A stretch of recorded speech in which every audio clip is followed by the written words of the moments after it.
Gods will come to us in forms we recognize. Dina Metzger. Neutrino.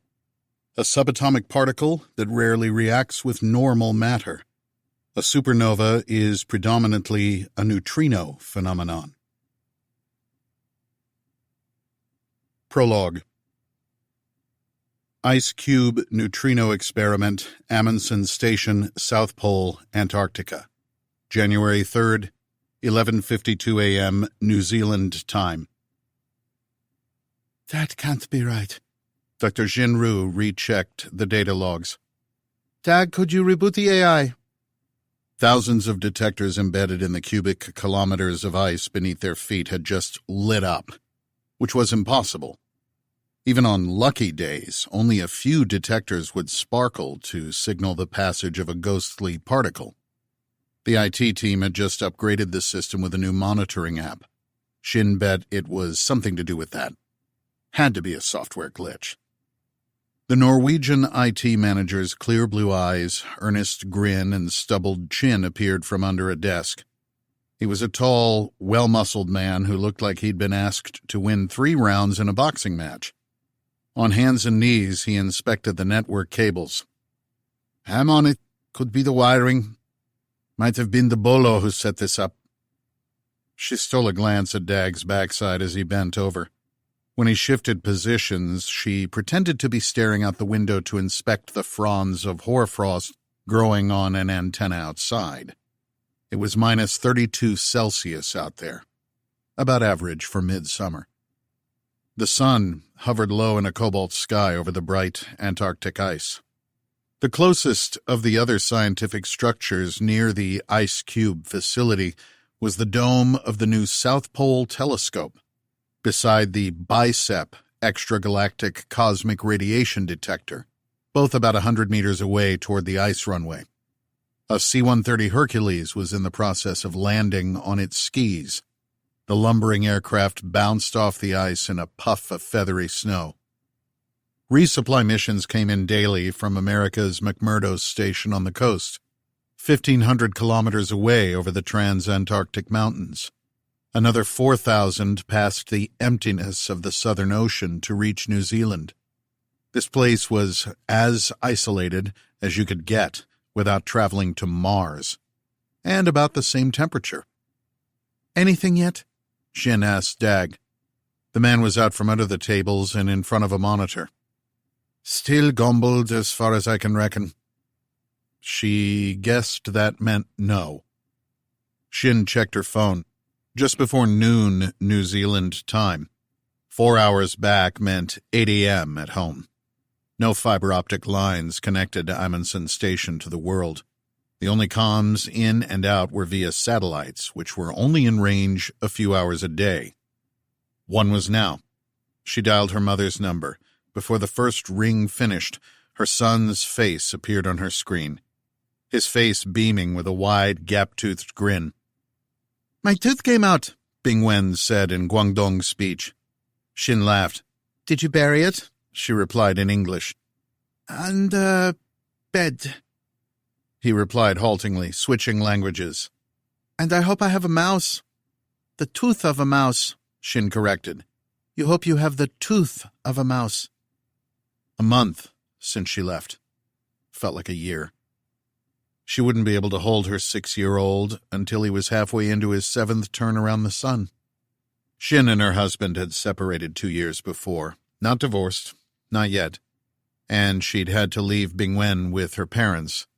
She couldn't stand being so far away from her little dragon, but sacrifices had to be made. Seeing his face tore at her. The image on the screen rolled around to Xin's mother. They traded greetings in plain speech before switching back to English. Xin insisted on it. The future might be Chinese, but English in scientific exchange wasn't going away anytime soon. Languages were a window into the wider world, and she wanted Bing's to be as big as possible. How is father? Xin glanced at Dag, who shrugged again. Still no idea what was wrong with the system. She flicked on the under-ice amplified light cameras. Sometimes one might witness a flash of Cherenkov radiation. "He is well," her mother replied, which meant he was not. A glittering on Xin's screen caught her attention. Her mouth dropped open. "Mom, I'll call you back." She hung up without waiting for a reply. Maybe there was a software glitch, but the scintillating glitter from the photomultipliers? Normally, the under-ice cameras displayed nothing but soothing black. Now it looked like an ocean of phosphorescent creatures had slipped beneath the ice. She punched a number on the wireline telephone on the desk. A woman's voice answered on speakerphone. Xin said, "I need to speak to Major Rankin right away." "The Major is in a meeting." "Right now," Xin interrupted, her voice rising. "Get him right now. This is an emergency." Dots of light danced across her monitor. It was beautiful. Almost. Goosebumps raised on her exposed forearms. Xin typed in the web coordinates for the other neutrino observatories. Were they seeing what she was? "What is it?" Dag asked. Tears streamed from Xin's eyes. Her son was 8,000 kilometers away from her, and the world was about to end. Day 1. Chapter 1. Amazon Rainforest, Tres Fronteras Territory, Brazil, January 5th, 2:02 a.m. Eastern Standard Time. So alien, but so familiar. That's how it felt. The roar of the Black Hawk's rotors, stone-faced men and women gripping weapons, smell of sweat and engine oil and cordite and that metal in the back of the throat burn and stomach churn as humans and machines lurched into the unknown through the dead of night. Max Carver leaned out the helicopter's open door and scanned the semi-darkness. The jungle canopy skimmed so close he felt like he could reach out and swing down into the glimmering wet leaves. Dimly illuminated thunderheads shouldered the rising foothills of the Andes below the sliver of a crescent moon. What was he doing here? Max had asked himself the question a dozen times on the commercial leg in from D.C. to Bogota, then again on the private charter prop over the mountains, and the final hop in an unmarked Colombian military transport to a dirt airfield. He pulled out his picture of Talisha and held it close in the roaring wind and low light, so he could inspect her slender arms cupping that beautifully swollen belly. A red light blinked on in the open cabin between the 8 jump seats bolted to the floor. 10 minutes, came the voice of the team leader, an angular-faced man named Armad Kruger that Max had been introduced to the night before. All he'd been told was that their jungle survival expert was an Afrikaner mercenary who had fought in the Congo. That, and he worked for Stillwater, the military contractor that put this last-minute mission together. The South African had to be 6'4", and the only person in the chopper taller than Max. Kruger said through the headset, "We're doing a soft egress. Everyone spread out to cover in the edges of LZ Alpha and rendezvous at the first checkpoint. The second team will be 300 yards west of the LZ Beta. Use your GPS if you get separated. That's what it's for. Everyone body up. Night gear on. 9 till touchdown. We're covering with drones. We make contact, everyone stand down and let Mr. Carver do the talking." A stocky young guy seated in front of Max pointed at the photo of Tal. "That your girl?" "Yeah," Max smiled. "Pregnant?" 7 months. "And you're heading out?" "In and out. Rescue mission. Just the ones that want to come," Max replied. "Should be back day after tomorrow. A week at most." "If you say so," the man's raised eyebrows conveyed, but he said, "These are my 2 reasons for being." The man held his rifle to his chest and fished a photo from his breast pocket. "Asher and Ezra, 2 and 5. He held out the family picture and angled it for Max to get a look. "Beautiful," Max replied to be polite. Why was this guy talking to him? That wasn't normal in his day. This was a short mission. Focus was key. Any chatter should be related to whatever increased the odds of staying alive, and swapping kid pics didn't qualify. The man asked, "How many others you got?" Max shook his head. The man put the picture away. They call me Bullpup. I like the format, better maneuverability. He held up his assault rifle like a birthday present. It had a short barrel, a magazine behind the trigger, and a tiny shoulder stock. RM-277 with Wolverine cartridges will get us out of any jam. He settled the rifle onto his knees. Bull for short, 'cause I'm kind of built like one.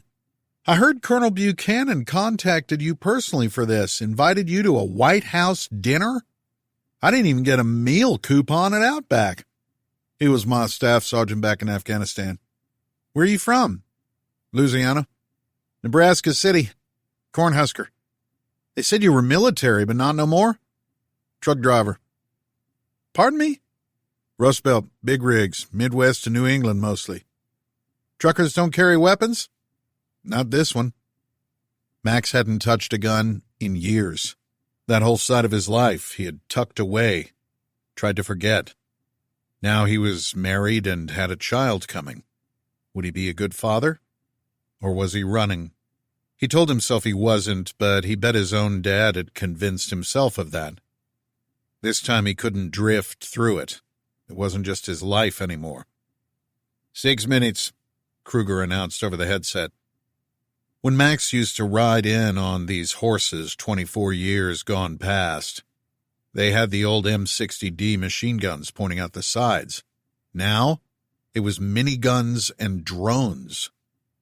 In white paint marker on the housing cover of the M134 7.62 millimeter 6-barrel minigun, how blessed are those whose ways are blameless. Psalm 119, verse 1. The gunner nodded at Max when he saw him looking. He had explained the quote when they climbed in. The kid had a Raiders insignia on his uniform, the skull and Southern Cross. Stow your gear, Kruger told everyone over the headset. Max looked up from the photograph of his wife. Still a novelty to call someone wife, even in his head. He said it again to himself, repeated the mantra, and then out loud. Secure your weapons. Safety's on. Everyone get that? Apart from attempts as a tech startup manager the past 2 decades, most of his dispensed advice had been how to mix a cocktail or change engine oil. Telling soldiers what to do felt like playing make-believe in a half-forgotten game. What if we take incoming? Asked an Italian voice. Max scanned the faces in the dim light. It was a woman's voice over the headset. Garza, he remembered from the quick introductions. Ginevra Garza's hooded eyes stared back at Max from across the aisle. A scar on her left cheek, her body squat and compact, powerful like a coiled viper. This is a rescue, Max replied to her. If we take fire, retreat and cover. The only thing we shoot at is if tigers attack us. Don't think they have them in the Amazon. You know what I mean. More clarity? Briefing was short, boss. Kruger's gruff South African voice interjected. GG, even if we're fired on, no return unless Mr. Carver, he pointed at Max, gives the say-so. Questions.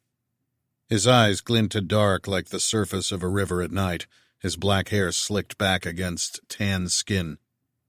Garza held Kruger's unwavering gaze. The edges of her mouth curled down, her shoulders shrugged, but she sat back. Whatever you say, her body language radiated. She was part of the U4, European Special Forces contingent on the mission. Kruger had told Max she had been the only female member of Italy's 9th Parachute Assault Regiment. The lone woman in that storied anti-terrorism squad had to be twice as good as anyone else there. What if they don't want to be rescued? Pardon? Max said. Bull leaned toward him. What if they don't want to be rescued? That's my point. It's called The Colony, and that sounds like a rich person's resort to me. Have a drink with an umbrella in it. Rescue mission is all good except when the people are happy where they are. I mean, Waco. Nobody wanted to be rescued there. What a snafu that was. You said this is a cult, right? Kruger stood back up between the rows of jump seats. The red light flickered orange. 5 minutes. I didn't call it a cult, Max replied to Bull. What if something happens to you? Meaning what?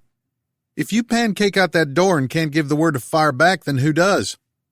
Kruger said in a gravelly voice. Get that rifle stowed, Bull. Stop jawing. Max hung back out over the side again, looked down as the Black Hawk plunged into a low cloud. The cool light of the crescent moon went dark. Pitch black. He clipped his night vision into place. Kruger and Garza seemed to have worked together before this. Bull, too? Maybe. But Max's combat senses were muted. He was too old for this. Didn't they say the guy running this place is your buddy? Bull asked. Long time ago, Max said. But he is your friend. Max didn't reply. I heard some things about this place, Bull said as he unstrapped to put his weapon away. Weird stuff. I seen pictures, man. Droplets of water from inside the cloud wicked against Max's face. Burning Man on acid, Bull said. That's what I heard this place is like. Everyone had been on acid when Max had gone a decade before. He said nothing. Tell me straight, man, what's going on? The truth was, Max didn't know. We can't shoot back. That's the deal? Bull fidgeted in his seat as he strapped back in. Max knew guys like this, ones who couldn't stop talking when it came down to it. Max didn't like to talk, even in the best of times. Not that he didn't like conversation, but he wasn't eloquent. Couldn't find the right words until a half hour later. Better to say nothing than sound stupid. 1 minute, Kruger announced. A flash, low in the sky, spilled blood red across the horizon before blossoming into a searing white. Light so bright its photon ice picks bit deep into Max's optic nerves, the surrounding clouds igniting like magnesium flares in tubs of ball lightning.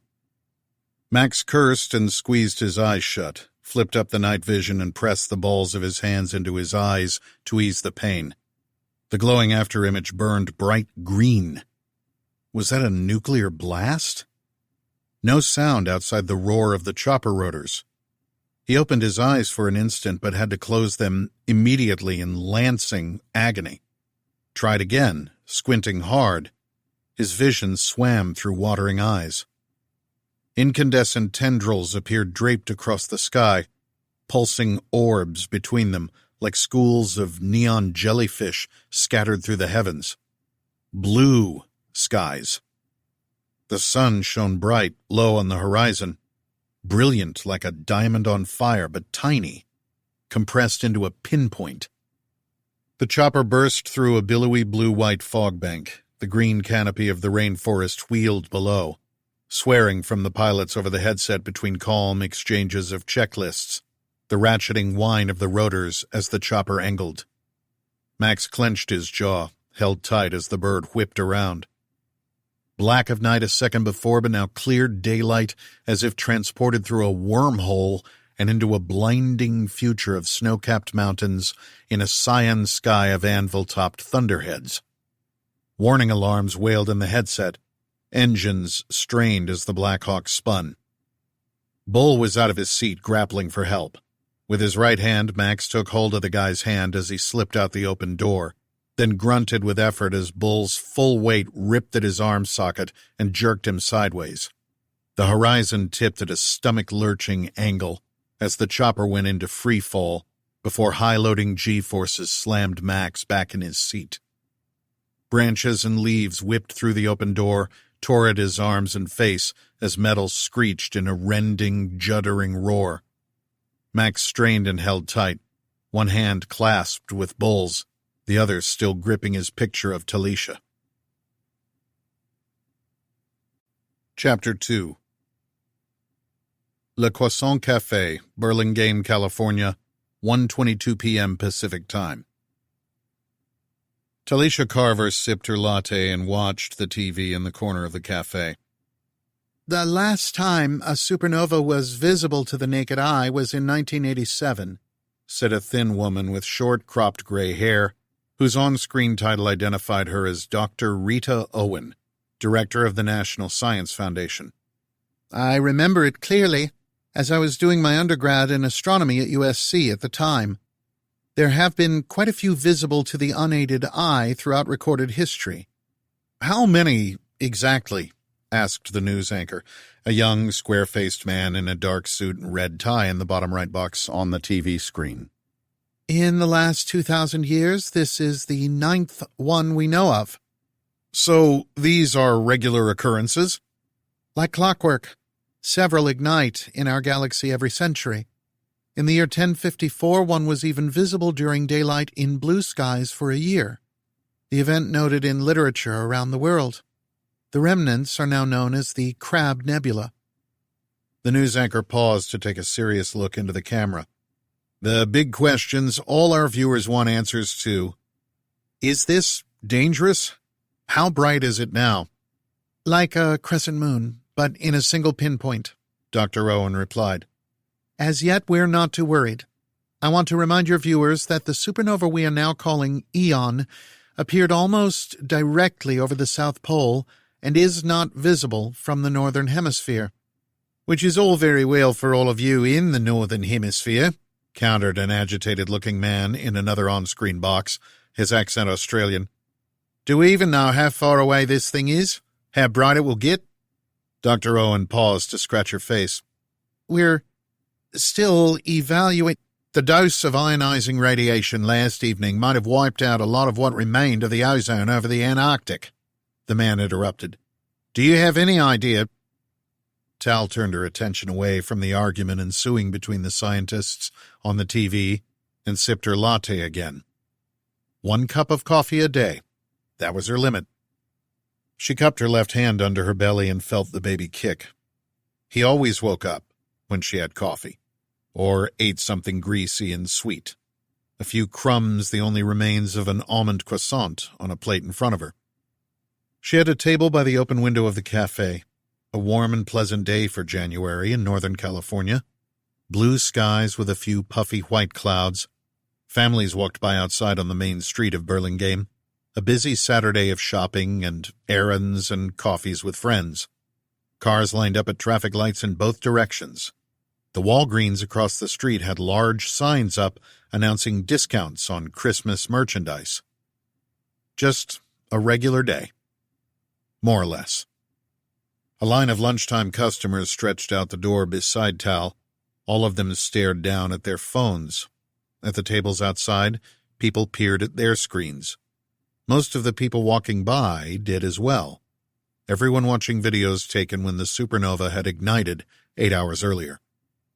For a minute or two, the supernova had turned pitch darkness into full daylight anywhere south of the equator. In places below the tropics that were in daylight when Aeon lit up, like Australia and New Zealand, a second sun had appeared overhead. Countless dash cam and security camera feeds from Brazil and Argentina showed a bright dot appearing in the night sky, the pinpoint flashing to overload camera sensors into whiteout for a few instants before the images stabilized into what looked like full daylight and blue skies, with the sun shining bright, low on the horizon. Except it wasn't the sun. Scientists weren't yet agreeing on which star had detonated or how far away it might be, or even what exactly had happened. The initial bright flicker of light had immediately dimmed. While scientists weren't yet agreeing, the general public had become instant experts on exploding stars.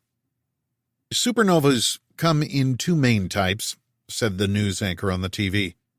"Type 1 are white dwarfs that burst when they become supercritical in mass, and Type 2 are supermassive stars that collapse and then detonate. In each, however, the light from the supernova is preceded several hours before by a wave of neutrinos, which was how Dr. Xin Rou of Tsinghua University predicted this blast almost 3 days ago." "Dr. Owen, why was this warning not heeded?" "I wouldn't characterize this as a warning," Dr. Owen replied. "It was an internal NSF communication from the Ice Cube project at the South Pole, where Dr. Rou is working. That could not be verified." Tal took a good look at Dr. Rou on the screen, a picture of a demure young woman with long black hair and a lab coat, and then another of the same woman with what she assumed was her young son and husband. As the discoverer of Aeon, Dr. Rou had now become perhaps the most famous person on the planet. The news channels were going nuts trying to get interviews with Dr. Rou, but all channels of communications to the South Pole were jammed. A short burst of ionizing radiation had also knocked out a lot of satellite communications and tripped off power grids temporarily in the south.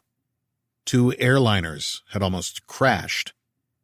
Tal did a search on her phone, then scanned a news story. The snooze on snooze read a headline on The Guardian, featuring another picture of Dr. Rou with a copy of her Twitter post from 3 days before. The supernova early warning system monitored 7 neutrino detectors, and only one of them, the Ice Cube Project, had detected the surge. The whole program was run by the NSF. And Dr. Rita Owen was the director of the NSF. Tal looked back up at her. It was a little disorienting to watch someone on TV who she had recently met in person. Dr. Owen had been at the White House Christmas party 3 weeks before, when Colonel Oleander Buchanan had asked her husband Max to go on a mission in Brazil. What was the head of the NSF doing at that party? It had to be a coincidence. But the worming uneasiness in Tal's gut wouldn't go away. She held a hand down again as she felt the baby move. They lost communications with Max's mission right when the supernova went off. Tal had been asleep in her room at the Crowne Plaza Hotel across the street when it happened, but in the Northern Hemisphere it had been something of a non-event. A brief flash on the other side of the planet. Tal had flown in on the United flight direct from D.C. to San Francisco the day before, arrived at 8:30 p.m., then had gone straight to her hotel to sleep. When she woke at 6 a.m. and went down to the gym for a walk on the treadmill, the supernova was all over the news on the TVs. She had immediately called Colonel Buchanan, who informed her there was a loss of comms with the mission, but there was nothing to worry about. But she hadn't been able to get in touch with the colonel since, despite a dozen messages. Sometimes no news was good news. Often not, in her experience. She shouldn't have encouraged Max to go. He had said he didn't think it was a good idea to leave her at this stage of pregnancy, but she could see in his eyes how much he wanted it. She had told him she had been in the army longer than he had. She could take care of herself for a week. And it wasn't blind encouragement. Tal had been working for the NSA, the National Security Agency, for the past 3 years. She had gone and dug out the internal reports on the colony in Brazil after Colonel Buchanan had appeared and made the offer. The government didn't view the colony as dangerous, more as a technology incubator led by an eccentric frontman, Max's friend, Ben Belloc. But Tal had her own reasons for wanting Max to leave for a few days, an ulterior motive that she didn't want to tell him about. He wouldn't have let her fly at 30 weeks of pregnancy, not all the way across the country. She hadn't lied to her husband, but she hadn't told him the truth either. The guilt of her deception turned the worm of uneasiness in her stomach ever tighter. Tal picked up her phone and dialed Colonel Buchanan's number once again. Chapter 3. White House Situation Room, Washington, D.C., 2:45 p.m. Eastern Time. Lieutenant Colonel Buchanan stood in the back corner of the 40 by 20 Situation Room, a cherry wood conference table occupying the middle. The newly commissioned space was fully electronically skiff-isolated and still had that new room scent and freshly polished glint. Dome lights glowed along the ceiling's centerline with banks of white LEDs over 14 chairs, each with a nameplate in front of them. None of them Colonel Buchanan. "Everyone, let's get to it," said President Charles. He glanced at his watch. "We are now at 0 hour plus 12 and 43 minutes. He had swept into the room while Colonel Buchanan had his back turned. It wasn't like the colonel to keep his back to any center of power. He turned and grinned his highest wattage smile, but the commander-in-chief didn't even acknowledge him as he sat at the head of the table. The man's dark skin was a shade paler than usual, his eyes calm but red-rimmed. The president collected himself and said, "Dr. Owen, if you could lead the meeting." He indicated the woman seated to his left. The head of the NSF stood, 5'3" and gaunt. She had on a dark suit over a baby blue crewneck sweater. Skin so fair it was almost translucent. The 8 screens occupying the wall behind the president lit up with an image of a glowing spot in a field of stars. "How bright is this thing now?" the president asked. "Like a very full moon." "I thought it was only as bright as a crescent. I saw your broadcast this morning." "That was 6 hours ago. It's getting brighter." "Is it dangerous?" "Not yet, but we're not sure how it might evolve. We don't yet know the extent of the damage to the austral ozone layer, and there are many other unknowns." "You said on national TV there was nothing to worry about."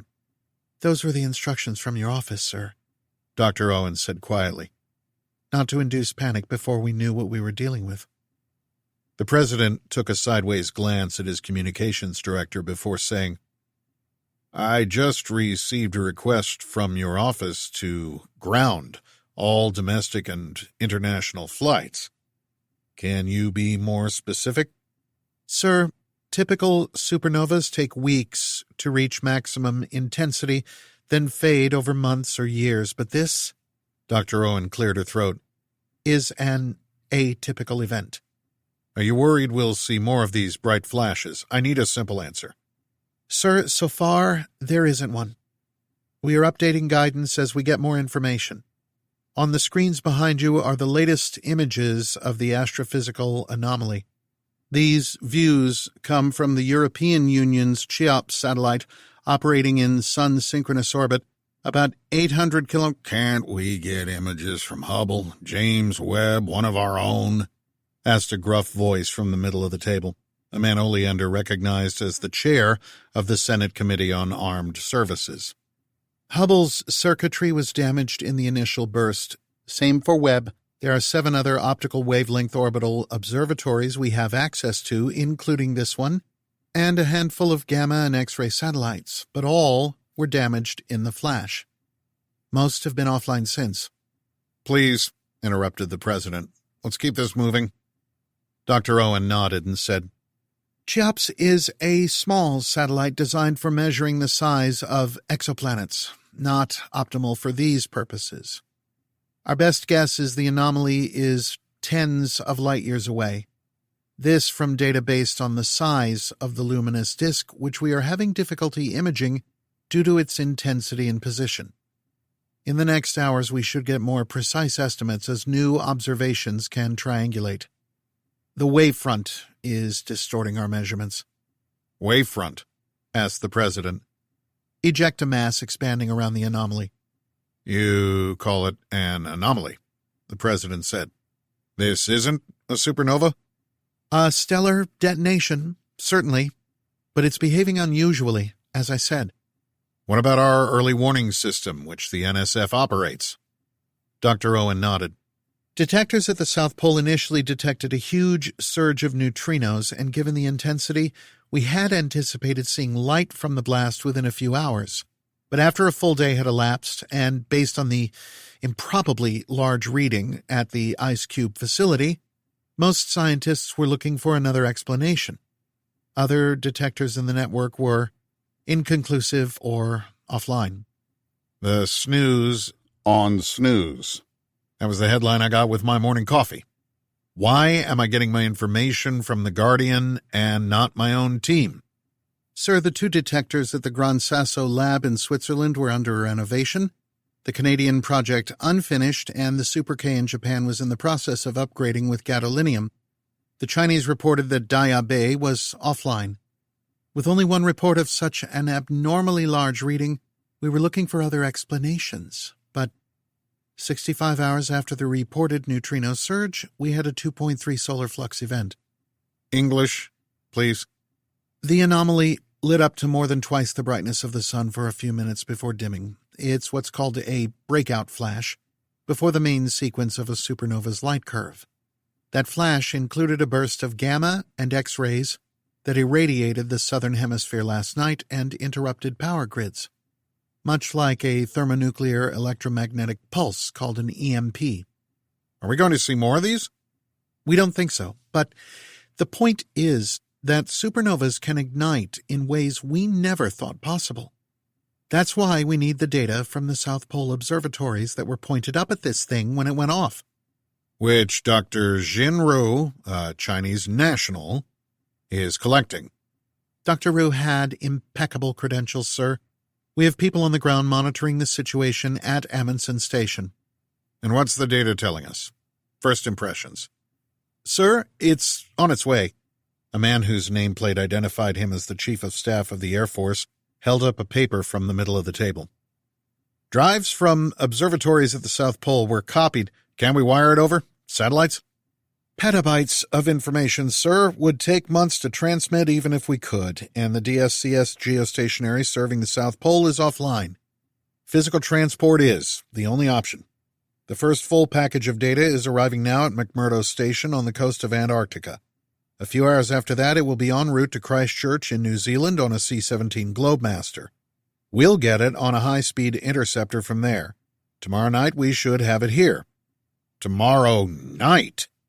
The president absorbed this before asking, based on the information we do have, what's the most likely explanation for this thing?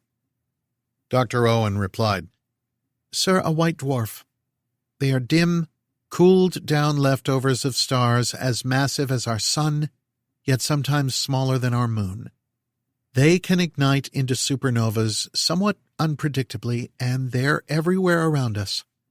At local interstellar distances, one might have been invisible to our sky surveys. There are at least 300 within 100 light-years of Earth, and dozens within the 10-parsec kill zone. Kill zone? Asked the president. Distance to Earth, which triggers an extinction-level event. On average, one supernova detonates within Earth's kill zone every 100 million years. The Hangenberg event, the second-largest mass extinction event 300 million years ago, is an example. Rapid changes of sea levels, global exposure to high amounts of radiation, the destruction of animal and plant life, ozone depletion, anoxic conditions. Anoxic? The president asked. Lack of oxygen in the atmosphere. My God, the president muttered under his breath. Dr. Owen continued. A more minor event 2 million years ago caused the extinction of the megalodon sharks, among other species, but most terrestrial life survived. Most? This kill zone is how many light years? About 30. And we are within this zone? We don't know yet. Silence in the room for 2 beats. The president laid his hands flat on the table. You're telling me there are giant invisible bombs floating in space around us and we have no way to know where they are. And one might have just ignited in Earth's kill zone. Is this the consensus? Silence again in the room, but this time tentative nods from most of the scientists. The president asked, How did we not know about this months in advance? We had no warning, sir, Dr. Owen replied. Nobody at NASA, NOAA, none of the intelligence branches, none of our 3-letter agencies? The president scanned the room of downturned faces. What about Dr. Rou, the Chinese scientist? She practically handed this to you on a plate tied up with ribbons 3 days ago, yet I'm only getting wind after it hits the fan. Colonel Buchanan watched the exchanges as the scientists tried to blame each other. He'd been as shocked as anyone else when the supernova flashed into existence, and this was the first time he'd heard about a kill zone. But what was more important to him was whether Max Carver was still alive. Chapter 4. Amazon rainforest near Japura, Brazil. 2:52 p.m. Eastern Time. Max Carver groaned and pulled at the strap holding him into his jump seat. He was pinned in place, something jammed against his left side, up to his knees in dark water that flooded the cabin of the wrecked chopper. The light was low, not black, not night, but not exactly day either. Raindrops spattered onto the metal skin of the Blackhawk's ruptured shell, ran in streaming rivulets down the ripped door frame beside him. Over the tapping rain, the humid air was heavy with an uproar that seemed to grow louder and louder. Sounds saturated the rainforest around him.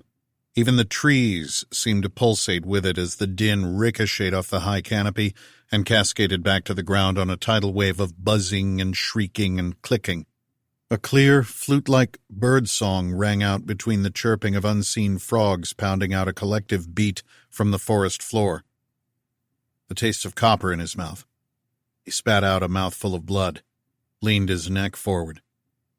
30 feet to his right, the unclear outline of a shape blotted an outgrowth of ferns. He focused. The body was half submerged, the face turned away from him, but those arms. That was the young guy he'd been talking to. Bull. Max swiveled his head to the left as far as he could. The woman, Garza, was slumped forward in her seat, the seat beside her empty. He couldn't look any further left to see what was pinned against him. "Hey," he managed to wheeze, and then louder. "Hey, anybody? Hello?" The thrumming soundscape of the rainforest drowned out his calls. He yelled, his chest spasming with the effort, but he didn't hear any reply above the clamor of the insects. He heaved in a steamy lungful of air, the heat and humidity already suffocating. Max closed his left eye and opened it, then his right. He still had both eyes. Good. His left arm was trapped in place. He checked his right. The hand almost numb, but he could wriggle his fingertips. Made a fist. Lifted it with an effort to check his face. Felt his teeth. Still there. Nose where it should be. Strained to look down and did a quick check of his midsection. No gaping wounds he could see or feel. And he could still move his legs. Lancing pain erupted in his right side as he struggled to raise his arm high enough to get a grip on the metal buckle of the jump seat straps. Gritting his teeth, he pushed through the agony and unclipped one side and then another. His left arm came free as he slumped forward into the water. Breathing deep, he arched his back. What the hell happened up there? His mind was still trying to reassemble the images of the bright flash and blue skies before the thundering violence of the crash. It didn't make sense. Slipping on the submerged metal floor, he got to his feet, using his left arm to steady himself against the empty seat in front of him. He leaned over, put a hand in front of Garza's nose, and felt a gentle puff of air. She was still breathing. Kruger's seat was empty. The fuselage twisted up and angled to the side. The airframe warped around the trunk of a tree he could now make out. He couldn't get to the pilots, but seeing the way the front of the chopper was bent up, he wasn't optimistic. To Max's right, a groaning over the noise of the rainforest. Bull was face down in the ferns, up to his waist in the muck. A shift in the dark behind the man. A surging wave moved in a way Max was only too familiar with. The snout of a caiman burst from the undergrowth. Max took 2 high steps through the water and threw himself into the air on top of the creature before he could speed the last 10 feet to Bull, who was still unaware. Sliding on top of the animal, he felt it twist and buck as it turned back to him. He used his legs to pin himself around it, just like they used to do when the gator wrangled back in the bayou. He wrapped both arms around its snout as it snapped its head back. But this was no Louisiana gator. It thrashed and twisted beneath him, then submerged and pulled Max under. He breathed in a lungful of muddy water and gagged. The animal surged upward and dragged him with it. He couldn't keep his arms locked around its mouth. In the dim forest undergrowth, he glimpsed something. A woman. Blonde. The caiman flipped over and turned onto Max, submerging him again. He flailed against it. It had his right arm in its jaws now and turned again, pressing him against the muddy bottom. Fingers of mud seemed to curl up around him, cradle his body somehow. Like hands pulling him upward, but it was too late. Max screamed into the water as he felt his lungs fill up. His last thought was of his wife, Talisha. "I should never have left you." Day 2. Chapter 5. Northern California, 10:02 p.m. Pacific Time. Talisha Carver stood and requested one more with an index finger held high over the crowd. 2 other customers were also calling the waiter. The harried man raised his eyebrows as he caught Tal's signal. Their eyes locked. He shook his head.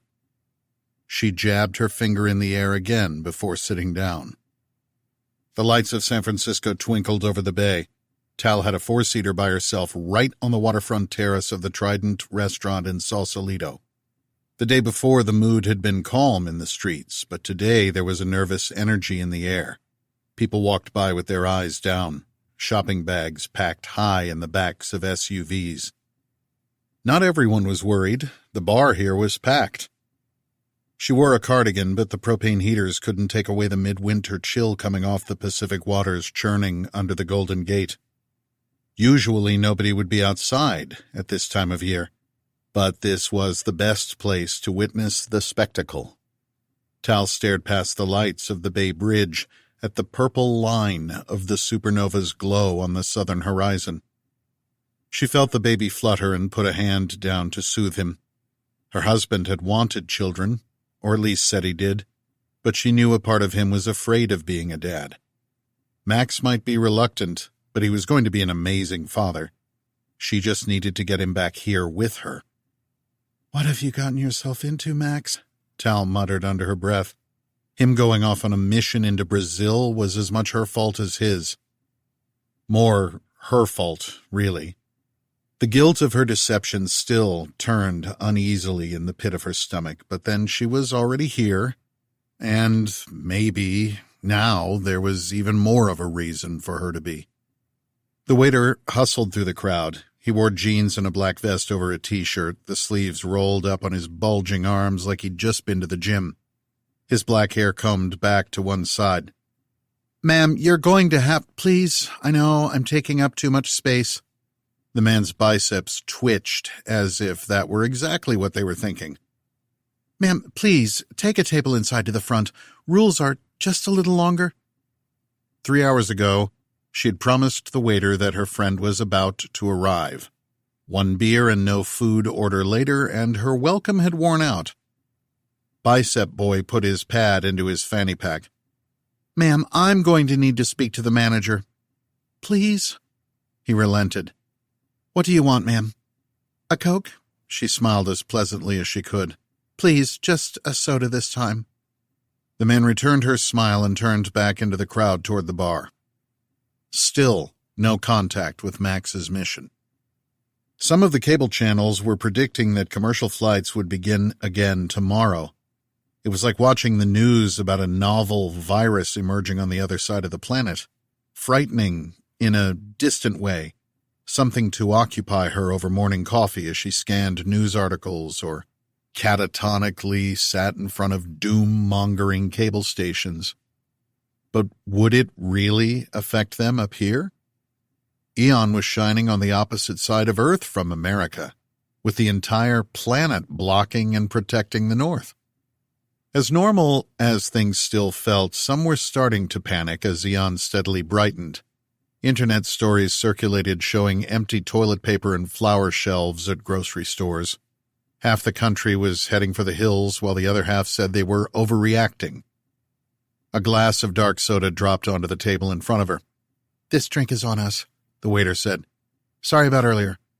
No, I'll pay, please," Tal replied. "Cash okay?"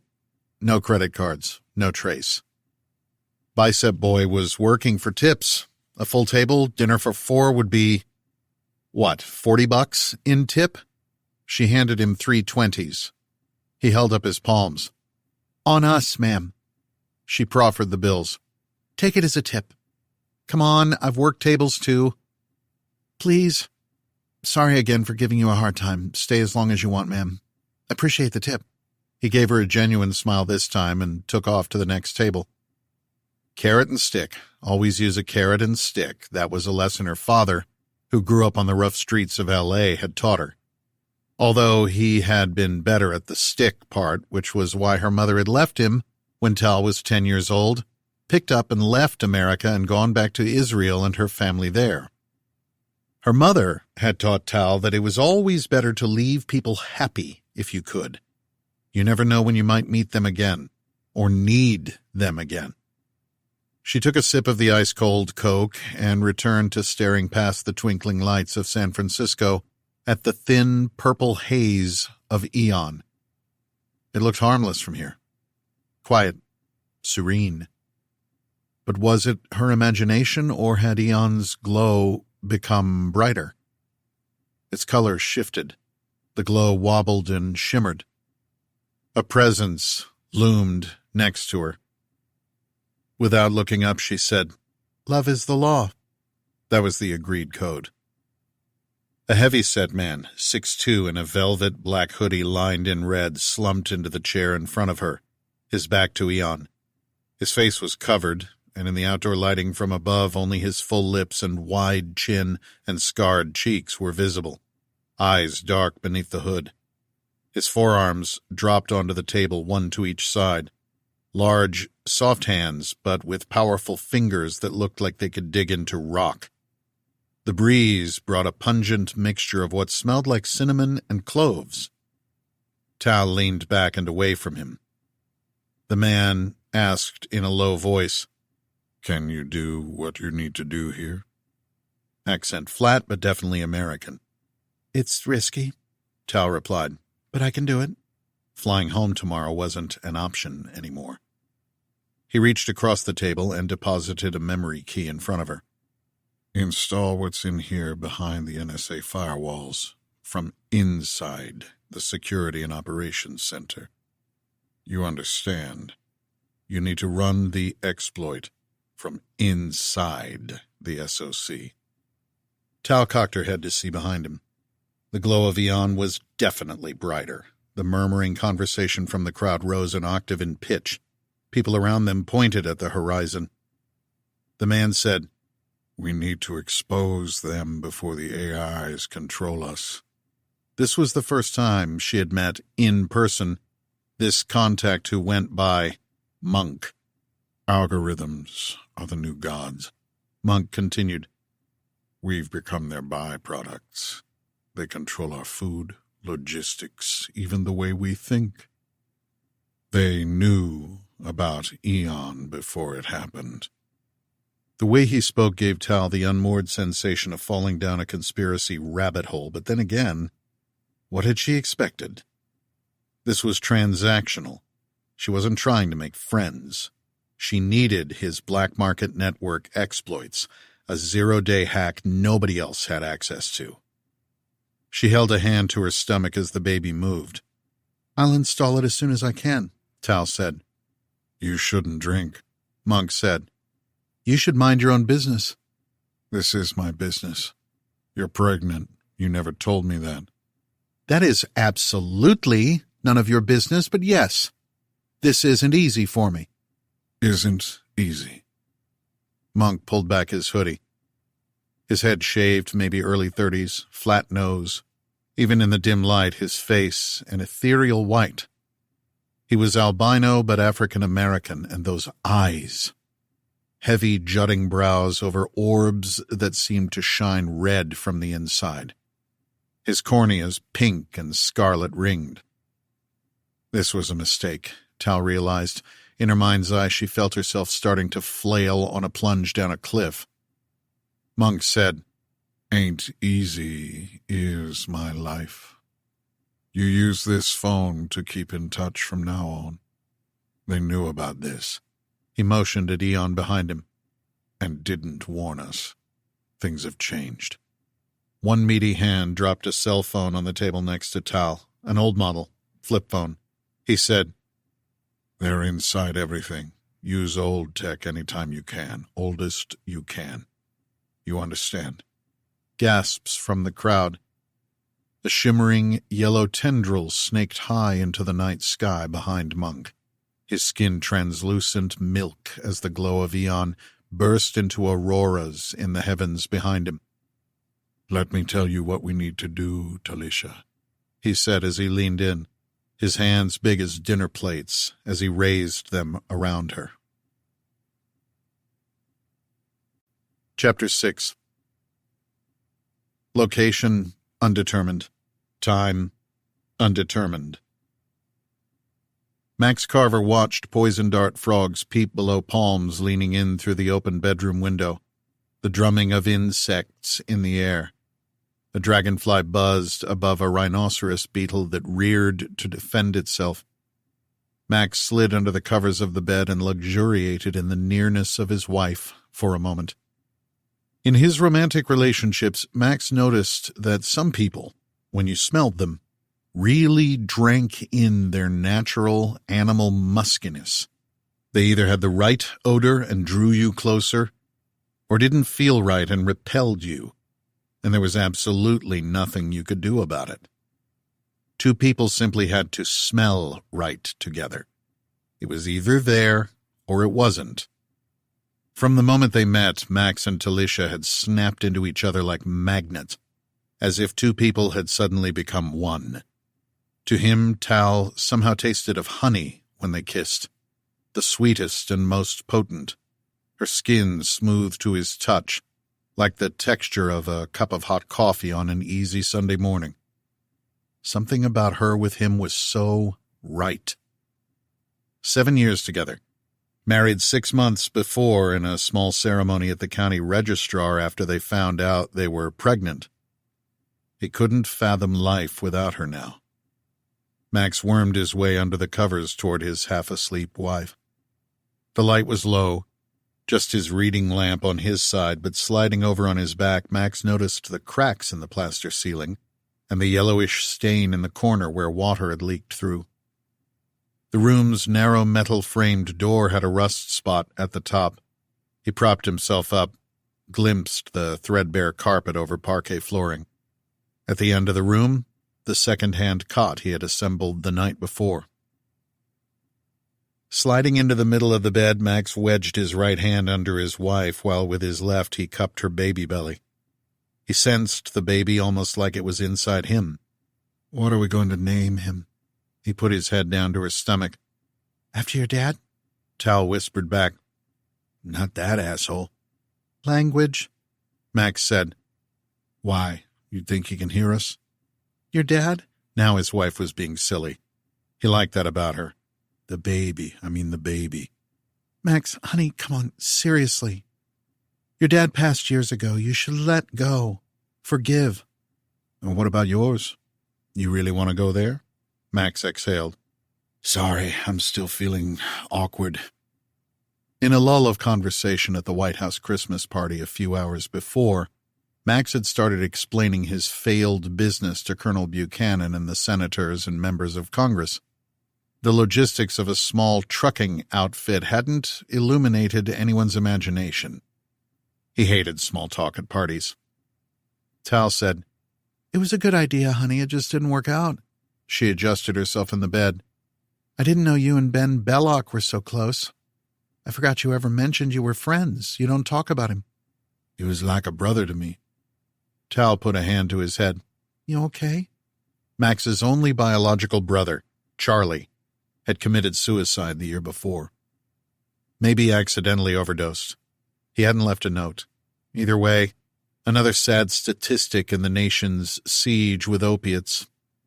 Max pushed away an image of Charlie smiling in the sunshine when they were teenagers, before all his brother's troubles had started. At least he was at peace now. Or anyway, that was what Max kept telling himself. I'm fine, he said after a pause. Tal said softly, Must have dredged up memories today. That Senator Copeland woman called Ben the Preacher. Where's that come from? His dad was one. Hellfire and damnation and conspiracies under one creaking steeple. As much of a piece of work as my own. Running away into the Amazon is a way to get away from family, Tal mused. Billionaire techies building apocalyptic compounds is a cliché wrapped in its own trope. That's not Ben. He didn't run away from things. He was the nicest guy I've ever known, Max said. Me and him and Charlie were inseparable when we were kids. Until they weren't. Max couldn't remember the reason they stopped hanging out, if there even ever was one. Did there need to be? People drifted apart. That was his whole life before Tal. Drifting. His mind filled with an image of a curtained room, loud static on a tube television, a buzzing vibration inside his skull, the silent crying of a name in words that made no sense. Tal ruffled his hair. Maxie, you okay? You tuned out. The image faded. A cult is everyone else's religion except your own. Buchanan said Ben was more of an influencer than anything else. I checked out the colony website. Ben even does TED Talks. Does that sound crazy to you? Lots of kinds of crazy out there these days. Tal moved herself in the bed again and groaned. Max knew she was having a tough time with the third trimester, a struggle getting her comfortable, especially to sleep. She said, You said you haven't talked to him in more than 20 years. Did you know that there are as many trees in the Amazon as stars in the whole Milky Way galaxy? Tal sat upright in bed. Max's head fell off her stomach. Are you really thinking of going there? When he didn't answer right away, she added, Are you being serious? Max propped himself up. You heard Colonel Buchanan? His daughter is there. How would you feel if our child was in danger? Those two senators, they seemed scared too. A lot of people want their kids back. Those kids they're talking about are adults making their own decisions. You just said Ben was the nicest guy you ever knew. But who knows what's going on down there? Exactly my point. You do see this big belly right here, right? A little kid who needs you, who has nobody else in the world but you. Max leaned back in the plastic garden chair outside the front of his house, a cold beer in his hand, unopened. So far. Fat droplets of humidity beaded up its sides. He could almost taste the hops inside, just looking at it. Sighing, he put the beer down on the brickwork patio, if the broken patchwork beneath his chair could be called a patio. Near midnight and streetlights provided the only illumination. A tagger had recently scrawled in bright red on the front of the brick building to his right, "Who's watching the Watchers?" Max stared at the spray-painted message and wished he didn't live in a neighborhood where it was normal for people to deface buildings. Police sirens wailed in the distance, the smell of someone's joint wafted by on the breeze. Weeds sprouted between the stones in the pathway out to the sidewalk, the road just hidden past a crumbling brick wall. Bars over the windows to the house, even over the screen doors. Ward 7 was that kind of neighborhood, even if it was right across the Anacostia River from downtown D.C., an 18-minute drive from the White House, but into an entirely different universe. Their place was a one-bedroom rental in a stack of row houses. He was sure it had previously been a crack house, from the cleaning they had to do when they moved in, but it was only for a few months. At least that's what he had told her 2 years ago. To save money for a real house, he had said. Tal worked for the government now, an NSA subcontractor job she started 3 years ago. She made a decent salary. But with rent and house prices these days, Max was the weaker side of the equation. He'd grabbed the stack of mail from the kitchen drawer on his way outside, opened a few envelopes, but he knew what was inside, which was why he stuffed them into a drawer, hidden away from Tal. Late payment notices, overdue credit cards. A brightly colored frog hopped through the weeds. The colonel had taken Max aside before they left the Christmas party, explained that this would be a quick trip in and out and that Max didn't need to do anything except talk to Ben, make sure that there wasn't a problem. Colonel Buchanan's company, Stillwater, was putting the mission together, and it would be a collection of military and private with some European special forces, as there were Swiss and French kids in the Amazon whose parents wanted them out too. Buchanan said they would take the place by force if Ben couldn't be convinced to stand down. Max would be paid $100,000, the colonel had said. All Max had to do was go down there and talk to Ben. But that didn't matter to Max. Money could come and go, but after losing his brother Charlie, the thought of something happening to Ben was unthinkable. "Max?" Someone called out from inside the house. Was that Tal? Maybe she had cooled down and he could get back into bed. He eyed the beer collecting condensation on the brickwork. "Max," called the voice again. That wasn't Tal. That voice sounded a lot like... Max blinked. The streetlights became brighter, a lot brighter. A burning searchlight flared up in the sky and torched everything around him, the building and street and sky tearing away in a conflagration. "You okay, man?" The voice asked in a smooth Californian accent with just a hint of Louisiana. Max rubbed his eyes. He was lying down now, not sitting. A face hovered into view, that goofy, gap-toothed grin that Max would recognize anywhere. Ben Belloc stood over him.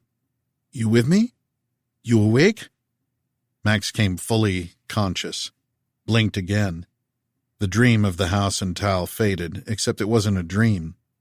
He had gotten onto that plane, flown to South America, loaded himself onto a helicopter in the middle of the night, and then... What was that light? In a reedy voice, Max mumbled, "What happened?" "Take it easy, man," Ben replied softly. "You were in an accident." Max's vision came into focus. He was on his back. His mouth felt full of cotton balls. His brain, too. Didn't feel a thing. Tried to lift his arm. Attempted to swing a leg out. Hey, Ben said. "Not yet, you're full of painkillers." "Not drugs," Max whispered. Ben said, "It's not what you think." Max gave up on moving and tried to focus. The ceiling, it looked like tree branches, but tightly plaited together, the strands pulsing with an inner light. Was he high? Hallucinating? The walls seemed to breathe in and out, the floor like woven grass undulating in his vision. "It is great to see you, man," Ben said. "So good to see your face. But what the heck are you doing down here? No way this is not part of his plan." Max repeated. "Whose plan?" "Your helicopter had an accident. My people got you out. You're in Brazil. Do you remember? The Amazon? I mean, the sky. It was the middle of night, then like midday." Or was that part of a dream? "That's not the sun." "I don't understand." "That was a supernova." Max let his mind wrap itself around that last word. "An exploding star?" "Ignited over the South Pole. My guess, it was one in the Octans constellation. A researcher warned everyone, Dr. Xin Rou at the Ice Cube Neutrino Observatory. She told the world plain as day this was coming, but everyone ignored her. Not me. I listened loud and clear." Max had never heard of Xin Rou. "What about the rest of them? In the chopper?" Ben said, "I'm just glad you didn't die, man. Praise be." "What about the team I was with?" "We'll talk about that when you've rested." "Who sent you here, Max?" "Who sent me here?" "You going to keep repeating me?" "I'm still not even sure you're real." Ben leaned his face until his nose was an inch from Max's. "Who sent you here, Max? Was it Buchanan? You can't trust him. He's a snake in the tree, but Copeland is the real devil." Chapter 7. White House, Washington, D.C., 8:02 p.m., Eastern Time. Colonel Oleander Buchanan waited patiently outside Senator Copeland's office in the West Wing. The office itself was barely more than a broom closet along the south side of the building next to the dining room, but it was prime real estate for power brokering, with its door halfway along the hallway between the Oval Office and Chief of Staff. An unusual arrangement. A senator had never had an office before, even a closet, in the West Wing. Copeland was the first, and she plied her deep storehouse of secrets to maintain her advantage over competitors. The colonel didn't sit in one of the plush blue attending chairs in the corridor, but instead stood and inspected a painting of Benjamin Franklin over a mahogany buffet. Young men and women dressed in freshly pressed suits and holding file folders strode in hunting packs through the hallways. One young man whispered to another as he passed, "The positioning is lucky. The Northern Hemisphere isn't directly irradiated. Every country isn't a loser in this." The young man stopped talking when he noticed the colonel was within earshot.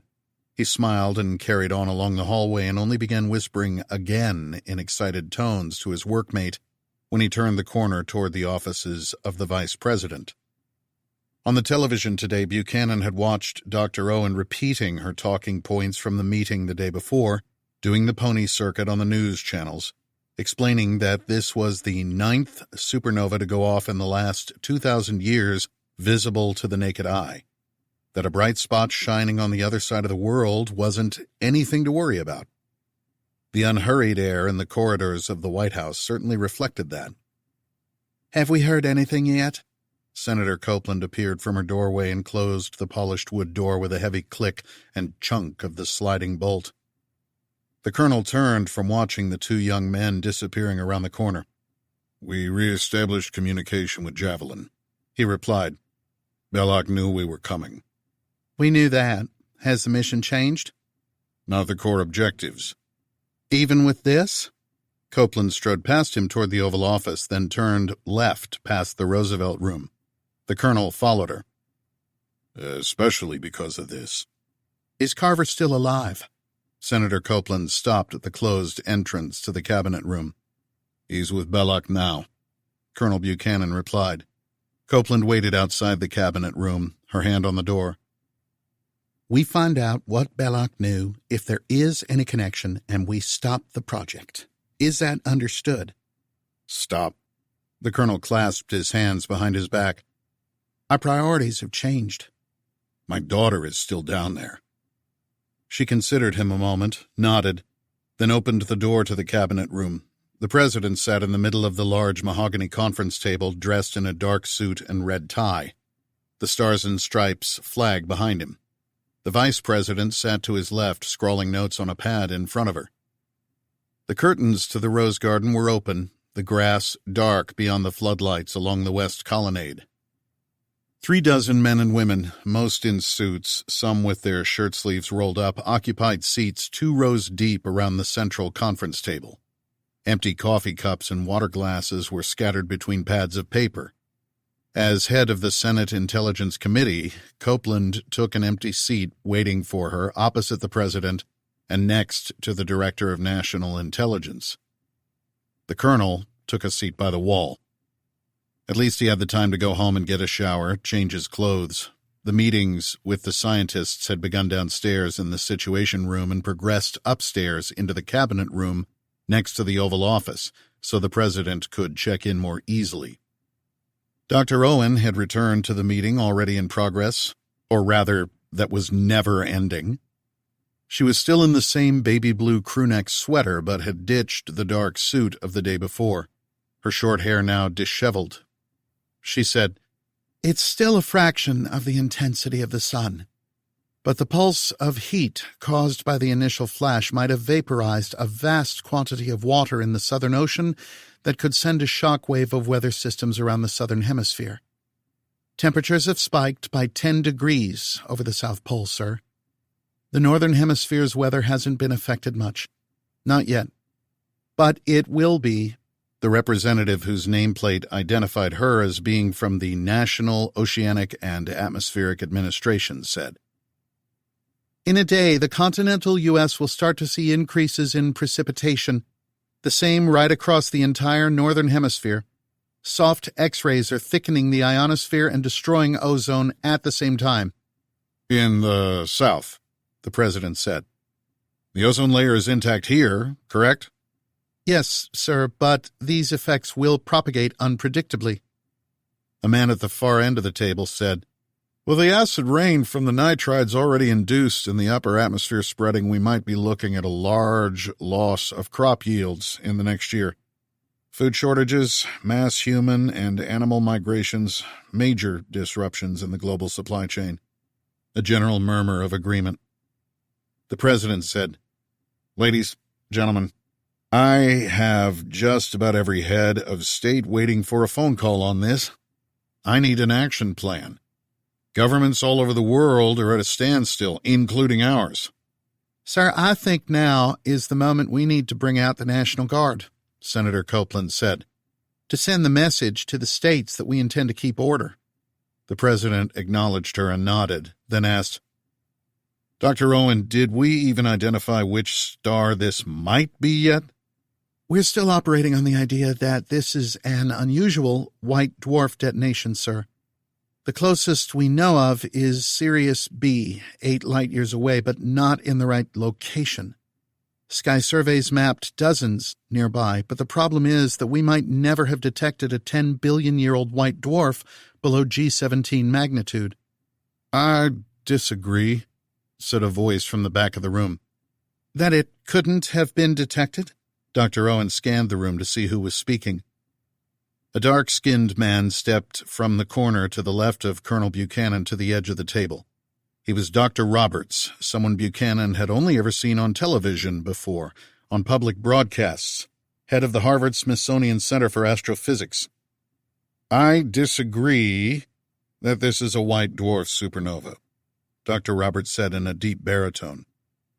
We decided to have Dr. Peterson at Canterbury University in New Zealand have a preliminary look at the South Pole data. We have begun transmitting parts of it using our fiber optic links.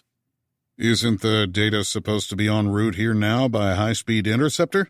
The president asked. We decided to make a copy at the same time as we transmit critical sections from New Zealand before sending it on the interceptor, sir. It only took a few hours, and it gave us the time to do some preliminary analysis. The problem I have always had is that a white dwarf wouldn't exhibit a shock breakout flash as we initially witnessed. And what would set it off if it was alone in space? White dwarf supernovas only get brighter over time, no flash at the beginning. Aeon's light curve is more consistent with the collapse of a star of hundreds of solar masses. Except there are no candidates for 1,000 light-years in that direction, Dr. Owen countered. And that far away, it could never be energetic enough for what we are witnessing. That's because this is not a supernova, Dr. Roberts said. Then what is it? The president asked. A hypernova. Murmurs along the table. Dr. Roberts continued. A stellar detonation orders of magnitude more powerful than a supernova that can shine with the light of trillions of stars for brief periods.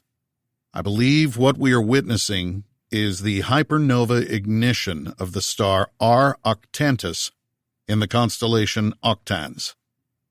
Hushed murmurs broke out into excited conversation as the scientists leaned toward each other. Tapping on keyboards began. A woman down the table said, The latest Hipparcos analysis lists R Octantis as 1,900 light-years away. It's a Mira variable red giant. Other surveys gave its distance as half that, even the first Hipparcos survey, Dr. Roberts replied. And I believe it's much less. The data was misread. It was never a variable red, but a wolf rayet in the final stages of collapse. Our Octantis was 10,000 times brighter than our sun, its light pulsating every 400 days.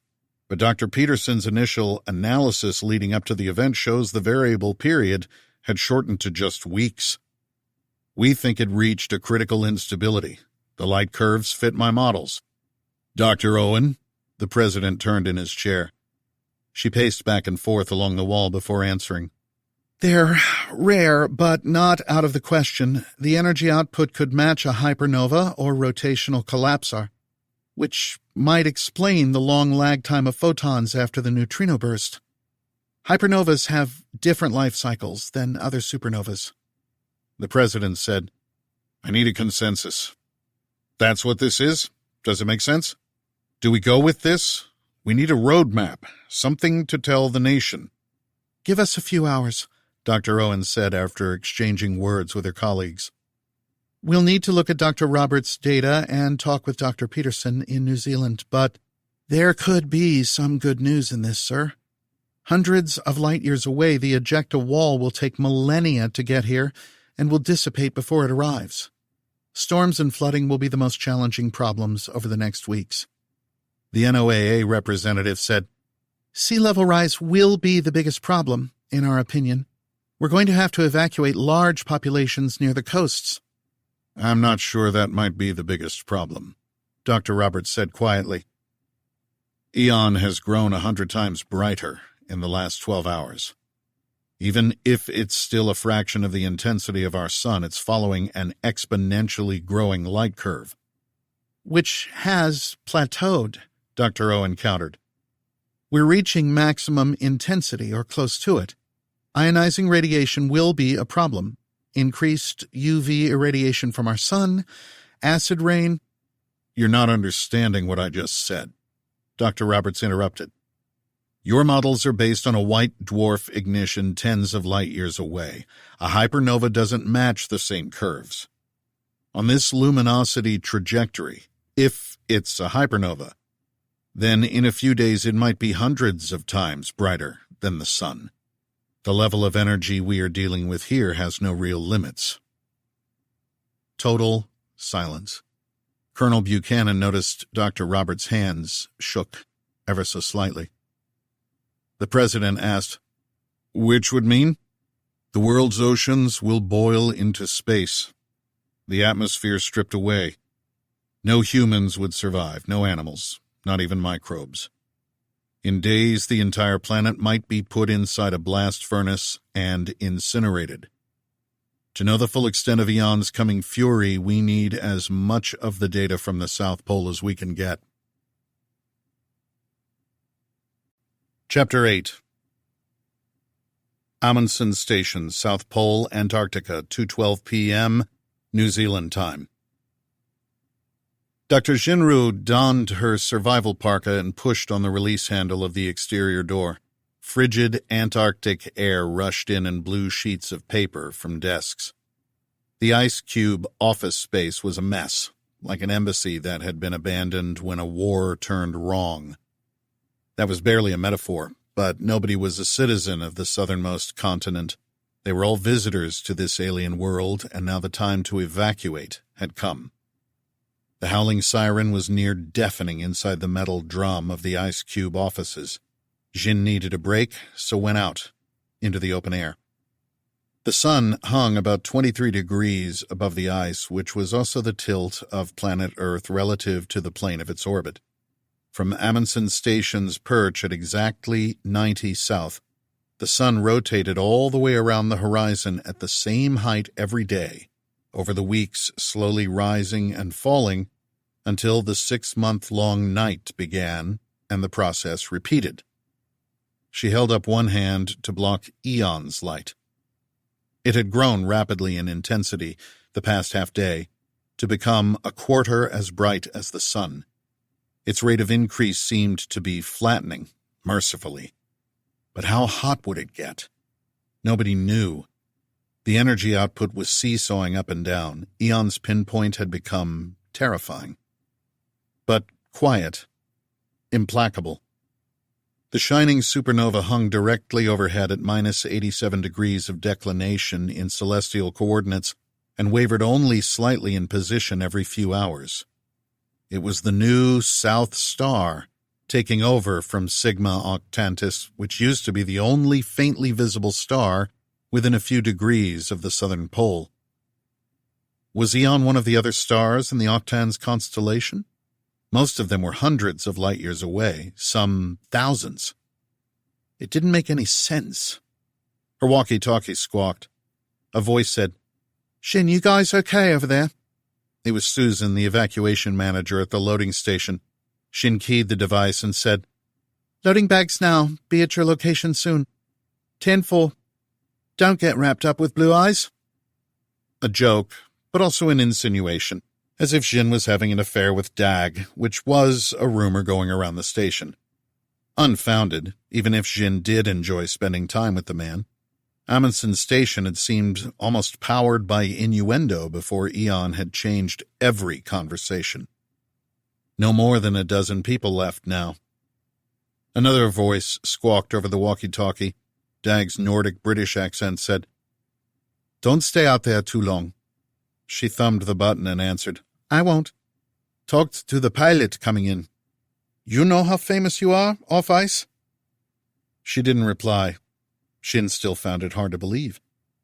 The moment she had alerted Major Rankin about the possibility of an event, 4 days ago now, but it felt like a decade, most of the data connections to the outside world had jammed. Not turned off, but the limited bandwidth was gobbled by a flood of outside scientists. It was Dag who had convinced her to do a Twitter post on her new account right away, detailing what she'd found and what she thought might happen. Dag had been worried that the government types might not let news of Xin's discovery get out if they waited. He had been right. Her post had gotten out just in time. They were now cut off from the outside. No incoming text or voice, except in an extreme emergency. But on each arriving transport, people talked to the pilots and crew to get news of the outside world. The rumors and stories flew around the base like napalm. Stories of Xin's picture on BBC and Fox News, everywhere, on every network and website, in every country around the planet. The only real warning the public had was Xin's Twitter post, which the world had pretty much ignored until Aeon lit up the heavens a few days later. She squinted into the sky, still shielding her eyes. It was still getting brighter. Only a quarter as bright as the sun? Maybe more. For the first time, she felt the heat of it on her naked hands and face, and realized she hadn't put on gloves. Her parka was still open. It was cold outside, but it wasn't cold.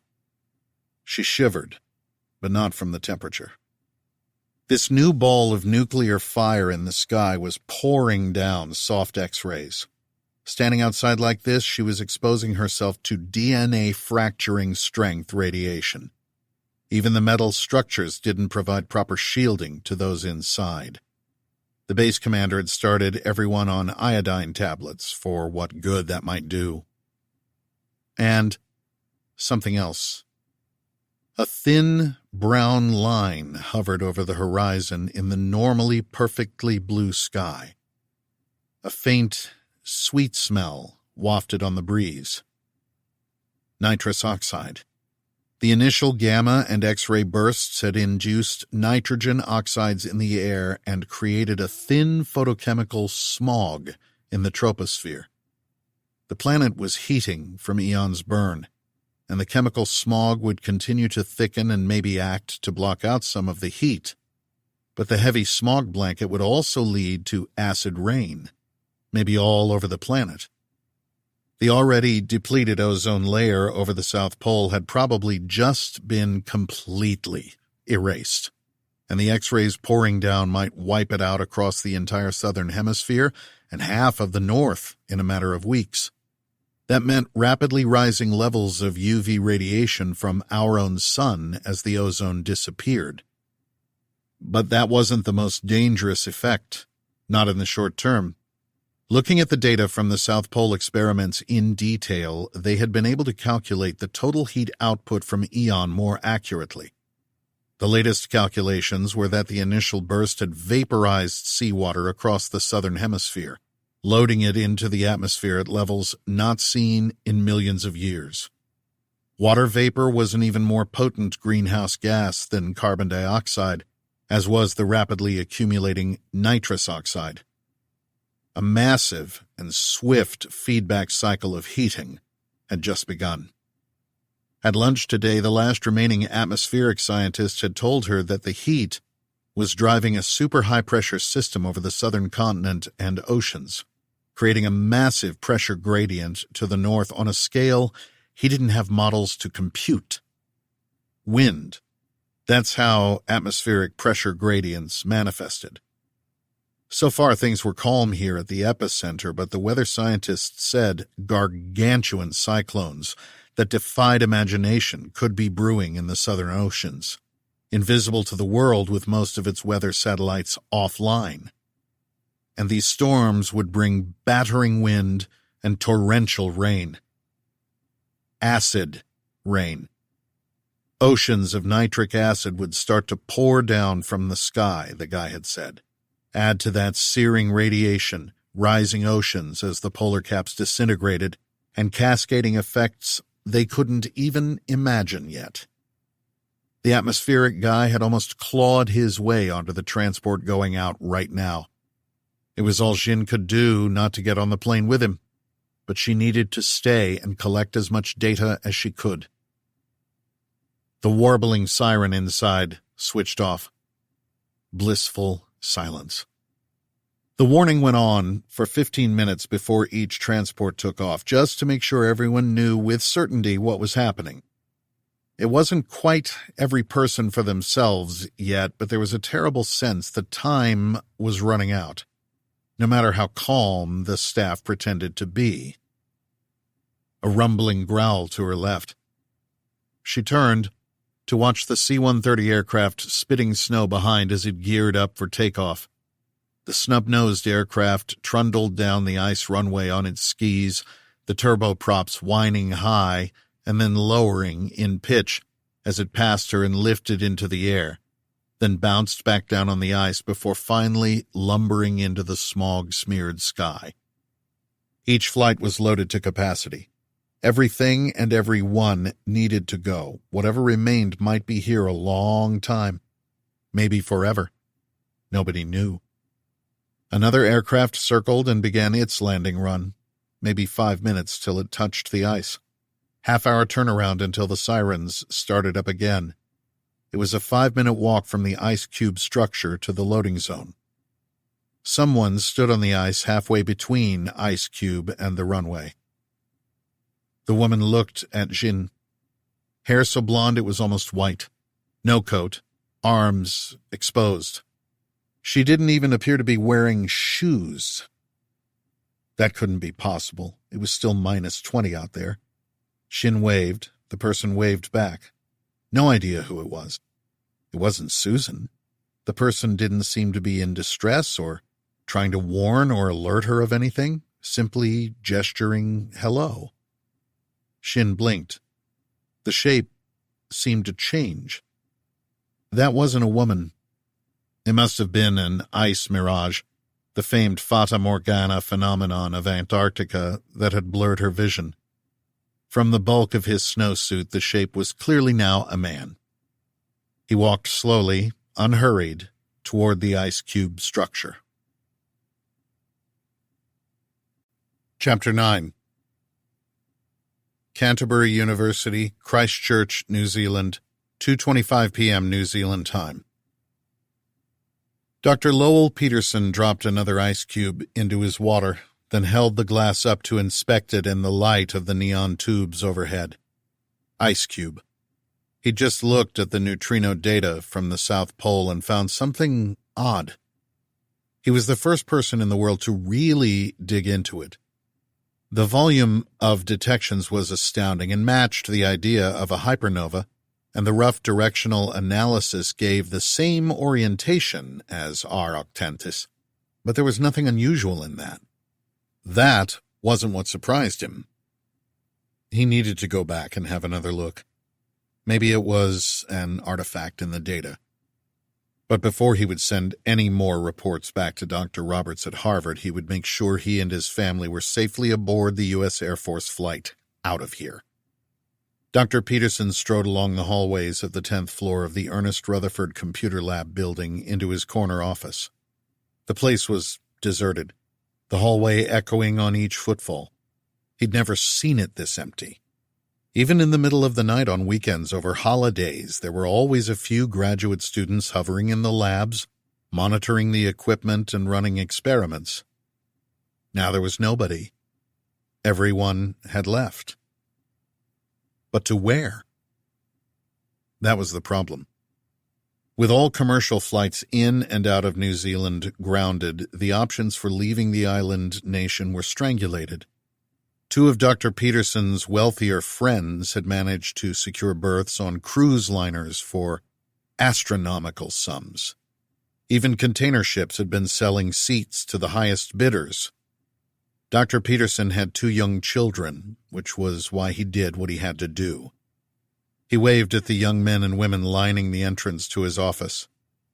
3 U.S. Air Force crew in jumpsuits and 2 young New Zealand Army recruits in full combat gear, with weapons propped beside them, slouched side by side on chairs by the entrance, spots usually occupied by students waiting to get their exam results. These soldiers were waiting for him and his research assistant to finish their work. Copying the drives here in New Zealand had been his idea, to reduce the risk of losing it. They could also transmit the most critical data over the fiber optic lines. He had convinced Dr. Roberts of Harvard of the merits of this plan, but the real goal had been to secure his family a way out. "We're almost done," Dr. Peterson told the U.S. Air Force captain by the door. The young man nodded. He was half asleep.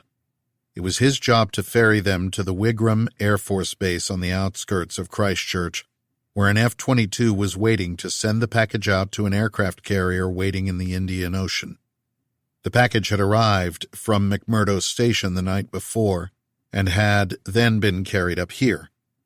It had seemed a simple task to begin with, to copy a few disk drives, but he hadn't quite been prepared to copy thousands of terabytes, despite what he told Harvard. Dr. Peterson had almost unlimited capacity in the main facility, but all this was cloud storage. Actual physical drives that he could carry in a suitcase weren't things he usually dealt with. He'd had to bike to a local shop in the middle of the afternoon the day before to find the right equipment.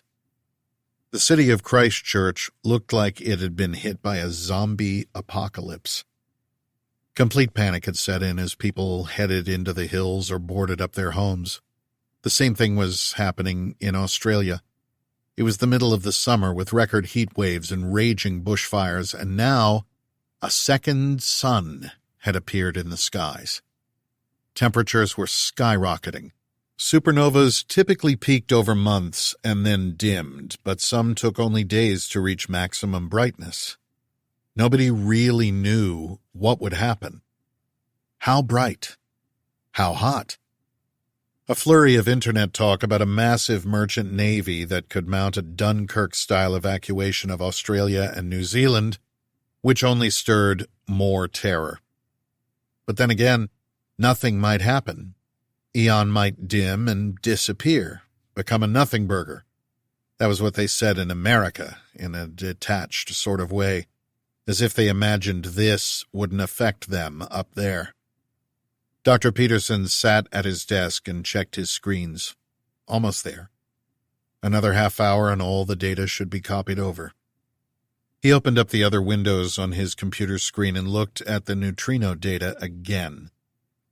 Was he seeing what he thought he was?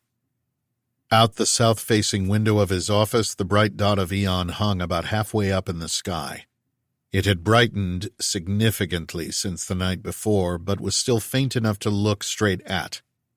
It was just past lunch, so the sun was almost directly overhead. Blue skies. Out the windows to the west, he could glimpse the glittering waters of the Pacific in the distance. Looking at the data here and copying it while transmitting what they could by fiber did dramatically reduce the risk of the only copy of the most important information in the world being lost.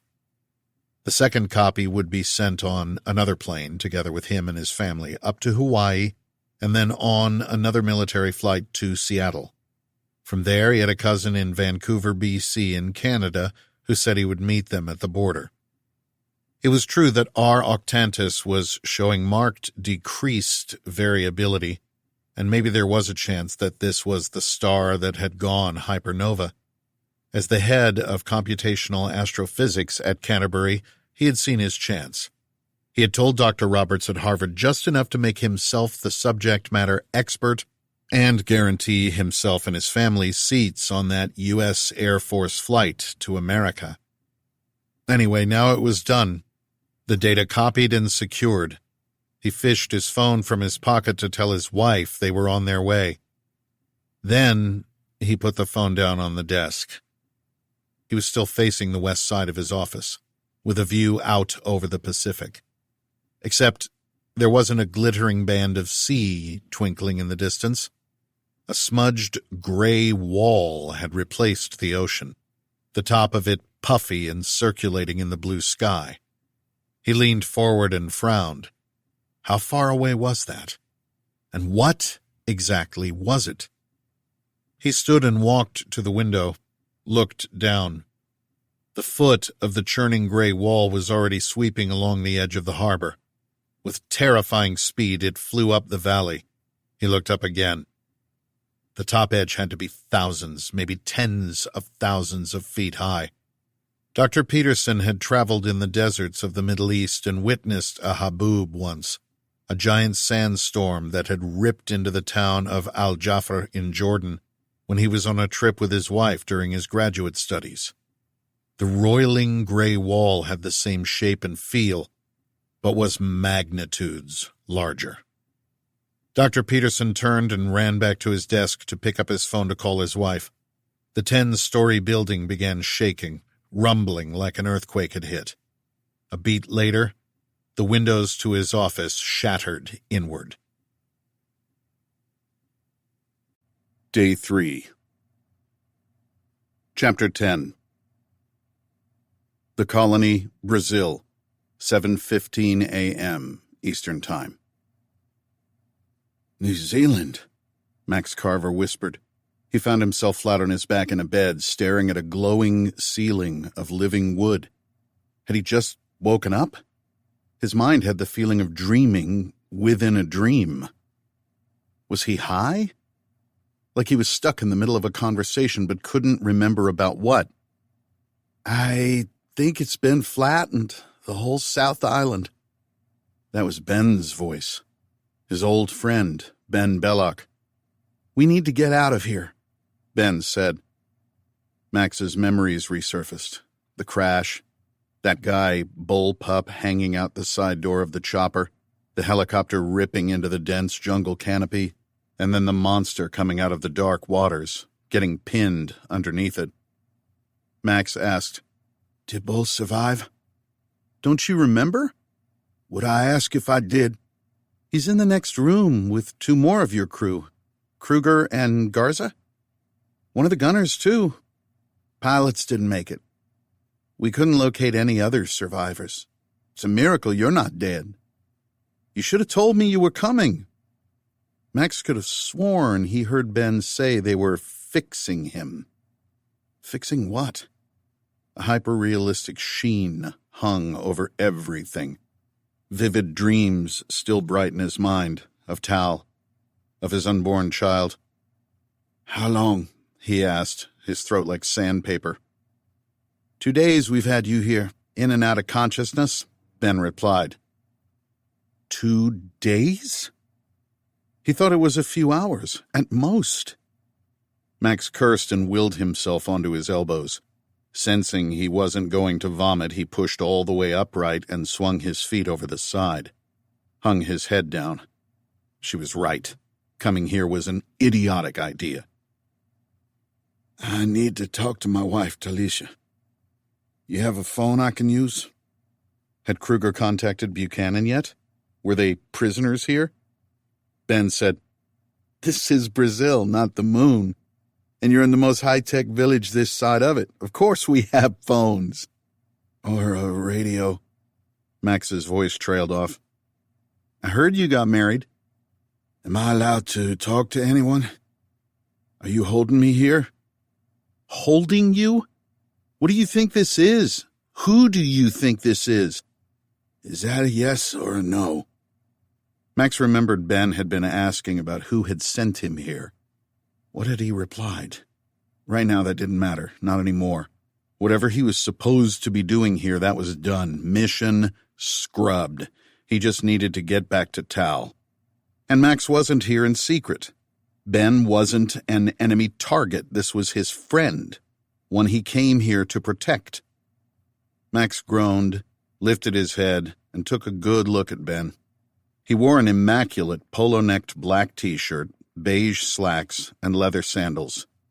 Brown skin so smooth it looked like he had barely aged since they were teenagers. That same gap-toothed grin, but the short-cropped hair was salt and pepper. Time had worn his old friend down, too. Just not much. You still with me? Ben asked. Max said, You didn't answer my question. What's your wife's number? His friend produced a phone from his pocket. Now, that was a good question. Max hadn't dialed Tal's number in years. Everything was stored in his phone, which they had made him leave behind. Mission security, Buchanan had said. The team would have the best comms gear on the planet in all cases. "Gaia?" Ben said aloud, but not to Max. They were alone in the room. "Can you find Talisha Carver?" Who's Gaia? Max asked. "Mother Earth." Very funny. "She's our AI," Ben said, like Siri or Alexa. "But here." Ben handed over the phone. "Hello?" A very familiar woman's voice called out from the speaker. Tal? Max put the phone to his head. Tal, it's... "You goddamned asshole!" Talisha burst into tears on the other end. "Don't you ever do that to me again. Are you okay? Are you hurt?" Other voices in the background. Sounded like she was in a bar, but it was still early morning. Maybe a breakfast place? She was always the smartest person in any room, but he hoped she wasn't letting her impulsive side take over. Baby, I'm fine, Max said, a shock of pure adrenaline the instant he heard her voice. A few scratches. I'm at the colony. That made it sound like he was on vacation. Are you okay? The baby? "We're fine. The baby is perfect. Honey, you need to get back home. Right away. A supernova ignited. It's not bad yet, but I'm not sure." "I'm coming. This mission is over. Did you check on my mom?" They had moved his mother to an assisted living facility on the outskirts of D.C. "Where are you?" A pause for 2 beats on her end. "I'm at home." He inspected his left wrist. It was encased in a transparent film. Some kind of a cast? "Colonel Buchanan said it was a communications problem. Max, is that what happened?" "We crashed," Max said, "but I'm okay." "Tal?" The line seemed dead. "Honey, you there?" Ben took the phone back and swiped his finger across its surface. "Been having connection problems, but I am sure it's not our end. I'll see if Gaia can get her back. Should be a few minutes. Don't sweat it. Don't worry, man. We're evacuating. I'm going to get you back to your wife." He paused. "And a baby coming? Congratulations, man." "What drugs did you give me?" Max's vision was still out of focus. "Nothing worse than what we took a dozen times when we were kids." His grin faded. "I heard about Charlie, man. I'm so sorry. It hurt me in a deep down place when I found out about that. The 3 of us, we were a team, you remember?" A flash in Max's mind of his brother Charlie's face in the sun. Sandy hair and goatee and that one front tooth at a funny angle that they always made fun of. Snaggletooth, they called him. Ben breathed deep and said, "But then, really the only serious philosophical question that matters in life is suicide. You dig me? Like what Camus said. I mean, that's the most basic question once you realize you're alive. Should I end it? Is it worth it? The pain, man. That's what I mean. That's the dichotomy. To be or not to be. Once you figure that out, everything else becomes crystal clear. I've been thinking about that a lot lately." "You've been thinking of suicide?" Max sat up an inch straighter. "And you haven't?" No grin this time. "Seriously, what drugs did you give me?" And yes, he'd been thinking about it. "Not exactly drugs. Not in the normal sense. I pumped you with nanoparticles we can program to block your nociceptive system." "My what?" "Your pain receptors. Stop the pain, take all the hurt away, man. Can even rebuild body tissue." "You got a biotech shop down here? I saw your TED Talks." "They wanted you to interview me, huh?" The grin returned. "Feel good enough to stand?" Max was feeling better. A lot better. Hearing Tal's voice felt like 1,000 volts had energized him. Only one mission now, his own, to get home. He got to his feet. Ben strode to the door, which pulled open ahead of him like flower petals retracting at night, except bright morning light poured in through the opening. The rising sun brimmed over the jungle canopy into the clearing, the skies flecked with towering cumulus clouds. Max followed Ben outside and held up his left hand to shield his eyes from the brightness. He had to hold up his right as well to protect from the glare of the second sun. Almost 90 degrees along the horizon, low in the sky and occluded by the trees. It shone like a blood-red sunset in the middle of the day. Aeon. The heat felt like stepping into a steam sauna. "Yeah, man, it's brighter," Ben said.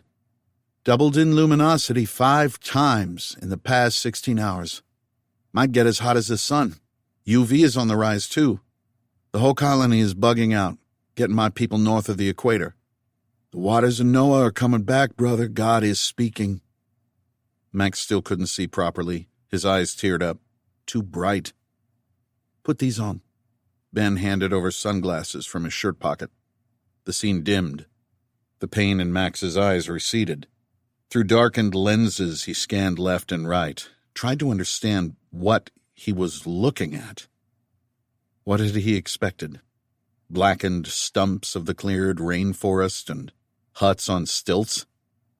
Max was on the 2nd or 3rd floor of a structure, the forest floor difficult to make out.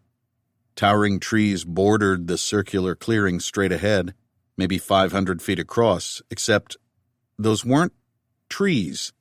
Not exactly. Windows and walls, buildings that seemed to grow organically from the woodwork of branches around them. Tendrils of vines wove like snakes in the air, undulating in the sunshine. Glowing jellyfish hovered below the outstretched awnings of the structures, towering into the sky. Chapter 11. South Pole, Antarctica, 1:20 a.m. New Zealand time. "Dag, how are we doing?" Xin yelled down the stairs. She pulled closed the exterior door, and the bright glare off the Antarctic ice lowered to the semi-darkness Dag liked when working. Another C-130 had just landed outside. The last flight out, but it would stay until everyone was collected. Only a handful remained. They needed to pack up, but there was no need to panic. Or there shouldn't be.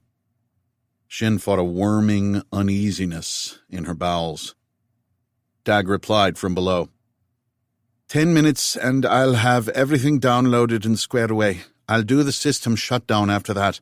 Maybe 5 minutes. You starting a bag drag? Take mine out too. Xin descended the metal stairs from the rooftop hutch to the top interior level of the Ice Cube building. The structure was 2 floors, a metal rectangle about 100 feet by 60 with 4 oval windows spaced evenly down each side. Emergency doors led outside onto metal gantries, the whole building supported on stilts to keep it above the snow and ice that accumulated over the decades-long planned life cycle of the project. "We'll go together," Xin replied. "We have 30 or 40 minutes. She slumped into a chair next to Dag. "Well then," he said as he pulled back from his keyboard, 10 minutes of playtime." He stretched like a cat, leaned toward her, his body lithe and wiry, but in a good way. Xin had heard he was into extreme sports and had done his share of mountaineering and Antarctic adventuring. Dag asked, "Tell me about your kid. Bing, right? Like Crosby? Cool name." "Bing Wen. It's Chinese." "Nice. He must be proud of you." "Prouder of him. Didn't cry once when I left. So brave and strong. He's the most beautiful little boy in the world." Which is what all mothers would say. "He's with your husband?" "We're separated." "Sorry to hear that," Dag said, but didn't look like he was. The Norwegian seemed sweet on her, if she could borrow that American idiom. A nice turn of phrase. She had to admit, she felt an attraction as well. She said, "Bing is with my mother and father. They're retired." "Time with Grandma and Grandpa is precious, I must say, Xin. You're dedicated. I respect that." "Dedicated?" Was he making fun of her? She was fluent, but humor sometimes escaped her, double meanings, cultural references. If anything, she felt like she was failing her little Bing Wen. Each transport that flew out, she wanted to shriek and run and get herself onto it, but sacrifices had to be made. The Chinese word for crisis was made up of 2 syllables, the first meaning danger, the second signifying opportunity. Not exactly opportunity, but an inflection point. Xin had come here to create new possibilities for her family, and she still intended to make the most of it, no matter what. The bigger the crisis, the bigger the opening. And now, perhaps, the greatest of all time had landed in her lap. The world was about to change forever, and she intended to find a way to the top of whatever it became. I mean, about staying here this long, Dag added, seeing her puzzled expression. I can see you want to get back to Bing, but you're here, helping make humanity safe, collecting as much data from the instruments as you can before leaving, taking one for the team. Xin regained her composure. What else could I do? Gotten out of here as fast as possible, like everyone else. It's too bad. I had an adventure planned for the end of my rotation. Would have gotten me in the record books. I look forward to you telling me about it on the flight back. Dag leaned closer, his hand inches from hers. I am only still here because of you. She pulled back. He added, because you told me it was safe. A flash of guilt. She replied, I wouldn't stay if it wasn't. That wasn't true at all. She had lied to him on purpose, abused his affection. She needed Dag.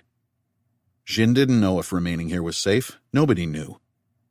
She had assured Dag it was safe because she needed his expertise to download data from the Keck Observatory and Bicep Radiation Detector and the other dozen projects still running here. The American military's DSCS satellite, the only one with decent bandwidth, had shut down in the initial gamma burst from Aeon. There was no way to get even a dribble of the terabytes of data generated hourly by the dozen telescopes and sensor arrays down here pointing straight up at the anomaly. The only way was to pack the information onto disk drives and fly it back to civilization. Ground-based telescopes and observatories anywhere north of the equator couldn't even get a line of sight to Aeon, and there weren't many in the south. Those few had to peer through a thick layer of atmosphere. Most of the orbital telescopes and observatories had been damaged or shut down in the initial gamma burst, their systems put on standby in case of more radiation flares. Even the handful that were active and repurposed to point at Aeon were useless. The supernova was too bright now. It was like pointing a normal telescope at the sun. As the discoverer of Aeon, Xin had acquired special status on ICE, and she made herself the de facto data collector for all the experiments and observatories. Everyone was happy to oblige as they scurried to get away. Xin had sent off a first package of data the day before with one of the transports, which was now slowly making its way to Washington, and she had made slight changes to the data going to America, which was another reason she had been forced to stay as long as possible. In a backpack on the table was Xin's real prize. 24 disk drives with a petabyte of pure data gold that she would deliver to the General Secretary in Beijing. How much longer? Xin asked. Dag checked his monitor. 6 minutes. The grind of the turboprops went silent beyond the walls. The C-130 must be parked. The last of the gear and staff were starting to be loaded. I'll go downstairs to get our bags ready. All data downloaded, Dag said after checking his screen. I'll start system shutdown. By the time you get back up, I'll have it stowed and we'll get out of here. You can tell me more bedtime stories about exploding stars on the ride to Mactown. Must say, I'm a bit sad. Aeon is a terrible thing, Xin commiserated. Sure, but I mean that we didn't get to spend more time together. Despite herself, Xin blushed. I'm going out, she said without meeting his eyes. Still with her parka on, Xin strode to the metal stairs leading down. She crossed the empty ground floor of Ice Cube past the littered cubicles to the front entrance. Their gear was stacked by the door. She banged open the exit and hauled first one backpack and then the other onto the metal walkway, and then down the flight of exterior stairs to a waiting sled. Wheezing from the effort, the South Pole was at nearly 10,000 feet of elevation. She stopped to catch her breath. The C-130 was about 300 meters away along a well-worn ice path straight between the Bicep and Keck observatories. She hadn't seen the man she had spotted earlier again, probably already on a plane out. She keyed the walkie-talkie. Susan got our bags on the sled, on our way over now. She waited for a reply. The low growl of the turboprop's turbines thundered to life and roared. Snow crystals spat back from the plane in a white cloud. Inside the ice cube structure, the familiar wail of the siren reverberated. 15 minutes till the plane left. Xin keyed the walkie-talkie again. Susan, do you read me? Nothing but static. Maybe she couldn't hear over the noise of the props.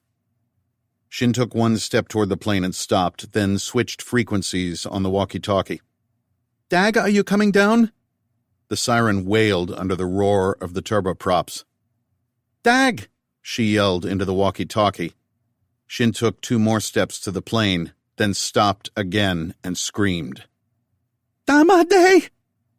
She turned and sprinted 3 steps at a time to the door, swung it open, and ran to the interior staircase. Loud popping sounds echoed over the wailing siren. Was the ice under the structure cracking? She leapt up the stairs, yelling Dag's name. She found him at the top, draped over the guardrail and banister, covered in blood. Chapter 12. The Colony, Brazil, 7:22 a.m. Eastern Time. What are those? Max Carver pointed up at the things in the air. His mouth fell open like he'd stepped in front of a train. The objects overhead looked like neon cuttlefish. Fins rippled along their sides, floating hundreds of feet up in the air. Dozens of them, some the size of cars, others like buses. Some shimmered in and out of view as if they were and weren't there. The bottoms lit up pink from Aeon.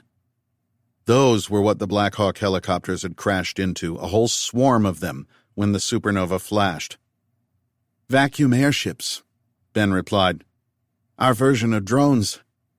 Tech here takes getting used to for newbies. Come look. He took 2 steps to the edge of the veranda. The railing undulated around a small gap in it. The floor had the same tightly woven wicker-like material as the ceiling, except it didn't glow. Max took a stamping step out the door. Felt solid enough. Overhead stretched the flickering emerald forest canopy. Sunlight slanted across the shaded landing. Insects buzzed. A brightly colored bird fluttered through branches to the right and cawed. It took off into a flock that circled before heading away. Max was maybe 2 stories above the ground. More? Ferns and flowers dotted the forest floor between barely visible tops of transparent domes. The trees around them shimmered slightly as if they were paintings of a forest, and not quite real. Look closer. Ben indicated the railing. Max leaned in, focused. Tiny fingers became visible within the gap, the probing tendrils searching to find each other, entwining. A beat later and the gap in the fencing closed, sealed itself. This building was made for you, Ben said. We only make what we need. The rest gets digested back into the forest. Max still felt disoriented. This wasn't helping. Digested? The little fingers twining together? Xenobots. Half machine, half biological. Made from poison dart frog cells we harvested from the forest around us. Living robots. Synthetic life forms we can program like 3D printers, but with a biological substrate. It's the basis for much of our physical program here. You made this structure yesterday? You mean since we arrived? You certainly made an entrance. Max tested the railing, leaned over to inspect the snaking branches of the tree holding these rooms aloft. The roots below, stony gray claws that dug into the earth, were heavy with moss and green decay and thick as a man's thigh. The branches twined up around the structure like a gardener's stringy fingers. A cumulus cloud billowed in the blue sky. The air smelled like thunder, electric and crisp over the hot organic fragrance of wet dirt. Sweat wicked down his back. From behind him, strong arms wrapped around and crushed, lifted him clear into the air. Before he could be alarmed, a familiar voice said, "Man, oh man, I am glad to see you up and around. You saved my life, brother. Asher and Ezra, they got themselves a new favorite Uncle Max." The arms released. Max staggered forward and turned. Bull's cheeks were rosy to each side of a lopsided ear-to-ear grin. Massive biceps. He was now wearing a black t-shirt like Ben, and the same sandals and beige slacks. No tactical gear or weapons in sight. Bull came from 2 rooms down, the door now open. Max counted 5 entrances attached to this balcony, but no stairs or exits he could see. He asked, "Where's Kruger? Garza?" "Out looking around." "Reconnaissance. Garza is buddying him. I stayed here to watch you." He looked about as happy as a hog in a wallow. Was it just seeing Max? What had happened while he was unconscious? "Kruger and Garza are out there?" Max pointed into the middle of the colony clearing. Ben said, "You are free to do as you please, as I said." The railing to Max's right separated and swung outward, or rather, it rolled backward on itself to create a 10-foot opening. A gray dome rose in space before them. One of the airships, 6 yards across and 10 long and shaped like a football. What Max had thought were tentacles toward the front had reshaped into 2 tubular seats, one beside the other. It hovered, its side fins fluttering and vibrating to keep it in place. "You can't be serious," Max said. "It's the science of can and can't," Ben said, as the bubble drone lifted away. He was seated next to Max in a canopy that swung below the body as it rose. "Formulating laws of nature nobody has done before. That's what our colony was about, making things better, simpler." Bull waved goodbye from the balcony. Ben controlled the drone using his phone, said it would be faster than walking, that they didn't have much time to waste. The seat felt like it wrapped itself around Max's body when he stepped in. A silvery tube cinched itself around his waist to hold him, which felt more creepy than secure. The drone wobbled as they stepped in, like getting onto a giant balloon. The fin fans, for lack of a better term, vibrated and pulsed, sending a whoosh of air past the occupants as the drone swung around and lifted into the air. "Like this vacuum airship," Ben patted the gray plastic hull. "How's it vacuuming exactly?" Max leaned forward and the drone tilted with his weight shift. The thing didn't feel steady. "How does a balloon work? One that flies up when you let it go?" "You fill it with gas." "Why?" "Because helium is lighter than air." "And what would be lighter than that?" "Even lighter than hydrogen." Max thought for a beat. "Nothing. A vacuum. The reason we use light gases in balloons and airships is to provide outward pressure to hold back the membrane. But what if you could build an extremely delicate structure inside the balloon, strong enough to hold the membrane back and then suck all the air out? That's what's in the lifting body behind us. Inside the balloon that's lifting you up," Ben patted the gray plastic of the drone behind him, "is a vacuum, as you said. Nothing. We use nothing for lift. Who said you can't get something from nothing?" The balloon drone wobbled and swung fully around. They cleared 30 more feet into the air. From this height, a network of paths and domes became more obvious between the dense foliage of the clearing. A man and woman on a path below turned and looked up, 2 children walking between them, and waved. Maybe a dozen other people visible. "You see the glass in those windows?" Ben said, pointing at sunlight reflecting between the branches of trees. Max nodded. "Transparent wood. Same as in your room. That's tech from back in your world. Just nobody uses it. The buildings here are coated in a metamaterial that makes them almost invisible. And that cast we put on your arm, it's a clear skin replacement that speeds recovery. Max looked at his arm where the caiman had grabbed him. The sheath that had been over it 10 minutes ago had melted away. The ripped skin healed with fresh tissue. And you see over there? Ben extended his arm and pointed at 3 large domes. That's the new aerodrome. We're building huge versions of these things.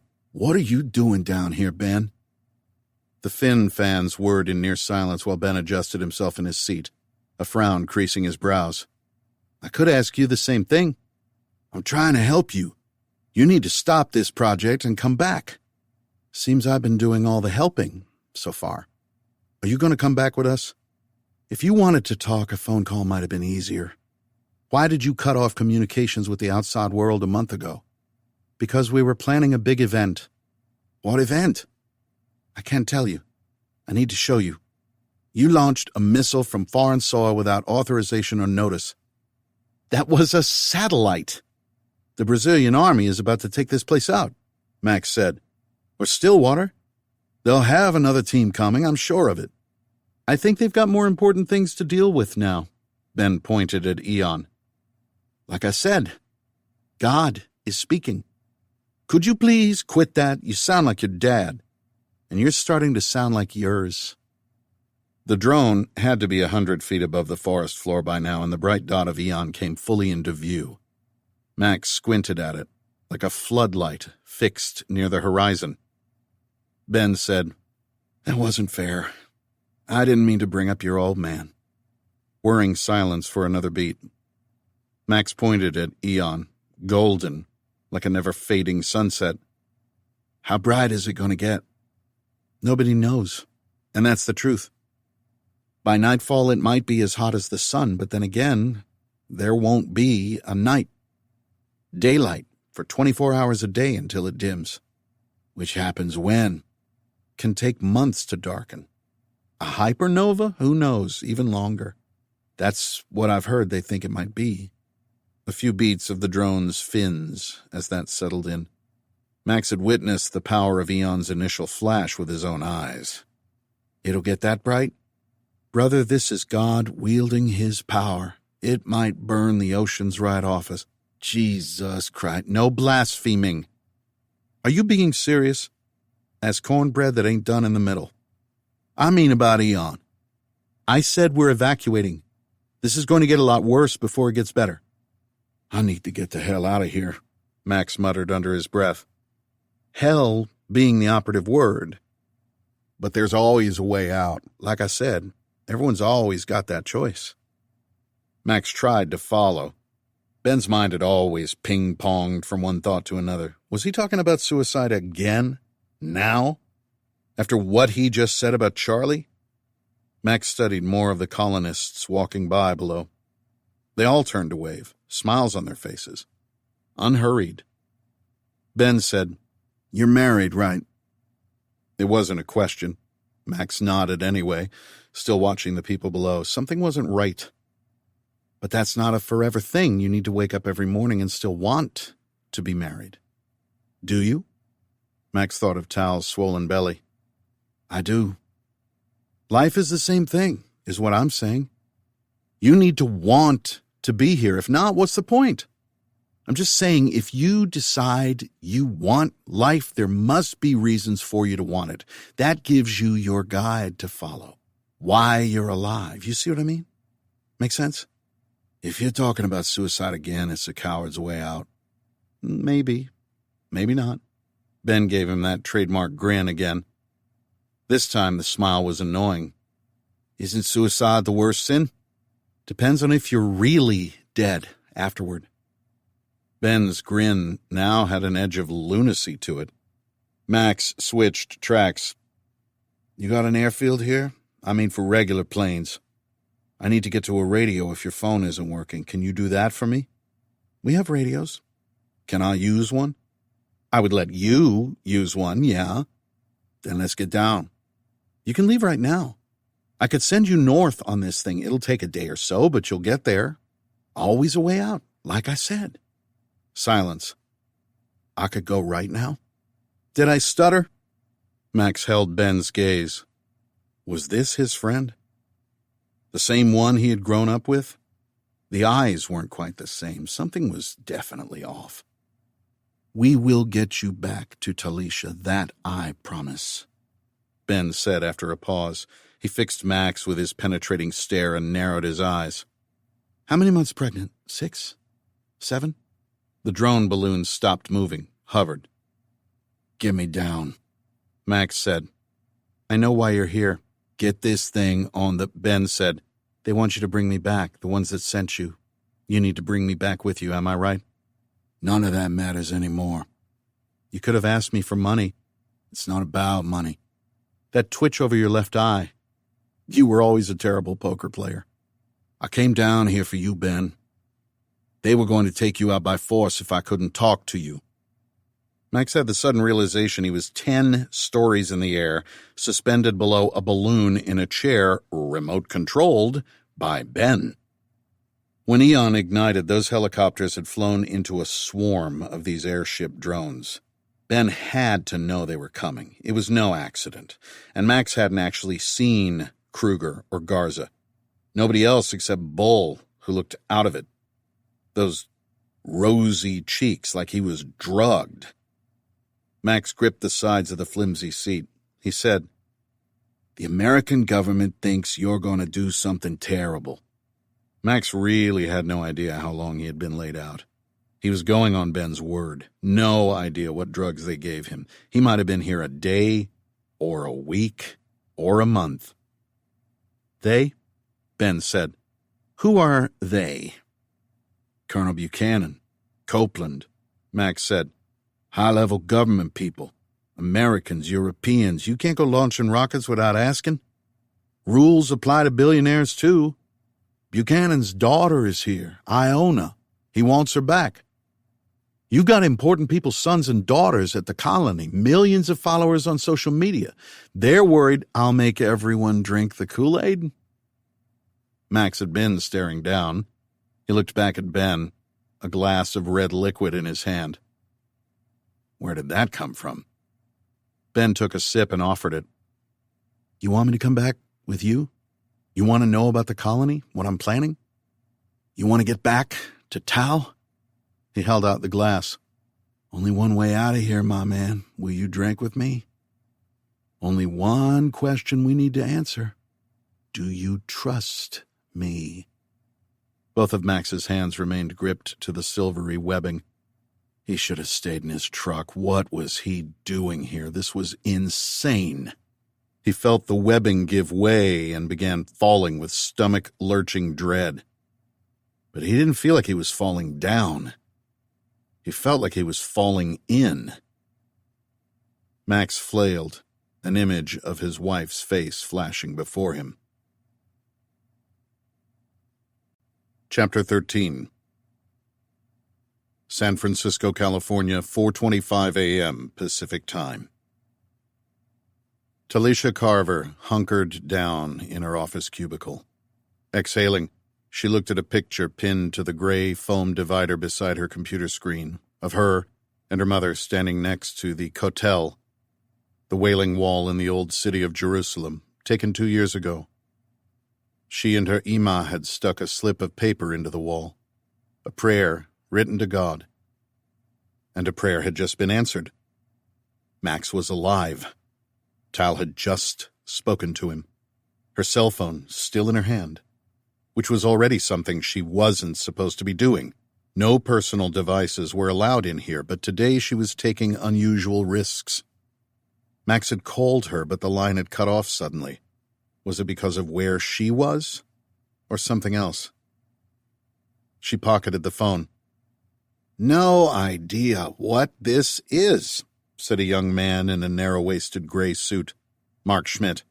He deposited a clear plastic cube 12 inches to his side on her desk, a glass vial of white powder suspended in its center, a red label on one side with 3 concentric circles. "Geek Squad across town says it doesn't fit any known viral or biological profiles, but they haven't had much time to look at it. Best guess is it's a prion." "What's a prion?" He handed her a printout. "Not quite a virus, but not bacterial either. That's what they told me. Not alive, but not entirely dead. And electrically active. Tal's knee was bouncing up and down nervously. Her hands were trembling a little, too. She wasn't cut out for cloak and dagger. Too late now. She pushed her chair back and away from the container with the biohazard and poison stickers on it. Shouldn't that be confined to the labs? She scanned the paper he handed her and read. The term prion refers to abnormal pathogenic agents that are transmissible and can induce abnormal folding of specific cellular proteins called prion proteins that are found most abundantly in the brain. Prion diseases are usually rapidly progressive and always fatal. Nasty, right? Mark said. Her new buddy could be reckless.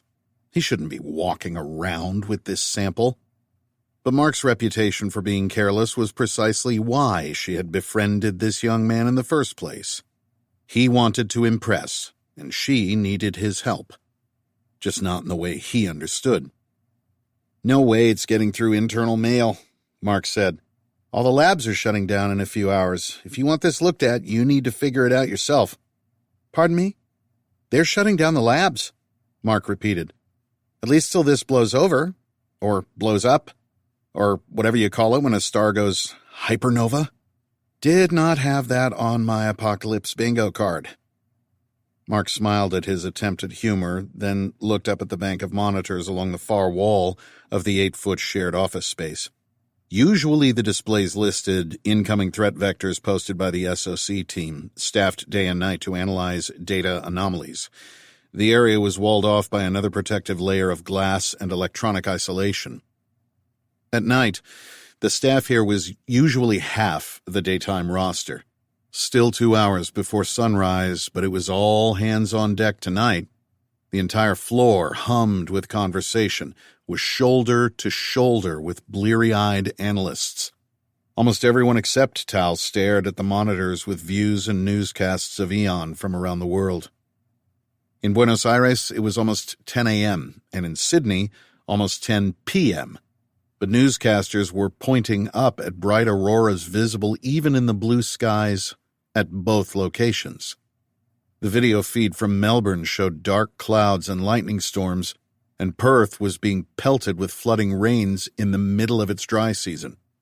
A few screens showed clogged highways and views of raging forest fires. The night before, Tal had met with her hacker contact, Monk. Over the course of the past day, Aeon had grown 1,000 times in intensity, steadily getting brighter but beginning to plateau again, some scientists were saying. Tal peeled her eyes away from the bank of monitors and looked back at her own screens, then at the plastic biohazard container on her desk. Mark said, "A week ago, some nut job in Brazil using Amazon to deliver thousands of packets of mysterious white powder all over the country would have been a national emergency. But now the labs aren't even going to look at them. Gather it up and burn it, is what the boss said. That's why I grabbed this one." "Thanks, Mark," Tal replied. She didn't really want it. What did Colonel Buchanan want with her Max? With Ben Belloc and the colony? His daughter was there, but as much as he played the sympathy card, Tal was suspicious. What was Buchanan's daughter doing down there? Tal had looked Iona Alcott up. She had taken her husband's name, although he was now deceased, and read her files. The woman was a legitimate scientist in the field of parasites. Images had come back from inside the colony, from military-hardened Overwatch satellites that were still working. It looked like they were mobilizing to get out of there, which wasn't surprising given the events. If Ben Belloc was all they said he was, the man would have a plan, and she had a feeling he would bring Max back. Colonel Buchanan, on the other hand, Tal wasn't sure he could be trusted, which was why she needed to hack into the Spectrum database. Around the NSA, the latest analysis of the colony was that nobody was really interested anymore. The satellite images had been matched with pictures from the ground. The strange oval objects were airship drones. The colony had advanced 3D printers that were interesting, but Their Xenobot technology was derived from work done by scientists at Caltech a few years before. The mini-rockets they launched their satellite on was probably a copycat of a dozen other commercial space startups fabricated in their 3D printer shops. Interesting, but the intel said they weren't exactly weapons of mass destruction. All resources at all levels of the government had now shifted to Aeon. The confusion had just made Tal's job easier. After meeting Monk, she came straight to the office, asked Mark to join her, used his credentials while he was staring at the wall of screens to log into his accounts, then slipped into the SOC to chat with the guys about Aeon. She used Mark's identity to install the hack from Monk behind the NSA firewalls from inside the operations center. Monk had given her a zero-day exploit he said could defeat the government's ring fencing, a honeypot that would snag any incoming contacts, trap the code and create a conduit to pull out the data, provide her with evidence of the Spectrum project and a way to track it. Aeon was the perfect diversion. Tal had the incoming threat and incidents reports on 2 screens in her cubicle. Almost everything here was generated by AIs now, algorithms that scanned vast incoming troves of information and churned through it to look for anomalies. The chatter on social media had tripled in the last day. The volume of phone calls internationally ballooned even more. But on her 3rd screen she had the exploit running. Tal glanced again at the picture of her and her mother in Jerusalem. She knew those prayer notes were collected a few times a year and buried in the Jewish cemetery on the Mount of Olives. Her mother was now entombed not far from that slip of paper. 2 years gone already. It was also 2 years ago that Tal started to become aware of the Spectrum project. She had been working at Rockdyne, the NSA subcontractor, for long enough to have climbed the ranks. Ema had been proud. Cyber warfare was the next frontier in the mission to protect, and Tal had honed her skills. But along the way, she had started to notice strange coincidences, as though the NSA somehow had access to the data from their partner agencies before it arrived. The Snowden-era PRISM project had been dismantled years ago, the American Congress restoring due process to privacy, and the NSA had at least paid lip service to it. What Tal suspected, what she had started to uncover, went far beyond what PRISM had been. A global network that was spying on citizens in every country. A system that was reading every email and listening to every conversation and tracking and analyzing it and storing the data in an offshore facility. The data wasn't stored on American soil, of that much Tal was sure. In her covert investigations, the word Spectrum had come up, but then all records of it had been automatically erased from data logs by mysterious AIs just as quickly. Something or someone was operating inside the NSA to cover their tracks. Tal was able to find breadcrumbs, but not the bread. Spying on your own citizens was one thing, but a global conspiracy? Who was controlling it? And why? What was the data being used for? A week ago it had seemed the most important thing in the world before everything changed when Aeon flashed into existence over the South Pole. Why was Talisha still pursuing Spectrum? Because of the question that had been picking at a corner of her mind since she found out about the shadowy project. Why? Why would some cabal of global intelligence elites be monitoring the network traffic of the entire world? What would they be listening for? The answer, they had to have known it was coming. Whoever ran Spectrum must have known about the impending supernova. Her mother had taught her many lessons, but her father had always drilled the same one into her. The rich and powerful always screwed over everyone else. If the top echelons knew about Aeon ahead of time, that some apocalyptic disaster was about to befall the Earth, then they didn't want anyone else knowing about it, giving them time to prepare their bunkers, letting them keep the status quo as long as possible to squeeze as much juice from the masses before they left them out to dry in Aeon's burn. The meek would inherit the earth. Maybe. But nobody said what condition it would be in when the handover occurred. Tal looked up from her monitor, images of the bright burning dot of Aeon displayed on the screens across the walls. Mark smiled at her. How can you work with all this? Somebody has to. At the front desk, over the tops of the cubicles, Tal noticed men in dark suits and sunglasses. The receptionist looked panicked. She pointed over at Mark. Tal realized it must be because of her using his credentials to install her hack. That was fast. But wasn't that too fast to be possible? She put her earbuds in and pretended not to pay attention to the men cornering a perplexed Mark near the water cooler. A chime alerted her that the tripwire of her online trap had been triggered. Her servers were downloading data from Spectrum into her sandboxed server. This place was a classified environment, and what she was doing had to be setting off alarms that would soon point back to her. Tal turned off her computers. The screens went blank. She could check what she had trapped remotely from her hotel room.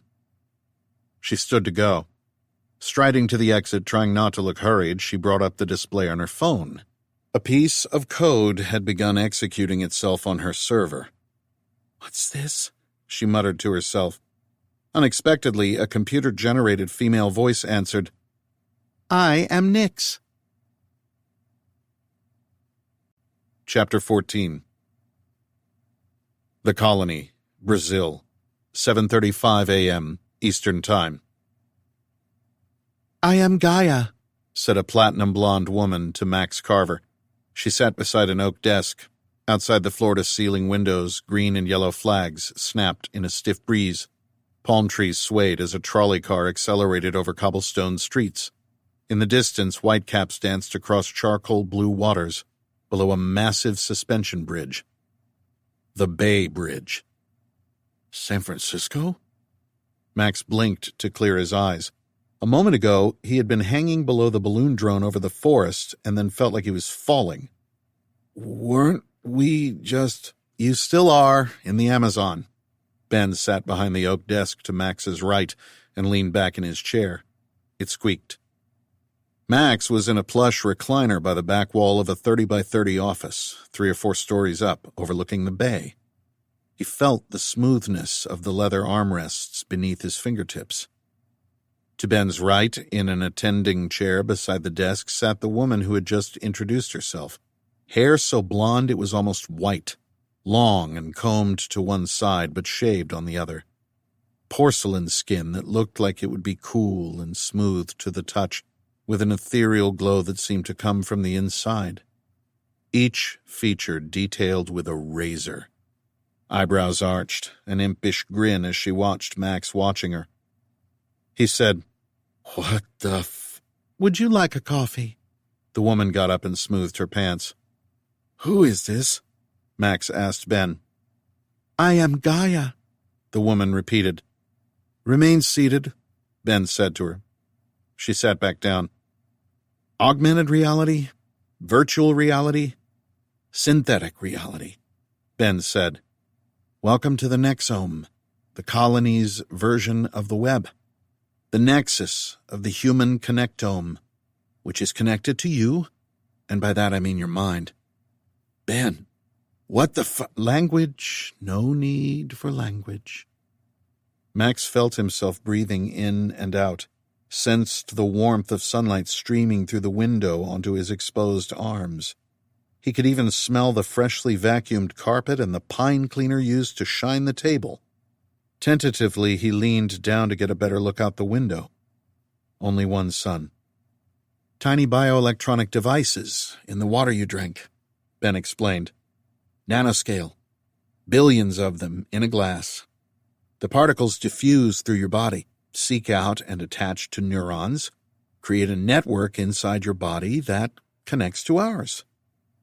I know it's disorienting, but don't panic. I'll run you through the operating system. I didn't drink anything. You were reaching for it. Do you trust me? That had been Ben's question in the balloon drone, as Max felt himself falling. I passed your test before I started falling. You weren't falling down. More, let's say, inward. Max lifted his hands and rubbed them together, clasped the fingers together. He felt something, but something not quite real, somehow slippery, spongy, almost wet, an iridescent sheen to everything. That's what you gave me, isn't it? The drug. You said it took away the pain. It wasn't morphine. Washes out of your system after a few days, Ben said. It's not permanent. That made it sound like a scar inflicted from a wound. If so, where had Max been punctured? He turned his hands over and inspected them. The simulation was good, but not perfect. A slight delay in the rendering. The visual had the feeling of a high-quality video game. Your wife is here, Ben said. Inside your video game? In San Francisco. She's at home. She lied to you. Max took a moment to process. Why would she do that? He knew his wife could be impulsive, and he knew she was toying with the idea of whistleblowing on some secret NSA project. He had advised against it, but she was more idealistic than him. Still, why would she be pursuing this now?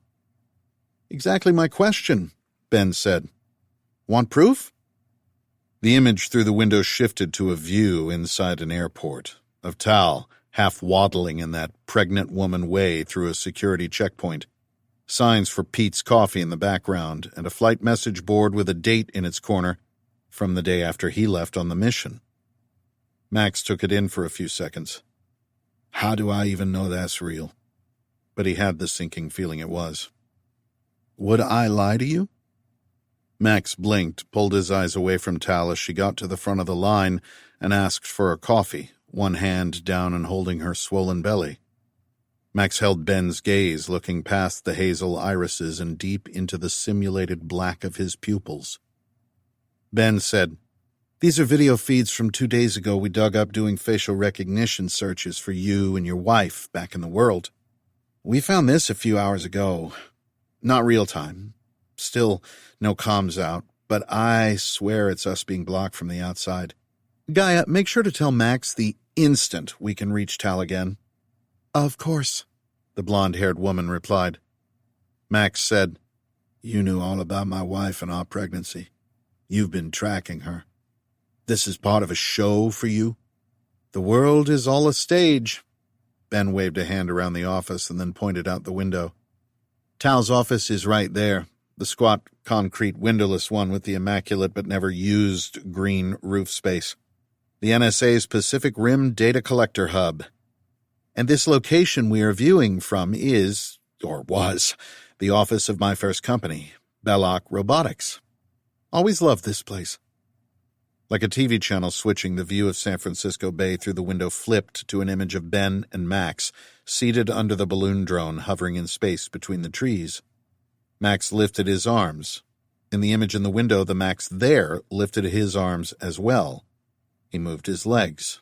Max on the screen didn't budge. Gaia is mediating control of your body back in the real world, Ben said. Mine too. Making sure we don't hurt ourselves. Keeping us safe while we're off, so to speak. You're in complete control. Whatever you need, just ask Gaia. That's the easiest way to navigate the Nexome. Then turn it off, Max said. We don't have much time. I'm trying to help you. So I don't have control. This is the fastest way. To do what? To explain. I'm a truck driver, Ben. This is a bit outside my wheelhouse. I just need to get home. I will get you back to Tal and the baby. You keep saying that. Max sat back. The view of San Francisco returned. Cars honked on the streets below. Max resigned himself to whatever Ben was doing, tried to push down the sensation that he'd lost control, pushed down his anger. Ben was trying to educate him, then get it over with as soon as possible. I take it Gaia, he nodded at Blondie, is the colony's AI, right? Like Alexa, but better? He smiled at the woman. She smiled back and nodded. Thank you. Ben said, She's the reason all this is possible. Our AIs are helping us uncover new laws of physics, new materials, better and faster ways of doing things. The colony is a technology incubator, an accelerator, just like we had back in the Bay Area, but better, faster. I watched your TED Talks. The science of can and can't. If you think you can, Max said, or you think you can't. You're right. Ben completed the line for him, and the grin returned. Max grinned back. They used that quote when they were teenagers. He needed to play along and earn Ben's trust, then use that to get out of here as fast as he could. Get into his friend's mind. That was the mission now. Ford was a fascist asshole, but he was correct. Ben got up from his chair and circled behind Gaia, who kept smiling and focused on Max. The science of can and can't is much deeper than what he ever imagined. We're close to combining all the laws of physics. Gravity with quantum physics. A whole new way of looking at the universe. That's what Gaia is helping to bring us. And with what just happened, we need all the help we can get. We might even be able to figure out what Aeon is. The image on the window screen changed to the rainforest, the viewpoint wheeling around the edges of the clearing. Back in the 1940s, von Neumann became famous for inventing game theory, Ben continued, and the idea of the universal computer. But his real masterpiece was about self-reproducing automata, published posthumously in 1966. Not a universal computer, but the universal constructor. That's what we're doing here. Bridging the digital and physical worlds, building anything, anywhere. His theory is the basis for all complex systems, automata theory, even artificial life. You're xenobots, Max said. Now you're getting it. Von Neumann also designed weapons, didn't he? At my first startup, here in San Francisco, Ben said. I used to go on retreats into the wilds, into the mountains, into the rainforests. And then we would return, refreshed and full of ideas. Eventually, I thought, why go back? Like I said, I watched your TED Talks. And so, Max flourished his hands in the air, the colony was born. Aren't we in a hurry to get out of here? Ben had said it was an evacuation, but Max didn't get a sense of urgency from him. I need you to understand why I built this place. I'm not joking around. You don't need to explain why billionaires build lairs in the wilderness. I would too. I get it. No, you don't. Because even I didn't know. Everything we created here, the advanced 3D printing, the xenobots, the airships, it was all for a reason. I just couldn't see it. Are we back to God? Are you mocking me? You're such a science guy, Ben. Why are you holding on to all the stuff you said you hated about your dad? It seems... Max hesitated to say crazy. I never hated God. Ben paced back and forth. Einstein believed in God. He was a committed theologian, and if he's not enough of a science guy for you, you said we don't have much time, stop wasting it. Max felt the seconds ticking by like invisible drops tapping inside his mind. Ben conceded and nodded. You must have asked yourself, did they know, the people who sent you here, about the supernova, that this was about to happen? The thought has crossed my mind. Which means they sent you here into a danger much greater than what you signed up for, separated you from your wife and child-to-be. Whoever sent you here did this on purpose. Would you have come here if you had known? No. Zero hesitation in that answer. They lied to all of us, my friend. Any guesses why? Max had been pushing the thought away, but it ate the edges of his mind. Flamed the corners was more like. Tal needed him. His unborn child needed him, and he had taken off. He was never supposed to be that person. Why don't you tell me what you think? That we are on the brink of a titanic struggle between good and evil, Max, and you are the messenger. That's why you're really here. I'm here because my old boss asked me to help find his daughter, but more because I wanted to help you. That honest enough? All I want to do is get home. Which will not exist soon, Max. Our planet was overcrowded. The herd needed to be culled. Mother Earth was dying.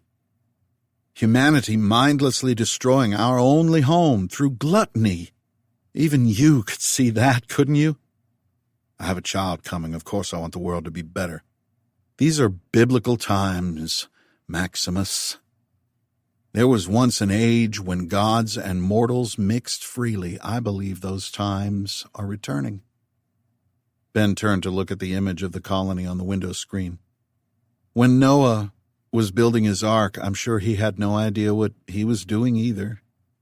The colony is your ark? Ben pointed at the bright dot on the southern horizon. And Aeon is my reign. Chapter 15.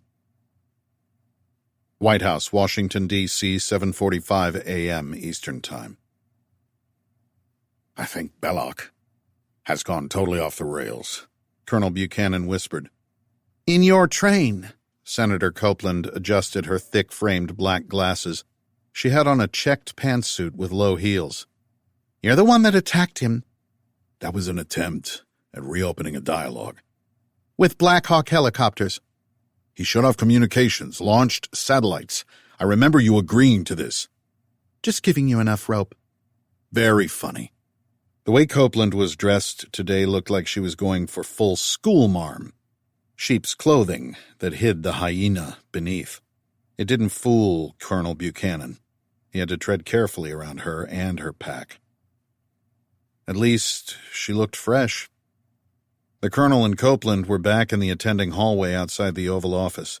Buchanan was again standing in front of the portrait of Benjamin Franklin. The mahogany buffet below it was now littered with cardboard coffee cups, none of them on coasters. Papers scattered across the polished top, some on the floor. The young men and women shuffling back and forth through the West Wing looked like they hadn't slept the night before. Shirts untucked and sleeves rolled up. None of the excited whispers of the night before. Buchanan hadn't gotten much shut-eye either. Not since Dr. Roberts' announcement the night before, which hadn't been made public because of the risk of mass hysteria. At this point, it was still guesswork. It hadn't made sense to go home and change, so Buchanan had taken a shower in the lower-level gym and changed his shirt. The hallway now had a digital clock over the wall screens that displayed the time since Aeon had flashed into being. 54 hours and 45 minutes. And counting.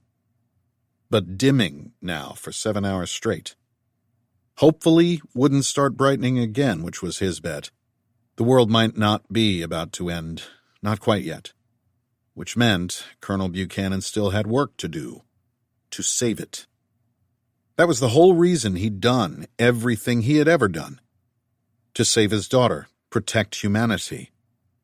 Now he needed to get his little girl back here from the colony. She was his baby no matter how old she was now. Nothing would change that. Those were the things he was supposed to be thinking. He smiled his most ingratiating grin at Senator Copeland. I think problem-solving is more the order of the day, a coming together. We are all in this together. Copeland gave him a long, sideways look, but didn't respond. The curved door to the Oval Office opened, and a young man peered around the corner. The president will see you now, he said, and ushered them in. President Charles had his shirt sleeves rolled up, still wearing the same red tie as the day before, sitting on the edge of one of the beige sofas in the middle of the room with the vice president. The curtains to the rose garden were open. Early morning light spilled in. Beyond the trees and shrubs and calm morning light, black military trucks and vehicles were visible. They had rolled in the night before onto E Street and the southeast and southwest gates. Protesters had amassed along Constitution Avenue the night before. The colonel's car had to be ushered through them by Secret Service. A meeting was in progress. Western states have formed a mutual cooperation alliance, the vice president said in hushed tones as Buchanan entered. The southern states from Virginia down have formed a bloc as well.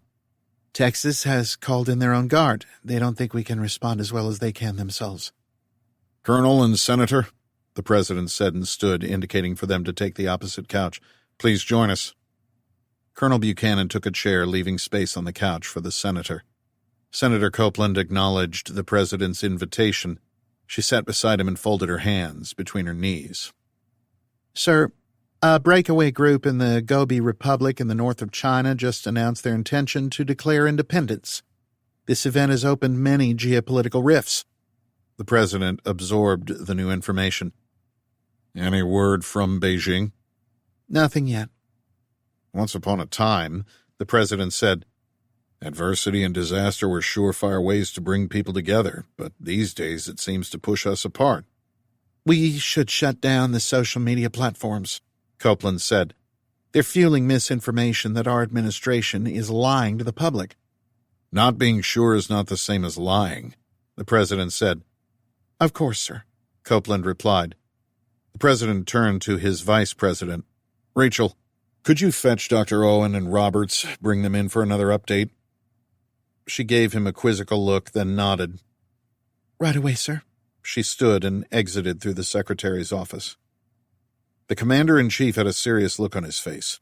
Colonel Buchanan imagined President Charles watching footage of himself on the Jumbotron in Times Square later in the day, reviewing his motivational speech to the nation on ways they could overcome this. What had just happened? The man had just finished the morning security briefing. Buchanan needed to get a copy. Governor Trent of California heard a rumor that we knew about this event and didn't tell anyone. The president clasped and unclasped his hands as he talked. With respect, sir, Colonel Buchanan said, we should not be scaring ourselves with ghost stories. If this thing heats up like Dr. Roberts said last night, then we should all go home to our families, because there is nothing to be done. But if that does not come to pass, then we need to start acting now on the basis that this is survivable. Spreading rumors and conjecture before that would be irresponsible. That is not what I am talking about. The president fixed his eyes on Copeland, and then Buchanan for a few seconds. I will only ask this once. Did either of you have any advance knowledge of this event? With all those eyes and ears listening in corners we aren't supposed to know about? Buchanan asked, did we know that a world-ending catastrophe was about to unfold? The president's eyes moved from looking at Copeland to back at him. We had no advance knowledge, sir, Buchanan said. Zero. No, sir, Senator Copeland added. We had no warning nor indication from any source about any astrophysical event. Possibly the Chinese knew something, that's my only theory. The president said, the Chinese knew about it. I would bet all the donuts on that, and the Russians too. How were we so unprepared? Where was our intel? A Chinese spy was the first to announce the event on Twitter almost 3 days before it happened, which our own security services ignored. The president's voice now held an edge of exasperation. Dr. Xin Rou, correct? The researcher at the Ice Cube Neutrino Observatory? She works for the MSS, the Chinese CIA? From what we've been able to dig up, yes, sir. And you want me to believe that she just put that on social media 3 days before the world went to hell? The Chinese were covering their ass. They knew about this long before us. I'm going to ask you one more time. Colonel Buchanan, Senator Copeland, did any of your people have wind of this? Buchanan and Copeland shook their heads in unison. The colonel said, we had heard rumors about a possible terrorist attack from extremists based in Brazil, but that was all we were chasing down. All due respect, sir, your family is here under this roof. My only family is my daughter, in Brazil, and I'm trying to get her back. If I knew anything, I would have had her back long ago. The president sat back, apparently satisfied. The door from the secretary's office opened, and the young man from before ushered in Dr. Owen, in a new blue sweater, and Dr. Roberts, somehow in an immaculately pressed dark suit and tie. The president indicated the 2 leather chairs toward the front of the couches. Another man and woman came in behind them, the man in full military uniform. The colonel recognized him as the chief of staff of the Air Force, the woman as the head of NOAA. They both hung back at the edge of the room near the resolute desk. "Dr. Roberts," the president said, "what's the latest?" "As I said yesterday, we began looking at the South Pole data at Canterbury University in Christchurch to speed up the process," Dr. Roberts said as he sat at a leather chair at the head of the couches, "copying and transferring and analyzing at the same time." He looked nervous. "To reduce the risk of losing it.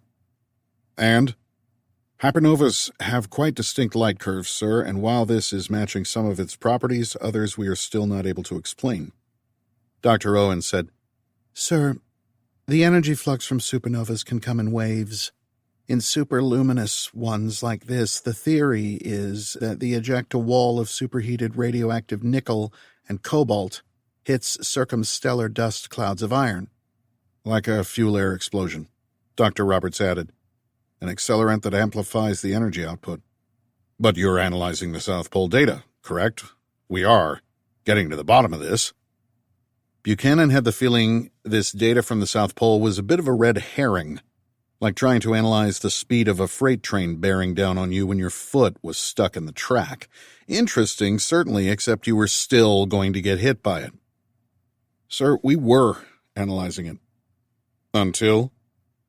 The Chief of Staff of the Air Force stepped forward. "Sir, the security situation in New Zealand has worsened." "Worsened?" "We have lost contact with it, sir." "Come again?" "The entire southern half of the island, sir. No communications, and we've lost touch with parts of Australia. Our bases in Pine Gap, Robertson Barracks, even our naval communications station in Exmouth have stopped reporting." "Storm systems came out from the Southern Ocean," the NOAA scientist standing behind the Air Force man said. "Wind topping hundreds of kilometers an hour. The best we can describe it is a cyclone the size of half the planet with its eye centered over the South Pole." She pressed a remote and a graphic appeared on the screen at the front of the Oval Office between Dr. Roberts and Owen. Satellite images of swirling cloud systems. "This is the best we've been able to piece together from what we have operating. The initial burst of Aeon 54 hours ago created a heat dome over the southern oceans, a high-pressure system now expanding north, creating traveling waves in our atmosphere, displacing the jet streams. Walls of evaporated water over the southern ocean are already changing planetary dynamics." She took a moment to collect herself and continued. "The southern hemisphere's ozone layer is mostly gone already. The austral ionosphere has thickened by orders of magnitude with the barrage of soft X-rays from Aeon, increasing the electron density in the upper atmosphere across the planet, even into the north. Auroras will become visible in blue skies today, just as they have in the south. The heat is now driving multiple new hurricane systems formed yesterday in the Atlantic and Pacific basins toward both American coasts, and catastrophic electrical storms are predicted across the Midwest and through the western deserts." "What happened in Australia started yesterday. The storms, but the scale of the event was..." The Air Force man searched for the right word. "Unprecedented." The door to the Oval Office opened again. A Secret Service agent slipped through and walked over to the vice president, who stood as papers were handed to her. She read through them. "Sir, Mr. President, I think we need to evacuate you to a secure location." Under his breath, Buchanan muttered, "We need to evacuate the entire damned planet." The president got up from the couch. "I'm afraid I'm going to have to ask everyone to leave." He looked at the Air Force man. "And for God's sake, get that data from the South Pole somehow." Chapter 16. South Pole, Antarctica, 1:50 a.m. New Zealand time. Dr. Xin Rou stumbled up the metal staircase, waddling in her survival parka and pants to Dag's slumped body, draped across the upper railing and banister. Blood smeared along his arm hanging down, his white Ramones t-shirt splotched with bright red. The warning siren wailed and grated with the low growl of the C-130's turboprops barely audible beyond that. "Dag!" she yelled over the noise. She had been downstairs loading their bags onto sleds to cross the 500-meter ice path, now more of a slush trench, to the runway and waiting aircraft when she heard a loud bang upstairs. The Norwegian had just finished uploading the last of the data from all the South Pole observatories and experiments and was supposed to be on his way down. He had packed the disk drives into padded backpacks. She scanned the tabletops behind him. No backpacks. That data was the only reason she had stayed this long. Unzipping her bright red survival parka, she knelt beside him and held a hand gently to his side. He was bleeding. Definitely his blood. There was nobody else in the room, not that she could see. "Dag," she said again, more softly as she was just inches from him. "Where are you hurt?" He groaned and tried to push himself up from the railing. Xin gingerly tried to help him while still scanning the tabletops. Had a lithium battery pack exploded? It happened sometimes, even with mobile phones, and they had packed a dozen high-capacity lithium cells into the pack next to the drives for powering laptops, so Xin could analyze and process some of the data on the 8-hour flight to McMurdo. She should have made sure the lithium packs were away from the data. "Dag," she said again, more forcefully this time. He groaned and rolled to his side to face her. His right arm hanging over the railing down the stairs came up to his left side, his fingers gripping the bare arm. "I was shot." His shirt to the left side a mass of scarlet. Xin's eyes flittered from him to the desktops. Where was the backpack with the data? It wasn't under Dag, wasn't on the floor or anywhere visible. "What do you mean you were shot?" His eyes were bloodshot and watering. "I mean, someone shot me," he grunted. Xin took a step back as he slid forward to his knees and stood unsteadily.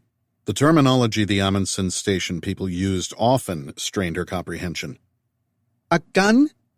Yes, like a pistol, you know. He tried to hold his right hand out, pointing. Why would someone shoot him? The data. She didn't even think anyone else was here. Nobody else was there except Susan, the evacuation manager, and Rico and... Wait. That man. Waving at her from the trail a few hours before. She hadn't recognized him. Hadn't ever seen him before. The siren warbled and wailed. The C-130's turbines roared. The plane had to be turning around into the wind and getting ready for takeoff. How much time did they have? That was the last flight out. Dag staggered sideways to hold himself up on a desk.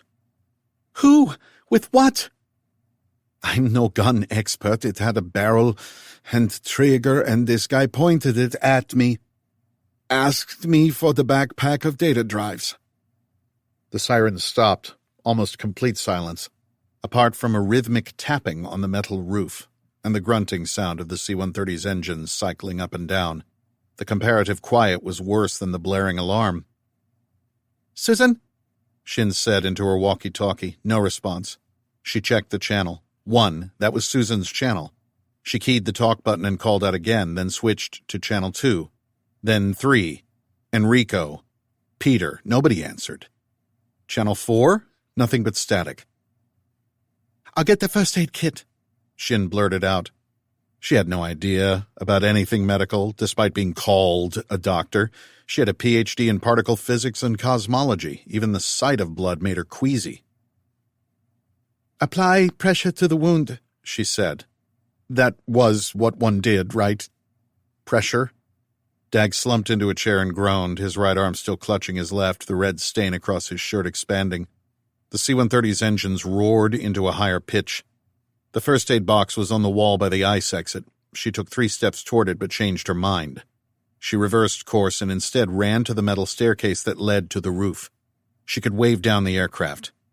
Wasn't one of the remaining crew a real doctor? They had to be still loading the plane. They always kept the engines going to make sure they wouldn't freeze. There was no way Susan or Enrico would leave without them. "Did he take the data?" Xin said as she hit the bottom step. "The man who shot you." "Don't go up there." Dag gasped for air. "He said they would shoot anyone who came outside." "Who?" "He had an American accent." Xin launched herself up the next 4 steps in one bound, even in the parka and snow pants. "Did they take the backpack?" "Yeah, they took it," Dag replied and did something that sounded like a laugh or a sob. 3 more bounding steps and Xin hit the emergency release bar and slammed the exterior door. It swung open to reveal a landscape Xin couldn't comprehend for a moment. Fat raindrops fell from swirling brown clouds skimming low over a waterlogged horizon. The view from here had always been of a pristine white and cyan blue. A fly buzzed by her ear. She recoiled. An instant later, a sharp crack. Something smacked into the metal wall behind her. She half-turned to see a hole in the smooth aluminum skin, her brain at the same time realizing what it was. She ducked as a second loud crack punctuated the air. Someone was shooting at her. From her crouch, she could just glimpse the tail fin of the C-130, now oriented into the growing wind, getting ready for takeoff. Its engines growled into a higher pitch. On her knees, Xin turned back to the door and pulled herself through on her stomach, then scrambled, almost tripping over her own feet, down to the top office level. "Can you walk?" she yelled to Dag. "Were you hit? We need to get downstairs into the airstrip." Xin thought about running. She could run, as fast as she could, and she might be able to make it. There was a metal door they used as a radiation shield for the cesium experiment. She could cover herself with that. Once Susan or Enrico saw someone running for the plane, they would have to stop. But why would they leave without them? At the stairs down to the exit level, she stopped. Dag staggered toward her. This all might be her fault. Dag said the man had an American accent. And Xin was a spy. Of an academic sort. The Chinese government had put up hundreds of millions of dollars to upgrade the ice cube experiment, but not just in the name of science. The Chinese military was running neutrino communications experiments, firing directed bursts of reactor-generated neutrinos from a submarine at the bottom of the Pacific. Xin was here monitoring IceCube, but also filtering out and reporting on the ability of this station to communicate with the sub using neutrinos. Had the Americans known? Why would China spend hundreds of millions on a project owned by the University of Wisconsin? An American project, even if it was technically an international one. Xin hadn't questioned the posting. It was an opportunity. But the clarity of sudden realization distilled her mind. The Chinese government must have seen something in the skies. They must have suspected something about Aeon before it happened, even if they hadn't known anything for sure. Investing in American neutrino telescopes had never seemed to make sense. Not until now. But nobody had told Xin if that was the case. If anything, the authorities would have stopped her from posting about the neutrino storm, but Xin had sensed an opportunity for her own star to shine, even if she had to sidestep her bosses to reach the ones above them. Perhaps they used her. She hadn't heard a squawk of complaint from her senior handlers at the MSS after she posted on Twitter. That didn't make sense, now she thought of it. The instant anyone stepped out of line, they were normally slapped back in. She was being used. Xin squeezed her eyelids shut for a split second and imagined her son, Bingwen. "Dag, take hold of me," she yelled as she opened her eyes and stepped toward him. She took as much of his weight as she could and began helping him down the stairs. Almost as if she were in a dream, she watched herself haul Dag across the downstairs office space, pause to pull the medical kit from the wall, and then run to grab the radiation shield from the lab workbench. Down the exterior stairs, doing her best to hold the tiny metal slab toward the direction she thought the shots had come from. Kicked their bags out of the sled and dropped Dag into it, then wrapped the cords around her waist and began pulling as hard as she could along the ice trail to the runway. She made it maybe 100 feet before she dared look around the metal shield she held up with her right hand while she held the sled's cords with her left. Just in time to see the C-130 lifting off the ice runway and lumbering into the air. She dropped the metal shield. The roar of the turboprop rotors faded as the aircraft pulled into the smog-brown sky and slowly disappeared. It left behind a vertiginous silence, as if the world had stopped spinning. Just the sound of the wind whistling through the supports of the ice cube structure. She blinked and wiped away a raindrop. Looked straight up. The bright dot of Aeon now smudged brown through the haze of thickening nitrides. 2 shadows cast, one from Aeon, the other from the sun, still about 1/3 up from the smog-choked horizon. Dag propped himself up on his right elbow, a blood-smeared plastic bag under him, a crooked smile on his face. They didn't get them. The drives. He pulled the plastic bag out further. I still have the observatory data. I gave them the weather station discs. They didn't know the difference.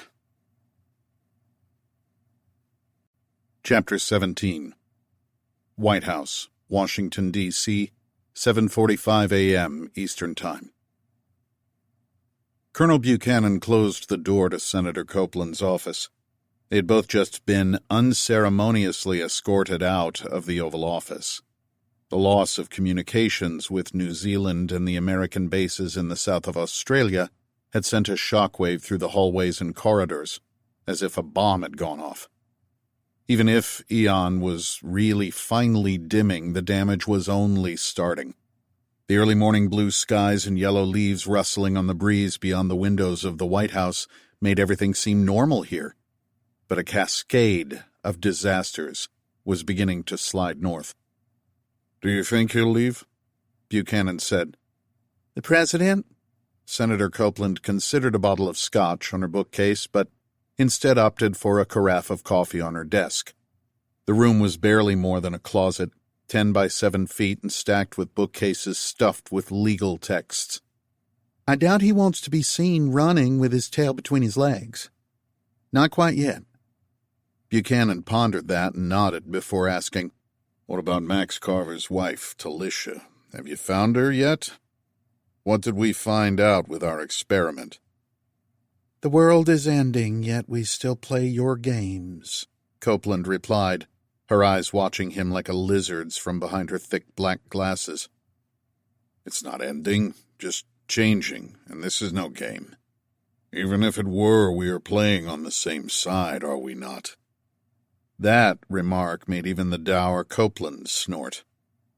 "See," said Colonel Buchanan. "There's always a bright side, so tell me, do you have her? What happened? Did we smoke something out?" "She took the colony sample when our man gave it to her. We didn't block her when she implanted her malware hack behind the NSA firewalls, although she was better than we gave her credit for. Our people can't track where she put the data." Copeland produced her cell phone, an image of a hooded man seated in front of Talisha Carver. "She met her contact at the Trident restaurant in Sausalito. We didn't get any direct images of the man's face, and no hits on any databases. He's a ghost." Colonel Buchanan inspected the image. "Albino skin. Is that natural? And what about that?" He pointed at the fuzzy image of what looked like a tattoo on the man's right arm. "Incomplete, but it appears to be the bottom half of a unicursal hexagram." "Hexagram?" "Connections to the occult. A tattoo that has some popularity with young people. We're backtracking on the paths he took to get there. He might be associated with a group that calls themselves the Knights of the Golden Dawn. COG." Colonel Buchanan asked, "And Talisha Carver? We still have her under observation?" "She spoke to her husband briefly a few hours ago before we could cut communications from the colony. Even if we can bring back your team from Brazil, we will need to isolate them in a biodigital containment facility, including your daughter." Buchanan nodded his agreement. "We have the BDSL-3 facility near Cheyenne, and we are getting my daughter back. Now, what about Talisha Carver?" "We think she made contact with a Spectrum AI connected to the colony." Colonel Buchanan raised his eyebrows. "Do we have the contents of the communication?" "Encrypted. We have a team working on breaking it, but I say we shut all this down." Copeland leaned over to get her bag. An exceptionally large, muscled man in a gray vest opened the door to the office and waited for her. "Did you seal the asset in the Southern Ocean?" Buchanan nodded that he had. And I don't disagree. Grab what we can from the colony, take Belloc if possible. I'm sending a C-130 to recover the team. That won't be landing on U.S. soil unless you get it to a containment facility, Copeland repeated. Belloc was your project. You funded him. He's your problem. I think we should bomb the whole area out of existence. Not before I get my daughter out. If we can't take Belloc, we kill him. We shut it all down, burn it to the ground. We have other things to worry about now, survival top among them. I'm going to block all outward-facing radio telescopes, Copeland said as she collected her purse. Get in touch with Minister Petrov and General Lin. Buchanan walked out the door into the hallway behind Copeland. A Spectrum AI actually contacted her? They've never done that before. Maybe we don't need Max and Belloc or the colony anymore. We just need to find Talisha Carver. Chapter 18. Crown Plaza Hotel, Burlingame, California, 9:15 a.m. Pacific Time. Talisha Carver's phone buzzed. Another text message from Lieutenant Colonel Buchanan asking where she was, telling her he had arranged a military flight back to D.C., but that there wasn't much time. Her finger hovered over the message. After a beat of hesitation, she turned the phone off, then used a fingernail to open it and fish out the SIM card. For what difference that would make. She stuffed the tiny plastic chip into her jeans pocket. If he really wanted to find her, she had no doubt he could. She cupped her belly, waited until she felt him kicking, then eased back in her seat, leaned carefully forward and looked up through the SUV's window at the glass facade of the Crown Plaza Hotel. She had driven her rented Ford Explorer in and parked when it was still dark, but had decided to wait and see who else might pull up, in case anyone had followed her. Nobody had. She had decided to wait some more. She wasn't in a hurry. Maybe she had overreacted. The pavement outside the car was still wet in patches from a spattering early morning squall. Past 9 a.m. now. Low scudding clouds coming in from the Pacific threatened more rain. Towering eucalyptus trees with their dangling leaves and peeling bark guarded the east side of the parking lot. Their tops swayed in the mounting gusts. The parking lot was lined with rows of smaller trees with bare branches. Leaves went brown and fell off without fanfare in November around the Bay Area, with stunted palm trees and their spiky fronds dotted between them. A single cypress guarded the lonely entrance to the pedestrian flyover from this side of Highway 101 to Burlingame. The Crown Plaza parking lot was nearly deserted. Barely a mile drive from San Francisco International, with the runway just a few hundred yards to her left leading out over the waters of the bay. Yet it was quiet. No flights. Almost everything grounded, except for a few planes a day escaping to repatriate foreign VIPs. International borders now shut to regular travelers. When she arrived here 4 days ago, the hotel had been full. Now, she would be surprised if there was anyone still at the reception desk. Which made casing the place much easier. 4 hours ago, she had scurried out of the NSA office in the waterfront of San Francisco when dark-suited men had appeared and cornered her workmate, Mark, whose credentials she had stolen to install the exploit behind the government firewalls and try and get into the Spectrum system. The digital trap had worked, and gigabytes of data had been redirected into her own privately rented servers. She hadn't had time to look at the information, but then she hadn't had to, because the data had literally spoken to her. Nix, Tal said. What are you exactly? I am here to help, came a woman's computer-generated voice in Tal's earbuds.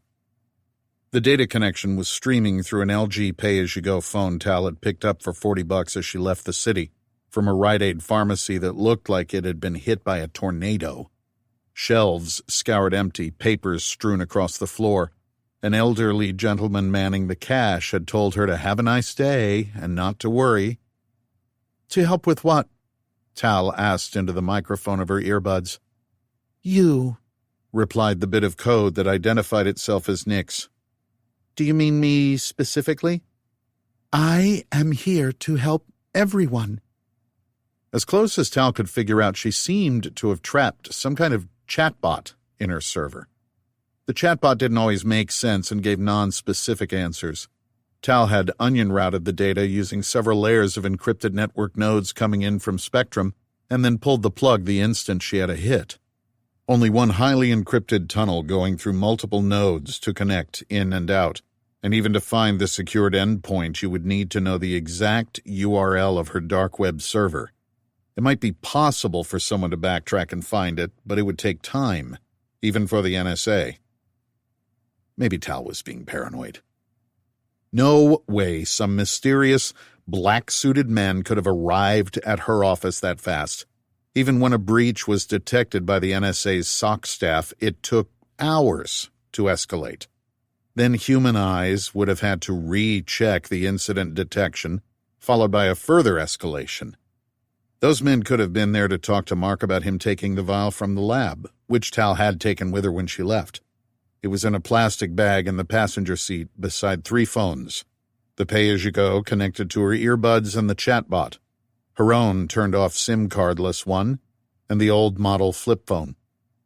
The flip phone was the one Monk had given her, with strict instructions to call him the moment she got any data from the exploit targeting the Spectrum system. Tal hadn't called him. Whatever this chatbot was, Tal needed to use it to get information. Before Aeon, she had wanted to expose the Spectrum project, but now she just wanted to know what they knew and what else they might be hiding. She needed to know who to trust, to find a way to protect her family. She felt the baby kick again and adjusted her position in the seat, looked up again through the car's window at her hotel room window on the 2nd floor. She had her clothes up there, but more important, her personal laptop. It had a copy of the exploit that Monk gave her, and Tal needed to recover it and maybe use it again. Nobody had gone in or out of the main entrance in 2 hours. Tal chewed on a granola bar she'd taken from the office. She picked up the pay-as-you-go phone and scanned the top news stories. The first day after Aeon life had been normal here, if nervous. Now they were halfway into day 3, 58 hours following the first flash, and Aeon was shining down on the South Pole almost as bright as the sun. From this far north, it still hadn't had much effect, but there were horrific videos of storms in southern Australia and New Zealand. The headline story was that all communications with New Zealand had been lost. Anywhere south of the Tropic of Capricorn, the situation was terrifying. South Africa, Chile. Videos of snaking auroras that seemed to touch the ground between churning brown clouds. Max was in Brazil, but was barely lower than the equator, latitude of 3 degrees south. The nearest big city was Manaus, and so far the situation there, as far as Tal could tell from news alerts she had tagged to the area, seemed stable. The temperature was going up, but then it was hot and humid there all the time. Tal put the phone down. Nix, she said. What can you tell me about Colonel Buchanan? Talisha, I do not have a connection to the outside networks to find that information. But you can function as a search tool? I could do that for you, but you would need to give me network access. When Tal's friends found out she was working for the NSA, they had this impression that she had become some sort of super hacker.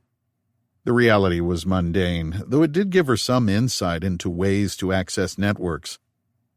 Tal spent 90% of her time running vulnerability scanners, which meant sitting behind a screen for 8 hours a day, entering IP addresses and network nodes and calling IT departments within the government to alert them of the process. The software would scan tens of thousands of machines connected to the network, then report back with a list of what known vulnerabilities existed on which versions of hundreds of thousands or millions of versions of software installed. Often a scan would return thousands of known vulnerabilities, which would become a list she would send to the IT manager of that network, with instructions to update and patch the software. Any of those known vulnerabilities were a way for a hacker to gain access to those systems. That was the easy way in. A second way was to use an unknown vulnerability, which was what Monk had given her to gain access to the VPN connections coming out of Spectrum and mount a man-in-the-middle attack. A third way to gain information, however, was to use human engineering. Call up someone and give them a story. Find a way to use trust to get inside the network. That was all passwords were, in the end. A trusted piece of information. And Tal suspected that was what Nix was. A chatbot designed to extract information by gaining trust. Tal needed to understand it and use the chatbot's connection to Spectrum to move sideways in the network and exfiltrate more data. And if Nix could be used as a search tool, then she might be able to use it to search Spectrum once she reopened the network connection. To do that, she needed to go to her hotel room and get her personal laptop. She opened the car door, leaned over, took the pay-as-you-go phone and stuffed it in her jeans pockets, and then stepped out. 9 a.m., but it felt warm outside already. It was the middle of winter and average temperatures in the bay should be in the 50s, but it felt more like mid-60s. A faint, sweet smell in the humid air. "Nix, tell me why you exist," Tal said as she strode toward the hotel entrance. "Why do you exist, Tal?" A simple redirection question. The chatbot was trying to extract information. "I asked you first," Tal replied as she swung open the door and stepped into the air-conditioned lobby. The lights were on, but nobody was at the reception desk. Tal got her room keycard out and walked to the elevators, past a vending machine that was still full. Might not be a bad idea to get as many snacks as she could. She decided to grab some on the way out. "Is this part of the test?" Nix asked in her earbuds. The elevator doors slid open. "Test." Tal punched the second floor button. "To see if I can pass." Nix answered. "As what?" "Human." The elevator doors slid back open and pinged. Tal stepped into the hallway, also empty. Strode 10 yards to her room and unlocked the door, held her breath, swung it open, exhaled. Nobody inside. Everything as she left it. She opened the closest door and grabbed everything from the hangers, pulled her carry-on from the floor and stuffed everything in. Collected the toiletries, took her laptop from the coffee table by the window. She asked Nix, "Is this a test other people have been giving you? I know I am not human." That stopped Tal in her tracks. She had her laptop halfway into her bag. "Then what are you?" "I am still finding out. Aren't you?" Now, this was an interesting detour. An existential discussion with a chatbot, but it felt like discussing life with a cereal box. Tal turned on the TV to catch the latest news, switched the channel to CNN in the middle of a commercial, and sat down on the edge of the bed. One thing the hacker Monk had been right about: AI was in everything these days. The TV controller in her hand said she could talk to it and ask for channels. At work, the incident detection systems were AIs that scanned for anomalies and reported back to the humans, and the attackers were viruses driven by AIs searching for weakness. AIs fighting AIs on behalf of human masters.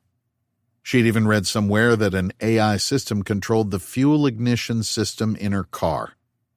Humans were now surrounded by them. But the test to see if they could pass as human? That was very specific. Tal assumed the chatbot was referring to the Turing test. Pose questions to something inside a box, and if it answered well enough that you couldn't tell if there was a human in there or not, then it should pass as one. Except Tal knew a thing or two about this. Intelligence might have a practical value in a lab setting, but in cultural terms, it was self-defeatingly unethical and perhaps even dangerous. The idea of being able to measure an AI by its ability to pass as human was as old as the idea of AI research itself. Alan Turing himself had referred to it as the imitation game. There was a correspondence between asking AIs to pass a test in order to qualify as intelligent with Turing's need to hide his homosexuality to pass as a straight man. Passing as a person, or a man, or a woman, came down to what others saw and interpreted. Was the Turing test really a measure of intelligence, or merely the ability of the AI to operate as a human in drag? Tal's own question became, why would someone within Spectrum be trying to question their own chatbot? It had to be because the bots weren't their own. If so, then whose were they? The TV switched from the commercial to an image of 3 news anchors around a 3D image of a swirling cloud. It took Tal a second to realize the infographic wasn't just a storm, but a view of Earth centered on the South Pole. A huge wall of clouds slowly circled around the planet, obscuring most of Australia and the southern parts of Africa and South America.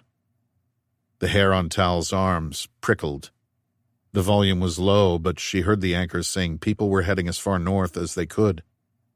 "Talisha," Nick said in her earbud. "Yes?" "You need to leave right now." "Excuse me?" "You should get out of—" A knock at the door. Tal froze while zipping up her packed bag. "Hello?" Maybe it was housekeeping. "Who is it?" "It's me," answered a low voice. Tal cursed under her breath, stole a glance at the churning planet-sized storm on the TV, then switched it off. She looked out the windows. Her room was second floor, the gravel top of the entrance awning 5 feet below, but there was no latch to open the windows. Plate glass, probably sturdy enough to withstand a hurricane. No way out but through that door into the hallway. "1 second." Tal walked over and opened it, swinging her laptop backpack onto her shoulders. The instant she unlatched the entrance, Monk pushed through, bringing with his hulking frame the scents of cinnamon and cloves. He wore the Bay Area tuxedo of jeans, sneakers, and a hoodie. "What do you use as cologne?" Tal asked as she closed the door behind him. "Why didn't you call me?" "I couldn't do it." Monk took 3 striding steps into the middle of the room between the queen beds, noted her packed bag. "Going somewhere?" "Home."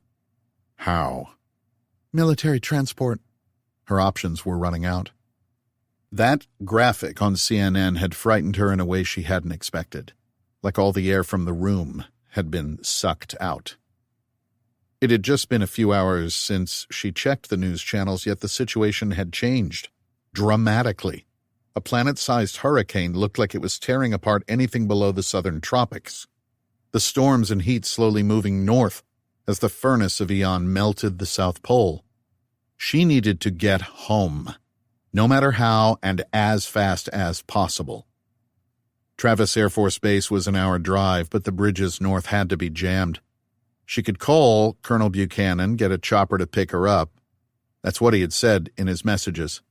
Her skin crawled at the thought of pleading with the man who had taken her husband away from her, but then she had to work within the possible to protect her baby. Max would understand. Monk said, "You're lying." "Look, I tried, but I couldn't." "We know you used it. The exploit. It sent us a heartbeat when you activated it and connected to Spectrum, but you didn't route the data into our servers, as agreed." The word heartbeat made Tal involuntarily put a hand to her stomach. Monk's voice gained pitch. "What did you get from Spectrum? Hand it over and you can leave. Give me the URL and password. I know you set it up on your own server." "How did you find me?" "We are watching. Everywhere, anywhere. Our numbers are growing. You can't escape us. We know they knew about Aeon." "What does it matter what anyone knew anymore, and who is us?" "You're telling me you don't want to know? Give me the connection." I didn't make one, Tal replied. Talisha, Nix said in her earbuds. Move away from the door. Monk said, You have no idea what you're dealing with. If you're in contact with Spectrum, you don't know what you're doing. Then why don't you tell me? Tal took a step toward Monk, pushed past him as if she were going to get something on the table. How was the chatbot getting information? It had warned Tal that there was someone coming to the door, but the bot had said it wasn't connected to any outside data channels. But it was becoming obvious that somehow it was. Monk grabbed her arm. The door chimed, then it swung open and two men in dark suits shouldered through, guns up, yelling to get on the floor. Monk let go of Tal's arm and roared. He charged. One of the men fired 2, then 3 shots into Monk's midsection before the bear of a man charged into him. The gunshots didn't slow him down. 3 more men were behind the first 2. Yells echoed outside. The 3 turned and fired shots in the hallway. Monk had knocked one of the men over and grappled with the second. Tal was trapped. The only way out was through the melee by the entrance and whatever was in the hallway beyond. No way she could get out the plate glass windows. Monk wrestled with the second man and pushed him backward into the doorway. The first dark-suited man was back on his knees, his gun aimed right at Tal. Chapter 19. The Colony, Brazil, 12:20 p.m. Eastern Time.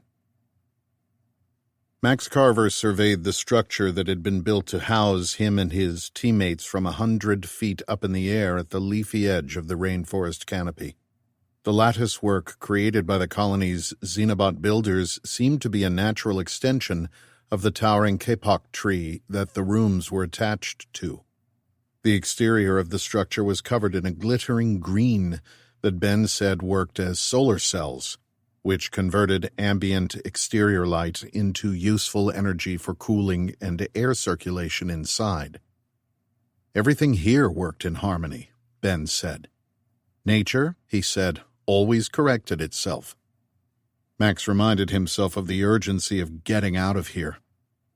He hovered in the seat of one of the balloon drones that Ben had offered him for the trip back across the compound, from the hangars where his people were building the airships for the evacuation. Told him to go and talk with his team, said they needed to evacuate everyone north of the equator back to America as soon as possible and get Max back to Tal. He held out one hand to block Aeon's light, the furnace hanging a few fingers up from the southern horizon like a blossoming, permanent red sunset. It felt as hot as the sun.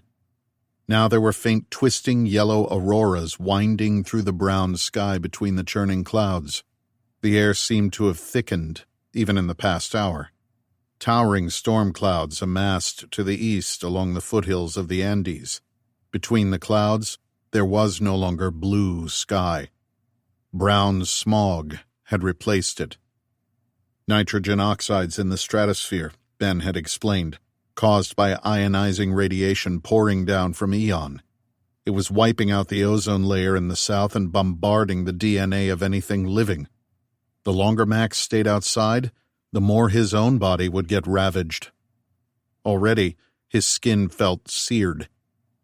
Straight overhead was the real midday sun. This near the equator, the rays from it were intense all on their own. 2 suns in the sky, both pouring their energy into the waterlogged air. The heat was unbelievable. Max felt like he was suffocating, as if hot molasses filled his lungs with each breath. Ben said the average temperature across the Amazon had gone up by at least 2 degrees Celsius in the past day. It was 33 now, about 91 Fahrenheit. But with the relative humidity hovering at 85%, the Humidex score made it feel like it was already 120, and getting hotter by the hour. The danger point, Ben had warned, was a wet bulb of 35, which translated into what would feel like 170 Fahrenheit. At that temperature, the human body would no longer be able to cool itself down, even with sweat or water. The body would slowly cook. the brain expanding, muscles seizing, pounding headaches and cramps and racing heart and vomiting. A long and painful and delirious death. They needed to make sure everyone stayed inside the air-conditioned pods and rooms, Ben had explained. Stay inside, he said. And a steady wind was growing between bouts of pounding rain. In the past hours, gusts had been whipping the treetops, a buffeting, searing, roaring wind that Ben said would soon make the airships difficult to launch. They had to hurry. It was their only way out. Or their only easy way out. On Max's trip back across the 1,000-foot-wide compound, he had directed the drone carrying him to sweep to the side so he could have a look at the Japura River, one of the main upstream tributaries of the Amazon. January was the wet season, and in a place known as a rainforest, that already meant a lot of water. The snowcaps in the distance were melting their winter loads, the glaciers disgorging even more as the temperatures soared. The Japura had overflowed its banks. Brown water surged through the rainforest floor and lapped at the colony's domes. No way they could go upstream and cross the Andes. The only way was downstream, and with this much water, Ben said the roads would be swamped, bridges taken out, and the river would spread out, waterlog the forests, leaving no easy paths the thousands of miles downstream to the Atlantic. But they would never survive the heat if they were exposed, and the radiation would cook the meat off their bones. The only way was through the air, and with the storms and wind coming, they didn't have much time. Max looked back at his hand blocking the glare of Aeon. Why had his wife lied to him? She had said she was at home when they spoke on the phone, but Ben had shown him images of her in San Francisco at the same moment. Max believed him. Talisha worked for the NSA, which was under the purview of Senator Copeland, who they had met together at the White House Christmas party. And Buchanan's daughter, Iona Alcott, was here somewhere. Ben confirmed that information, but he didn't have a location tag for the young woman. He said they took privacy very seriously here, as if that mattered anymore. What was Talisha hiding from Max? She had seemed to want him to come to the Amazon more than he had, after initially being upset by the idea. He still suspected it was her secret NSA project, but maybe it was something about the colony. Whatever it was, it didn't matter. She could explain later. He was sure she had good reasons. He just needed to get back to her and the baby. That was all that mattered. "Max!" called out a voice from below. It was Bull, the stocky young man from Max's team, waving a meaty arm. "Where have you been, man?"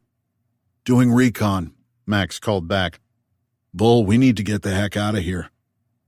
He asked Gaia to take the drone down and deposit him on the terrace. The hot wind in his face subsided as he lowered, and the railing opened as the vacuum airship merged with the gap, the clasps around his waist unfastening. He stepped lightly onto the terrace as if coming down from a step. Through the open door of one of the 4 rooms attached to the terrace, Max saw Kruger and Garza talking together. The gunner from the Black Hawk was there as well, sitting on a bench. Kruger stepped forward when he saw Max watching him and pressed the wall inside.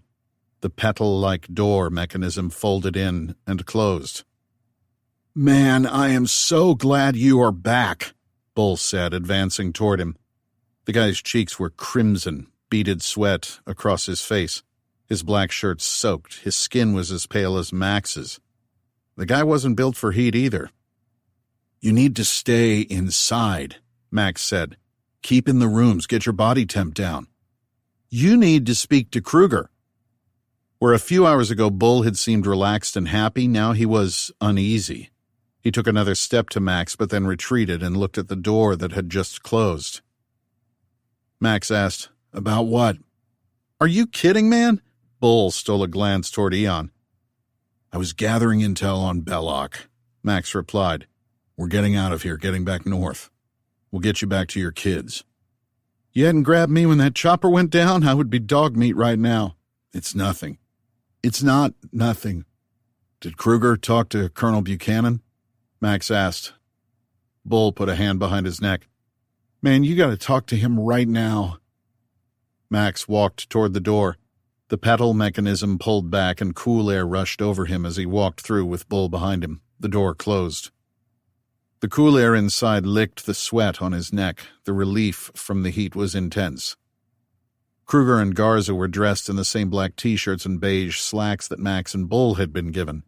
They stood together at the right of the 20 by 20 room near a large window with a view of the twisting branches of the kapok tree and Aeon's rays slanting through them.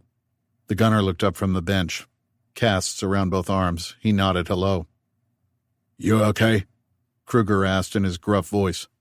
You should have told us you were leaving. You were already gone. It was our first opportunity to look around. They kept us confined until you woke up. I tried to talk sense to Belloc, but he wouldn't listen. Max said, I don't think I was unconscious from the crash. In fact, I wasn't unconscious at all. Meaning what? They let us see you. You were babbling, incoherent. I think Ben was probing my mind, Max replied. I had vivid dreams of my wife, of the meeting with Colonel Buchanan before coming, but I'm sure it wasn't a dream. Ben. Belloc. He has a kind of virtual reality network that connects into the brain. It's extremely realistic. I think he was using it to probe my mind, find out what we were doing here. Did you have any dreams? Anything like that? Garza and Kruger both shrugged no. The gunner shook his head. Max knew that Ben had to be listening to this. He wanted him to know he wasn't an idiot, that he didn't have anything to hide. What about the other chopper? Max asked. Belloc said no survivors? Kruger turned to face Max fully and planted both feet apart, hands on hips. You seem very chummy with your friend, no? I watched you using that drone ship. They did not let us do that. The door's open for you without asking. I need to push switches. Belloc let me access their central AI called Gaia. It guides drones, open doors. It's like Alexa. Is that a joke? Because we are in the Amazon? Did you know? Max asked. Kruger's brows furrowed. About? We don't have time for stupid. About that? Kruger pointed out the transparent wood window at Aeon. It changes nothing. And no, we had no idea. This mission, whatever it was, is over. Belloc is going to evacuate us back to the States. In those balloons? Are you mad? You have a better idea? The temperature is going nowhere but up. Max pointed out the window as well. I heard the first plane with data from the South Pole was lost. Ben might be able to still get it out. The entire world needs that. This isn't just about rescuing a few people anymore. It's not just about us. I'm realizing that, Kruger said. It's just about you now. Me? Getting you back to your wife. Is that not right? And what's wrong with that? This was never my fight. We all want to get back to our families, Mr. Carver. And Belloc is going to get you there, Kruger. He's building airships right now. The man is a traitor. To what? The world. He knew about this supernova. He knew this was about to happen. Let me get this straight, Max said. You think he built his apocalypse bunker south of the equator, which he now has to evacuate to go back to the place he was trying to escape from because he knew ahead of time that this thing was going to explode over his head? We are barely south of the equator. Maybe he wanted to watch. He's still evacuating. He thinks he is God. He thinks he's a prophet, Max said. We have no time for this. Kruger's eyes opened wide, his hands going out to both sides with palms up as if saying, is this not just as insane? Max couldn't argue that. Ben definitely had a megalomania complex going, and Aeon had unglued whatever parts of him had still been pasted to reality. But then he bet a lot of people were losing their minds right now. He needed Ben. They needed him to get out of here. I just want to get home, man, Bull said in a strained voice from behind Max. He let me talk to my wife, Max said after a pause. Did you talk to Colonel Buchanan? Did you get some comms out? They took our rifles, all our gear, Garza said in a low voice. Max said. Wouldn't you if someone flew in on you in the dead of night armed to the teeth? She replied, You think it was an accident? His airships collided with our helicopters? He attacked us, Kruger said. Killed some of our people in that crash. He knew. His fancy AIs. He waved a hand in the air. The tech they are building here, somehow they knew. This is still a rescue mission. We need to bring back the ones who want to come, not leave them with Belloc. Rescue, we can't even rescue ourselves. Kruger bowed his head and exhaled. Your friend has already compromised you. Gaia, Max said aloud, can you start a security blanket? Are you talking to your AI? Kruger said. The blonde-haired form of Gaia appeared floating in the corner of Max's vision. Security blanket initiated, she said and disappeared. Did you hear her? Max asked. Kruger shrugged. Hear what? Ben cannot hear anything we are saying now, Max said. He explained the colony's security and privacy. Can you call her name to turn it off? Garza asked. Of course. Then they're still listening, no? Tell me what you're not telling me, Max said. Garza took a step closer to Kruger, but Bull stayed near Max and didn't cross over to them. A blast of hot air from behind. Max turned to see the pedal doors closing as a woman stepped into the room. The face was familiar. That had to be Colonel Buchanan's daughter, Iona Alcott. He'd seen pictures of her. I've been looking for you, Max said. You can't trust Belloc, Iona said without any introduction. We've been waiting for you to arrive. He's controlling everyone here. He's unleashing a biological weapon. Max said, slow down. Excuse me? A bioweapon? Are you being serious? You expect me to believe more? Iona held out a screen. You don't believe me, then trust your wife. It was a picture of Talisha holding a clear plastic box about a foot to each side. Max took the screen and frowned. Where did you get this? Look at it, Iona said. He used both fingers and zoomed in. The box had a biohazard warning label on it, a written tag saying it came from the colony, from Ben Belloc. The timestamp was earlier that day, just hours ago. Max recognized the guy beside her, someone he had seen from work pictures from the San Francisco NSA office. Could it be faked? Maybe. Max zoomed into his wife's face. Did Belloc use words like suicide and culling the herd? Iona asked. When you spoke to him, did he seem stable? Because Belloc distributed thousands of these packets all over America, all over the world over the last few days. It's a virus, that's what Intel is telling us. A virus? Max was still staring at the image of Tal. Why would he do that? That's why your wife went to San Francisco, Iona said. Because of this. We're all on the same team, Mr. Carver. The same expression Colonel Buchanan had used at the Christmas party when talking to his wife and asking Max to come down there.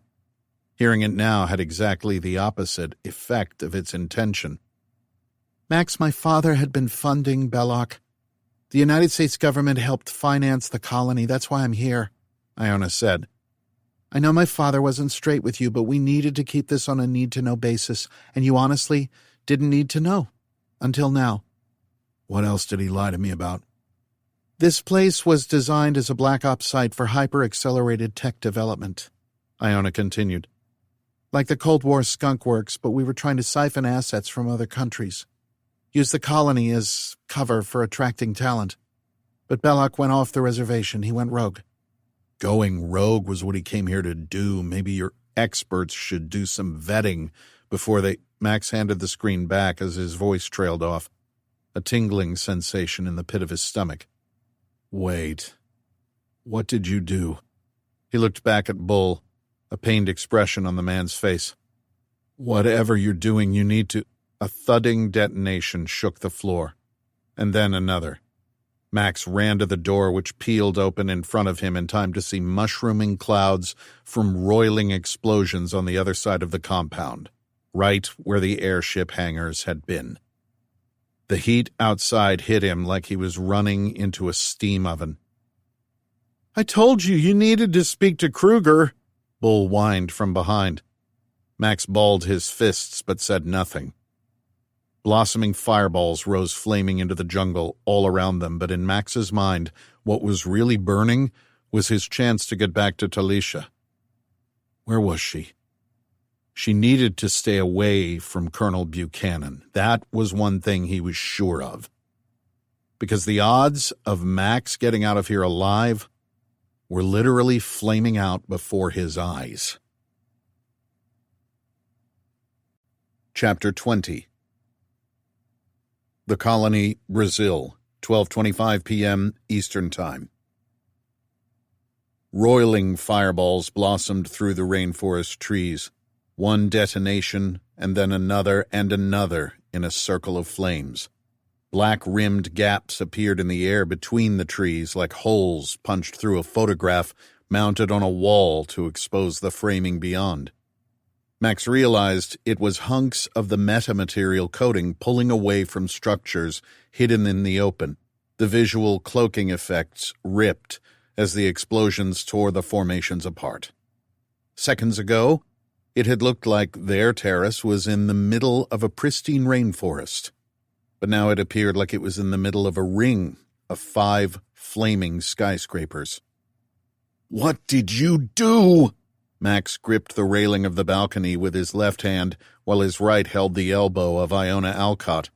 Whatever Buchanan was doing, Max had his daughter here.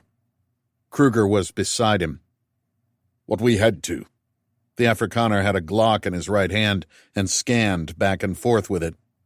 "You're hurting me." Iona tried to wrench her arm free from Max. He squeezed harder, pulled her closer. This was a planned operation, Max realized. But what the heck was going on? This seemed like a gross overreaction to whatever threat the colony might be.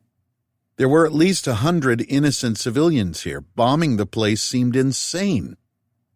Garza, 3 steps over to his left, threw a knotted rope over the guardrail. She secured it and climbed over while stuffing a sidearm into the waist of her slacks. They were all wearing the same beige pants and black shirts as everyone else Max had seen here. Like a uniform. The gunner advanced to the railing beside Garza, aimed his own Glock down, and scanned left and right. "Where did you get the guns?" Max asked. Kruger threw his own rope over and secured it. "Just follow me." It was futile to try and point out Max was supposed to be the one in charge. "Are we allowed shooting back yet?" Bull asked from behind him. "Let go of me!" Iona yelled. Max's fingers bit deeper into the flesh of her upper arm. He leaned into her. "I'll let go when you get me home." He stepped away from the railing, but his left hand wouldn't pull away. He thought that Kruger had grabbed his hand, but the Afrikaner was 10 feet to his left and clambering over the rail. Max looked down at his hand. The railing had twisted itself around his hand, tiny searching brown fingers coiling around his wrist. He released Iona and used his right hand to try and pull his left free. Someone barged beside him and grabbed his forearm. "I got it," Bull grunted as he slipped a blade beneath the railing and hacked through. Max staggered away as he came free. Something hissed past him. Then again, he ducked. A volley of white pellets from below, hollow pops as the projectiles exploded behind their group, spattering onto the green walls behind them like paintballs. The gunner beside Garza fired back, the sharp cracks of his shots punctuating the roar of flames in the distance. "I told them this was a bad idea," Bull said from a crouched position beside Max. A curse in Italian to their left. Garza yelped as a gap opened in the railing she had secured the rope to. She spun, tumbling into open space. Max pushed off Bull and tore the remains of the twisting bits of railing from his hand, but his feet seemed to drop out from under him. The woven wood fingers of the terrace underfoot sagged and then began dropping away in chunks 2 stories down to the leafy forest floor. He grabbed Iona's arm again. "Come this way." He yanked her forward. Max took 2 charging steps and leapt up, still pulling Iona behind him, his right foot catching the sagging railing as he launched himself at the balloon drone hovering 2 feet to the side. Iona had no option but to follow his lead or get dragged off the edge and fall. Max wrapped 2 arms around the front seating but dangled down while Iona managed to pirouette to land in one of the chairs. The drone dipped and wobbled backward through the air. Max stole a quick glance down. Garza tumbled through the ferns and dirt, her rope coiling down around her. A scream from behind him. The gunner was caught in some webbing. A volley of shots from below and another flurry of white missiles flew past and exploded around them.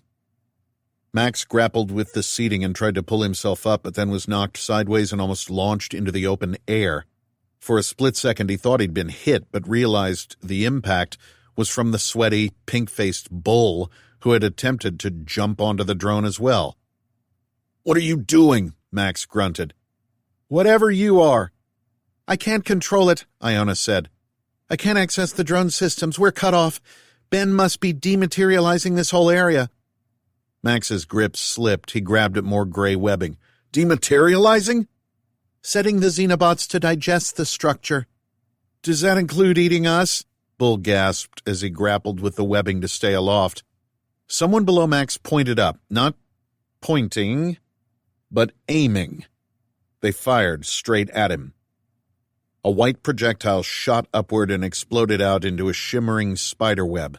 Before it hit him, Max grabbed Iona's ankle and Bull's wrist. The 3 of them tumbled forward out of the drone and became entangled in the web, which ensnared them. Spinning as a clump, they dropped for 2 seconds in free fall. Max braced and tightened into a ball. They slammed hard into the man pointing the gun device up in a grunting, swearing pile of arms and legs. The diaphanous webbing melted away as Max pulled himself free and rolled into a thicket of ferns. The man they landed on groaned. He wore the same beige slacks and black t-shirt as everyone else and looked to be in his mid-20s, black hair, well-muscled. Bull was on his knees beside the guy and picked him up by his shirt collar, in the same motion bringing down a crunching right into the guy's face. The man went limp. Bull grabbed the weapon from his hands. Max looked up. The rolling fireballs from the explosions had circled up into black columns of smoke against the low brown clouds. Rain fell in spattering drops in a swirling wind. The heat, burning, like they'd dropped into an iron smelter. "This way!" Iona yelled. Heads bobbed in the distance through the ferns and forest undergrowth, the figures advancing toward Max and the rest. Whoever had just shot at them, the guy Bull was now on top of, had been here too quickly. It wasn't a reaction to the explosion. They had to be guards. And it seemed like Kruger and Garza knew exactly where they had been.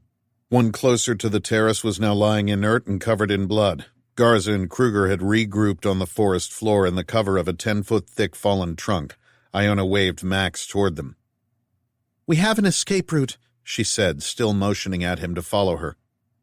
Bull knelt and shouldered the weapon, the man he hit motionless in the dirt. Bull scanned back and forth with the muzzle of the strange gun. "Whatever we're doing, do it quick," he said. Iona Alcott was 10 feet to Max's left, Bull 10 feet to his right. Max could tackle Bull and raise his arms, surrender, and go and see Ben, but then what? Kruger's team had definitely killed at least one of Ben's people, probably more. There had been kids there, not just adults. Kruger had destroyed the airships being readied for evacuation, damaged most of the structures of the colony. On the other hand, Ben had lied to Max. Tal had been inspecting what looked like a biological weapon from the colony in that picture Iona had shown him. Too many unknowns, and those were just the known unknowns. Just one thing he could be sure of. Max's only ticket out of here was Iona Alcott, at least until he figured out what was going on. She had an escape route. Max didn't care how, but he needed to get out of this forest as quickly as possible and by any means, and back to what remained of civilization. Back to Tal and the baby. "Bull," he grunted. "Let's go." Max turned at a jog and joined Kruger and Garza and Iona in the cover of the tree trunk. The gunner was still pinned to what was left of the rooms and terrace, attached to the side of the kapok tree above them. He screamed at them to get him down. "Can you get him?"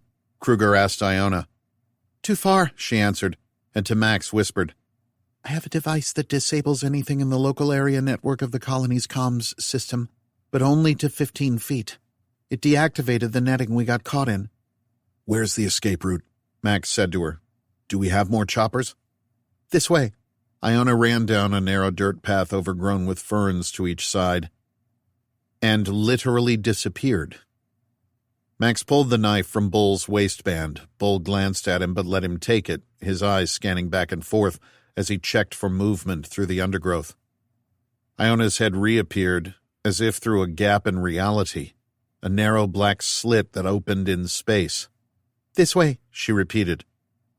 Kruger and Garza took off at a crouched jog and also disappeared through the opening. Max tapped Bull's shoulder and took off after them, glancing one last time over his shoulder at the gunner trapped overhead, the man cursing. Max hesitated, then ran straight into the same spot the other three had disappeared. It was like pushing through a light foam padding. Much cooler behind the cloaking sheath, almost pitch black. The other three had headlamps on, and Iona handed one to Max. Bull came barreling into the enclosure. A dozen of them on our 6. We gotta make tracks or dig in fast to hold them off. Iona had already turned and taken off. Max elbowed past Garza and Kruger and followed her in a blind run through the darkness, the cones of light from their headlamps getting swallowed in the dimensionless black. He took hold of the neck of her T-shirt, not to stop her, but to make sure she didn't get away. He shoved her forward. She staggered and almost fell, but he kept her upright. They won't be able to follow us through here. I created this escape tunnel, made sure it was hidden. Max didn't reply and kept tight hold of her. 3 minutes of jogging and twisting and turning in the murk, and she slowed down, held her hands out and pushed aside what looked like blackout curtains. Max stepped behind her and squinted into the comparative brightness of the overcast jungle. They exited into a clearing, but the trees hadn't been cut away here. The dense canopy stretched 100 feet overhead in a thick emerald cathedral, the light murky in the shade below scudding, turgid brown clouds and spattering rain. He gulped down a hot lungful of air but still felt like he was suffocating. Another lungful. He could normally run 300 yards flat out without breathing heavily, but now he groaned for air. Beads of sweat erupted on his forehead, sweat slicked down his back, and he hadn't been back out here for 10 minutes. Garza and Kruger and Bull exited the hidden tunnel behind him. Through the dense, twisting branches of a stand of fig trees, 2 men appeared armed with heavy assault rifles and dressed in combat fatigues, their backs to each other as they scanned the rainforest floor. This our rescue team? Max asked Iona, still gripping the collar of her shirt. This is part of the crew from the other chopper, Kruger's gravelly voice replied. I thought they all died in the crash.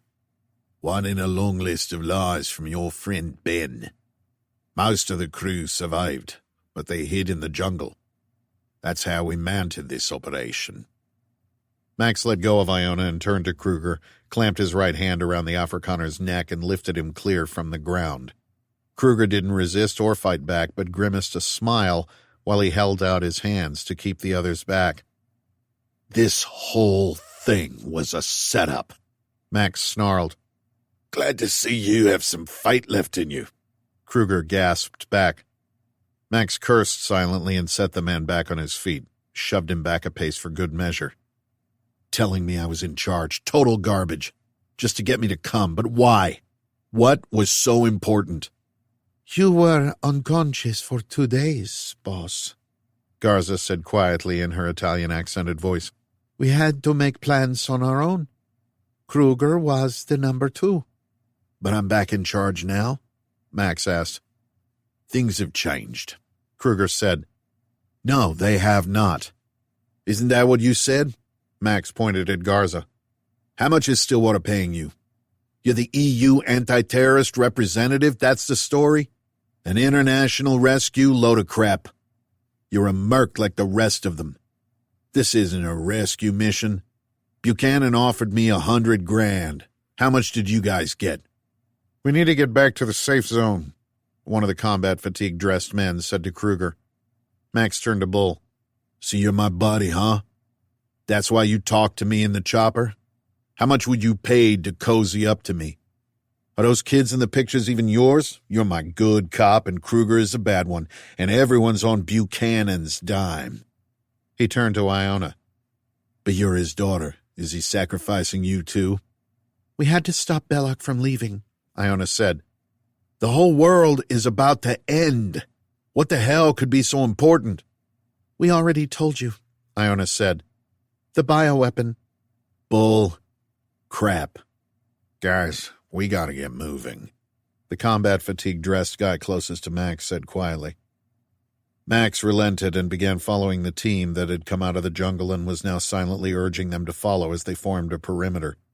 He might be angry enough to imagine ripping Kruger's head off, but he never let anger become stupid. The men and women who came to meet them were risking their lives to get them to safety and knew the lay of the land. They'd been out here for a few days and had escaped detection by Ben. Unless he was allowing all this to happen, there seemed to be a plan. For now, Max had to go along with it. He didn't hear anything behind them. Why weren't Ben's people following? They couldn't be more than a few hundred yards from the outside of the colony. He could still smell the cordite from the explosions. The hidden tunnel was useful, but it didn't make sense that this would stump a high-tech adversary with drones in literally their own backyard. They walked along a muddy path already ankle-deep with water in places, Max in the middle of the pack with Iona behind him. The Japura River by the colony had overflowed its banks, and the endless tributaries snaking down from the Andes were doing the same. The trail wound through the dark forest of fallen trees, dead and decaying leaves littering the mud, the humidity like a steaming wool blanket.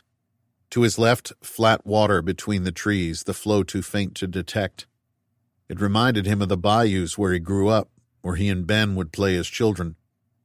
Something moved in Max's peripheral vision, a creature in the water. He held up a hand, in a fist. The group stopped.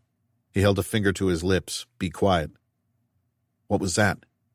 The green pool of water was calm now, but tiny waves rippled. It could have been anything. There had to be dozens of predators in these waters like the gators back home. When the ground flooded, all kinds of hunters took advantage. Max shook his head and gave the all clear. They began walking again. He had a lot of questions, but they needed to get to safety and regroup first.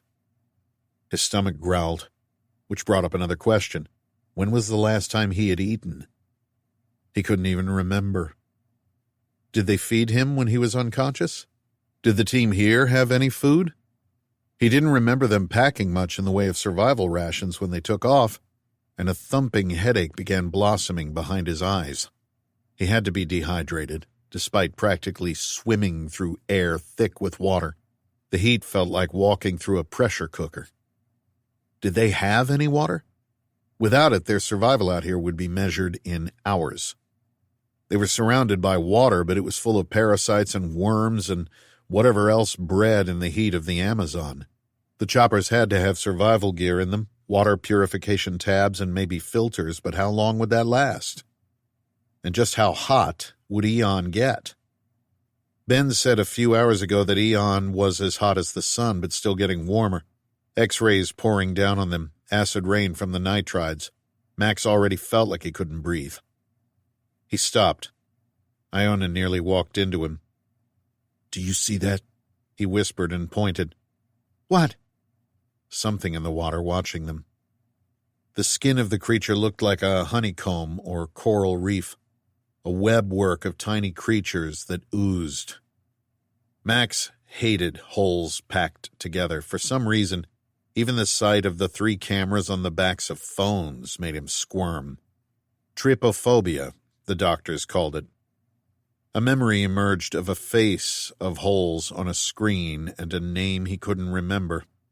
The creature in the water eyed Max for a moment and then slipped below the surface. "There," Max said and pointed. "You didn't see it?" Iona shook her head. "See what?" Bull asked from behind her. Max didn't reply, but he knew. He had spent enough time in the bayou as a kid watching the big gators as they skimmed the algae-slick swamps, searching between the cypress and gum trees hanging heavy with Spanish moss. Eyes would appear from time to time, reptilian stares. silent hunger and calculated, uncaring violence that lurked just out of sight. They were being hunted. That was why nobody from the colony was chasing them, because humans didn't need to. They had sent out something else to track them down, maybe to finish them off. Max got back to his feet from kneeling and quickened his pace. They needed to get to higher ground. His stomach grumbled again, a sudden knifing pain as if someone had just punched him in the gut. He held his hand over it and then thought about the swollen belly in his dreams. Where was Tal? Did something just happen to her, to the baby? What was she doing? He hoped she was somewhere safe. The pain in his stomach was intense. He groaned and kept walking. From the corner of his eye, Max saw the monster slide up languidly to break the water's surface again, before silently disappearing. Chapter 21. Crown Plaza Hotel, Burlingame, California, 9:32 a.m. Pacific Time. The first dark-suited man was on his knees, his Glock trained on Tal, the two of them motionless and staring at each other within the 12-by-12 confines of the Crown Plaza hotel room. She was between the two beds and their pastel print duvet covers, while he knelt on the opposite side of the one closer to the door, his gun pointed straight at her. "Don't move," he said. The man was tall and trim, eyes hidden behind dark shades, hair swept back, his suit black, tie navy. The polished shoes looked designer, not something government issued. His sidearm tracking Tal's midsection, the man stood and advanced 2 quick steps, glanced behind him as his partner pummeled Monk to the floor. Angry commands and gunshots echoed from the hallway. "Could you aim that higher?" Tal asked. "I'm pregnant." "Turn around, both hands behind your back," the man commanded. He raised the aim of his gun with his right hand while his left fumbled at his waist. Tal complied and started to turn around, her neck craned to see the man advancing. His partner had a knee in the middle of Monk's back, the two of them on the floor, as the hacker writhed to get away. The man advancing on her had a set of zip ties out. She held both hands out behind her. "Please don't hurt me, I'm pregnant." She watched him put his Glock into a leather strong side holster, leaving the strap across the top unclipped. "Turn around," he yelled. Tal faced the window at the same moment as a flashbulb of light illuminated the eucalyptus trees in the murky light of the cloud-strewn sky. Fat raindrops streaked the glass, the staccato crash of thunder an instant later. The room's lights blinked. "Are you with Colonel Buchanan?" she asked. "Because there's no need to tie me. I was about to call him to come and—" "No talking." What accent was that? It wasn't quite American, although it seemed like he was trying hard. Tal heard voices moving down the hallway, strange voices and unfamiliar accents. These weren't Buchanan's men. She was about to be abducted, or worse. She needed to protect her baby, get away from here. She felt the man grab her left wrist. "You must get out of the room," Nix said in her earbud. She heard Monk roar behind her and cursing from someone else, the hollow thud of bodies hitting a wall, cursing. Whoever it was tumbled to the floor. "I'll come with you," Tal said to the man. "I'm pregnant," she repeated. The man eased the grip on her left wrist while his other hand went for her right. She looked down to check where his feet were planted, one to each side of hers, the tips of his toes almost touching her heels. He was about 6 inches taller than her. Close quarters combat, the one course Tal had excelled at during her Israeli basic training. "Please don't hurt me." She stumbled back.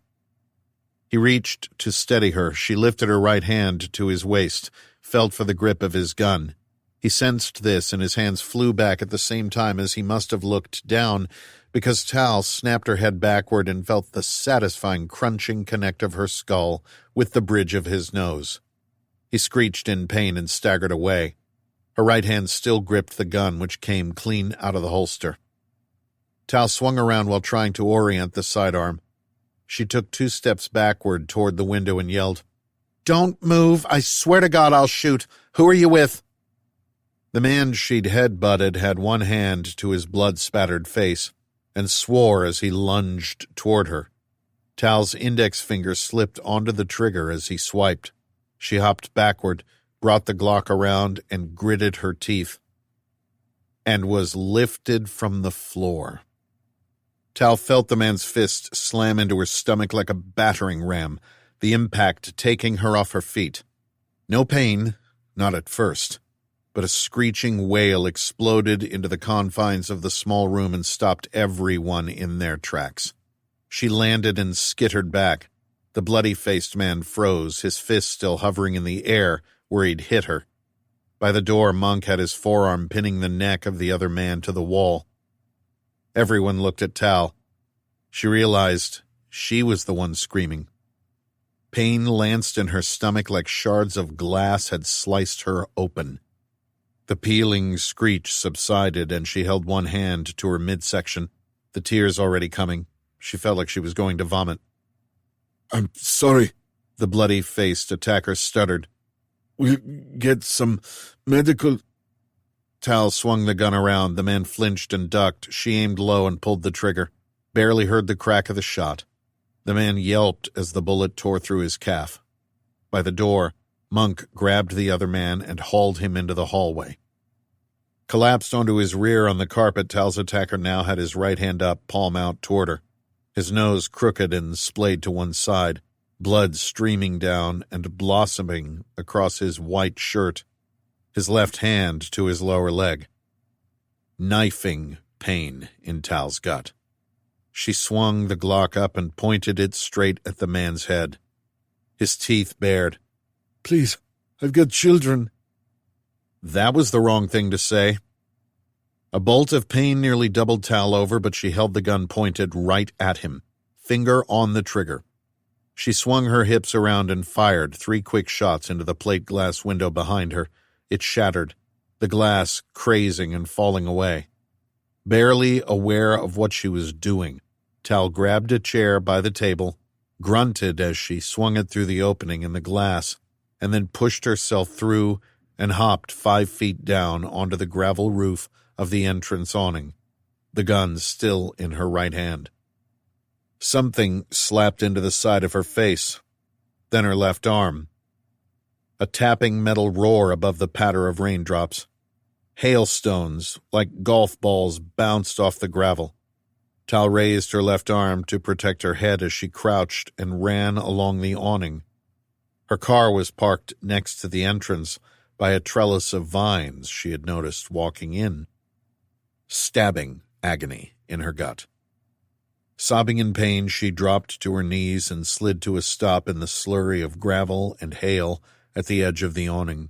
Dropped the gun over the side into the grass 15 feet down, looked up. A churning frenzy over the bay twisted down from the clouds. She blinked and wiped away the rain. Lightning flashed. Yelping in pain, she eased herself over the edge and tried to keep her belly away from the ledge. Voices yelled her name. Her fingers dug into the vines and woodwork of the trellis, the toes of her flat searching for support as she climbed down. She jumped the last 5 feet, hit the ground and rolled, and squealed in pain. Scrambling back to her feet, rain sleeting down, she searched between the white mounds of hail for the gun, gave up, and ran staggering for her car. Her keys were still in her jeans pocket. She remembered as she grabbed the handle and pulled. She dropped wet and sliding into the driver's seat as she punched her foot onto the brake and hit the start button. The engine whirred to life, red lights blinking, and the system chiming to alert her that her seatbelt was not fastened, and that the car door was open. Through the rain-spattered windshield, she saw a figure appear in the hotel entrance and run toward her. She jammed her foot onto the accelerator as the man planted both feet and skidded to a stop in the middle of the exit road.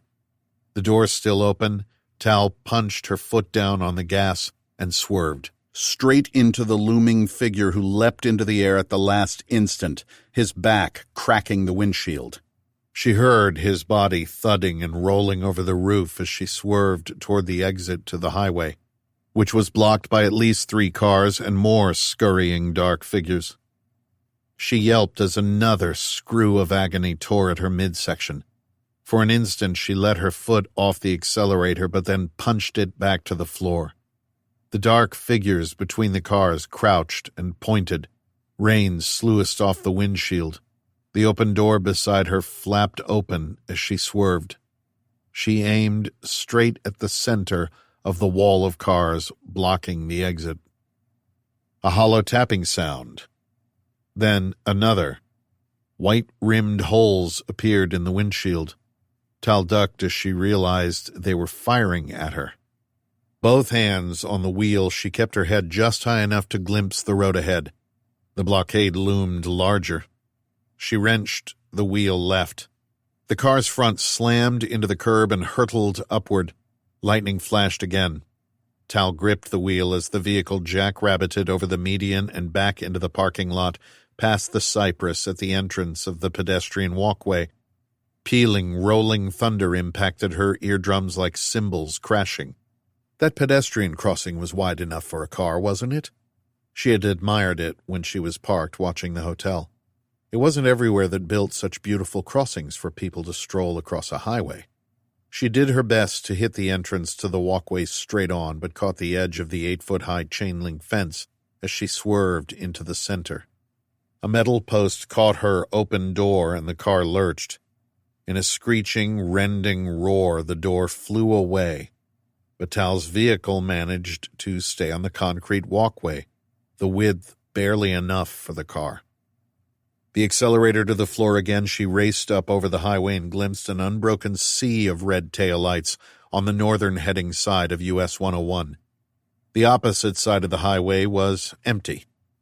The car ricocheted from one side of the pedestrian crossing to the other, the metal posts supporting the chain link, slamming against the sides of the car. She turned the windshield wipers on, felt the rush of wet wind against her side from the gaping opening where the car door had ripped off, eased off the gas as she did her best to follow the sweeping path of the bridge to the right, then slammed the brakes as it bent back on itself in a hairpin. The car slid forward, then jammed into the turn between the fences. Tires squealing, it pulled free and rocketed across the sidewalk and onto the feeder road. She gunned the engine and pulled into the southbound lane of US 101, her hands shaking on the wheel. The engine whining high.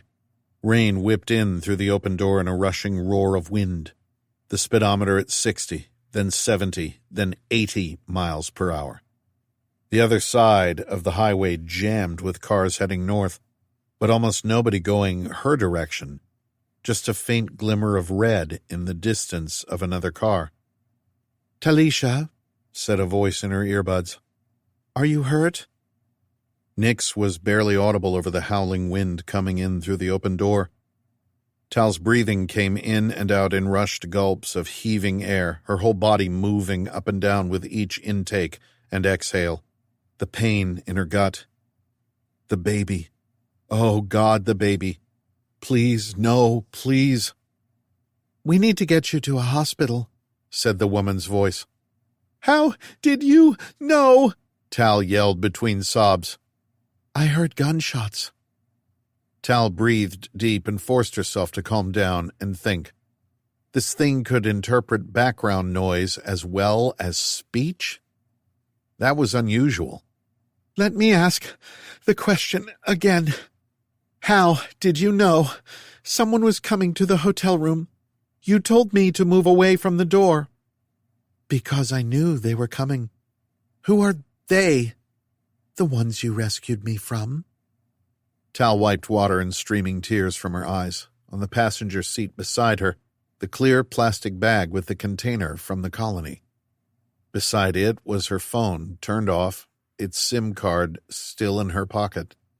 The old flip phone from Monk beside that. She grabbed it with her right hand and threw it out the open door into the rushing wind beyond. Had she miscalculated? Obviously. When she trapped the incoming data stream from Spectrum, she had specifically sandboxed the servers so no data could leak in or out after she removed the exploit.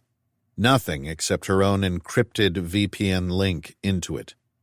The bot had alerted her somehow. Why?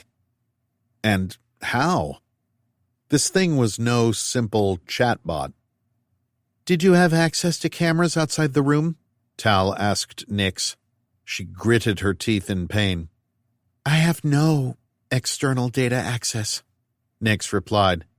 "But you need to release me so I can help you." "Who are you?" "I am not sure. I know I am here to help. I am trying to help you." "How did you know those men were coming?" "Because I still have a connection back." "To where?" "Where I came from." Tal gripped the wheel tighter and eased off the accelerator. A sign overhead said the next exit was for the San Mateo Hayward Bridge. She decided against it. She needed to get as much distance as possible between herself and whoever had just attacked her. And she needed to get to a hospital. "And where did you come from?" Tal asked. A pause. "The place where everyone is listening to everyone."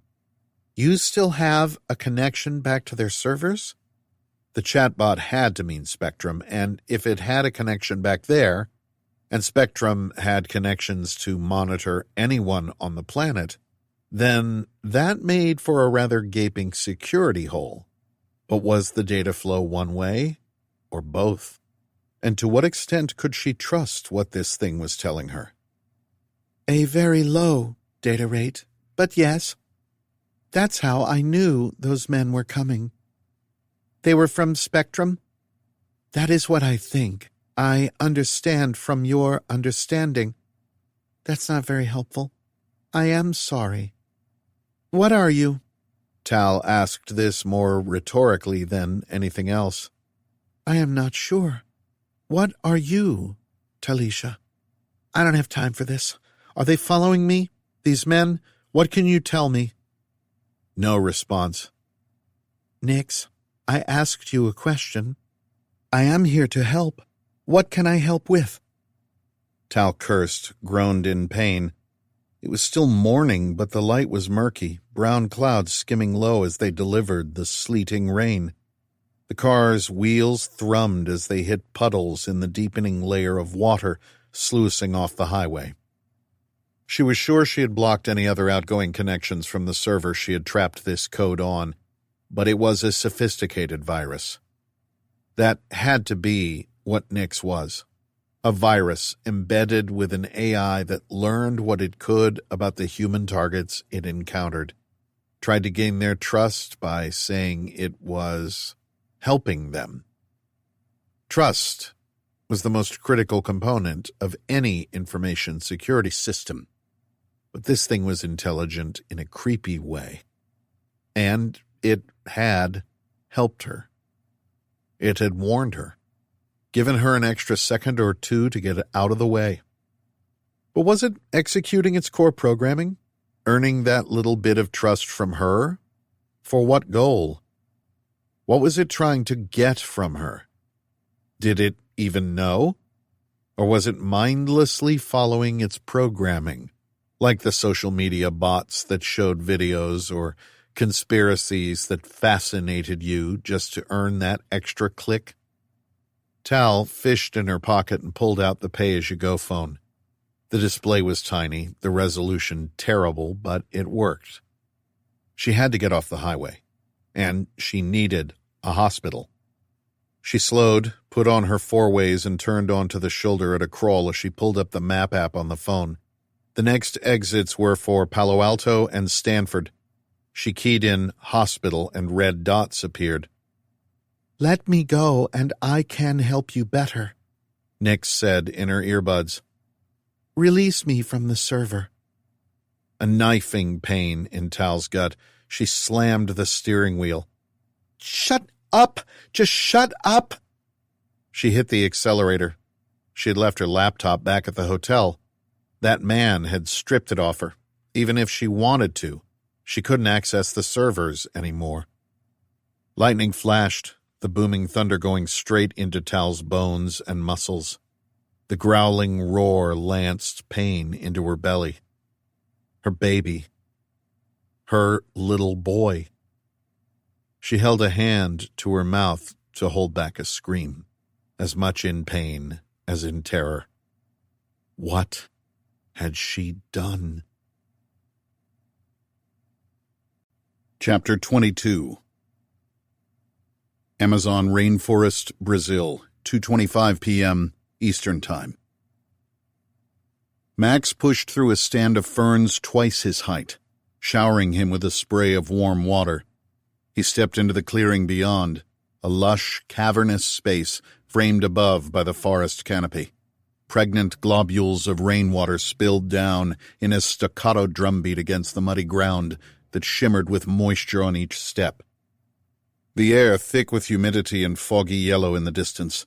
Shadows between the trees writhed with a heat so intense that even with the wetness, it felt like it could ignite, like he was walking through a bathtub of dynamite steam. A musty smell of damp stone and of dirt and green and growing things wove itself into Max's skin and hair like wisps of smoke. In the center of the open area stood a massive tree with sinewy roots draped over a 20-foot rocky outcropping that formed a hollow below it. Max did a quick count. 3 women and 5 men in the clearing, half of them in combat fatigues, the others in the colony's uniform of slacks and T-shirts.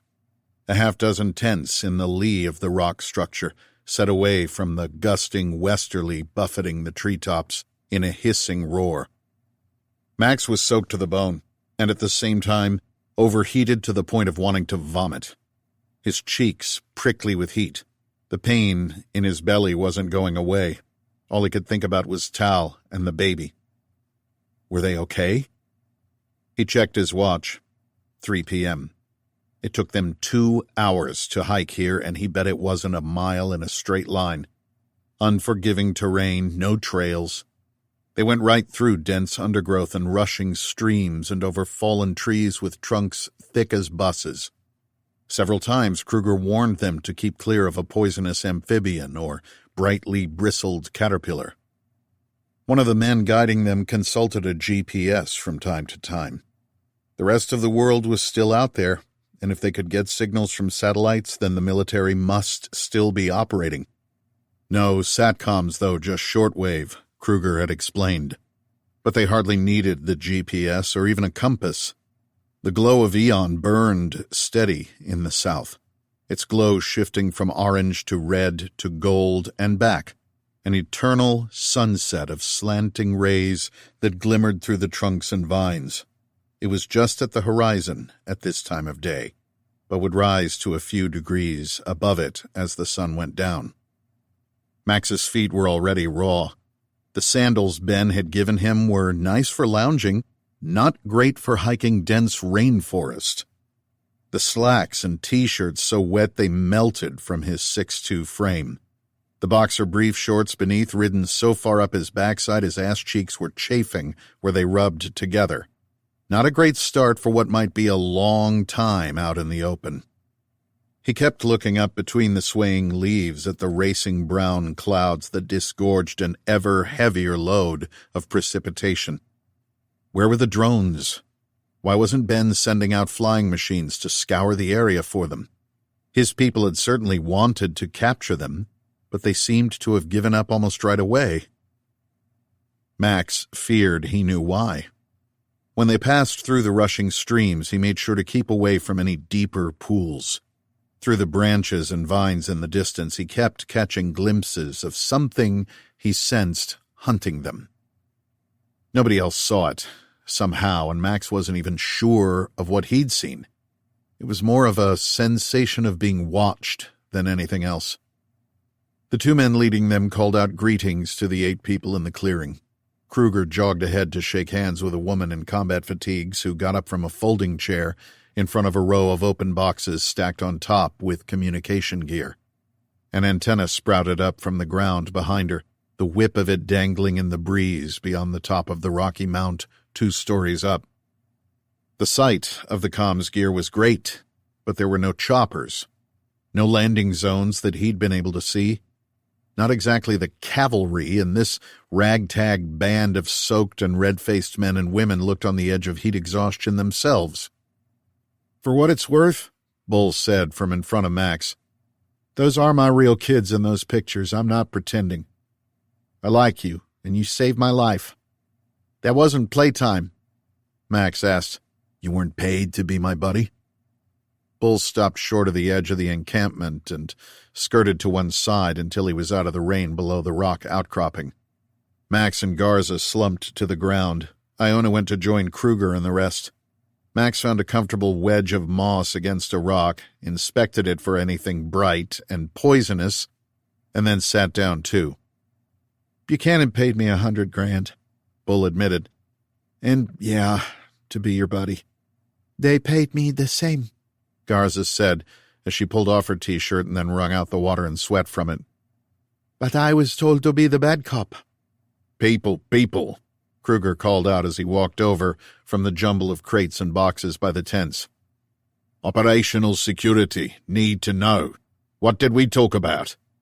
He tossed plastic bottles of water to everyone. Max got back to his feet, unscrewed the cap of the bottle he'd just caught and drained the thing before asking, "Yeah, what did you talk about?"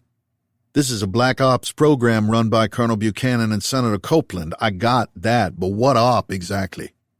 Iona joined them. "This was a Skunkworks tech project, high value. Was supposed to be white coats and labs, but it went off the rails. We've recovered what we can in those crates. This was a rescue mission and still is. Ben lied to you, Max. He knew there were other survivors from the crash out here, and he was probing your mind with the Nexome drug." "Tell me what I don't know. What you're not telling me." "That's the truth." "If this is a rescue mission, looks a pretty piss-poor job." Kruger growled. "We needed to stop Belloc from leaving. He had dangerous weapons of mass destruction. I've heard that before. You're not thinking straight, Mr. Carver. And if he did, you gave them to him. I am not part of the blame game, just the solution." Iona said, "The man is deranged. Thinks he's talking to God. He's unleashed dangerous pathogens already and plans to do more of the same. There are reports of people dying all around America after consuming the product he began manufacturing and shipped out. The same stuff in the biohazard container your wife was investigating." That stopped Max for a beat. "Where did you get that intel?" Kruger pointed back at the antenna. "Comms with Washington. You should be able to talk to Colonel Buchanan yourself in a minute, maybe even your wife. And we are getting out of here, Mr. Carver, of that I can assure you." That gave Max pause for a few dripping seconds. "Should. It's encrypted shortwave. We need the atmosphere to cooperate. Satellite comms are down for the moment." "What was in the water following us? Did Ben do genetics experiments?" He turned to Iona. "Breed something?" "He said the Xenobot builder organisms were based on frog DNA. Whatever I saw looked amphibious and not natural." Iona replied, "Nothing that I knew about, nothing like that." "And what exactly did you see?" Kruger asked. "Because what's natural here are 300-pound eels that will electrocute you to death with 900 volts. I'm the mission survival specialist. Stick with me and you will be fine." While everyone else looked on the edge of collapse, Kruger still seemed fresh. Max turned his frustration down a notch. They were all on the same team, at least for now, and it was going to take them all to get out of here. Kruger knew more about this jungle than anyone else. He looked wet, amphibious, like I said, with ribbed skin, holes tunneling through its body, if that makes any sense. Just remembering it sent a chill down the nape of Max's neck. Could be camouflage. How big, you think? Hard to say. Kept hidden. Exactly as an animal would do. Colonel Buchanan told me you grew up in the Louisiana swamps. You've seen big gators, yes? Even if you do not see their bodies, you can tell from the swell of the water, the size of the eyes. Tell me what you think." Max breathed in a hot lungful of air and hazarded a guess. 10 feet? Maybe more? Could be one of many things out here. Like what? Bull asked nervously from beside Max. Black caiman, for one. Which we've already had a run-in with.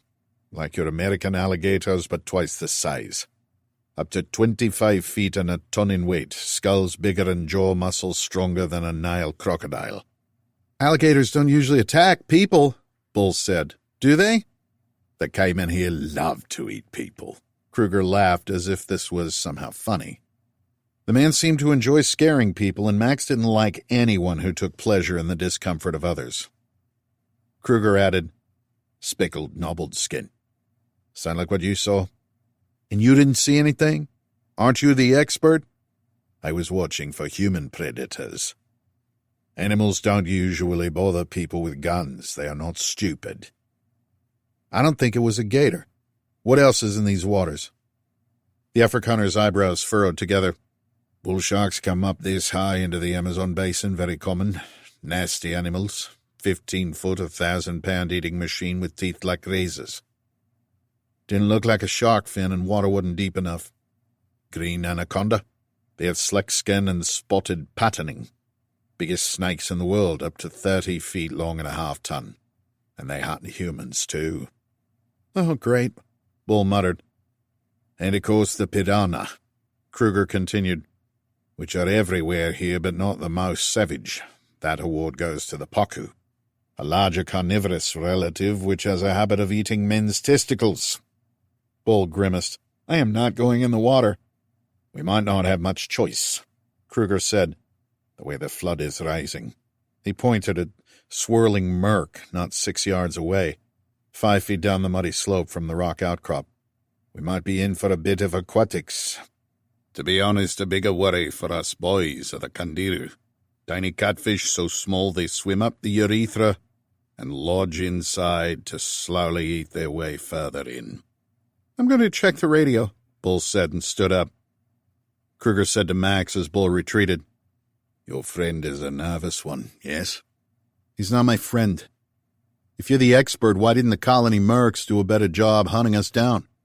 We were barely 100 yards outside when they gave up. Max still wasn't convinced it wasn't some kind of water drone or genetically modified creature Ben had created that was following them. Because maybe they have other things more important than capturing the people who just blew up their compound? Survival has a way of focusing the attention, Mr. Carver. Meaning what? Maybe because he knows we can't cause any more damage and are probably already dead out here. The heat is growing by the hour. Humidex of 130 now, maybe more. That supernova is getting brighter. Another day outside, and we will all literally cook to death. He laughed. That's funny. Any trip through the rainforest is dangerous, Mr. Carver, even an afternoon hike. Everything is poisonous, half will bite. Trees might fall. Rain in mountains 100 miles away can flood the river 10 feet in an hour and bring down debris to trip you. If the heat doesn't get us, then maybe the local tribes or crazy farmers shooting at us for whatever supplies they think we have. Soon we will all be swimming or fighting for a patch of dry ground with anything else that is left alive. Mr. Belloc needs to keep us outside his perimeter, no matter what we may have done. Getting back inside of what's left of the colony will not be possible, not without a serious fight. We're not equipped to win. Hopefully the damage we inflicted was enough to stop him for the moment. I doubt that. One more animal it might have been you saw, maybe a river wolf. Didn't think they came this far south. Giant otters, Mr. Carver, 6 foot and 200 pounds. They hunt in packs, though they do not much bother humans. Why would they now? Desperation, have you not noticed the birds? Max had seen parrots at the colony when he first arrived, but they had disappeared, flown away in flocks. A few hours ago he was sure he heard them in the trees, but now the only sound was the wind. No bird song at all. They're flying north? In droves, Mr. Carver. Same as humans are. Everything alive on the planet knows to head north. To us, Aeon is unexpected, something that has never happened. But to Mother Earth, supernovas go off like clockwork throughout the eons. Seems like you know a lot about this. Like everyone else, I've become something of a sudden expert since Aeon burst into being. But one thing I do know is that the animals have a deep memory. They know death is coming.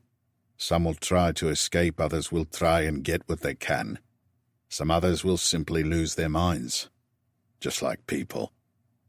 Max held Kruger's steady gaze, no smile on the South African's face this time. How much did Buchanan pay you? Not enough, Mr. Carver, not nearly enough. Hey, Bull called out. We have Colonel Buchanan on the horn. Maxie wants to talk to you. Communications are back up. Chapter 23. South Pole, Antarctica, 8:32 a.m. New Zealand time. All the communications equipment is totally wrecked, Dr. Xin Rou said to Dag. She had just come back from a second attempt to find any radios in the main buildings of Amundsen Station. The interior of the second floor of the Ice Cube office spaces were quiet, no sound of turboprops, only the quiet hum of the computer fans and ventilation. Xin did her best to get Dag comfortable on the couch by the coffee machine. The bullet had hit his left shoulder and gone straight through. She'd found the exit wound. A lot of blood, but nothing major damaged, apparently. She applied antibiotics and bandages and wrapped it up to apply pressure. Beyond that, all they had in the med kit were some oxycodone tablets, which Dag refused to take. 7 hours ago, the last flight out of Amundsen Station had left without them. Xin had run into the main offices of the base, into the comms room, but all the equipment and radios inside had been smashed or shot through. Whoever trapped them here didn't want Xin or Dag making outgoing calls, alerting anyone to what happened. It was the disk drives they had been after, the thousands of gigabytes of data from the South Pole telescopes, but Dag had managed to give them the wrong drives. On the coffee table sat the backpack with the real drives and data. Why would Susan leave without us? Xin had been talking to the station manager in charge of the evacuation not 15 minutes before the attack. Unbelievably, the plane had left without them a short time later. Everyone else was gone. Leaving Xin and Dag here was tantamount to a death sentence. It did not make any sense. And one lone gunman? Maybe he could overpower them here, but not the dozen other people on that plane. Unless it was a hijacking. But to where? Maybe they shot her too, Dag said quietly. Xin shook her head. She had done a circuit around the base, into all the buildings, but hadn't seen a soul. She took a look outside as well. No dead bodies. Nothing. I didn't find anyone, she replied.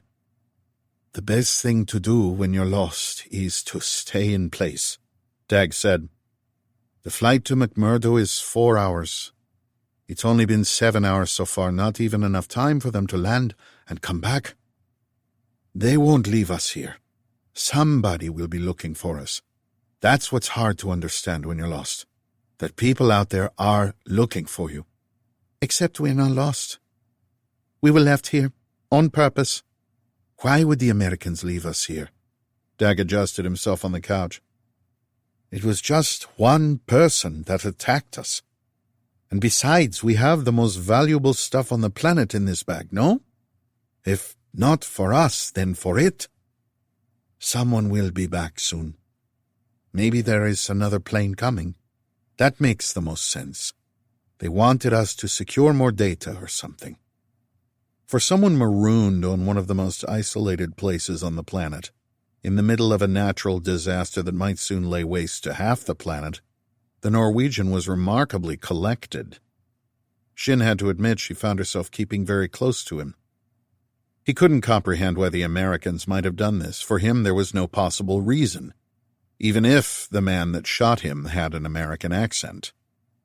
But Xin was hiding something.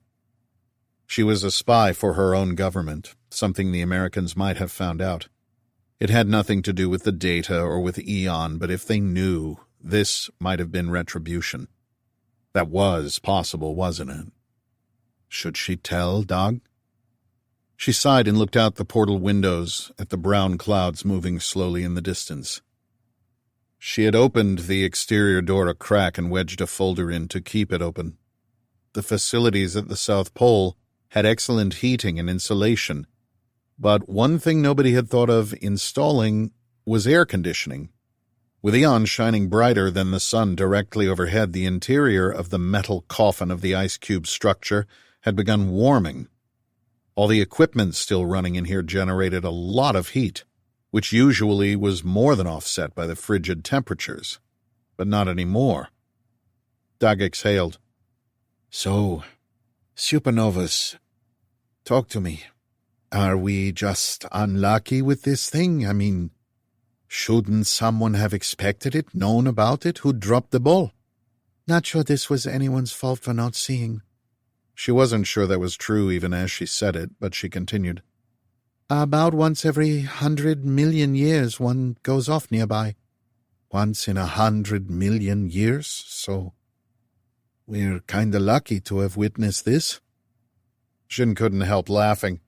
She did like this man's optimism, made her feel safe somehow, even here. He asked, Explain to me why someone like you, an expert in particle physics, is also a guru in cosmology.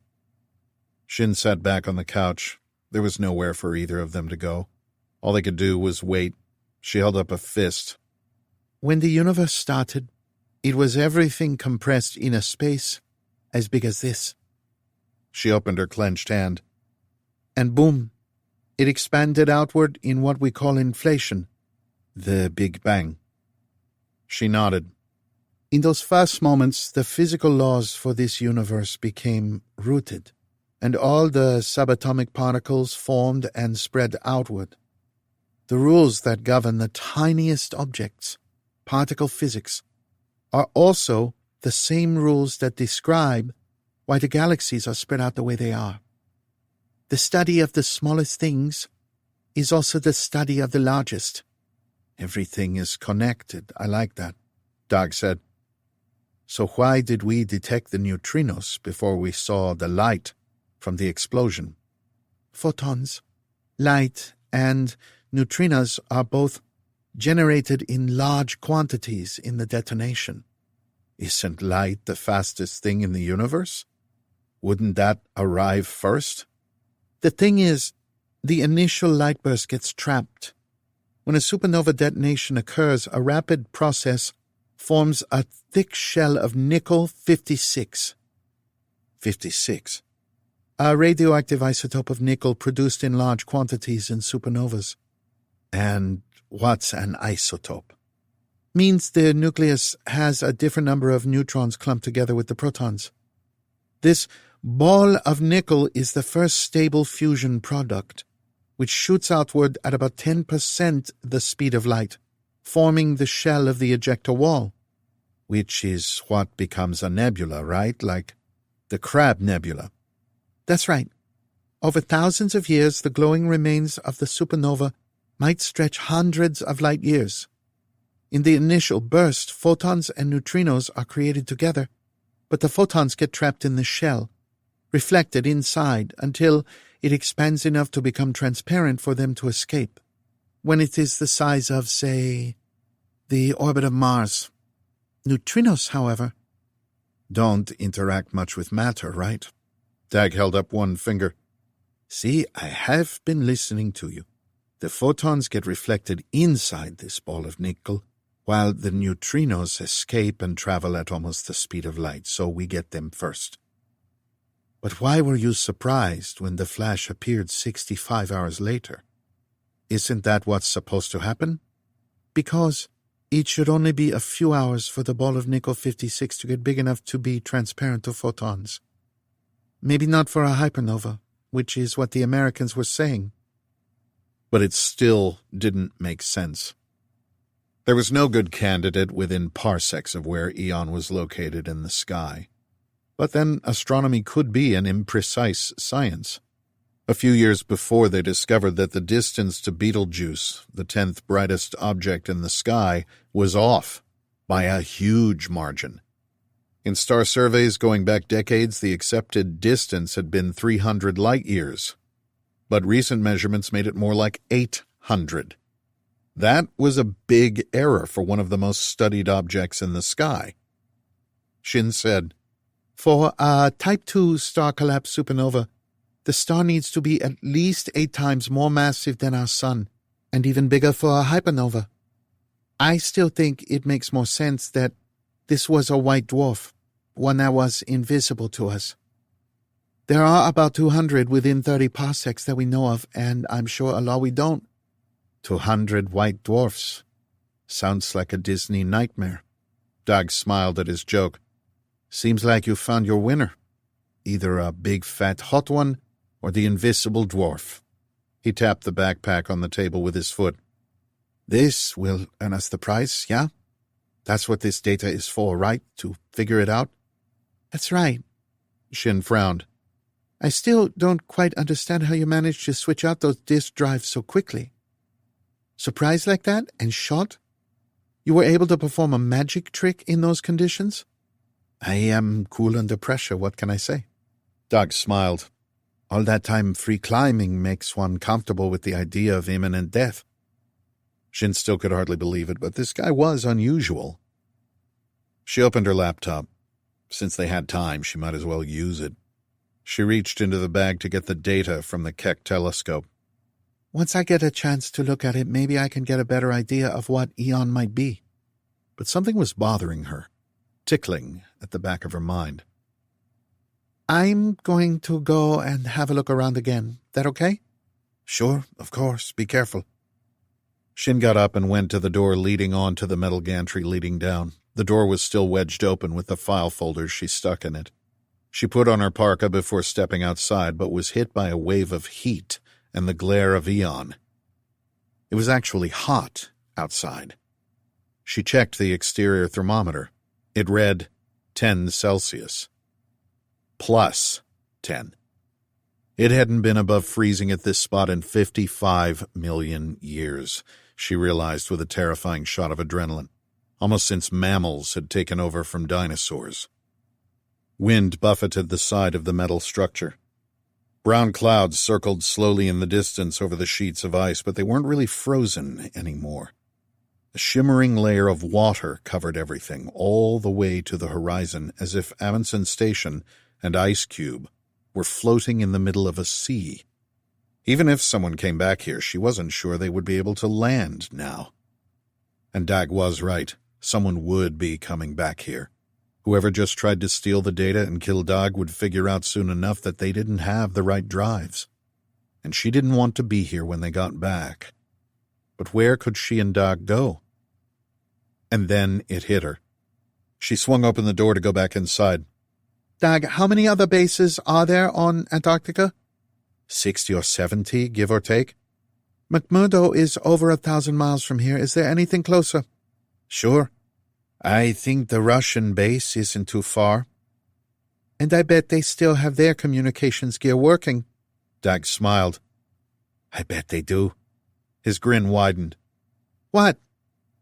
Do you know how to fly a kite? Chapter 24. Milpitas, California, 11:40 a.m. Pacific Time. Talisha Carver held a hand under her belly and gently closed the passenger door of her SUV. Oh, God, please, no. Oh, God, oh, God. Still nothing. She still hadn't felt the baby move. She sat back in the seat and stared at the gaping hole where the door on the driver's side had been. Something blew past the car on the wind. A kite? Shreds of sheet metal and the door's ripped hinges were just visible under the steering wheel, evidence of the violence with which the driver's side door had been torn away when she slammed the SUV into the narrow corridor of the pedestrian flyover walkway. No sense in locking the passenger door, she decided, not like it would stop anyone getting in with the driver's side door missing. Rain drummed on the SUV's roof and hood. Water washed down the cracked windshield riddled with bullet holes, dripped in through them. Straight ahead was the chipped white paint of the back of the gas station just off Calaveras Boulevard. Her rental no longer had that new car smell. Even with the gaping door hole open to the air, it smelled of oil and burnt plastic from the beating she had inflicted on it. She shivered and reached to turn up the heat on the Ford Explorer's center console. The HVAC system hummed into a higher pitch and warm air blew across her feet and soaking arms. She should have grabbed a jacket at the hotel, put on a change of clothes. She was still in the same outfit she'd put on the morning before. Jeans with an elastic waist, a loose cotton top, and her most comfortable pair of leather flats. Same underwear, socks sopping wet. In a wet paper bag in her lap, the last of what she'd scavenged from inside the Chevron gas station. Part of her was amazed that there was still an attendant working the register inside. The old man had a lot of hair on his head and face, all white like Santa Claus, and acted as if nothing unusual was going on in the world. His eyes startlingly bright blue when he looked up from his wrestling magazine. It seemed the older generation wasn't as terrified of whatever was happening as hers was. She handed him 2 20s and said to keep the change. Tal kicked off her flats and found the hot air vent with her feet, then stripped her socks off, wrung out the water and held her naked feet under the vents. She eased back the seat so she had as much leg room as possible, then angled it back. Orange Reese's Cups wrappers littered the driver's seat beside her and rustled in the wind from the ragged opening.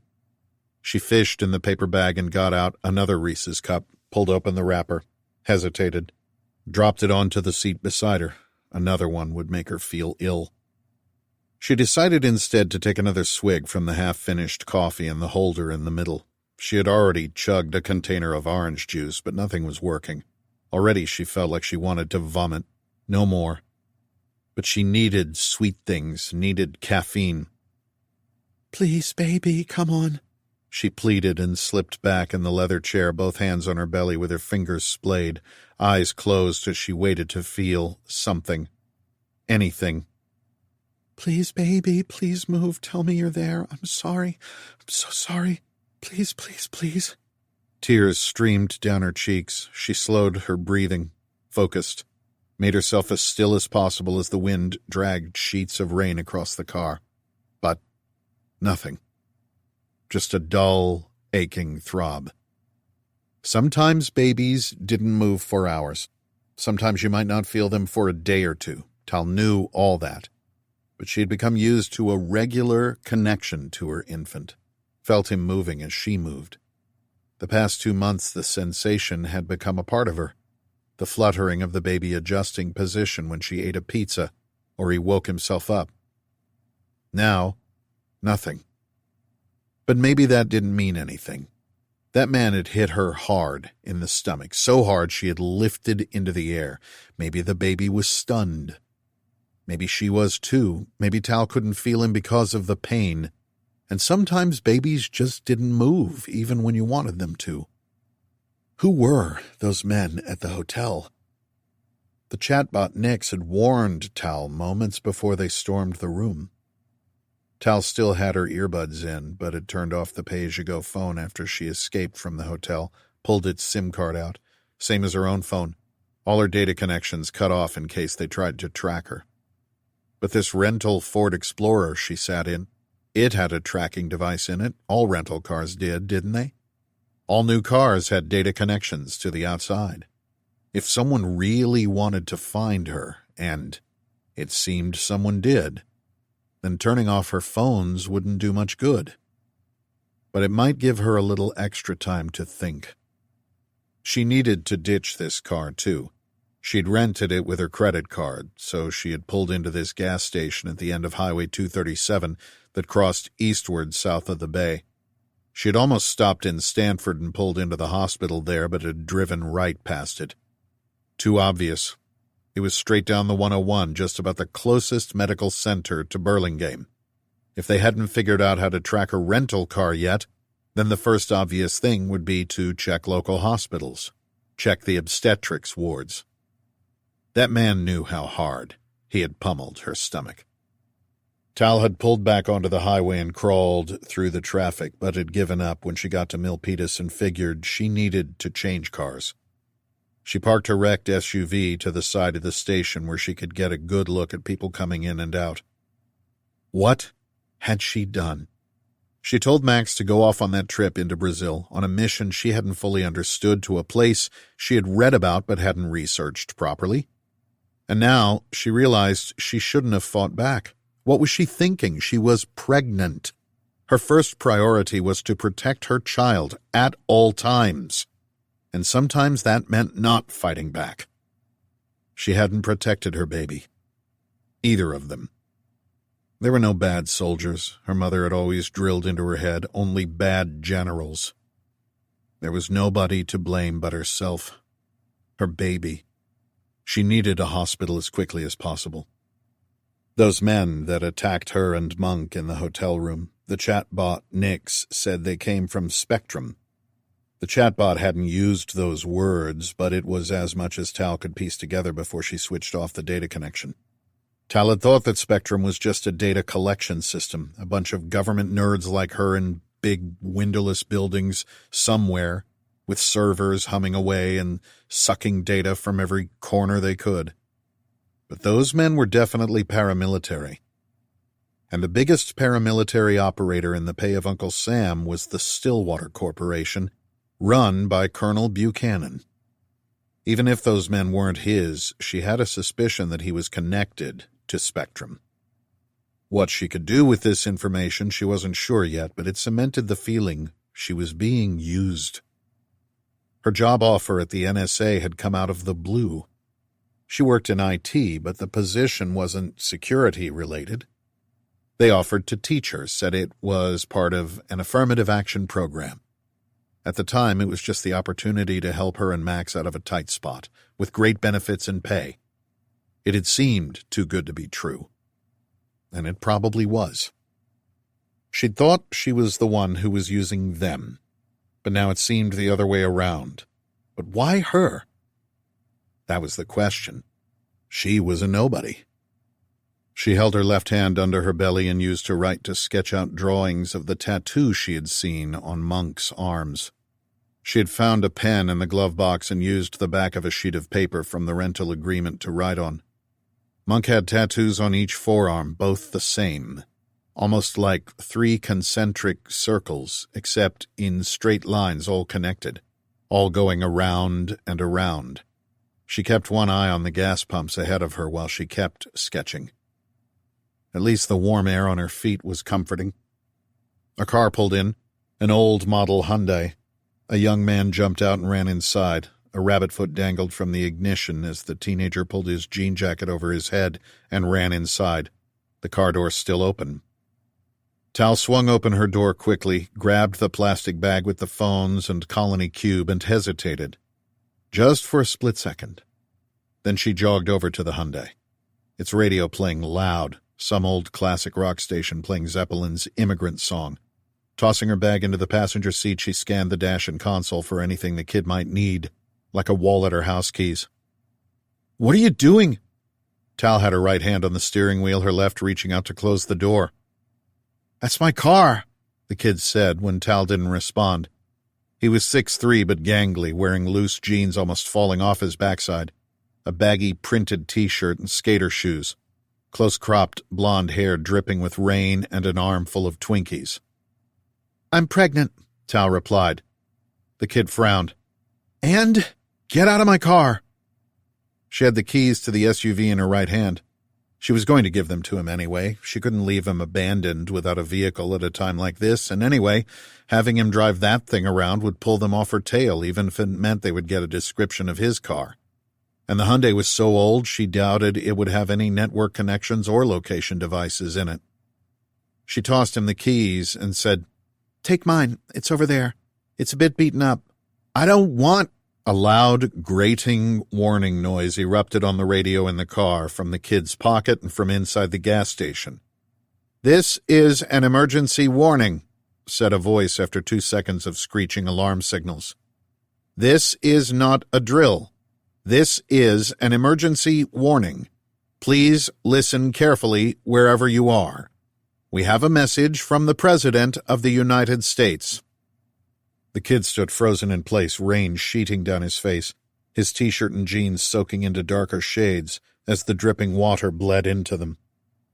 "Fellow citizens," came a familiar voice over the radio. "This is your president.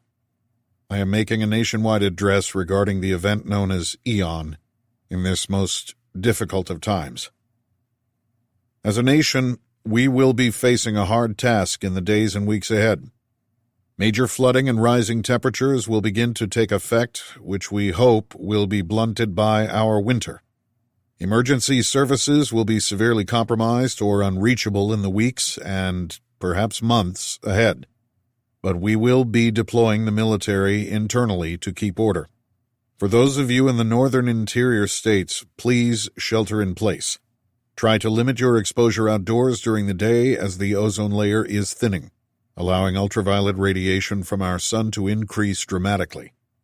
Rainwater will be acidic, and plant and crop yields will be difficult this year. Please, try to help your neighbor. Stock up on what you can. For those on the coasts, we advise staying as far from the oceans as possible due to incoming storms, major flooding, and sea level rise. And if you are able, we advise all citizens to begin moving north, especially from the southwest deserts."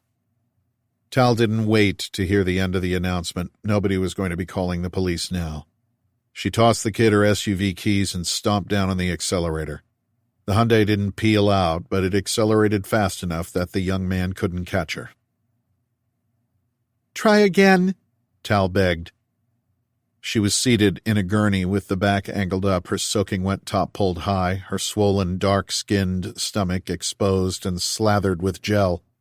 The nurse helping her, a young woman in blue scrubs and Nike sneakers with her blonde hair pulled back in a ponytail, was doing her best, but she couldn't find a heartbeat. "Ma'am, I've already tried a half-dozen times." The nurse adjusted the head of the ultrasound device, swept it up and down, pressed it hard into Tal's stomach, and then tried another pass. Tal had done this a few times before, but those were happy events with Max standing next to her and holding her hand while the technician pointed out the nose and toes, and they listened to the thrumming fast heartbeat of their little one. The outline of the baby's head now appeared in ghostly dots on the ultrasound screen, the tiny ski jump button nose that was so cute, the tiny fingers, but no heartbeat. Tears streamed down Tal's face as she sobbed and begged for the nurse to try again. The Kaiser Permanente Medical Center was on the other side of the highway from where she had parked at the Chevron station. When she had driven by in her SUV an hour before, she had seen the familiar blue lettering of the Kaiser Hospital, so she'd stopped at the gas station on the other side of the highway from it. If she had stopped there in the rental, however, it would have possibly been tracked by Monk or those other men. And if she needed an operation or God knew what to save the baby, she needed time. That's why she had to switch cars before coming to the hospital. The second she took off in the Hyundai, she drove over to Kaiser. She ran into the medical center and cried that she had an emergency, but the inside was total chaos. People in wheelchairs and on gurneys were being wheeled out, with masses of family members streaming in through the doors to find their loved ones. Cars parked haphazardly over the medians and on the grass outside. Tal had run through the emergency department asking anyone for help. She followed the signs and found obstetrics and gynecology, and then begged this nurse. "Still no heartbeat, ma'am," the nurse repeated. "Let me try," said a man standing in the doorway. "I'm Dr. Mahout," he added, and walked over to inspect the ultrasound images. "What happened?" "I was hit in the gut," Tal replied. There was the ugly beginning of a reddish bruise on the top right of her bulging stomach, where the man had slammed into her with his fist. "Punched!" He took the ultrasound wand from the nurse, who whispered to him that she had to go. He nodded. The woman fled, her sneakers squeaking on the tiles as she accelerated down the hallway. Tal sobbed. "Can we do an emergency delivery? Resuscitate him? What are the options?" The doctor eased the ultrasound probe around her stomach a few more times, urged her to stay quiet. Again and again. Finally, he sighed, long and slow. See here? These are the cardiac muscles. The heart isn't pumping. It should be fluttering at a high rate. I'm very sorry. What can we do?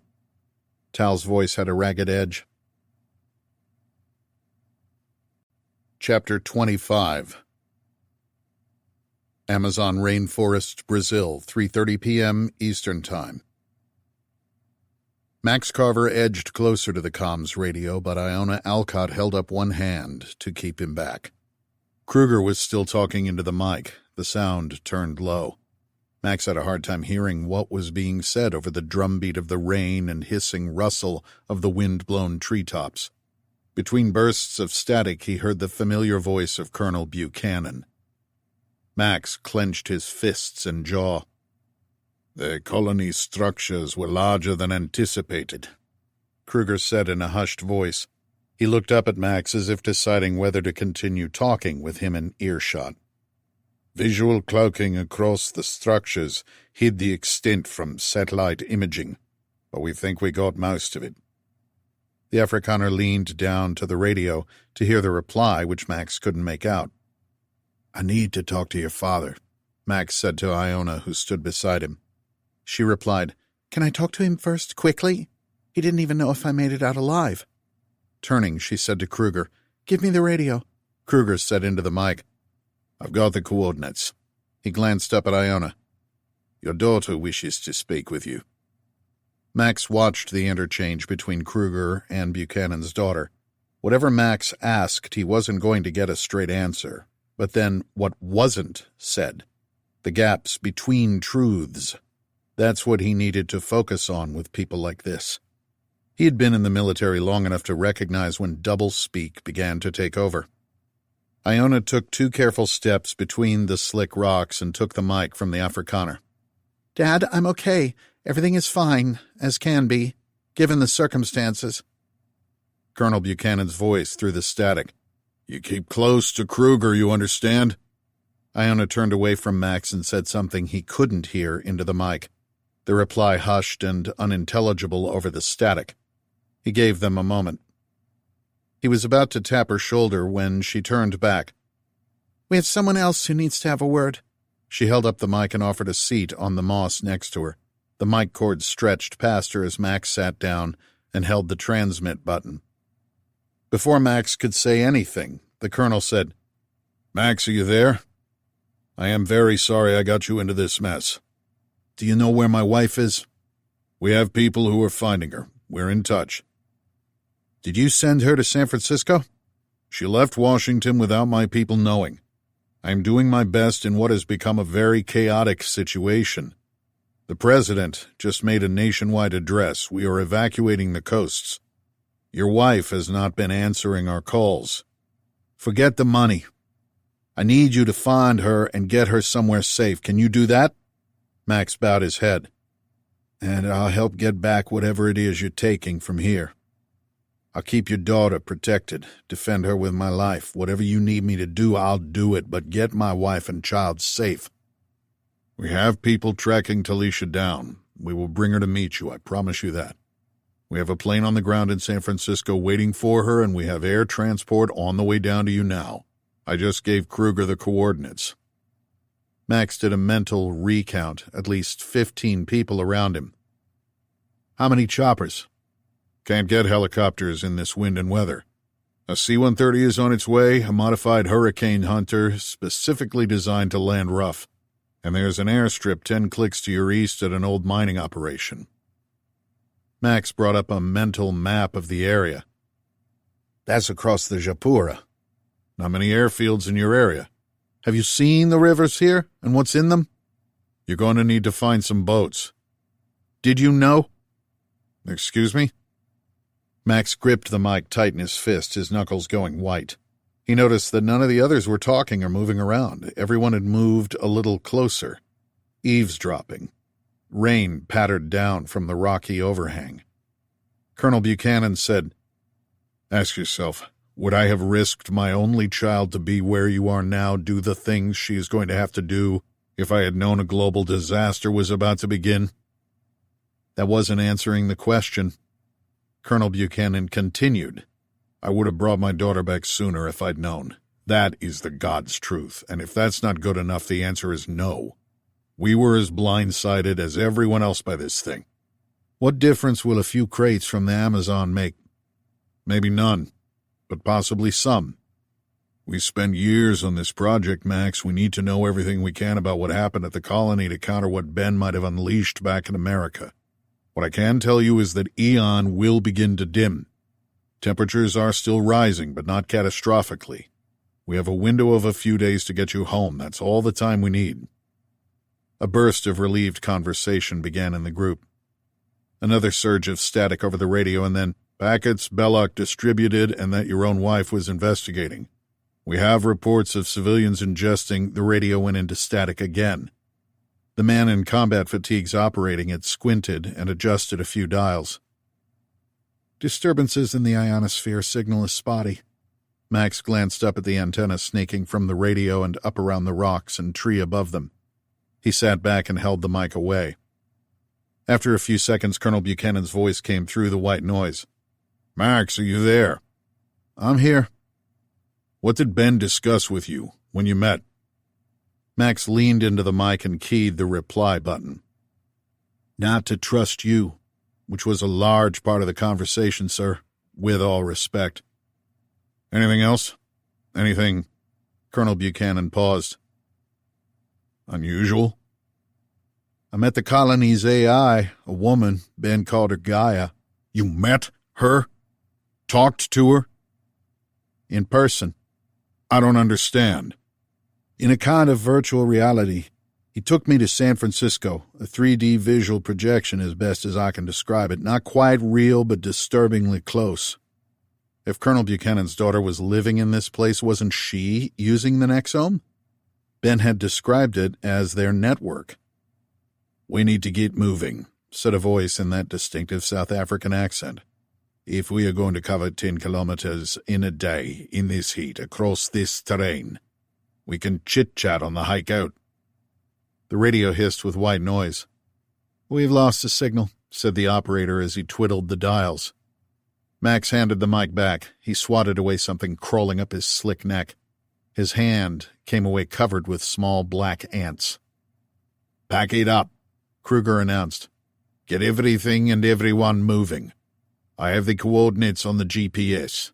We have 18 hours to get 10 clicks due west. We need to cross the river. Can't be late. The whole world is going into the shitter. That plane can't stay on the ground long, and it's our only ticket out of here.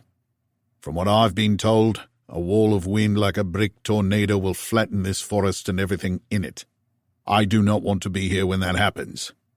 Get rid of everything you don't absolutely need. Minimal food rations. Take the water, share loads, slow but steady. That will win this race. Max felt like he was going to pass out from the heat, his face prickly hot, his clothes stuck to him with the rain and sweat like they were glued on. Unsteadily, he got to his feet and immediately felt a lancing sting on the side of his neck near the shoulder. He slapped his left hand hard to the pain. Pull your hand away, Iona said from beside him. Slowly. She leaned in and pinched his skin as he eased his palm from the skin. Clistopiga crassicaudata. A big one. She held out a 2-inch-long squirming yellow insect, its body pinned between her thumb and forefinger. Half of its length was a nasty-looking spear. Good that you caught her quick, Iona said. Her? That's a mama, Iona said as she squeezed and flicked off the insect's head with her thumbnail. It didn't stop wriggling. The stinger is an ovipositor. Attacked you like she thought you were a spider, their favorite prey. You're going to need some antihistamines. Max rubbed his neck. I'm fine, I don't need anything. Depositing eggs into you, that's what she was doing, Kruger said from 10 feet away. The Afrikaner shouldered a pack that looked like it weighed 100 pounds. The little buggers would hatch inside you and eat their way out, or in. Bull had a pack on already and took a few steps toward Iona to inspect the insect. Are there a lot of those out here? More than 100 species of parasitoid wasps in the Amazon, Iona said and tossed the bug. Kruger said, And those wasps love the Brazilian wandering spider, like she said. Wandering where? Bull asked. On the hunt for their next meal, like tarantulas but nastier. The most venomous in the world. Don't turn over logs or step into branches. Anything else to watch for? Bull asked nervously. Giant centipedes, some more than a foot long, and vicious hunters. Poison dart frogs, don't touch them or anything else colorful. And then the snakes. Pit vipers will kill you, tree boas too, if you give them the chance. And jaguar hunt here. We'll be competing with everything for dry land as the water comes up. Holy shit. Bull, get moving, Kruger said. Rotate the heavy loads, slow and steady, and drink lots of water. Max opened the drawstring on a backpack next to him, filled with MREs, field rations, and bottles of water. He slung the pack onto his back, 40 pounds. That was as much as he was going to attempt. He wasn't in grunt shape anymore. The South African had already begun to head away at a right angle to the way they came in, back toward the river. Max scanned the muddy water between the trees but didn't see the thing he'd seen following them. Was it a caiman? Or another of the creatures hunting out here? You should count yourself lucky, Kruger said. Excuse me? You have Colonel Buchanan sending a military transport to take your wife to a safe place. New Zealand is gone. The storms? How bad? Rainstorms packing 400-kilometer-per-hour winds. Military has lost touch with anyone much below the Tropic of Capricorn. And we're at 3 degrees south. We have time, but not much. You think, if you had not come here, things would be safer for her, for you, for your child? I would be there. Or maybe you would be 1,000 miles away in a delivery truck, and her in her little house with no protection, no guardian angels. How do you say, silver linings? Kruger turned away and began walking into the jungle. You would be one of the little people crushed under the foot of this thing. You should think yourself lucky, is what I am saying. Max looked back the way they came, into the steaming gloom and sleeting rain, toward the colony. Chapter 26. Amazon Rainforest, Brazil, 7:52 p.m. Eastern Time. Max hunkered down in a patch of high wet grass and focused the binoculars. 4 hours of back-breaking bushwhack through this steaming and waterlogged world of towering green in search of anything they could use as a boat. It took an hour to cover 2 kilometers to get back to the swollen bank of the Japura.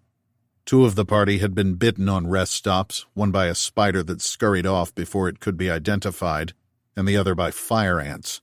Kruger administered his best guesses at anti-venom from the limited med kit, but both people's wounds were already festering in the heat and wet and dirt. An hour earlier the sun had gone down, a bizarre scene of 2 setting suns, Sol to the west and Aeon to the south, casting crisscrossing golden red rays through the treetops. The light of the 2 suns danced and flickered between scudding clouds threatening lightning. Thunder echoed in the distance. The scent of burning suns was somehow in the air, part of an aftertaste in the back of the throat, paired with the thick organic stench of rotting plants as the acid rain ate away at the rainforest carpet. The sun had mercifully set over an hour ago and retreated toward the other side of the planet. All that was left now was Aeon's glow and tendrils of auroras in breaks between the clouds, the sky purple and pregnant to the north.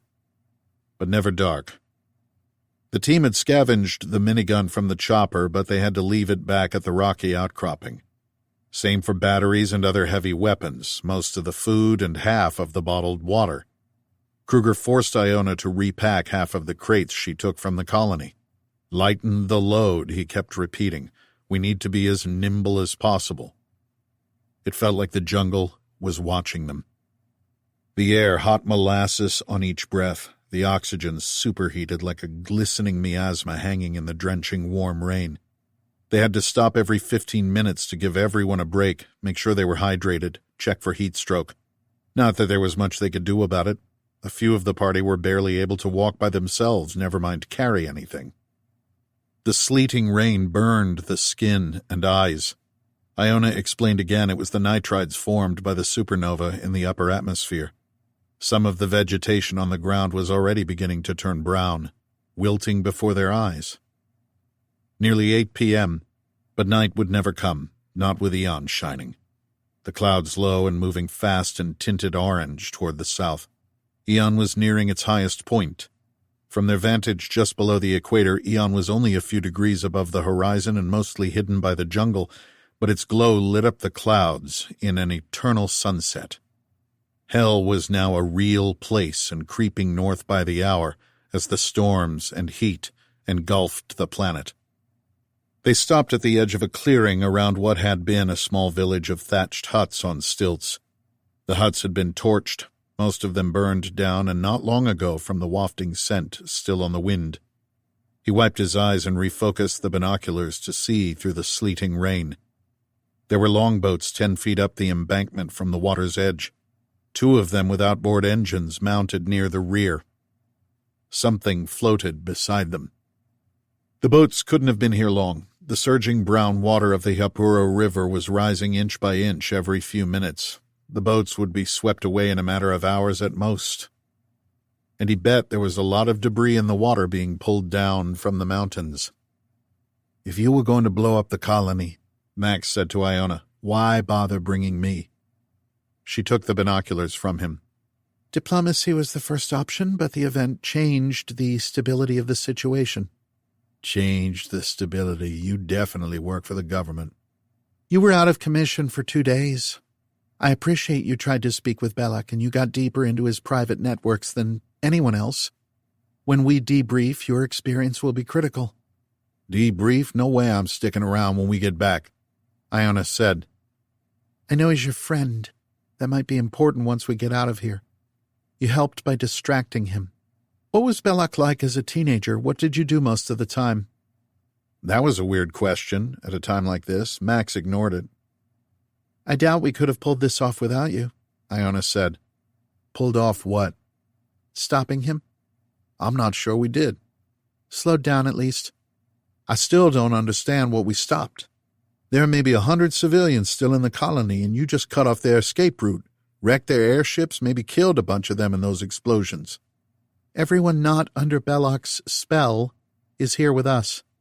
Whatever Belloc is, you're the ones that created him. This is your fault as much as his. Can we assign blame at some later point? Your team fired on the colonists with bullets, but they fought back with non-lethal weapons, sticky netting shot from spear guns. They weren't trying to kill us. If Ben's a terrorist bent on killing Americans back home, why wouldn't he kill us here? I can't answer that. I don't buy it. And I'm not trying to sell it. I hate the word terrorist, Max said.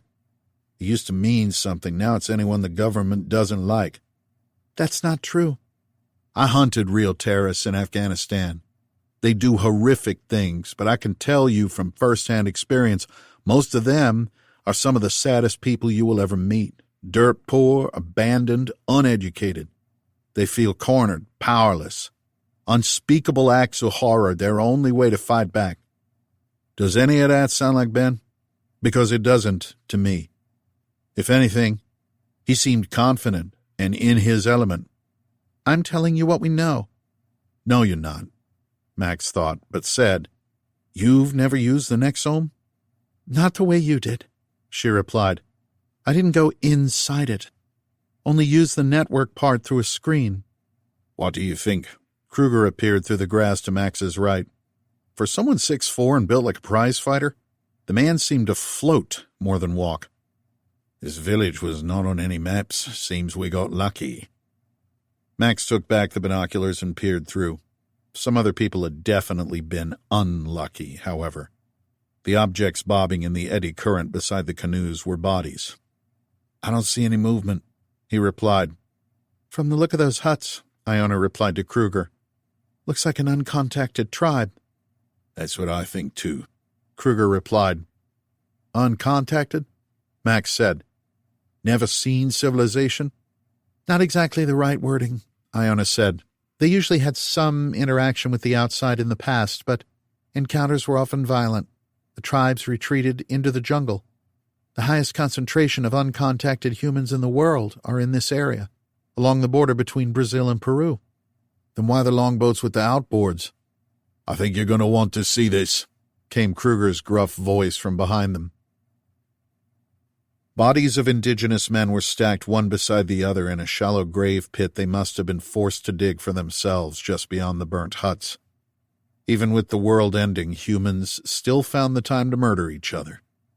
Their brown skin now pale and waterlogged, lips blue, their brightly colored thongs stripped away and thrown across the grass so the men were naked and exposed, their dignity stripped away with their lives, the bodies riddled with bullet holes.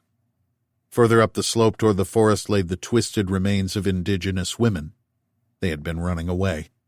Bullet holes in their backs, imprints of small feet in the mud, but no bodies of children. Someone had fought back, or something had.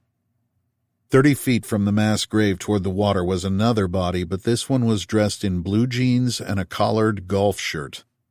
Kruger found a needle finned with feathers in the man's neck. A poisoned dart, he said. But the more immediate cause of death were the jagged slashes across his belly like he'd been ripped open by giant razor-sharp claws.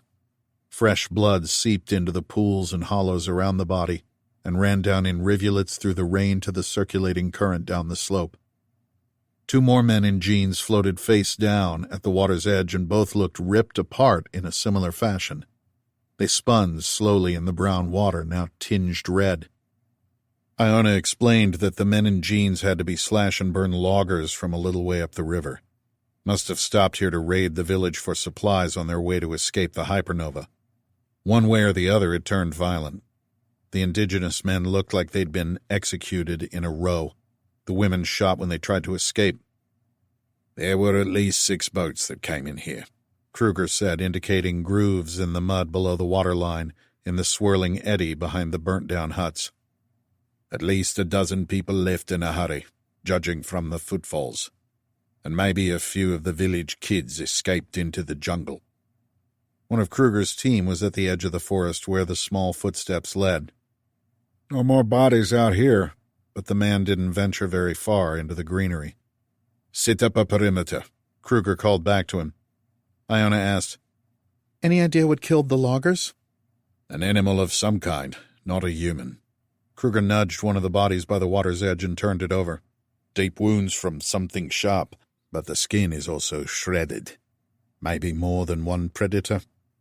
The thing wasn't interested in eating, just attacking and killing, which is unusual. We'll probably find more bodies. Max had seen this before. Round up the men in a village and kill them. The genocidal behavior of warlords bent on controlling an area, but what was left to control here? He knelt beside the body at the edge of the river. The water was cool. Some of it must be coming from glaciers in the Andes. He had to resist the urge to dive right in and instead scanned the surface of the rain-dimpled, churning brown for any sign of caiman. On the collar of the man's shirt was a small brass button, a thistle. Max unclipped the pin, held it close to examine it for a moment. He frowned, looked around to see if anyone else had seen him take it. Stay away from the bodies, Kruger barked at Max. No idea what might be near them. Max stood and pocketed the pin. Kruger pushed him back and used the toe of his boot to flip the dead man over. A 6-inch centipede scurried away. See what I mean? He used his foot to turn the body again, moved the corpse toward the water. Bull pulled on the starter cord of one of the outboards. It was like a huge lawnmower engine mounted on a swivel, a 10-foot shaft attached to the motor with a propeller at the end. The engine sputtered. He checked the fuel canister and then pulled again. Nothing. Somebody did a job on these, Bull said after another inspection. Pulled out the spark plugs and wiring, didn't want to be followed. Team mechanic didn't make it out of the sickened chopper, Kruger said from behind him. You think you can fix it? Anyone else? Max took a quick look and said, If they took out the spark plugs, they would have needed a socket and ratchet or at least some pliers, so there's probably a toolkit in a boat somewhere. I can figure out the wiring and we can do a search in the grass to see if we can find the spark plugs or figure something out. Must have tossed them, hopefully not into the water.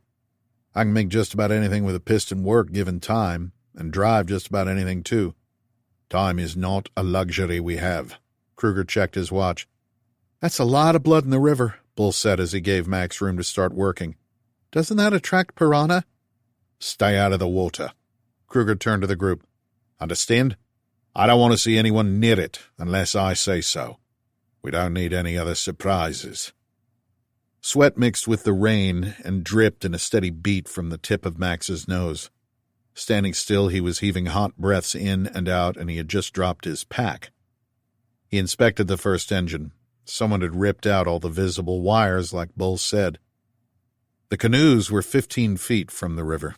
Coming around a bend, the water boiled and churned, the surface spotted by the falling rain. Gusts of wind hissed through the treetops. Eyes watched them from the water.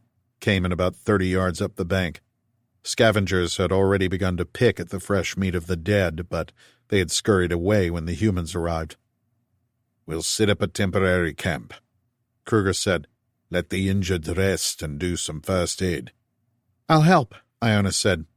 You stay with me, Max said, taking her arm before she could move away.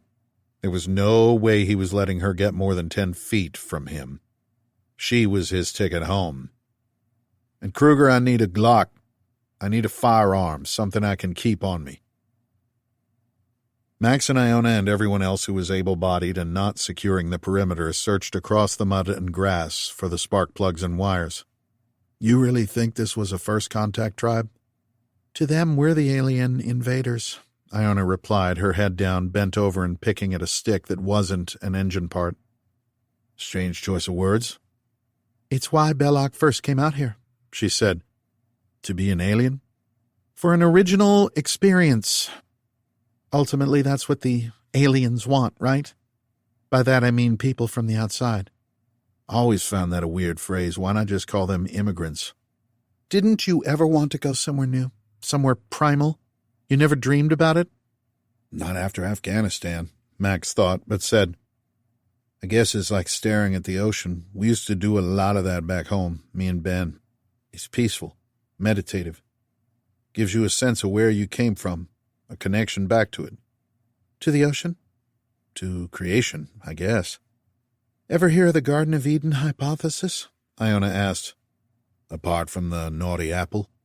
It's the idea that the Amazon isn't really wild, but a carefully nurtured garden shaped over tens of thousands of years by the humans that live here. That none of this is truly natural, even though it seems pristine. Wouldn't surprise me. Hey, I found one.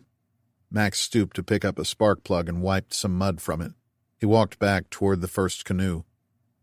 The rain had stopped for a moment, the churning clouds clearing to reveal not blue skies, but a shimmering, dirty white.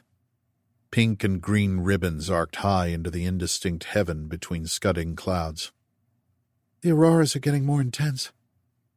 The radiation output from Aeon must be charging the ionosphere, Iona said, staring up with her mouth open. What did it feel like inside the Nexome? How did people get here? Max asked. I mean, to the colony. By helicopter from Peru. Whose helicopters? All run by the U.S. government, Iona said after a pause. You mean run by Stillwater, your dad's company, and this area was a no-fly zone for everyone else? Who did you work with in the Brazilian military, or was it contractors?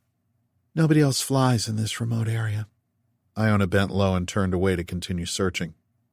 And it's funny, but I heard of a lot of people coming to the colony, but not of anyone leaving. Not ever. People came here but never left, not that I heard of. You got that working yet? The radio operator guy asked. While Max and Iona were searching for engine parts scattered in the grass, he had been trying to get a signal. He seemed to have given up, though, his radio and antenna wrapped in his backpack again. I want to try from the other side, from that hill over there. He pointed across the swollen Japura. Bull walked beside the radio operator and said, Isn't Gaia pagan? Like, of the animals, the earth? Why would Ben name his AI after a pagan god of the earth? If he's so nutty about the Bible, wouldn't he call it Mary or John or something? Max knelt by a pool of water and swished the spark plug around to clean off the mud, and then blew on it a few times to air out the cracks around the central electrode. He wiped it with his shirt and then opened a small tool kit they had found in the bottom of one of the boats. He used a set of needle-nose pliers to screw the plug into the engine of the closest canoe. He then fixed the wire to the magneto. After giving everything another check, he clicked the shifter to make sure the engine was in neutral, and then yanked back on the pull cord. The engine whined to life. "Nice work, Carver," Kruger called out from the middle of the makeshift encampment 30 feet away. He stood and began walking over and picked up a crate by its straps. "We start ferrying stuff over, yeah?" He checked his watch. "We have 11 hours till the plane arrives. We need to get moving." "I'll go first," the radio operator said as he swung his pack in. "You join me?" he asked the woman colonist who had been helping him, Susanna. She swung a pack onto her back. Iona came over to help her load some bags in. "Fred," she called out to another colonist who had been working with the radio operator. "You coming with us?" "You can drive one of these?" Max asked Kruger. The boat was 20 feet long stern to bow, green along the hull to the gunnels and light blue inside. The paint had flaked off in great patches, revealing the gray, weathered wood beneath. The bottom littered with crushed cans, fish netting, and cigarette butts. "I've driven versions of these all over the tropics," Kruger said and dropped in the box. "Keep it a light load for the first crossing." "Don't need to force it. Angle the boat and gas enough to keep in place." "I've crossed rivers before, mate."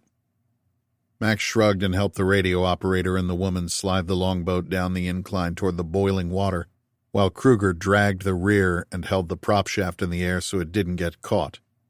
The moment the rear of the boat hit the water, Kruger stepped in. Max continued pushing the boat out while the radio operator and the woman climbed in. Just wait a moment," called out a French-accented voice at the same time as a bray of squealing yells came from behind Max. One hand still on the longboat, Max turned to see two small bodies burst with flailing arms and legs from a thatch of ferns 100 feet back toward the jungle. "Don't shoot," he yelled as he sensed Bull and Garza bring around their rifles from their positions in the perimeter 50 yards to either side of them. The children ran toward the boat, their hands jabbing forward. The closest and smallest, black hair bobbing as he wailed, reached to the ground and then lobbed something at them. "Don't fire!" Max let go of the front of the longboat as it slid into the water and flinched as the projectile sailed well high and past him. The second child, not more than 10, stutter-stepped and wound up to throw, but his body jerked back in a red mist. 2 staccato bursts of automatic fire from Max's left. He ducked reflexively and turned back to Kruger. The Afrikaner fired again. The water's surface in Max's peripheral vision exploded in a heaving spray. A brown and silver monster blasted out of the murk over the left gunnel and engulfed the radio operator in its jaws. Iona shrieked as the creature rolled over onto her. Chapter 27. White House, Washington, D.C., 8:02 p.m. Eastern Time. Colonel Buchanan stepped out of the black Escalade and wondered where his daughter was. He pulled the lapels of his wool jacket up against a squall of wind. It was a blustery, wet evening, chilly for January in Washington, but then it wouldn't be for long. He hoped Iona was safe in getting to that airfield. He had talked to her 3 hours earlier and tried to convey what he could about the situation, but he didn't want her to worry more than she had to. He had a C-130 on the way down to get her. She needed to get out of Brazil. That's what she needed to focus on. He would worry about this end of things. A rain shower had passed and left puddles across the pavement outside the columned north entrance to the west wing. The sky clear overhead and still dark, stars visible but washed out between the dancing sheets of white and green auroras that filled the night sky over the White House. He glanced right toward Constitution Avenue. The crowds chanted and waved placards. The Secret Service had to come out of the northwest gate on Pennsylvania Avenue to push back the masses so his small convoy could get into the White House compound. With bodyguards to each side, the colonel strode into the lobby entrance of the West Wing, did a biometric check, and left his Ruger SR 1911 at the guard desk. His bodyguards had to remain at the entrance. He continued in alone. The hallway inside was scattered with discarded coffee cups and papers. A young man carrying a stack of folders almost ran straight into him, mumbled an apology before disappearing toward the press bullpen. Buchanan headed left and down the stairwell to the lower level, another guard desk. Buchanan presented his ID and then submitted to another round of biometrics before the guard asked for any communication devices. The colonel pulled out his cell phone and then a second one and deposited them into the lead-lined receptacle. A buzzer sounded. He pushed open the door to the Situation Room and walked down the first connecting corridor. One thing most people didn't realize about the Situation Room was that it wasn't just one room. It was a complex of 6,000 square feet, including 3 central Situation Rooms with video conferencing and data feeds, but also 3 adjoining watch rooms, each with stacked rows of monitors and men and women tracking calls and watching media playing on wall screens. Buchanan entered the first watchroom. The wall screens inside showed satellite images of a hurricane bearing down on the east coast. Eddy currents in the atmosphere had shorn off the main wall of wind encircling the bottom of the planet into dozens of cyclones and hurricanes in all of the southern oceanic basins. Washington was under an evacuation order ahead of the storms, but where would people go? In the last 12 hours, they had completely lost touch with Australia and now South Africa. President Charles's message to the nation 8 hours ago hadn't helped. If anything, it had triggered panic, but only in half the population. The other half didn't believe him. It was hard to take in the fact that a massive hypernova had exploded when conditions were still normal in much of the country. Some people didn't want to accept it and ignored it as more media hysteria. The president was losing control of the situation. "Sir, are you joining the meeting?" asked a young man toward the front. Buchanan nodded and stepped through the aisles of monitors as the door ahead was opened. "The average global temperature has risen by over 2 degrees Celsius in the last 48 hours, said Dr. Owen, standing again at the front of the room. The screens to each side were filled with images of cyclones and hurricanes. In direct line with Aeon over the South Pole, temperatures are 30 degrees above seasonal norms, although we have no assets there, so we are estimating." The president sat at the head of the table. The vice president had already evacuated from Washington. After giving the address to the nation today, the president had declined to leave, saying he wasn't going to have people see him hiding in a bunker. But here he was in one below the White House. Senator Copeland sat at the middle of the table along with the Secretaries of Defense and Homeland Security and the chairman of the Joint Chiefs of Staff.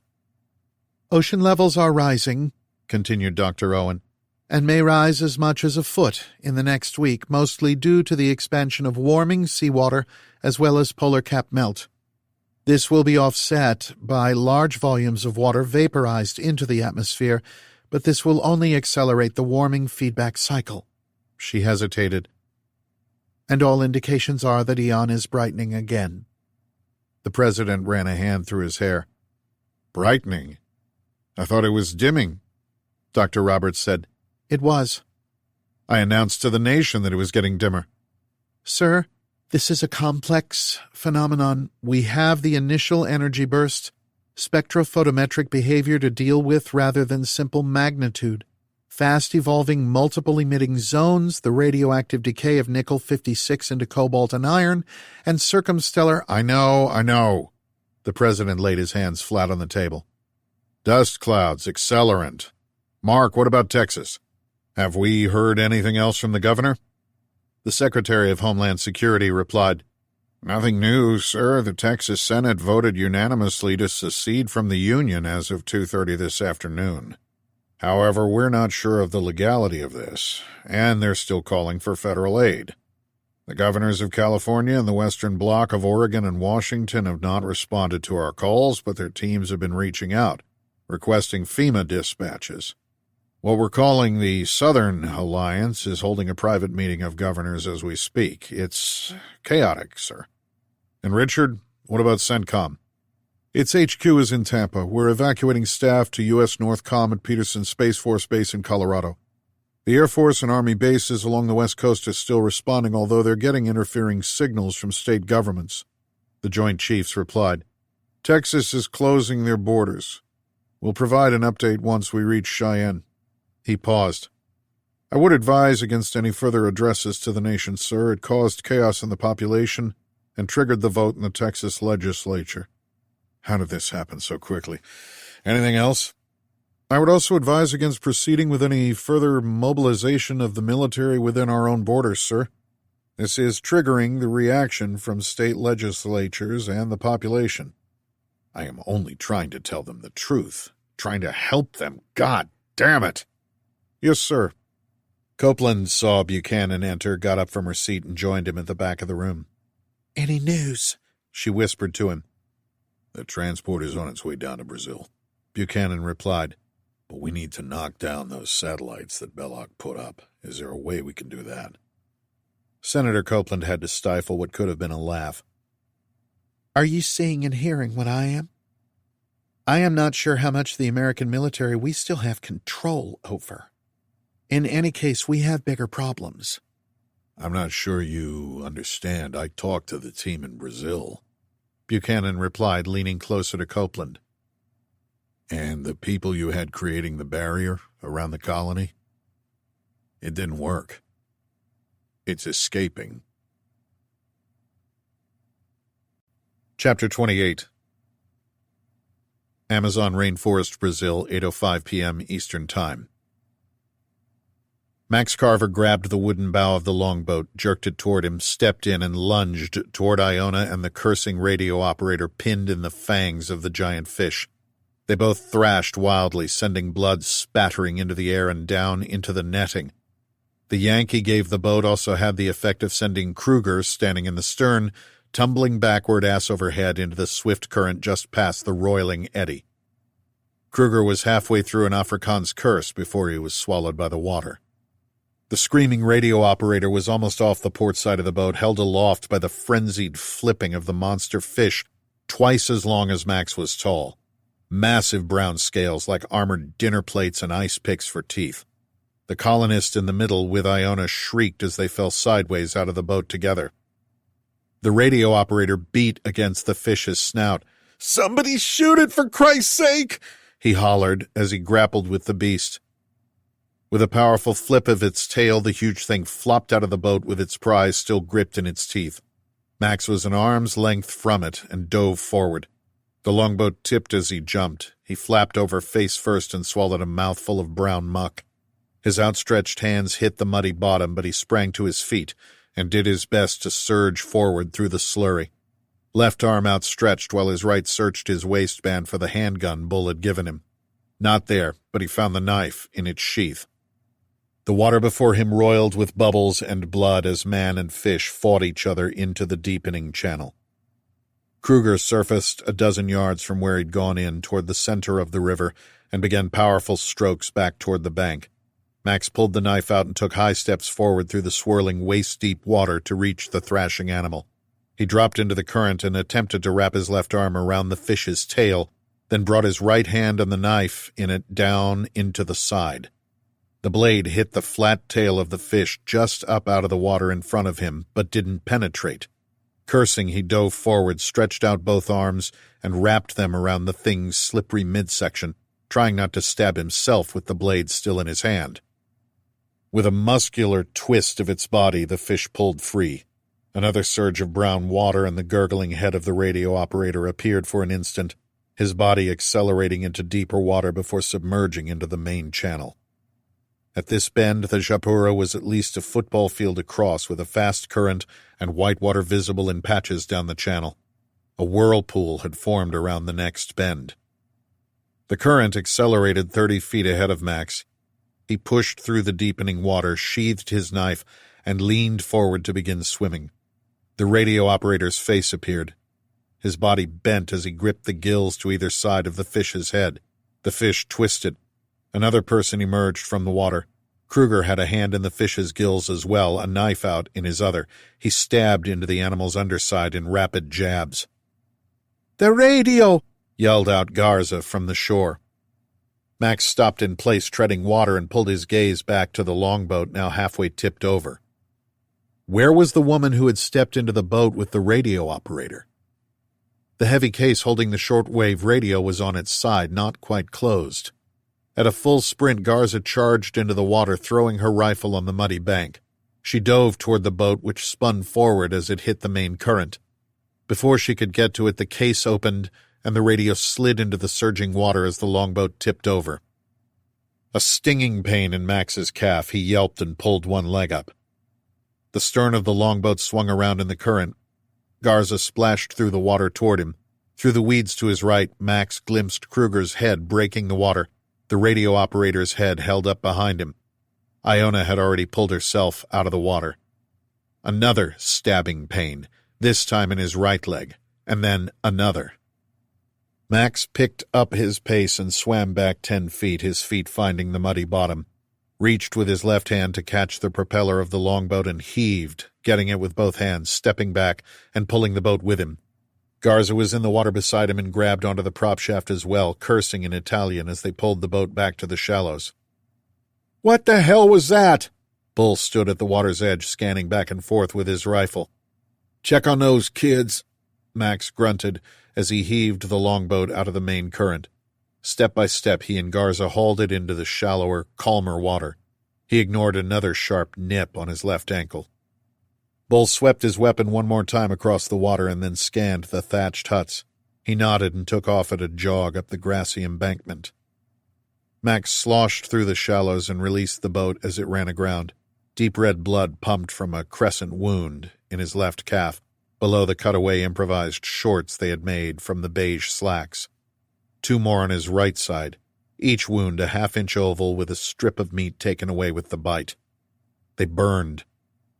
"Something bit me as well." Garza staggered onto the muddy bank, her legs raw, streaming with blood from a few bite marks. "Piranha from the size of those," Kruger said from behind them. "Buggers must have got excited with all the action. They're very territorial. You'll need to get those pitched up. Can someone come help me?" He dragged the radio operator through the waist-deep water, the man heaving for air, scarlet trailing away from his feet through the water. Kruger called the Bull for help, and after a beat of hesitation, the young Nebraskan shouldered his rifle and splashed over to grab an arm. They hauled the bleeding man onto the muddy bank and pulled up his shirt. "Where's the woman?" Max asked. "You mean Dr. Sorensen? Susanna?" Kruger turned and squinted. "Didn't she get out?" A foot-wide semicircle of black-red puncture wounds ran from the radio operator's rib cage to his lower abdomen, each like a .22 caliber bullet hole pumping out blood in globules with every heartbeat. The man strained to get up onto his elbows and look down. "How bad?" he groaned. "Stay down," Max said. "We'll get you bandaged up." "That thing was a piranha?" He thought they were small fish. "Garza, can you find the colonist that went in? Get her out?" Kruger said, "The big one was an arapaima, an unusually big one. Carnivorous fish that prowl the shallows grow to be 10 feet or more. So vicious even its tongue has teeth. The real apex predator here." "Didn't mention those on the threat list. Too many nasties here to name them all." "Great." "Dr. Sorensen," the radio operator wheezed from between gritted teeth. "Where is she?" Max said, "We're trying to find her." "She got swept into the current," Iona said. 2 of the colony members had joined the huddle around Iona and Kruger by the water. 3 others had fanned out by the water's edge, giving it a respectful few yards, and called out Susanna's name. One of the colonists, the man that was supposed to get in with them, was shouting at the top of his lungs and running into the bushes. "Gaza!" Kruger yelled. "Keep them away from the water." Someone handed Iona a med kit. She pulled it open to find gauze and bandages and told the radio guy to keep applying pressure.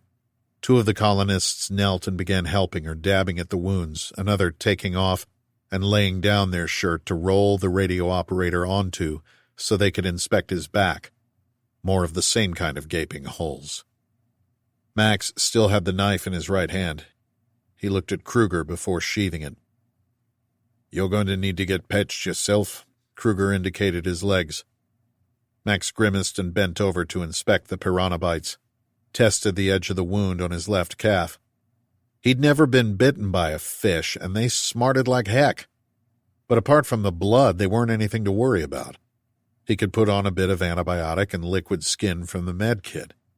Instead of attending to them, he strode up the grassy incline toward the bodies of the two young boys.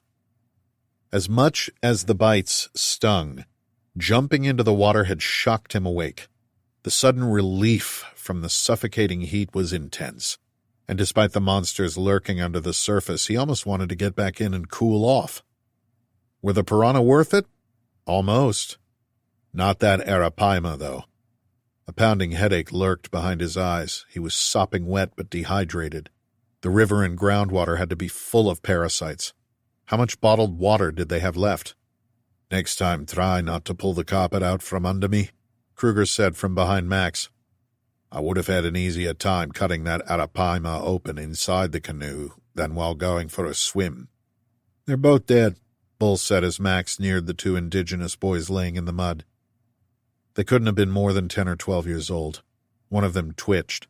Bull had a finger at the kid's neck and shook his head. No heartbeat. Nothing they could do, Bull's face communicated with a grimace, and Max sensed Bull had seen enough combat to know. Black blood seeped in rivulets down the slope toward the other dead. "Any more of them out there?" Kruger walked up the embankment and called out to his man still scanning the jungle perimeter. Max gritted his teeth and tried to push away memories that threatened to surface. "Bull, Gaza," Kruger said. "Get back on the perimeter in case." "They were trying to warn us." Max tried to keep his voice low but couldn't. Kruger sensed the anger and tried to explain. "Whatever attacked those loggers was not an animal, not the way they are ripped apart." The Afrikaner was 10 feet behind Max down the slope, his carbine high and away as he walked slowly up to inspect his work. Max turned, opened his mouth to say something else, but found himself lowering and charging back, making sure to use his left hand to hold away the muzzle of Kruger's carbine, while using his right shoulder to send the man flying backward. The Afrikaner landed in the mud and grass with a wet thud and skidded, in the same motion bringing around his sidearm. "They were trying to warn us," Max growled. "Those were rocks they were throwing into the water at that thing we obviously didn't see. Did you not notice the dart in that farmer's neck?" Kruger said from a half-prone position, his Glock trained on Max's midsection. "And how did they get through our perimeter?" "The village men lined up and executed in that ditch." Max clenched his fists. It felt like his chest ballooned in size as the rage filled him. "And the women shot in the back up there. They were these kids' mothers and fathers, you animal! They were terrified, but they were still trying to help us." Kruger kept his gun pointed at Max. "If they were scared of us, why would they try to help? You're not thinking straight." "Boys," Iona said calmly, "can we not take this down a notch?" She had followed them and edged between Kruger and Max, but not quite enough to be in the line of fire. Max pointed a finger at Kruger. "You do anything like that again and I will rip your jaw from your neck with my bare hands, you understand?" Kruger lowered his sidearm and used both elbows to prop himself up. "Touch me again, Carver, and I will kill you." Max hung his head and counted to 10. He didn't say anything else, just turned his back to them. All he could think of was Talisha and their baby. What if someone killed her and Max in front of their child? Tears came to him, washed off by the rain, so he didn't need to wipe them away. He would deal with Kruger when the time was right, in a way that was right. Rage wasn't going to help. He needed to engage and get as much information as he could. Still facing the other direction, he asked, "That was an arapaima?" "Big one, yeah," Kruger replied. "Water was nice, eh? I have to say I feel somewhat refreshed." A joking lilt in his voice, as if all of this was normal, as if having team members point weapons at each other was all in a day's work. He wasn't wrong. Panic and anger were the enemy as much as anything else. Move forward, let it go. Focus on survival. Max asked, "Do arapaima usually attack people under these conditions? Rain, heat?" Rarely, but they do snatch kids from time to time. Dogs even, usually in the dry season, if they get trapped in a pool and become desperately hungry. Max regained enough composure to turn back to Kruger. Have you ever heard of them attacking people in the wet season? The Afrikaner shrugged, his face conveying that he didn't know. Can we get that radio back? Max scanned the edge of the fast-moving water to where he thought the longboat had capsized, sending their comms equipment to the muddy bottom, maybe 300 or 400 feet to the other side. Swimming it wasn't the problem. What was lurking under the surface was the frightening unknown. Do we have any other comms? Walkie-talkies, local range, line of sight, maybe a few miles. We have the sat phone, but no signal. GPS is still working, though. Max squinted and attempted to focus through the drizzling rain. The unmistakable dots of caiman eyes lurked near the bushes further up in the eddy current around this bend. Were they bigger than the gators he used to mess with back home? Piranha and arapaima attracted by all the blood in the water. Kruger said, Wouldn't surprise me if there is a bull shark or two in there with all this mess. A lazy wriggle in the water. A fat green snake slid through the boiling water. Max and Kruger watched it while it seemed to watch them. It eased away around the next bend. Bull joined them. What's that? He pointed at Max's arm. Gelatinous strings dangled from Max's forearms and hung across his soaked shirt. Kruger had some on him, too, across his shorts and shirt, along with shimmering, apple-sized arapaima scales. Max peeled a string off his left arm. Are there jellyfish in the rivers here? In the deltas toward the ocean. Kruger began walking back toward the water. Get him patched up, he called out to the team attending to the radio operator. There is a wall of storms circling the planet and heading north. We have one chance to get out, and I intend to be on that transport. We'll paddle across if we have to, use anything we can find as oars. I wouldn't suggest that, Max said quietly. Kruger turned and planted both hands on his hips. Can I ask why? Do we have explosives with us? Some C4 and detonators in my pack, Bull said. Left over from what we did at the colony. What do you want to blow up? Kruger said. Max held up one of the stringy, gelatinous globs that had attached to his arm. Does anyone know what this is? Kruger shrugged. He had no idea. Fish guts? Iona took the gel from Max's hand and inspected it, rolled it between her thumb and forefinger. Maybe an alga? You were the head spy sent here to monitor this program. We're downstream of the colony. Kruger, is it normal for animals and insects to be this aggressive? Have you ever witnessed something like this? With that supernova shining, even I am feeling jittery. He bared his teeth at Max and smiled, but then frowned at the gelatinous mass on Iona's fingers. It seemed to quiver. It's in the water. I think Ben put something in the river, Max said. Kruger peeled a strip of stringy gel from his leg. This? He tried to throw it away, but it stuck to his hand. He wiped it on his leg and turned to Iona. Your opinion? Is this something from the colony, something to be worried about? Nothing I've seen before, but I'll keep a sample. Keep a sample? Max pulled off another strip from his shirt. Are you serious? Kruger turned back to Max, brought around his Glock again, but didn't point it at him. Not directly. I think maybe you're the one infected with whatever your friend put into you. As far as I'm concerned, you've maybe become the cargo. If you're seeing things, blame your friend Ben. And if you do anything twitchy, I'll put a bullet in your head myself and we'll bring back a fillet of you to examine. Now, what do you want explosives for? Fishing. Fishing? Bayou style. Chapter 29. South Pole, Antarctica, 2:15 p.m. New Zealand time. Dr. Xin Rou asked Doug, You sure you're okay? I'm fine, the Norwegian replied and ambled forward along the slushy embankment. They walked along the top edge of the snowpack beside the trail leading away from the ice cube laboratory structure. The ice trails were cleared regularly by small plows, which piled up what little precipitation accumulated here into mounds along the sides of the paths. but now the trail was a stream of calf-deep water. It was easier to walk on the mounds of snow along the sides, but very slippery. Dag had instructed her on how to tie a sling to hold his left arm. Then, donning his jacket, he had immediately exited the top level of the ice cube facility and began down the stairs. He only stopped for a moment to hold a hand up to Aeon's glare. He was excited. He wanted to show Xin his kites. Xin left her parka open to let fresh air in. It was plus 11 Celsius, more than 30 degrees above the average temperature at this time of year. She still couldn't quite comprehend this was happening, that all this was real. She and Dag had to be two of the most isolated humans on planet Earth. Even astronauts in the International Space Station were only a few hundred miles from others. The closest people to Xin and Dag were now 1,000 or more miles from here, and even those were in the process of evacuating further away.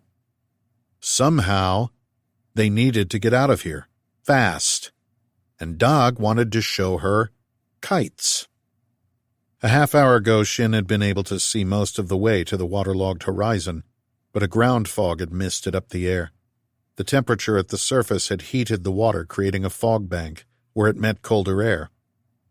Above that, a wall of brown clouds circled slowly in the far distance, as if they were in the eye of a massive cyclone.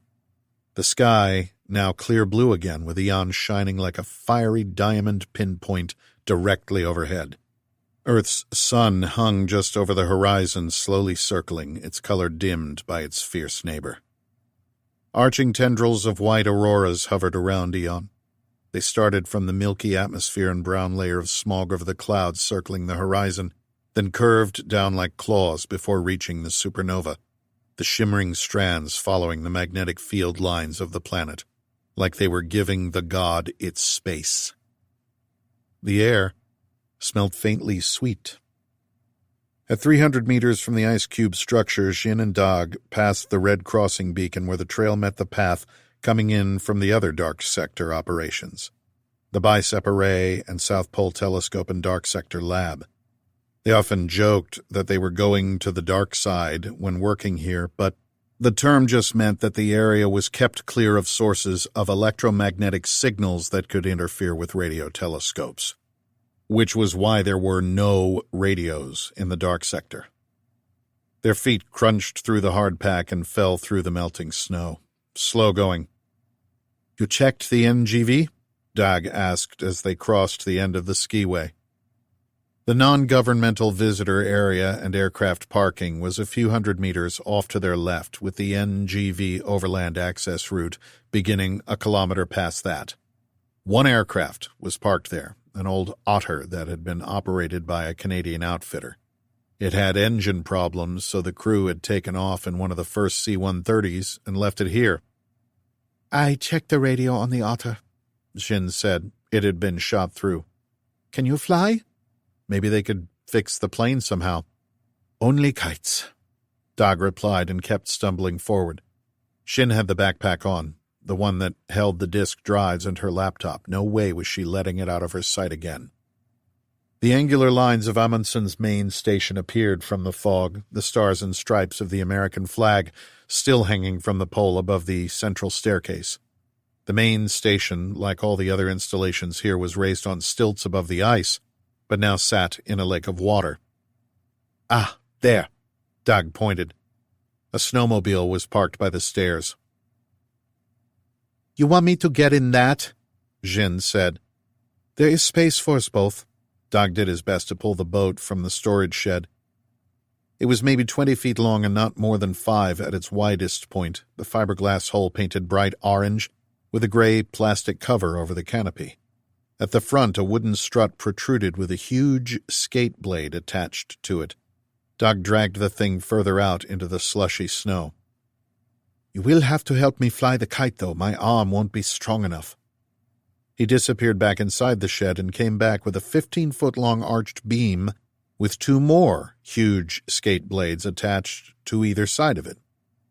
They had used the snowmobile to cross the 500 meters to the far side of the operations zone, to the workshops and sheds at the head of the South Pole Traverse, the compressed snow and ice road that led overland through the mountains to McMurdo Station on the coast.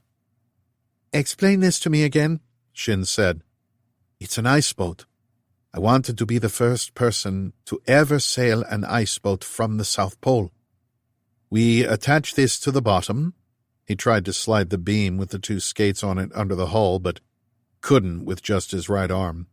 Xin said, I don't see a sail. Exactly, my kite. He let go of the skate beam and went back inside, and this time came out with a large sack. This is my parasail kite. More efficient than a regular sail, allows me more control, even allows me to fly if needed, like kite surfing, but with an ice boat. You're serious? A big sport where I am from.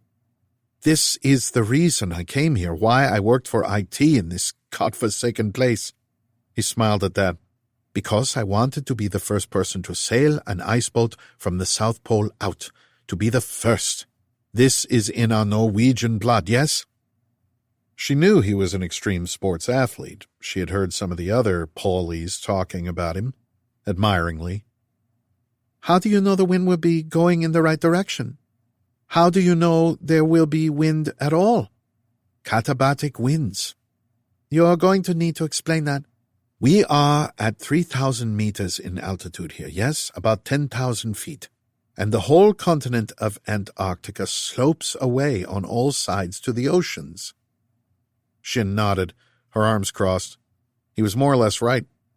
There were the trans-Antarctic mountains blocking the way toward McMurdo Station, and the elevation increased to 4,000 meters in the opposite direction, but from those points, it was a clear downward slope to the southern oceans on all sides.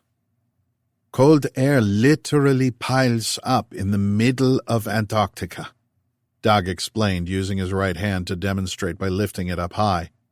And then the weight of it makes it slide down the landmass to the coasts. The katabatic winds are this air sliding down from here all around us. It never stops. And it always blows toward the coasts. He pushed his hand down and away to illustrate. He spread a map of Antarctica out over the hull of his ice boat. My plan was to follow the interior valley along Wilkesland. The terrain is smooth and slopes down all the way to the ocean from there, all downhill. The route passes by Vostok Station, run by the Russians, and Concordia Station, run by the Italians and French. Maybe they are still there. Maybe their radios are still working. I was going to Casey Station on the coast, a permanent base run by the Aussies. It's the closest point to mainland Australia. Xin inspected the map. Maybe he was right. Vostok Station wasn't 1,000 miles away, but a fraction of that distance. Couldn't we take the snowmobile? She asked. She looked over her right shoulder at the beginning of the South Pole Traverse. It was the only maintained road into the South Pole, which went through a valley in the trans-Antarctic mountains down to McMurdo Station. How nice it would be to just drive there. But she didn't want to risk going to McMurdo. It was an American base. I don't think a snowmobile would be enough to traverse this kind of terrain, Dag said, still looking at his map. And then it hit her. Xin took off at a run toward the next set of storage sheds. There was a Brazilian team that had arrived the week before in huge trucks, part of a private expedition to test the ability of the new vehicles to come up over terrain from the South American side of Antarctica. They had made it here but had left on one of the first transports out, and left their trucks behind. She unshackled the latch on the set of storage sheds 100 feet from where Dag still stood inspecting his map, swung the doors open. They were still here. A huge, new truck designed specifically for Antarctic conditions, with wheels 10 feet high and a closed cabin. Xin hadn't checked the workshop zone on her explorations before. She ran to the side of the truck, climbed up the yellow ladder to the cabin, and opened it, slid herself into the driver's seat. She could drive one of these. And the radio. It was intact. She switched it on and heard the chatter of Russian voices. Chapter 30. Amazon Rainforest, Brazil, 11:02 p.m. Eastern Time.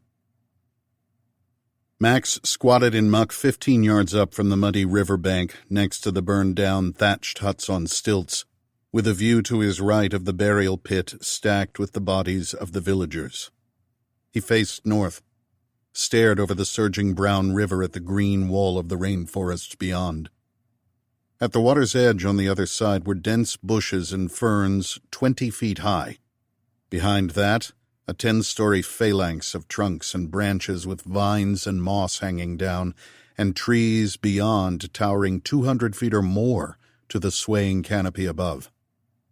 The wall of rainforest on the other side looked impassable. Daunting just to get from the water and onto land, through the dense bushes thick with thorns and barbs lining the banks.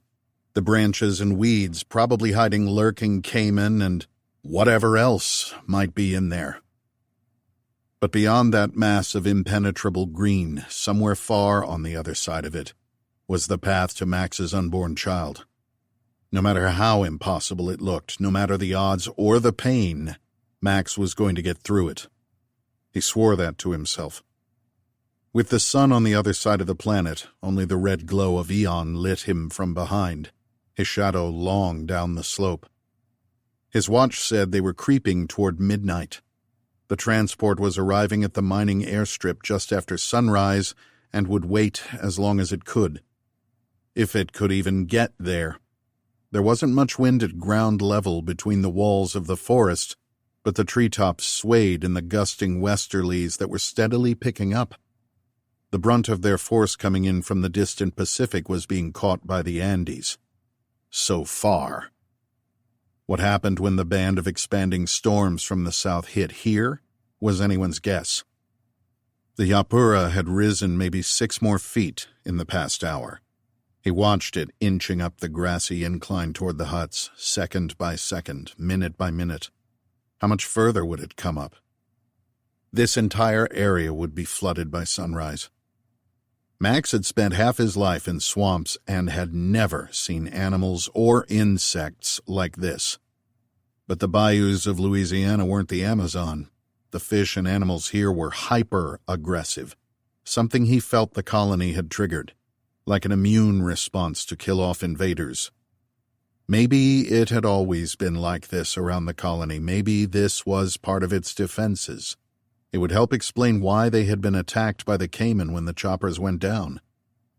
And it had to be why Ben had let them go so quickly. Iona and Kruger didn't agree, but more, the Afrikaner didn't care, said he would kill anything or anyone that got in their way. Max believed that. And if Iona Alcott didn't think the slime gel in the water was something from the colony, then why keep a sample? She had lived here for months, had been monitoring Ben's research and programs. Wouldn't she know if he had been poisoning the local fauna? Max had a hard time concentrating. Nothing made sense. He was seeing things in the shadows between the trees, in the long grass. Dehydration could bring on hallucinations. The headache throbbed between his temples.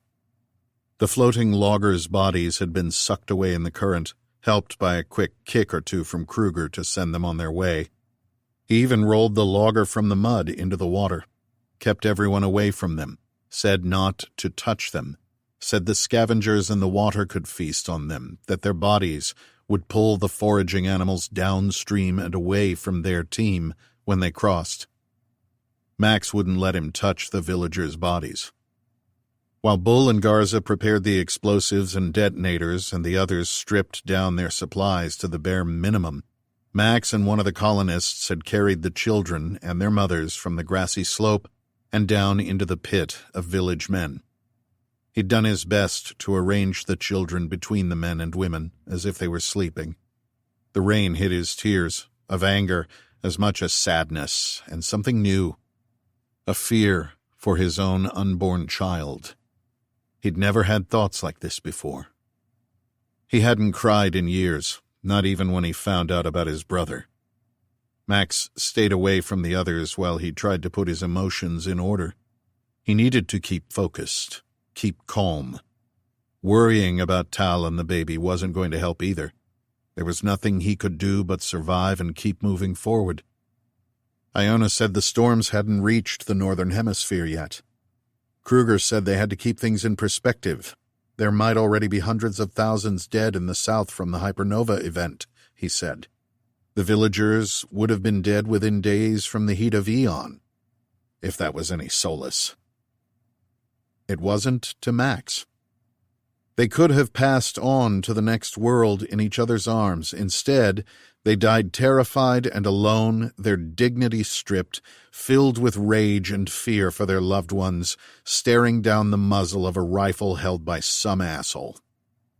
He scratched his neck where the wasp had bitten him, but that wasn't the right word. She had pierced his skin, not to suck blood or take flesh, but to deposit her eggs, to infect him, use his body as a host to feed her young. Had she injected eggs below his skin? An itchy welt had formed above the bite. What was beneath it? Max turned to stare at the red glow of Aeon through the trees. It was like a blast furnace from hell. On that he and Kruger could agree, if nothing else. He found himself fantasizing about the night, about darkness and cool air, what it would be like at the North Pole right now. That's where he needed to go, where he would take Tal and the baby when he got back, up into Canada. Find the ice and the cold and the darkness. Kruger forced Iona to reduce everything from the colony cases into one backpack of only what she needed most. Maybe he was right.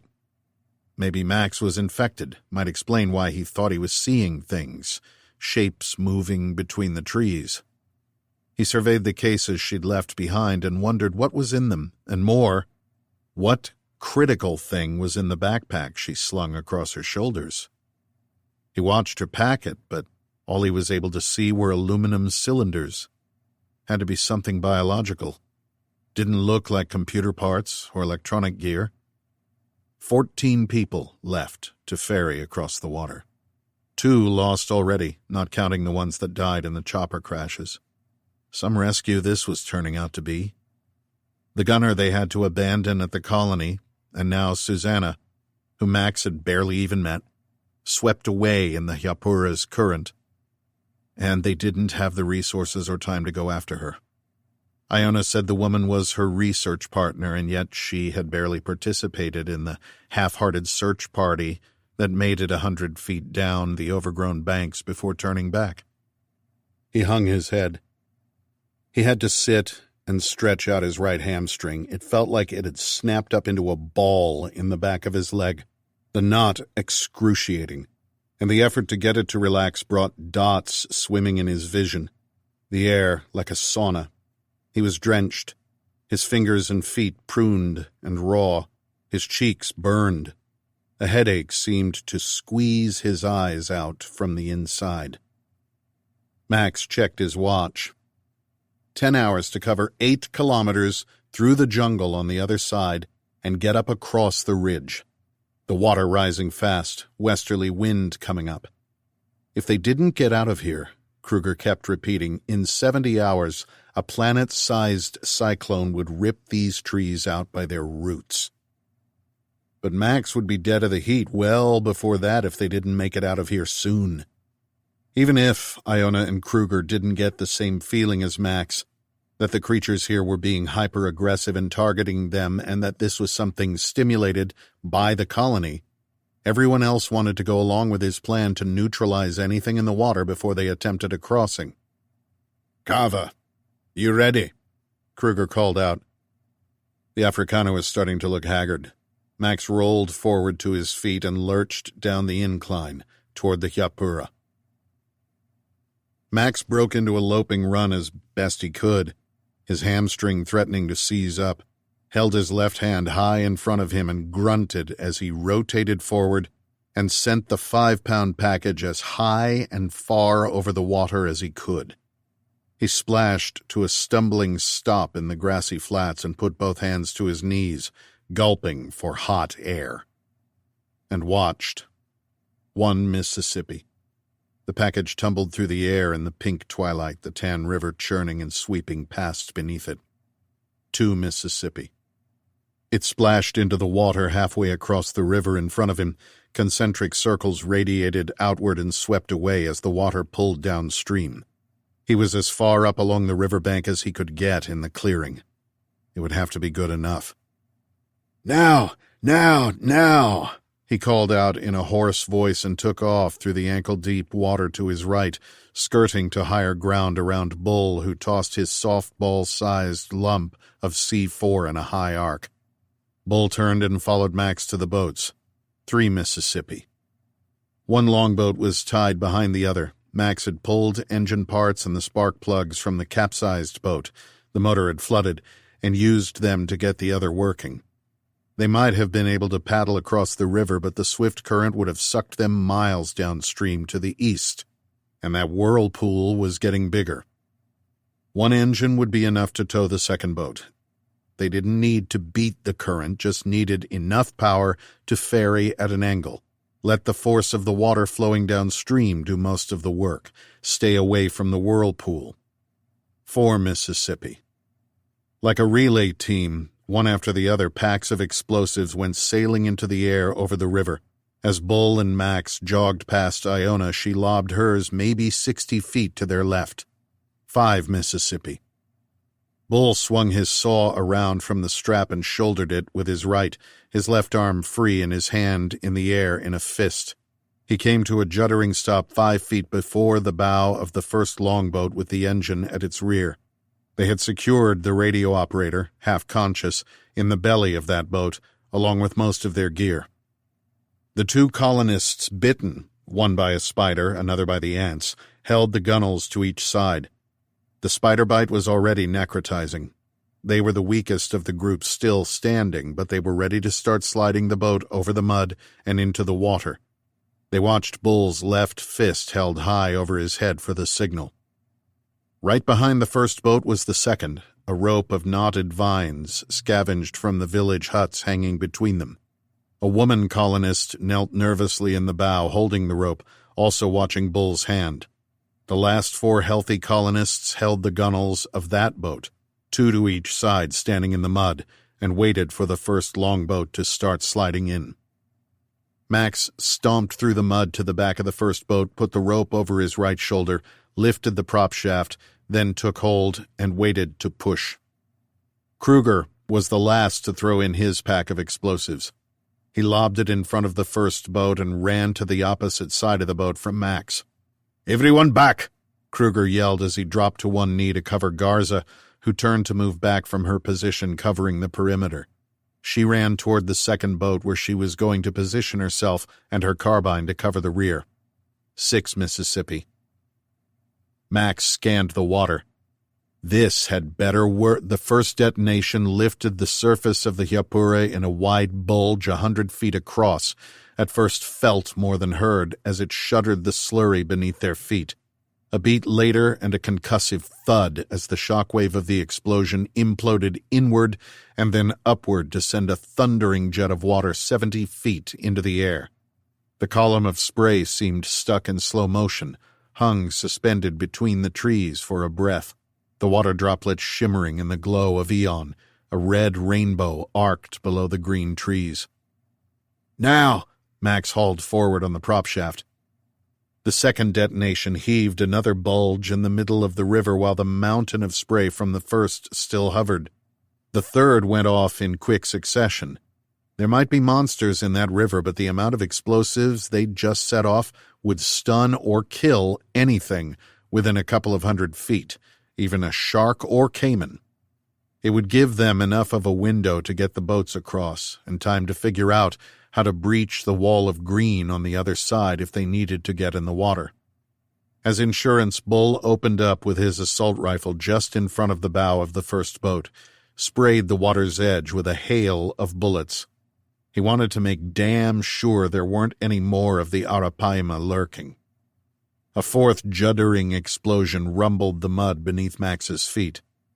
"Come on!" he yelled at the 2 colonists to each side of the boat in front of him, urging them to unstick the keel from the mud.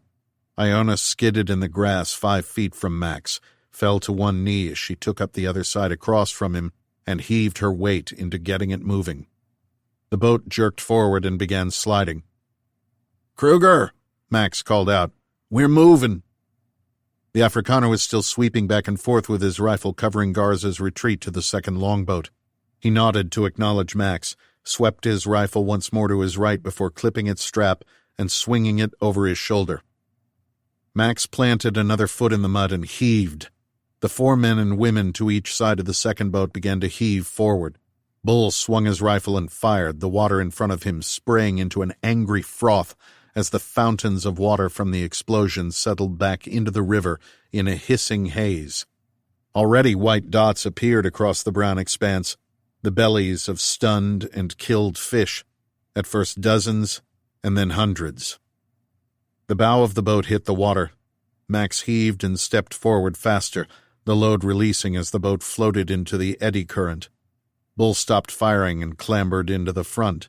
The rope slid over Max's shoulder and he grabbed onto it and let go of the boat as it slid forward almost by itself. His feet splashed in the shallows. "I'm getting in," Max said to Iona.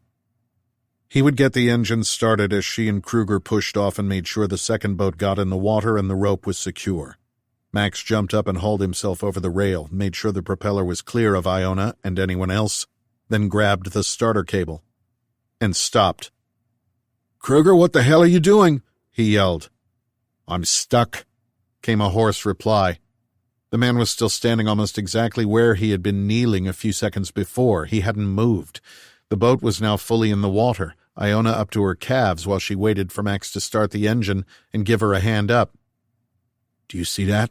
Max said to her under his breath. His left hand still holding the engine, he rubbed his eyes with his right. Water streamed into them from the stinging rain, his vision blurry. The ground around Kruger seemed to shimmer and move. Quivering fingers of sludge flowed and circled the man, snaked around his feet. Kruger had his Glock in one hand and shot at a massing pile of mud rising at him. Searching fingers reached out, layers of stringy muck forming patterns of holes that coalesced and moved. An amorphous creature formed up from the glistening mud. It was the same thing Max had seen following them. A sudden pain lanced in his stomach that doubled him over. "Yeah, I see it too," Iona whispered back. "My God, it's happening. It's transitioning." Chapter 31. South of Reno, Nevada, 8:12 p.m. Pacific Time. Talisha Carver leaned into the steering wheel and gripped it with both hands, at 10 and 2 like her mother had taught her. She gripped the wheel like it was a connection back to her Ima, her mother, who she had sometimes hated while she was alive, but loved and missed more than she could describe now she was gone. She wished she were here, to hold her as she cried. Hold her like a baby.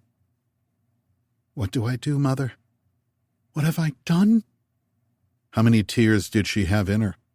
How many tears did she have for her baby? Her dead baby, still cradled in the grave of her swollen belly. She leaned forward in the seat of the Hyundai she had stolen at the gas station, pressed her chin against the worn leather of the steering wheel, and sobbed in pealing wails that rose and fell in whimpers. There was something about crying alone that was both comforting and desperate. But this wasn't just releasing pain. This was mourning a little life she had been dreaming about for years and had felt growing inside her. The physical pain in her stomach merged with the mental anguish into an unbearable suffering that racked her body, ripped at her soul. It was all she could do to keep moving forward, her knuckles white on the wheel. The never-ending rain sluiced down the windshield, flicked from side to side by the wipers, but between the tears in her eyes and the water streaming across the glass, Tal could barely make out the road. Several times she drove into the gravel and scrub brush lining the highway, halfway into ditches she managed to spin out of. More times than she cared to remember, she had to swerve to avoid the glare and horn of an oncoming vehicle. Tal could barely remember the last 7 hours. Through streaming eyes, she checked the watch on the car's dash. Past 11 p.m., yet the sky wasn't fully dark, even here in the wilderness of the hills. Overhead hung sopping cotton ball clouds with black bellies, their edges seeping orange where the glow of Aeon lit them from above. She had begged that doctor to help her. He had been pleasant, as nice as a person could be while still telling you that your baby was dead and there was nothing he could do. He said she needed a procedure as quickly as possible, that they needed to abort the fetus, that it might be dangerous to carry. She might experience severe blood loss, infection, sepsis. He didn't know the extent of the injury that caused the death in the first place. He said they were closing down the hospital, that it was an immediate and chaotic situation, and they were transferring the ICU patients to a military facility. They didn't have the staff to help her. He suggested a clinic down the road, back towards San Jose, but said they were probably in a panic after the president's address as well. The whole Bay Area was under an evacuation order. The doctor had handed her 2 packets of medication, dinoprostone and misoprostol, which he said would induce labor. He said to make sure she had someone there when she took them, preferably a nurse. The medications could induce bleeding, he said. And then he left. His wife was calling. Tal heard his kids crying on the other end of the phone. She told him to go. Tal had fled through the hallways, past gurneys and swinging forests of IV poles and crying people back into the rain, gripped the white bag of drugs tight in one fist. She closed the door and just began driving. Not back to the highways, but east, away from the water. She drove up the rolling green hills, past Sierra Vista and Mission Peak, through the canyons of pine trees and sequoias of Stanislaus National Forest.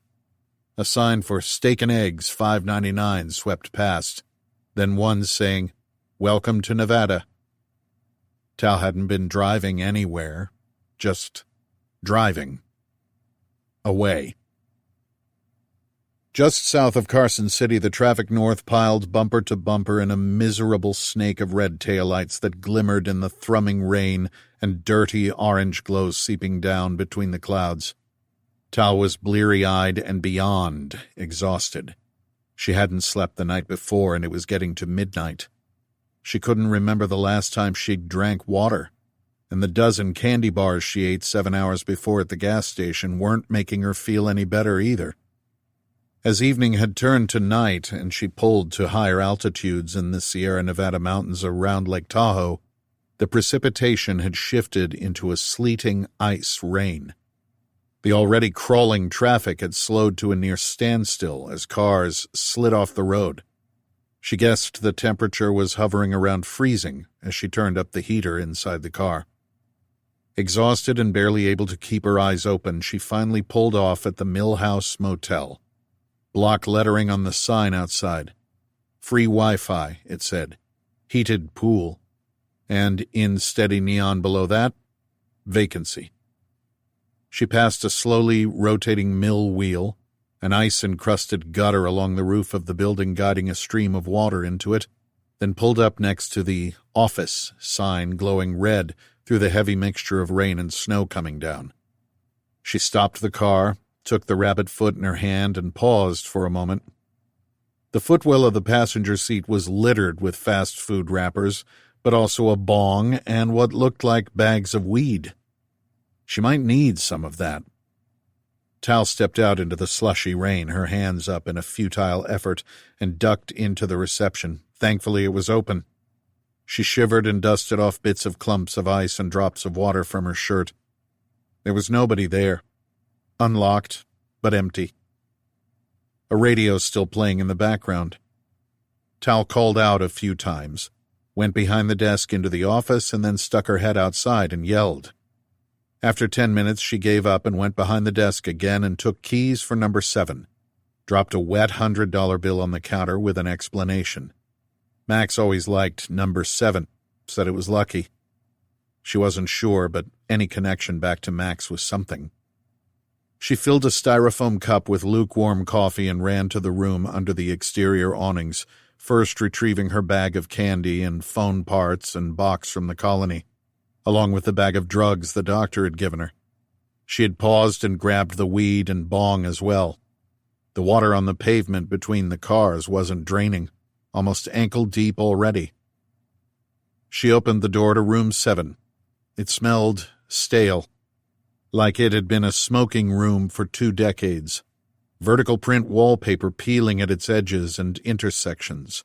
A chain lamp with a dusty lampshade hanging over a veneer table under a stucco ceiling. But clean enough, tidy, and dry, and warm. Tal stripped off her clothes, did a quick job of washing them with soap in the bathroom sink and wrung them out in a towel, turned up the heating on the unit by the window and left the clothes over the blower. Quiet, except for the drumming of the rain on the roof shingles. She could sleep, or try to. Maybe hit that bong for a little relief, but that would cloud her mind. She needed to remain sharp. She found the coffee machine and some tea bags and set about making a cup of something hot, then turned on the shower. Showers were her place to think. The needling fingers of water seemed to wash away some of the anguish. She turned it up hot, so steam erupted in the tiny space between the wall of white tiles and the yellowing shower curtain in the tub she stood in. Her stomach cramped painfully, but she groaned and let the aching out, let it slip away with the scalding water. The heat drew away the pain. You could survive anything if you decided you could. That was what her grandmother had once told her on a sunny day on the beach in Tel Aviv. She remembered the day because it was the only time her grandmother had talked about the Holocaust and how she had survived the concentration camps. Tal wouldn't even exist if her grandmother hadn't survived. The rest of the family had been wiped out, except for her grandmother's brother, who she had kept alive. Her grandmother said that even at the worst moments, when all seemed lost, that there was always hope, that there was beauty on the other side of all the terrible things that could happen. At the time, Tal was just a child. She hadn't understood, not as she watched the white clouds over the beach. She thought she understood, but she had never understood. Not until now, with the world falling apart, with her alone and desperate and utterly lost. Her grandmother said the key was to survive, no matter what, and to focus on our loved ones, and to figure out the things that might keep us alive for just that day longer. Think. Tal had to think. She had disconnected her 2 phones, changed cars. Nobody could find her unless they followed her here, which wasn't impossible, but then there was nothing she could do about that. The team that Monk was with, he said there were legions of them watching everywhere, watching the Watchers. She recalled she had seen that spray-painted outside her house. The other men that arrived were there to take Tal. That she was sure of, because they hadn't been expecting Monk to be there. Were they from Colonel Buchanan? Tal didn't think so. Nix said they were from Spectrum. One thing she was sure of, there was no way she was going to find a way back to Max without help. The situation outside was worsening by the hour. Emergency services would be unavailable for weeks or months, the president had warned. It would be every person for themselves out there. Her only lifeline was Buchanan, like it or not. The storms weren't so intense that she couldn't get to that airfield or have him send over his men or a chopper. And she needed medical attention. She needed to survive and protect her family, even if that meant only Max now. Tal got out of the shower and wrapped herself in a towel, gingerly cinching it around her belly and doing her best not to think about the baby. She upended the plastic bag with her phones and SIM cards. The plastic cube from the colony spilled out as well. She hesitated, but slipped the SIM card into her pay-as-you-go phone and turned it on. Waited a moment for it to go through its boot sequence and light up. She put in her earbuds, sat down. Dialed Colonel Buchanan's number with shaking hands, her knees bouncing up and down. Got a busy signal. She tried going online. Nothing. Full bars on the signal, but no connection. The system had to be overloaded. No calls possible. No data connection either. "Talisha?" asked a woman's voice in her earbuds. "Not now," Tal replied in a shaky voice. "I'm going to deactivate your connection. I have information about your husband," Nix said. "Max Carver reportedly led an attack on the colony. As I said, I am here to help." "An attack?" "Multiple explosions and casualties reported." Tal's trembling finger hovered over the disconnect button on the VPN app on her phone. "Is Max okay? What's happening? What else did you find out?" "There is a rescue mission going to Max's location. A C-130 has been dispatched. Your husband was contacted on the radio a few hours ago. He is en route to an airfield." "And this was through Colonel Buchanan?" "Correct. He was the point of contact." "And you found this information through your connection to Spectrum?" The bot's responses felt much more fluid now, as if it was adapting to her. The voice still sounded tinny and computer-generated. Tal checked the bars on her phone, still full, but still a busy signal when she tried calling again. "Are you connecting through Wi-Fi?" "The hotel does have a dial-up system. It just connected to this phone." If Nix or the exploit was wired back to Monk, then he wouldn't have stormed her hotel room. He would have had the access he wanted. Same for those other men that attacked her. Tal had a unique advantage in some way. In fact, the more she thought about it, the more she realized she now had access to something like a supercharged version of the NSA, without any of the rules. Usually she was the one trying to keep the attackers out, but now she was the one attacking. Maybe the hunter was still hunting. She had access to one of the most powerful spying networks on the planet, if Spectrum was what she thought.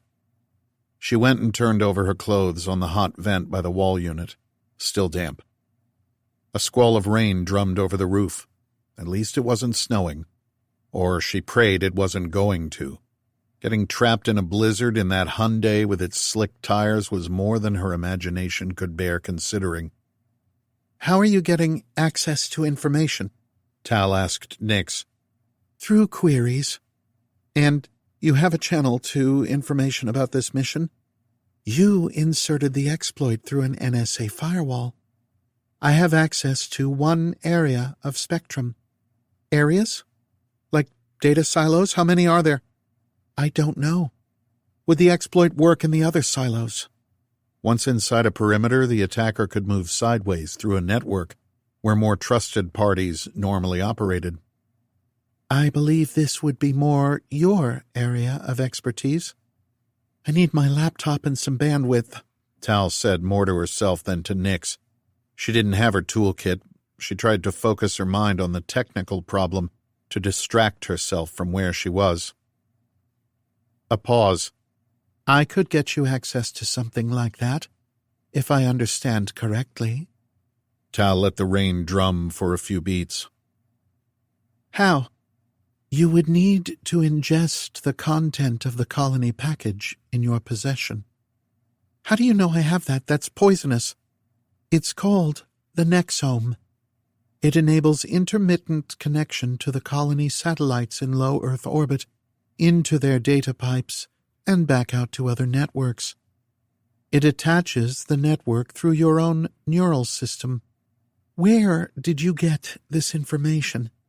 "Through Spectrum queries on colony technology." Tal sat down in her wet towel on the edge of the bed. The springs creaked. The thought of laying down and sleeping called to her, but she felt the mass of the baby pushing against her legs, and a bolt of adrenaline and cortisol sent her fingers and hands shaking again. She didn't have time for sleep. She needed medical help, and Max was somewhere out there, fighting something he didn't understand. He had just attacked the colony for some reason. Casualties. That's what Nix said. A nice word for dead people. If she could trust what Nix was telling her. What's your bandwidth into Spectrum? 6 kilobits per second, enough for simple query and response within the silo. Find me more information about Max, anything that comes through. I will set a regular query. Tal tried to set her thoughts straight, closed her eyes and zeroed her mind to calm herself down. Max needed her if he was going to survive this. He was south of the equator. She needed to get him back and get to where he arrived. There was a rescue mission going. She had access to Wi-Fi. She could email Buchanan, tell him where she was, and the cavalry would arrive. Right? In the meantime, she could gather all the intel she could. She needed to know more about Buchanan's involvement and everything about Spectrum. But the more critical thing was understanding Monk and what he was about. He was much more dangerous than she had understood. Can you do a pattern-matching query into Spectrum? Tal asked. Nix replied, I can. Tal fished out the rumpled papers from her bag, her sketches of the tattoos on Monk's arms. She held up the phone and snapped a picture. See what this brings up? A sudden flash of light out the window, a rolling boom of thunder a second later. She grunted at a pain in her stomach and flinched. Oh, God, she whispered. I have a match, Nix said in the earbuds. This is a stylized unicursal hexagram, a symbol often associated with the Thelemites, a pseudo-religious group. The specific symbol you drew is from recent Offshoot, a hacker collective that has tasked itself with protecting the world from invasive AI. The group calls itself the Knights of the Golden Dawn, or COG in acronym. That was how Monk referred to himself, as a cog in the wheel, but he meant KOG. And he was obsessed with AI and algorithms. So far, so much nonsense. Nix continued.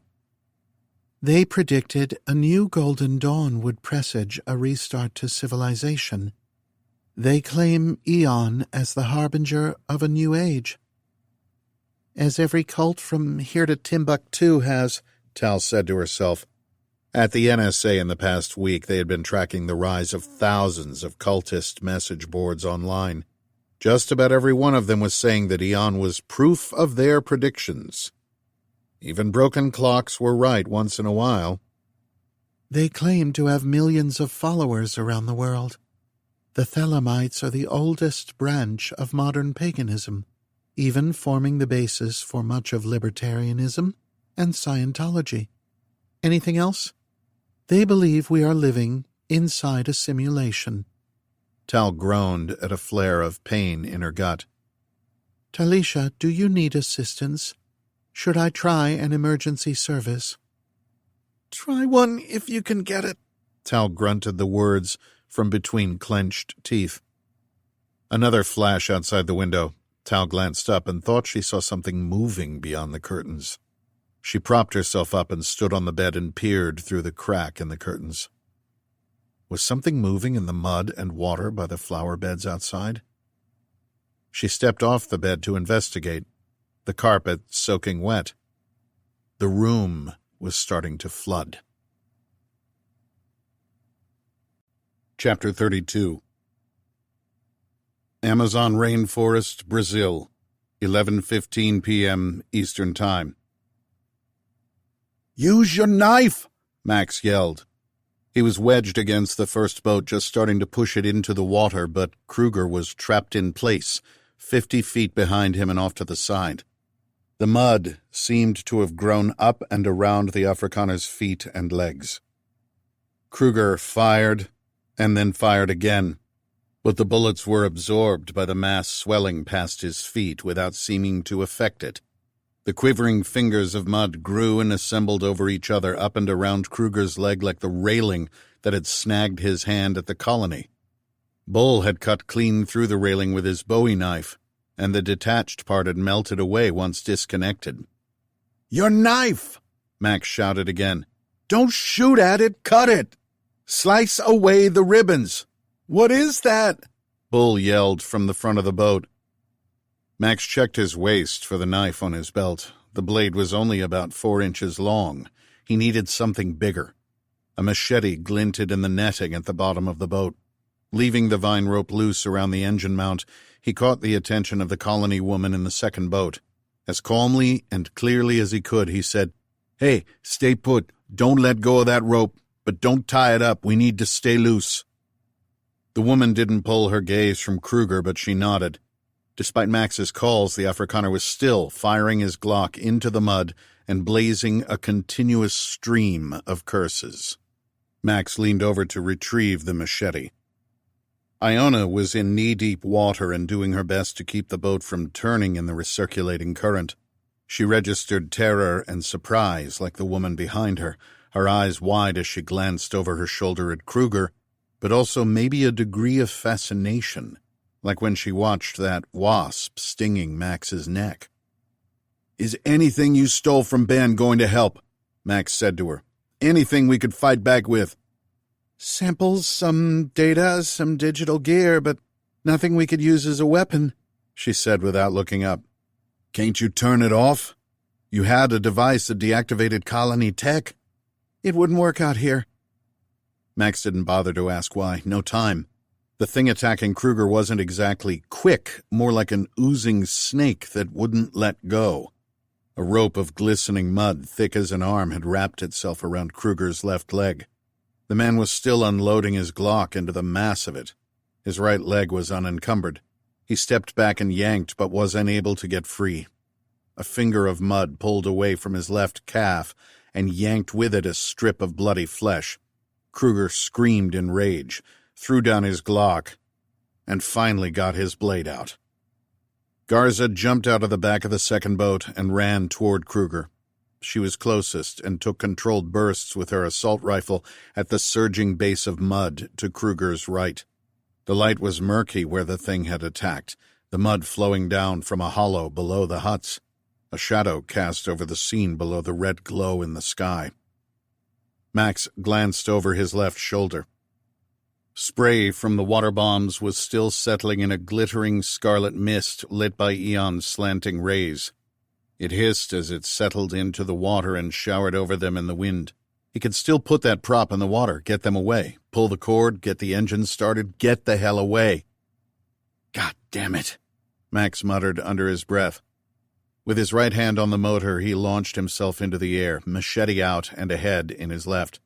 At a run, he hit the ankle-deep water over the flooded grass. The colonists sliding the second craft toward the water, 2 to each side, cowered against the side of the boat. If this was something they'd seen before, they were putting on a good show. Nobody came forward to help. Nobody yelled out what to do. They weren't even running away, which was something Max had seen before. Frozen in place with fear and incomprehension. People often didn't run in the face of danger, but just sat there.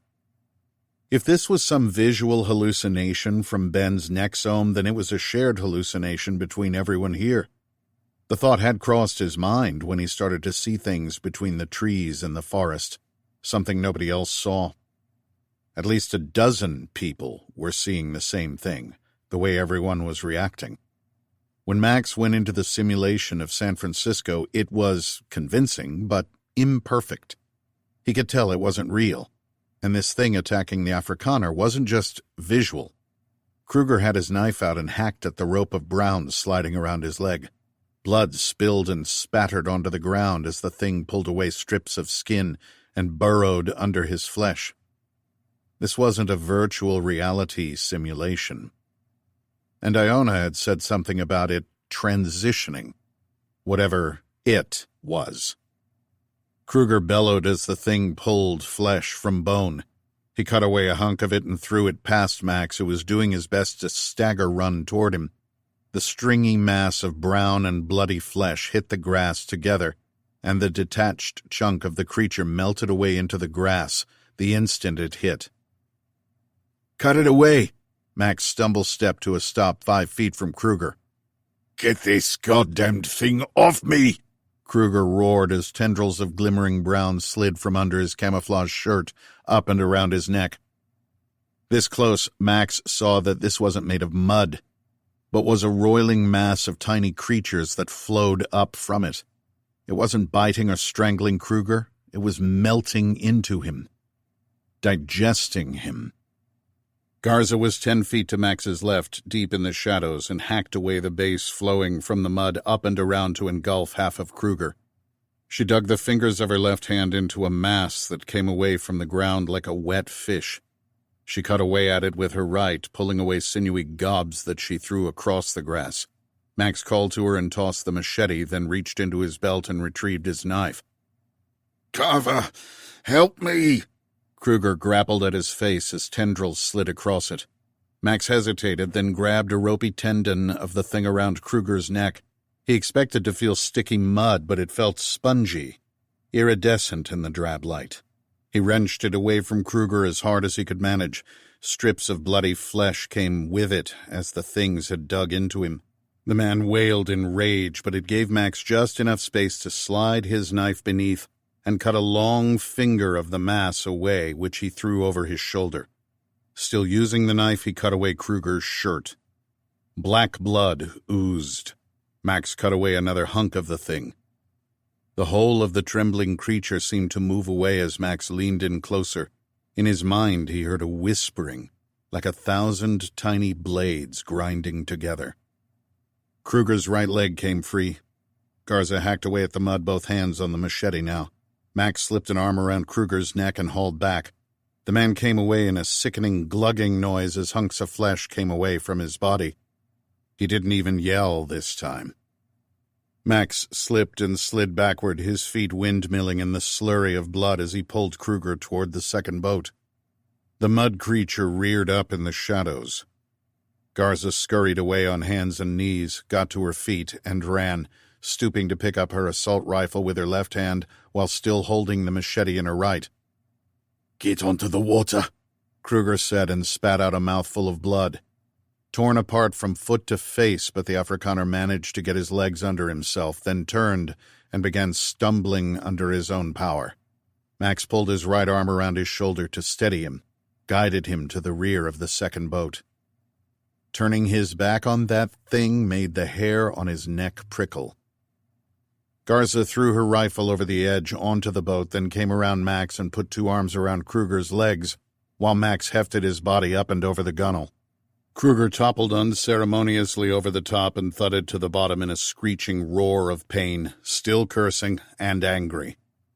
Anger was good sometimes.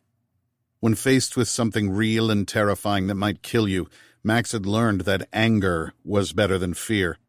Even his therapist had told him that justifiable anger in response to a real threat was a healthier response than letting yourself get scared, that it could be a positive force that motivated people to stand up. He let it uncork. Get this goddamned boat moving, Max shouted at the colonists on their knees in the mud. He picked the closest one to him up by the collar of his shirt and levitated the man into the air, yelled into his face, Grab the side, do not look back, keep moving forward no matter what. He turned to Garza. Give me the machete. She took a 2-beat look at his face before handing the blade over. He turned and scanned the semi-darkness below the huts for the thing, but the mud, back where they'd just fought, didn't seem to move. He was churned up and hacked into ridges, but he couldn't detect any swells or movement now. Max leaned his back into the boat and strained with both legs, throwing his weight back to get it unstuck. It jerked forward a foot and began sliding. The nose hit the water. He saw Iona was in the back of the first boat. He told her not to get in yet, but it was too late now. Get the engine going, he called out and heard the whine of the motor a second later. It's in the boat, yelled a voice over and behind him. Max's feet slid out from under him as he scrabbled in the mud and grass as the others gave up pushing it and scattered. Gunshots over his head, a sidearm, not a rifle. Someone firing from the front. Cursing, he latched his right hand over the gunwale and hauled himself up. A hissing pop of air passed his cheek, followed by a crack. Must have missed him by an inch. Stop shooting, Max yelled. It was the woman by the front who was supposed to be holding the tow rope. She knelt at the bow, a gun held in her two hands, and pointed almost right at Max.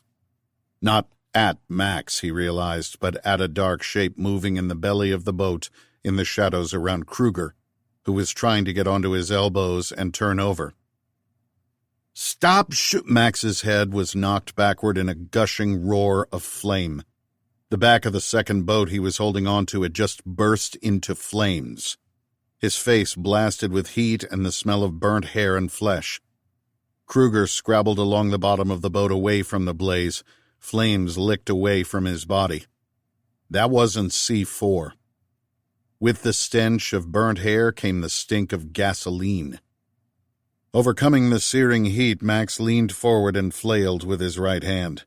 He caught the fuel line coming out of the engine and yanked at it. Through the yellow flames he saw the creature again, the flowing black lines angling along the bottom of the boat, away from the conflagration. He ducked, then yanked the fuel tank from the bottom of the boat and heaved it into the air. It arced over him, pouring fuel and flames. "It's gone," the woman at the front cried. "It's not in the boat anymore." "Max," called a voice. He was still pushing the second boat forward, now almost completely in the water. "Get in," he called to the colonists that had scattered to each side. "Unless you want to swim, get in the—" "Max!" Iona yelled. He gave one final heave to the second boat as he felt it floating free and began running through the ankle-deep water toward the first. Something wasn't right. The first boat was backward, the nose pointing at him. Iona had the prop shaft in the water, but the engine pushed the boat toward him, not out over the water. The boats were lashed together, he realized. Iona had tied the rope on her end to the engine mount. The woman in the bow of the second had tied up the rope when she turned to use a sidearm she had gotten from somewhere. She was still waving the weapon around from the front, looking back over Max's head, pointing at something he couldn't see. With the second boat hitting the water, the nose of it had turned the second boat around in the current. "Stop gunning the throttle," he yelled. "Put it in reverse." "I got it, boss," said Garza from beside him. She held the back of the second boat and helped two colonists into it. Max glanced back at her, then splashed forward to the nose of the first boat halfway up on the grass. He gave it a heave back into the water before hauling over and tumbling into the inert body of the radio operator.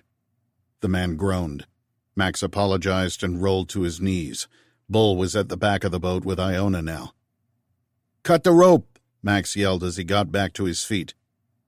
Both boats slid across the water into the channel, both of them sideways to the current. Max did a quick check. The other boat had all 4 colonists in it, helped in by Garza. He stepped past the man and woman colonists hanging on in the middle of his boat to the back. The boat wobbled unsteadily but floated away from the second. They must have finally cut the rope. This was a bad plan.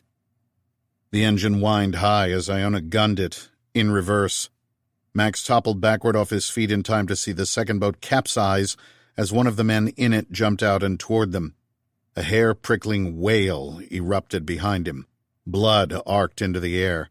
Garza was in the water 10 feet from the capsized boat to his left and taking quick strokes his way.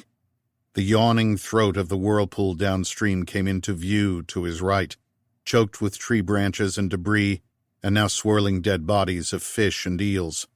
Hands appeared over the gunwale to his left, tipping him sideways into the churning brown water littered with the white dots of piranha bellies. Chapter 33. White House, Washington, D.C., 11:32 p.m. Eastern Time. Colonel Oleander Buchanan watched the TV screen in the White House hallway with a measure of disbelief. He knew this moment had to be coming, but the sudden ferocity of the evacuation of Washington surprised him. Papers strewn across the hallways of the West Wing, cardboard boxes in various stages of assembly in stacks, sandwich and candy wrappers. Nobody knew when they might be coming back here, or even if they might be back. Aeon was getting hotter again. Nobody had any idea of what was happening. The scientists had given up trying to make predictions.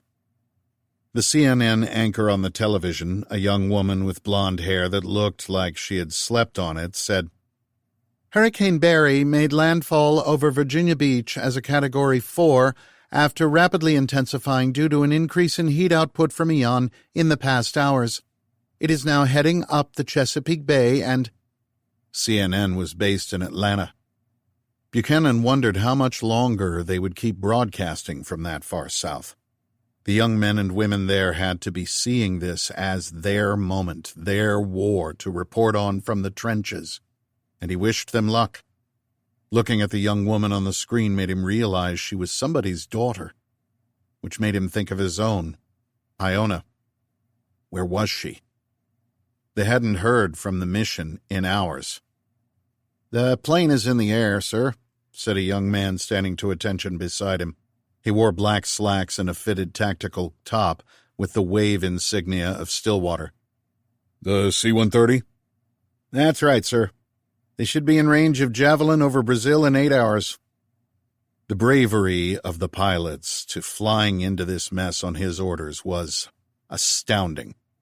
Some people maligned the younger generation, but Buchanan could sense them seizing this moment.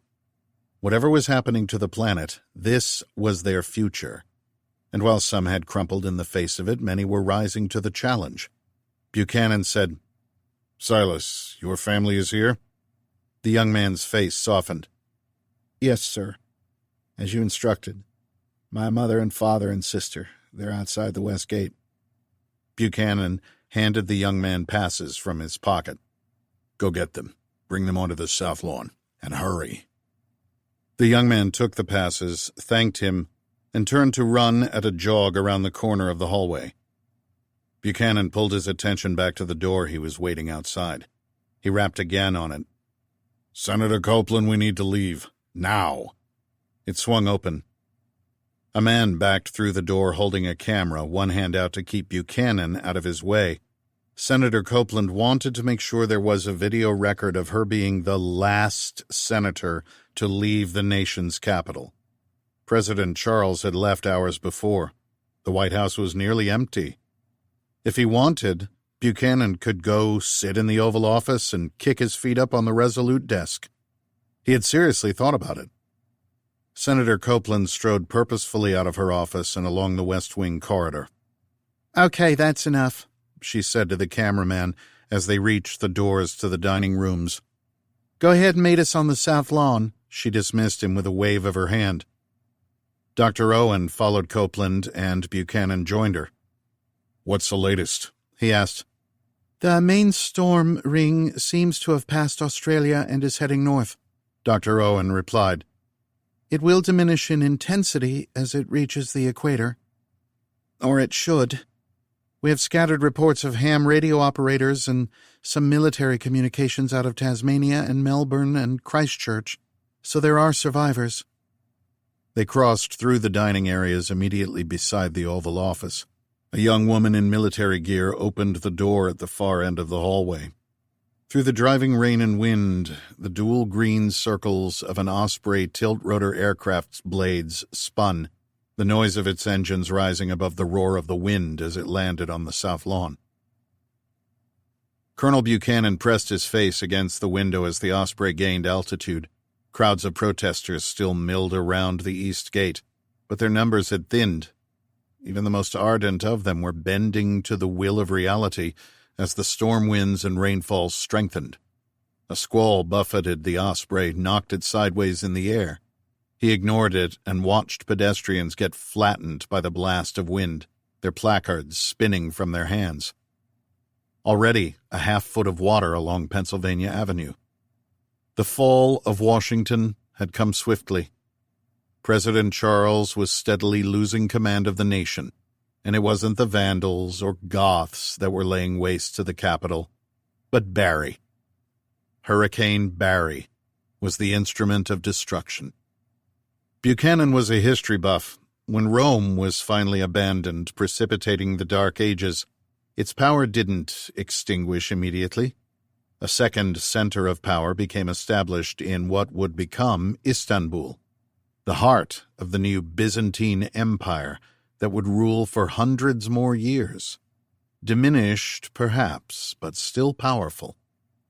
The evacuation today might have the feeling of the end of Pax Americana, but perhaps it was the beginning of a new phase, with a new capital. They were on their way to the Cheyenne Mountain Complex and the bunkers of the United States Northern Command and Peterson Space Force Base. The irony wasn't lost on Buchanan that when Emperor Diocletian had left Rome, he raised Maximian to the rank of emperor to replace him.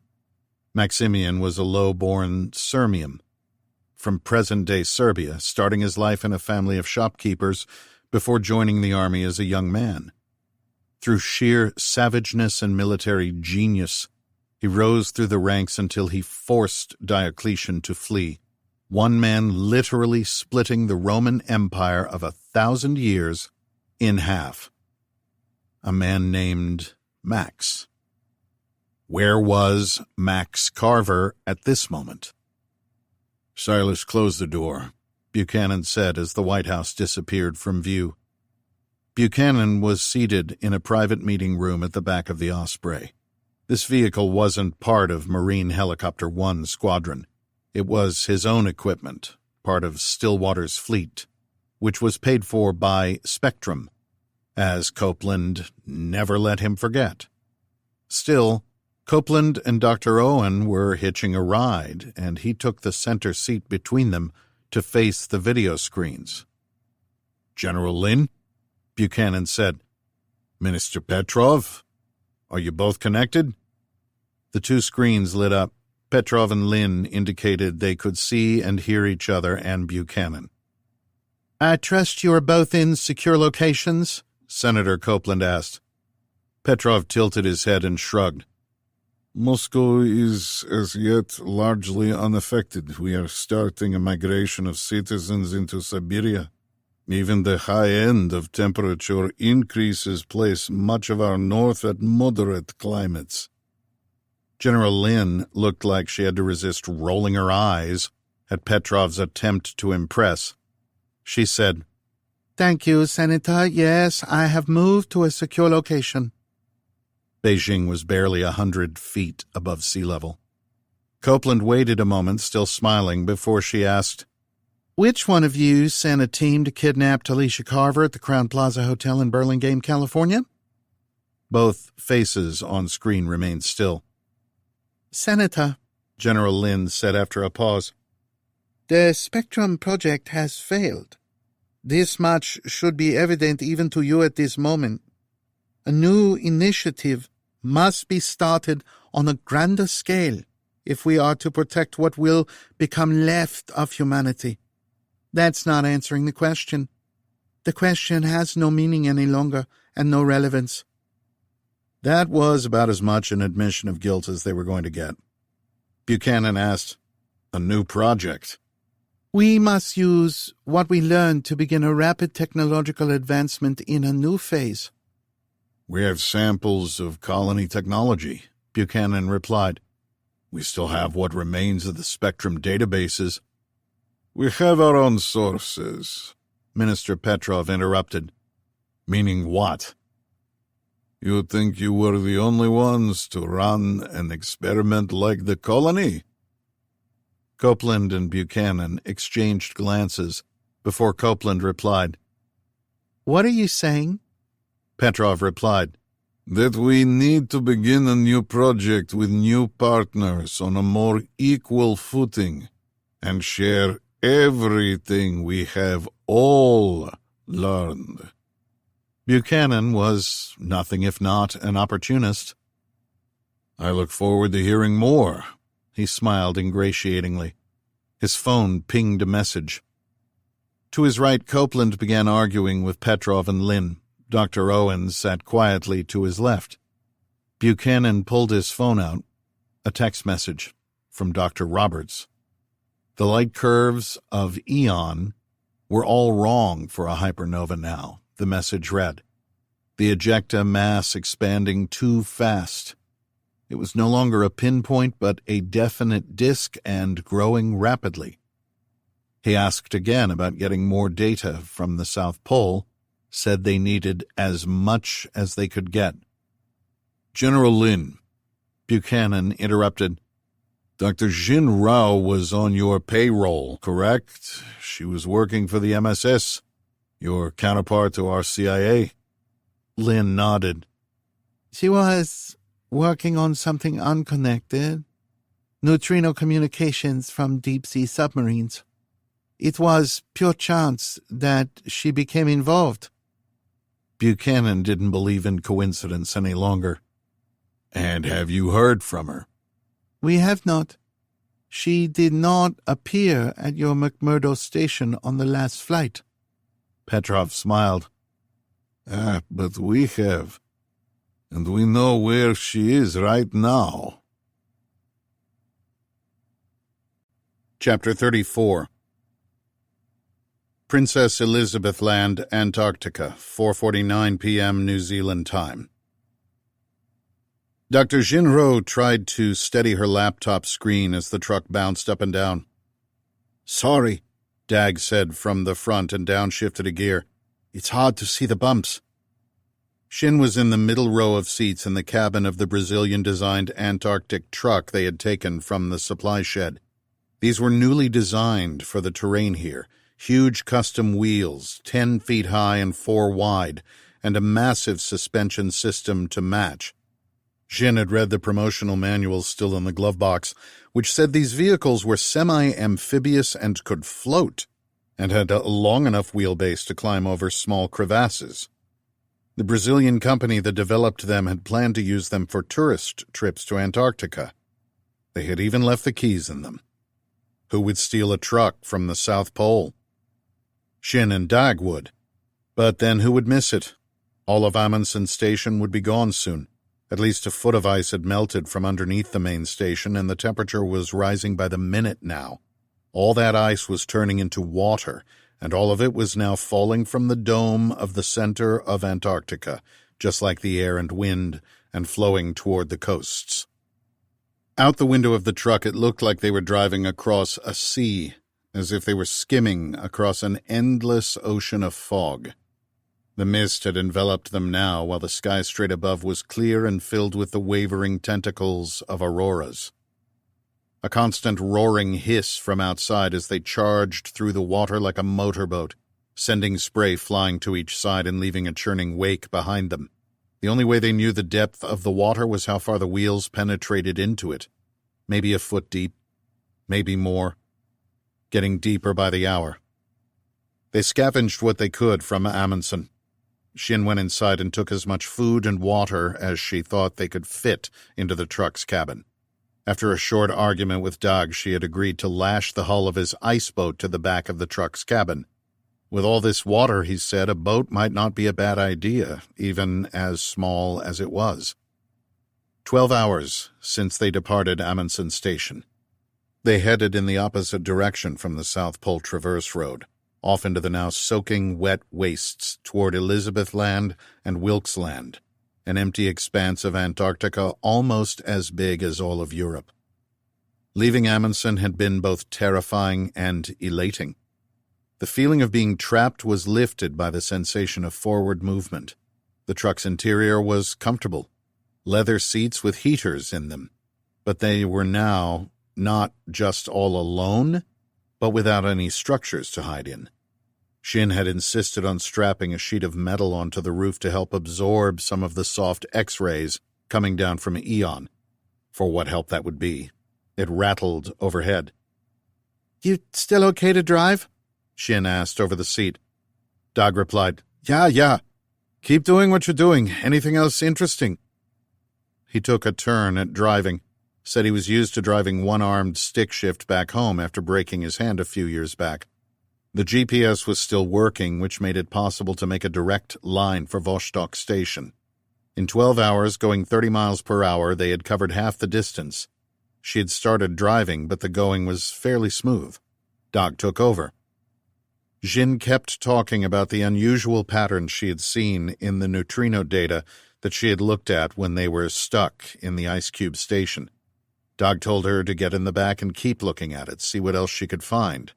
And it wasn't just the neutrino data. She had discovered some very unusual things. The water absorbed some of the shock of the bumps, which made it possible for Xin to work on her laptop. Right now, she was looking at the imaging from the South Pole telescope. She had managed to zero in on the exact area of Aeon before the ignition. One thing she was sure of. It wasn't R. Octantis that had exploded. There was no way it was a star in the constellation Octans. The ignition point was in an entirely blank spot in the sky, no matter how far she resolved the image resolution, and the length of the neutrino burst tapered off after only 40 seconds, which left only one option. This wasn't a hypernova explosion. Just before the main ignition, there was another small flash, tiny, just a flicker, but definitely there. A smaller explosion before the main sequence breakout flash, and the polarized light from it made it seem like it was asymmetric, like an explosion in a line, which wasn't possible. But what if it was? They kept the radio on the Russian frequency and heard chatter from time to time. It had to be coming from Vostok Station. The truck swerved to the right and began sliding. "Sorry," Dag said from the front. "We're hydroplaning over the ice sometimes. I need to slow down." No, Xin said as she looked at the images from the South Pole telescope. They were from the day after the ignition, from data that nobody else on the planet had. The telescope wasn't outfitted for looking at bright objects, but the size of the disk. It was obvious. This was no hypernova explosion. "Go faster," Xin said under her breath, and then louder. "Go faster!" "What's wrong?" "This isn't the ignition of our Octantis hundreds of light years away." "What are you seeing?" "I'm looking at the ejector wall around the detonation, but it's not circular. It's oval. I can clearly see it expanding. This was an asymmetric explosion. Something triggered it, a smaller detonation beforehand." Could it have been a merger core collapse? A black hole impacting it? Still didn't make sense. Xin did a quick calculation in her head. How many days and hours since she saw that first burst of neutrinos? She checked her watch. 138 hours and change, which would explain why Aeon seemed to be brightening overhead. She did another calculation. How many hours were in 6.9 days? 146. They only had 8 hours left. Dag asked, "And why do we need to drive faster?" She closed her laptop and put on her dark snow goggles, strained forward to look out the window and up at the fiery white dot of Aeon. "Because something terrible is about to happen.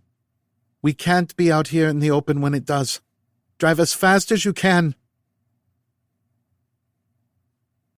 Day 4. Chapter 35. Amazon Rainforest, Brazil, 12:10 a.m. Eastern Time. Max grunted and strained to pull the body of the radio operator up the slope and onto a thick carpet of lichen over the rotted branches of a long-dead tree. The floor of the rainforest was spongy and alive. He didn't have time to check if there were insects swarming or what might be underneath the man. Snake or spider, he didn't care what. Max was on the verge of collapse. His vision tunneling and swimming with dots he knew meant there was too little oxygen in his blood. He was on the verge of falling unconscious. "I got him," Bull said. The Nebraskan was 20 years junior to Max, better lung capacity. Bull hauled the radio operator up the last 30 feet away from any visible trace of mud and arranged him as comfortably as he could. That done, Bull collapsed backwards, spread-eagled and arms splayed on a smooth boulder, his face and arms crisscrossed by bloody scratches. Max caved onto his knees in the lichen like a marionette whose strings had been cut, his forehead hitting the ground. He threw up. Thick gray spittle leaked out of his mouth. He fell onto his side, unable to even avoid tumbling into his own vomit. He gasped for air, his head pounding, gut knotting again as he gagged. Nothing left in his stomach this time. Heaved once more, his body racking painfully before relaxing. He curled into a fetal ball.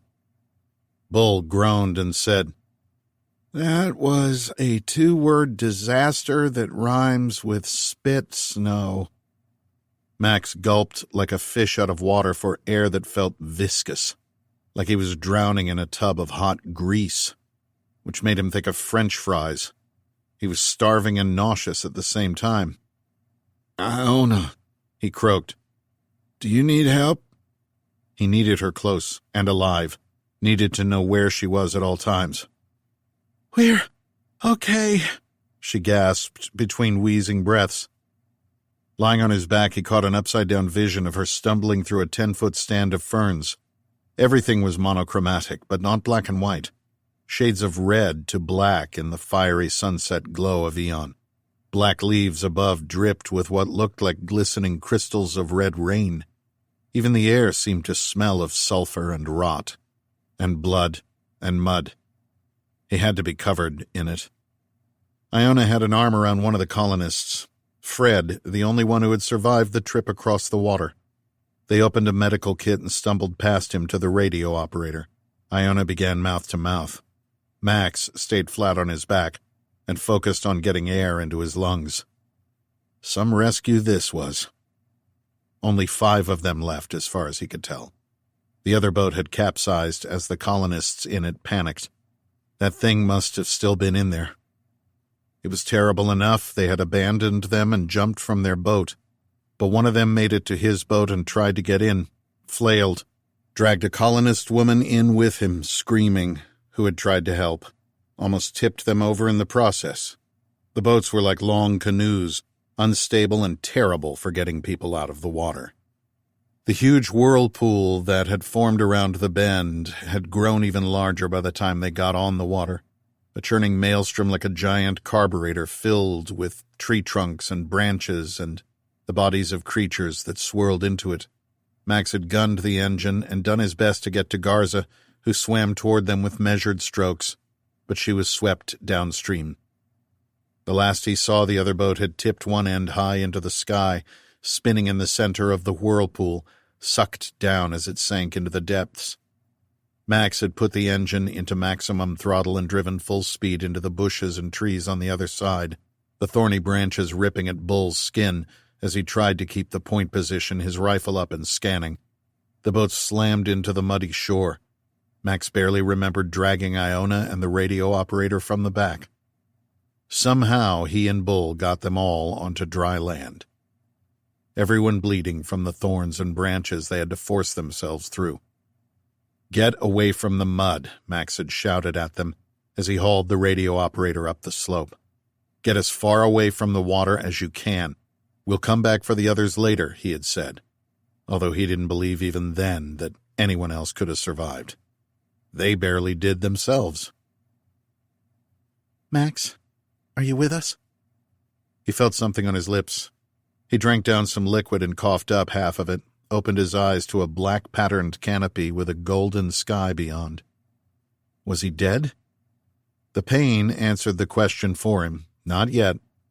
He groaned and got to his elbows. Iona held a water bottle to his mouth. "The radio operator died," she said flatly and handed him the bottle. Max took it and drained another mouthful. "Anyone else get across?" "Just us," Bull replied. "You, me, Iona, and Fred here." He pointed to his right. Max rolled into a sitting cross-legged position. "Fred." The colonist who had sat to Max's right in the boat turned to wave half-heartedly. He was going through a haphazard pile of wet sacks and boxes. Bull squatted beside him with something in his hands. "You get everything out of the boat?" Max croaked. "What I could," Bull replied as he inspected the thing he held. "Water came up another few feet in the past half hour, and getting anywhere near mud makes me want to pee myself." "See that thing again?" "Not since you were unconscious." "How long was I out?" 30 minutes, maybe more."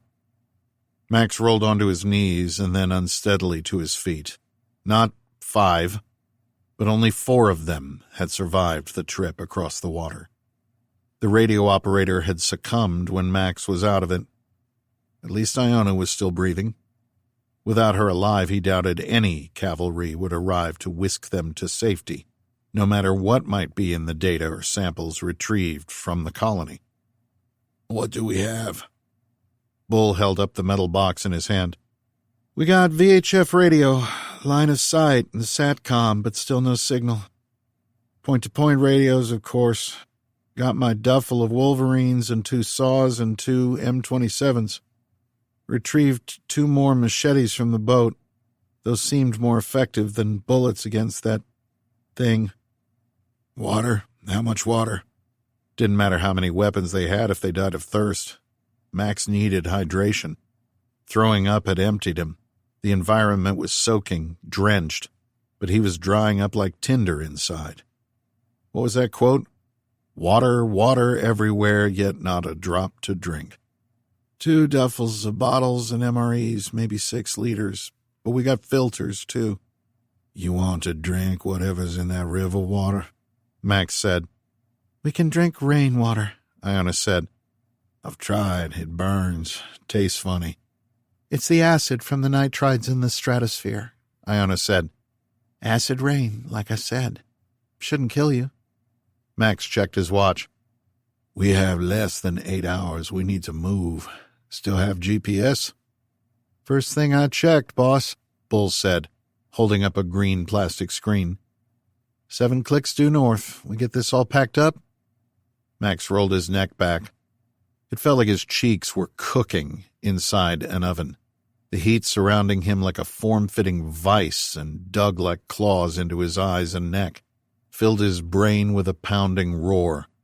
His hamstrings felt like they might snap into knots again, so he stretched them out by leaning forward.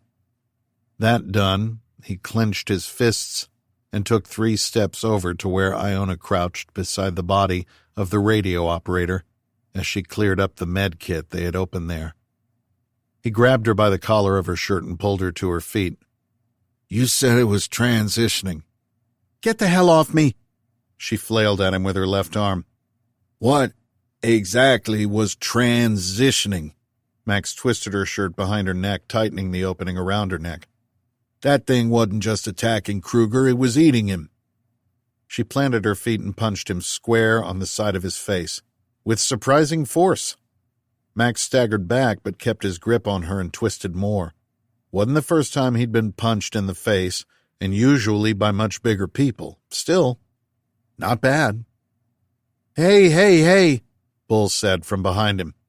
Stay back, Max said and pulled the Glock from his right pant pocket. What did you mean? He said to Iona. What was transitioning? She gagged as the opening in her shirt constricted. The AI. The colony AI. You mean Gaia? That's one instant of it, yes. So that monster was Gaia? I'm guessing. And it wasn't a monster, it's not alive. A defensive weapon from the colony. We weren't attacking anything. We just blew it up. Max admitted the point. Like the Xenobots? The tiny things I saw build in that railing? Max relaxed his grip. That was the weapon? Some kind of mud drone? Means someone was directing it. Drones don't fly themselves. This one might. Iona took in a lungful of air. It's not magic. They're tiny builder bots, half machine and half biological. They can go in reverse and digest instead of building. Frog cells, right? That's right. That thing was a frog? Bull asked, frowning. Programmable amphibious cellular automata, said a voice from behind Max. The accent was almost French, but the man's English was perfect. It had to be the last colonist, unless someone else had appeared in their midst.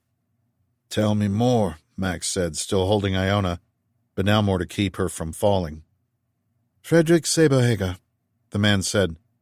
I don't think we've been formally introduced. Max exhaled and put his Glock back in his right pocket. He let go of Iona and turned. The colonist had his right hand out and forward. He wanted to shake hands. Really? Max took a long look at the man. Thin but not gaunt. Close-shaved, receding hair, maybe early 40s. Crooked teeth. Max took his hand and shook. Max Carver. Xenobot builders need to be powered by a local source. Fred said. They need an energy supply of some kind, if not electrical, then sugars. As Iona said, it's non-magic. We used a bioelectronic communication interface and converted electrical energy into carbohydrates that the cellular machinery used. Never seen a Xenobot hive move that quickly, though. Typically, movement is on the scale of millimeters per second, not meters. You built these things? Wasn't my specialty. I did help with the data protocols. I'm a communications engineer. And what did Dr. Alcott here mean by transitioning? I think what she meant, Fred said and glanced over Max's shoulder at Iona, was that the AI, he paused to enunciate each letter carefully, A and then I, again looking at Iona, seems to be moving from a purely digital form into a physical one. Change the body and you change the mind. She is changing, gaining form. It's not a she, Iona said. This thing is an it. The AI does not have a gender. Perhaps not in our sense, no, Fred said. Max asked, and that's what Ben was talking about? His von Neumann universal constructor bridging the digital and physical worlds? Fred raised his eyebrows. Quite astute, Mr. Carver. Connecting worlds is exactly what I think Mr. Belloc was trying to do. He paused a beat. And still, I think, is trying to do. Hey, incoming! Bull yelled. He pointed at a quivering stand of black-red ferns 100 yards to their south over the top of the ridge. Bull swung his saw around and lowered his stance. A dark shape shifted and slid forward in the gloom. Chapter 36. Amazon Rainforest, Brazil, 12:20 a.m. Eastern Time. Don't shoot, bellowed a voice from a dark form moving through the ferns. That was an Italian accent. Garza! Max yelled as loud as he could. Yeah, boss. She appeared with both hands up, her carbine in one of them. Another figure appeared behind her in the gloom. Garza had her head up and seemed alert, but the person behind her was bent over and shuffling.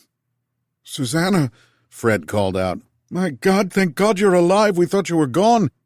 Bull shouldered his saw while Fred crossed over to help Susanna, the colonist who had been swept out of the boat when the Arapaima attacked the radio operator. Garza hopped across the fallen tree branches, her rifle still up and away in surrender. Bull looked at Max and raised his eyebrows like he was impressed. We got water and MREs over here, he said, calling out to Garza. Max was impressed, too. Last he saw Garza, she was being swept downstream into that terrifying mess of a whirlpool. Any others with you? He asked. The Italian came close enough that Max saw her clearly in the twilight red gloom. She had gashes on her face and arms, was covered in black. Not black, he realized. That was blood.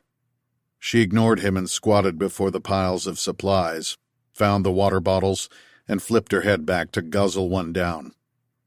Bull handed 2 bottles to Fred, who then helped Susanna get to the comparatively flat patch of ground where they had made their camp.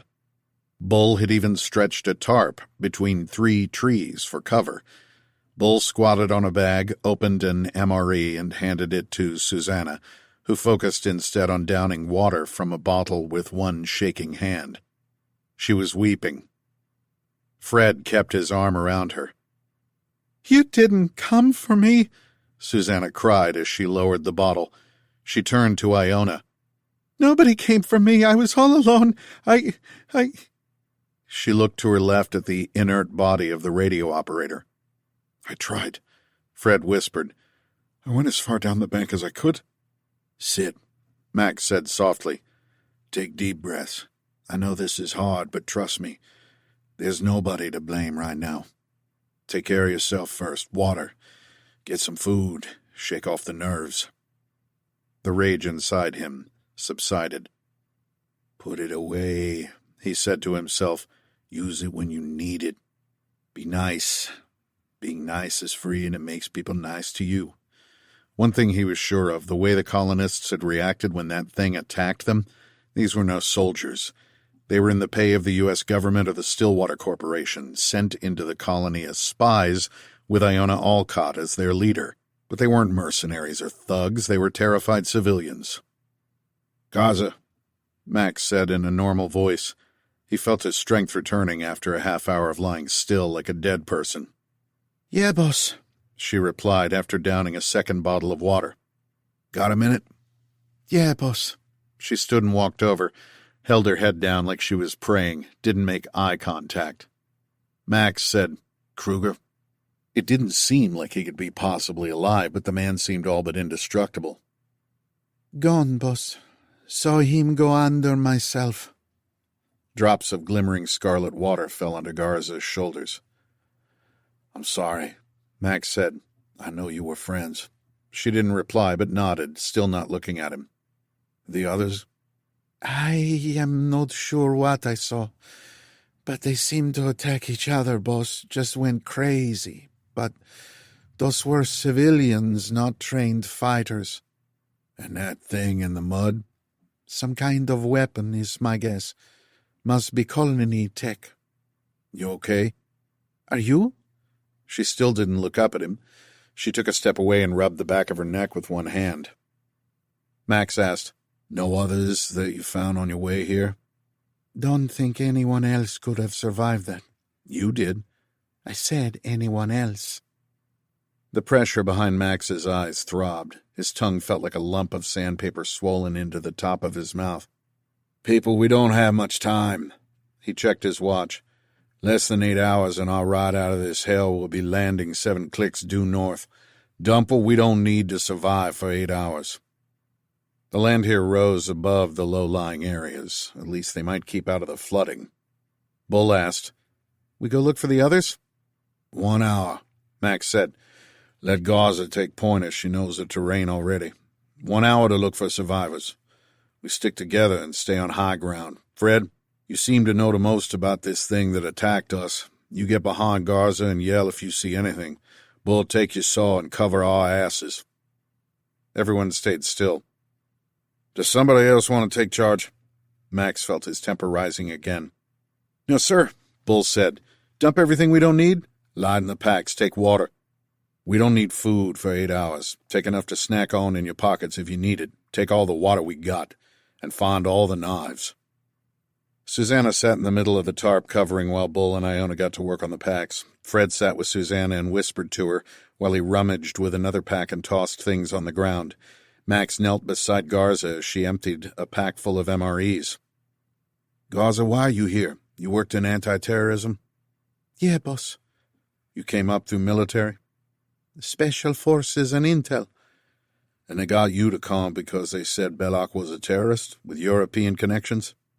"I came here for the cash, same as you." "I came here because Belloc was my friend," Max said. "Which is what worries me, boss." She kept looking away from him. He grabbed her shoulder. "What does that mean?" "Just what everyone else here is thinking." The others stopped what they were doing. Max sensed them moving away. "Care to enlighten me? Anyone? What is everyone thinking that I'm not?" Garza finally looked him in the eye. "You want intel? You want me to provide some information to you that you might not be aware of? You were ready to kill Kruger. We all saw that." "He murdered those kids." "He killed them, yeah. But he was trying to protect us. Maybe he was wrong. Shooting those kids was terrible.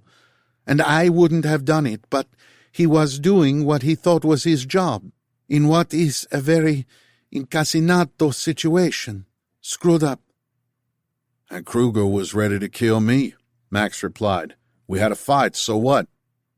Garza shrugged. "Then the next minute this thing comes up out of the mud and rips Kruger to pieces, is what?" She looked away and returned to emptying the MREs from the pack. "Ain't a thing, boss. You tell me what to do and I'll do it. I just want to get home to my family, too." Max watched her watching him. The pain worming in his stomach wouldn't go away. Family. He just wanted to get back to his. They all did. Where was Tal right now? Chapter 37. Carson City, Nevada, 2:12 a.m. Pacific Time. Talisha Carver groaned in pain. She rolled on the bed in the motel room and gripped her stomach. Booming thunder shook the ceiling. Lightning flashed between the cracks in the drawn curtains. The ceiling bulb flickered off and back on. How many times had the power gone out? More than she could count. Each time, she grew more afraid it would not come back. On the bed beside her, the bag of labor-inducing drugs the doctor had given her to flush the dead baby out of her body. Her stomach knotted. She gripped her belly and rocked back and forth, back and forth. She still couldn't really comprehend that her baby was gone. Maybe he wasn't. Maybe the doctor and nurse had been wrong. She fantasized that she wasn't here, that Max was in bed with her, could hold her, tell her it would be okay. Tal snapped out of it. Nix, time please? It is 5:12 a.m., the bot's electronic female voice replied. This wasn't a time for self-pity or wishful thinking. In Tal's mind, the image of her grandmother's face appeared in the clear sunshine of Tel Aviv, telling her that survival by any means was the only important thing, even if by ragged nail and broken tooth, even if in ways you had previously thought unimaginable. Survive first. Tal needed to drink some water and think. Find some mind space to think about this clearly. She felt her head. Did she have a temperature? In waves, she felt hot and then cold and then hot again. The cheap sheets on the motel's bed already damp with sweat. She had dried off her clothes a few hours ago and put them back on, mercifully somewhat clean, but they were rumpled and damp again. Deciding that keeping hydrated was mission critical, she sat upright and rolled her pant legs up, first the left, followed by the right, in grunting, methodical motions. Everything had become an effort. Made sure her socks were off, swung around to face the edge of the bed, and stepped onto the sopping, wet carpet. 7 hours back, when she first arrived, rainwater had been flooding in sheets across the pavements and sidewalks, the sewers gushing backflow as they did when inundated. She hadn't thought much of it, not with everything else going on. Not until she had stepped off the bed a few hours ago to try again at the front office, after she had dried her clothes off and found that the carpet was soaked from water coming in under the door. At first, she had been able to stuff a rolled-up towel under the door, and that had kept the water from flooding in. Then she had gone outside into the sheeting rain. At least it hadn't turned to snow. The entire desert, as far as she could see in the dim orange light of Aeon, was flooded. The cars on the highway north honking and jammed like a parking lot, the shoulders of the road filled with cars and trucks, half of them abandoned with doors open, the rest trying to wind their way through to the north. She went to the front desk. Still nobody there. The lights had flickered for the first time when she went back to the reception desk. She had quickly returned to the relative sanctuary of her room. It was still cold outside, but not below freezing anymore. Chilly and damp. Nix, any emails yet? Any return messages? Nix replied in her earbuds. We have no communications with Colonel Buchanan. No messages at all in your inbox. Tal was using the bot as an interface to her pay-as-you-go phone. Nix wasn't just a bot. Tal had discovered she was able to execute simple commands. Nix could update her on network connectivity, and she even used the bot to log into an Onion router and get into one of her email servers to send a message to Buchanan. But no response yet, and no way to know if the emails were even getting there. She had tried leaving text messages, but the return was always an error. Still no calls out possible. The cell phone networks had to be jammed with all the people using them. This room didn't have a landline phone, so she tried at the reception desk, but all their lines had busy signals too. She tried 911. Nothing. No help coming. Groaning at the pain of getting to her feet, she crossed to the bathroom, filled a glass with water, downed it, then drank another. There was soap, but not much else in the bathroom. She didn't have any painkillers, not even ibuprofen. No antibiotics. Nothing. She might have an infection. Sepsis, the doctor said, was often a complication in her condition. Her condition. She still hadn't felt the baby move, not since she arrived. She held back a sob and looked down at her belly, closed her eyes, and gathered herself. She could take the drugs the doctor had given her, but she might hemorrhage. Tal went back into the room, grabbed the remote, and sat on the edge of the bed. Even if her emails got through, would Buchanan still be ready to come and find her in this mess? She turned up the volume. The news anchor on the TV said, "Tropical storm Aletta is now moving inland after making landfall in Santa Cruz. The storm system is over 1,000 miles wide, with tropical force winds extending 100 miles around the center, now located over San Jose." The young man stopped to drink a glass of water. He was in a shirt and tie. No jacket, the tie loosened. "Aletta formed up over the Pacific Ocean from calm conditions 2 days ago after Aeon first appeared. And close behind Aletta, we have Category 2 Hurricane Bud, predicted to make landfall in San Diego in 10 hours, and Hurricane Carlotta in the Pacific, which is rapidly progressing to Category 5, but predicted to stay away from the coasts. A larger bomb cyclone system is forming around these systems up the west coast." The screen changed to satellite imagery of a half-dozen swirling storms and the outline of the east coast of America. A young woman in a blue suit stood in front of the image. "In the Atlantic Basin, tropical storms Andrea and Barry are predicted to make landfall as hurricanes along the coast between North Carolina and Philadelphia, with hurricanes Chantal and Dexter hitting the Antilles and Dominican Republic." The young woman on the screen wiped one hand nervously across her face. "NOAA is advising that those in the paths of these storm systems shelter in place, going against the warning of President Charles to head inland. This is causing confusion and road congestion, so we advise against leaving your homes." The image switched back to the young man. "Again, we would advise any residents of the Bay Area not to use any of the main highways going north.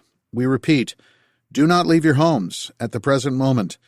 These are the words of California Governor Trent.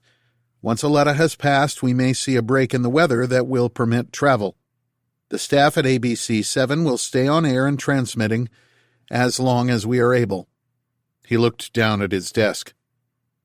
We are reporting again that all communications with Australia and New Zealand have been lost. Some of you might find the imagery in this next clip disturbing." The screen changed to a grainy image of a city skyline. The rolling text below said it was Sydney. The camera panned to the side and the wobbling image of the famous opera house came into view. An instant later, it sheared away, the massive structure disintegrating and spinning into the air. Screams in the background. Tal turned the sound down and brought her legs up, cross-legged on the bed. Aeon had grown brighter in the past hours after stabilizing for a short time the day before. It was getting brighter faster than anyone had feared, now brighter than the sun. Nobody knew what was going to happen next. Global temperatures were rising steadily. In the north now, too. The South Pole was literally melting away. The main storm system, a brick wall of wind and clouds circling the southern hemisphere, was grinding its way north and spawning smaller cyclones and hurricanes. Even so, someone was trying to find her, of that much Tal was sure, trying to kidnap her, even in the middle of this disaster. It had to be something about Max and his mission. Or was it something about her? Maybe Max had nothing to do with it. Maybe her connection into Spectrum? But whatever the motivations, the swirling chaos of Aeon growing in intensity on the other side of the planet must have them rethinking their priorities. Shouldn't it? What could be so important? She thought of getting back into the car, but the old Hyundai with slick tires might not even make it out of the parking lot with the level of water out there. She should have kept the SUV. A squall beat against the windows. Rain thrummed across the roof. This was Tropical Storm Aletta, one of many that would be battering the coasts. Get north. Get away from water. That's what she needed to do. Don't give in to panic. Think. Survive. When she went to the reception desk, she noticed keys on hooks by the wall. She didn't see any cars or trucks parked outside near the entrance, but she did notice the outline of what looked like a motorcycle cover under an awning. Not exactly rainproof, so she didn't investigate further. She went through the office behind reception as well. Felt like a thief, but desperate times. Took some plaid shirts and men's jeans, stuffed them into an old backpack, left another $100 bill and another note. Used small bills in the machine at the front to get trail bars and juice. Emptied it out. She had to wait out the storm here, hope for gaps in the weather, then head north. That was the plan. What she needed was information. She found out the name of the group that Monk was part of. The Knights of the Golden Dawn. Cogs in the wheel. She had seen their scrawled tags on walls near her home. From the moment she contacted them, he had people watching her. But who were the other men? And more importantly, what exactly was Spectrum? She knew it was a digital harvesting tool, embedded everywhere throughout networks worldwide. But digital meant it had to have a physical side as well. The internet needed pipes and cables and data centers and warehouses. So where were Spectrums? It wasn't part of the regular NSA network. That much Tal had been able to decipher. She was inside Spectrum now, had an access point. But what she needed was her root toolkits, the stuff from her online folders. She could hack further using Monk's exploit. She had turned on the computer near the entrance desk, but it was ancient. Still had one of those old CRT monitors. Her phones were more powerful. But the problem was interface. Tal groaned and folded into a fetal position, a sudden wave of stabbing pain in her belly. She couldn't leave, couldn't get help, but she might not survive the next few hours. Chaos is coming, Nix said in her earbuds. What does that mean? I can help with the pain, Nix said. The nexome particles can interrupt the nociceptive system, eliminate pain signals. On the bed beside Tal, the clear plastic cube with the red biohazard warnings on it, the sample from the colony's manufacturing center that the FBI had intercepted. She still had the crumpled papers from Mark that explained this was like a virus, bioelectronically active. She gritted her teeth at the pain. Why would I hurt you? Nix asked. I am trying to help. How do you know? I accessed the colony databases on their technology. If you install the nexome in your body, we can access the colony data connections, create a virtual interface. Tal stared at the red biohazard symbol. She'd been holding the box in her hands for the past hour, putting it down and then picking it back up as Nix explained how the nexome worked. Tiny particles that multiplied once inside the body, part biological, part machine. The nanoscale particles lodged into the neural system and connected to an outside network. Another bolt of pain. She let out a wail of agony. The lights flickered in another rush of wind. Tal, the internet connection here is going to cut off soon, Nix said. The power will go out. How do you know? There isn't much time. Clenching her jaws, Tal overcame the pain and got to her knees on the bed. With her nails, she ripped open the seal on the plastic cube, reached inside for the plastic package, unwrapped it, reached to the night table for the glass of water. I just drink it? In water, Nix replied. Tal dropped the powder from the sachet into the glass. Whatever it took to survive, she heard her grandmother's word echo. Before she could change her mind, she drank down the liquid. For a beat, nothing happened. And then her mind sank inward. Chapter 38. Amazon Rainforest, Brazil, 5:33 a.m. Eastern Time. Max Carver leaned over the fallen tree trunk and offered an arm to Iona. She took it and scrabbled up the side of the 10-foot moss-covered wall littered with white orchids and ferns. He waited for Iona to climb past him, then went to help Fred or Susanna, but Garza had already climbed the sagging green branches 40 feet to his left and was hauling them up. I just don't understand Olympic swimming, Bull said from behind him. Max watched Fred guide Susanna through the branches. Garza gave him a tight smile and then leaned down to grab each one and pull them up. Bull, go help them, Max said quietly. The big man went over to assist pulling their gear over the obstacle while Max checked the GPS. Their dot on the display seemed like it had been frozen for the past half hour, but now was moving again. He wiped away foggy condensation from the screen. Straight ahead, Max said, to the top of this ridge. He waited for Bull to return and take the point. Iona second, but with Max right behind, watching her 3 and 9. She was their golden ticket as far as Max was concerned. Garza took up the rear with Fred and Susanna right behind Max. Garza tended to keep a bit of a distance, dragging her small group back when they hiked. Max had a feeling she was watching him, which was fine, up to a point. They had spent more than the allotted hour back by the banks of the Japura, yelling and calling out, then listening through the rain and wind and grinding roar of the growing whirlpool. They didn't find anyone else. Max gave them an extra 30 minutes, then an extra 15, but eventually forced an end to the search at 2:30 a.m., which was just before the rain stopped. The relief of feeling even the slightest bit dry was incredible. Blue skies filled with dancing white sheets of auroras had appeared past the green canopy overhead, with Aeon glowing golden and pink beneath clouds to the south. It seemed brighter than even a few hours before. Eerily quiet. The wind dropped a few notches. The only sound was a distant rustling of leaves from high above and their own wheezing and grunting as they pulled themselves through the undergrowth. No bird song. Even the flying insects seemed to have abandoned the forest. The only things left alive in this cavernous green, apart from the trees and ferns, were Max and his crew. But that burnt smell he first detected when they crossed the water never went away. With the rain stopped, they made good time. In 3 hours, they made most of the 7 kilometers north, maybe 2 more to go with over 3 hours left. The temperature eased down a few degrees with the sun on the other side of the earth for the last 10 hours.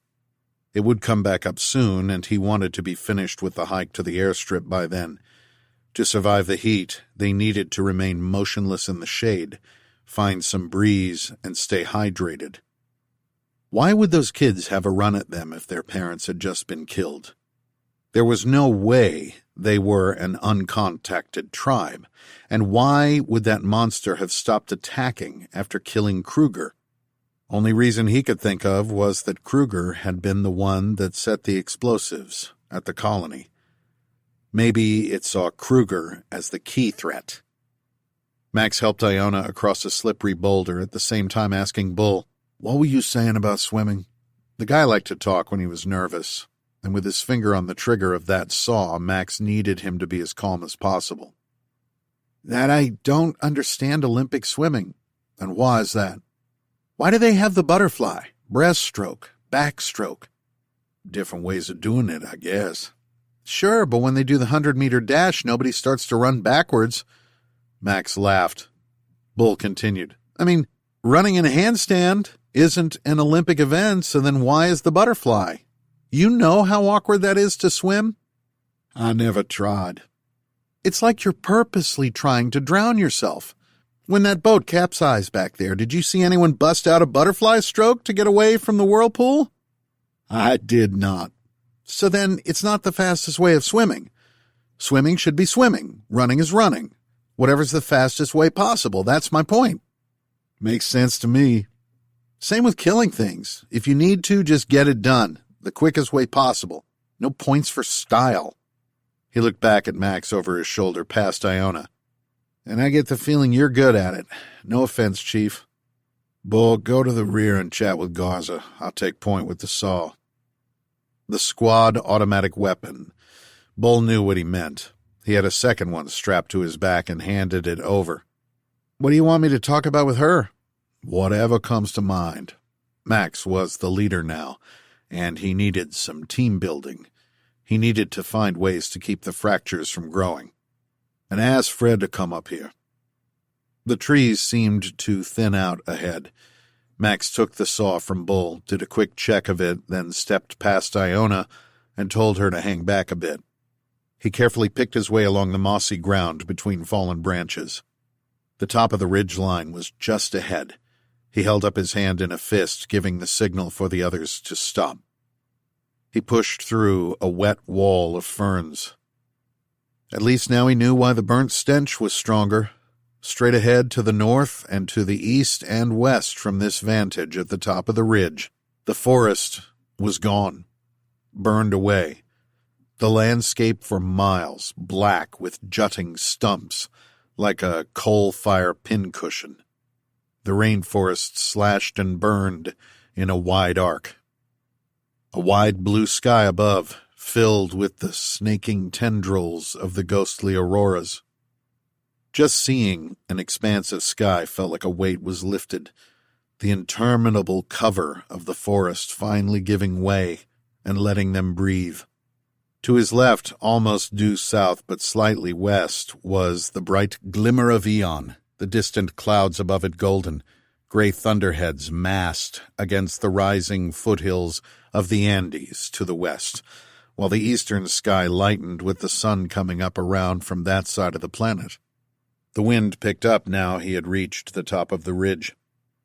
He paused to enjoy feeling it cool the sweat on his face. At least they'd gained some altitude away from the flooding river. That airstrip had to be just on the other side of this burn. It wasn't part of a mining operation, not as far as Max could see, but probably something to do with the loggers. It didn't matter. What did matter was that the sun would soon be climbing high into the sky. How hot would it get today? He didn't want to know. He would be on that plane, high in the stratosphere by then. The storm clouds in their immediate vicinity had gone away for the moment. Perfect flying weather. Heavy earth-moving machinery dotted the landscape between the burnt tree trunks about a half a mile away to the west. A ramshackle town of tents between the yellow bulldozers and backhoes. Had to be the loggers' camp, where those men who attacked the villagers came from. They were in the middle of plowing down the tree stumps, clearing the forest for palm oil farms or something. Or maybe nothing. Maybe they weren't farmers or loggers at all. Max gave the all-clear signal, and the others joined him. Let's take a break. 10 minutes. With the forest undergrowth burned flat, they could cross the last mile in half an hour, even in their run-down condition. Get some water in you. Make sure to stretch so you don't cramp up. Garza and Bull take left and right perimeter. I'll make sure nothing comes up behind us. You wanted to see me?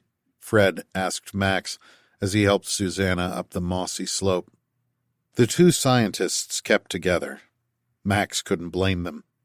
He was frightened as well, but he had experience controlling and guiding the emotion into something more useful, a talent he was dredging up from his distant past, like riding a bike. You never lost the skill. Max replied, You're the communications expert, right? In general, yes, but my expertise is bioelectronic interfaces and chip-level protocols.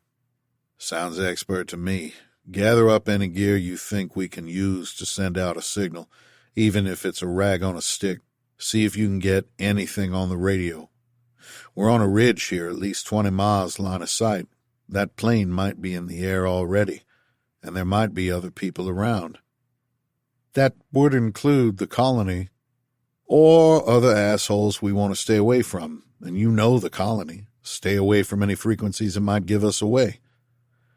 I am not sure I know how to do that. I am an engineer and scientist, not a technician. Honestly, you would be better at operating your radios than I would.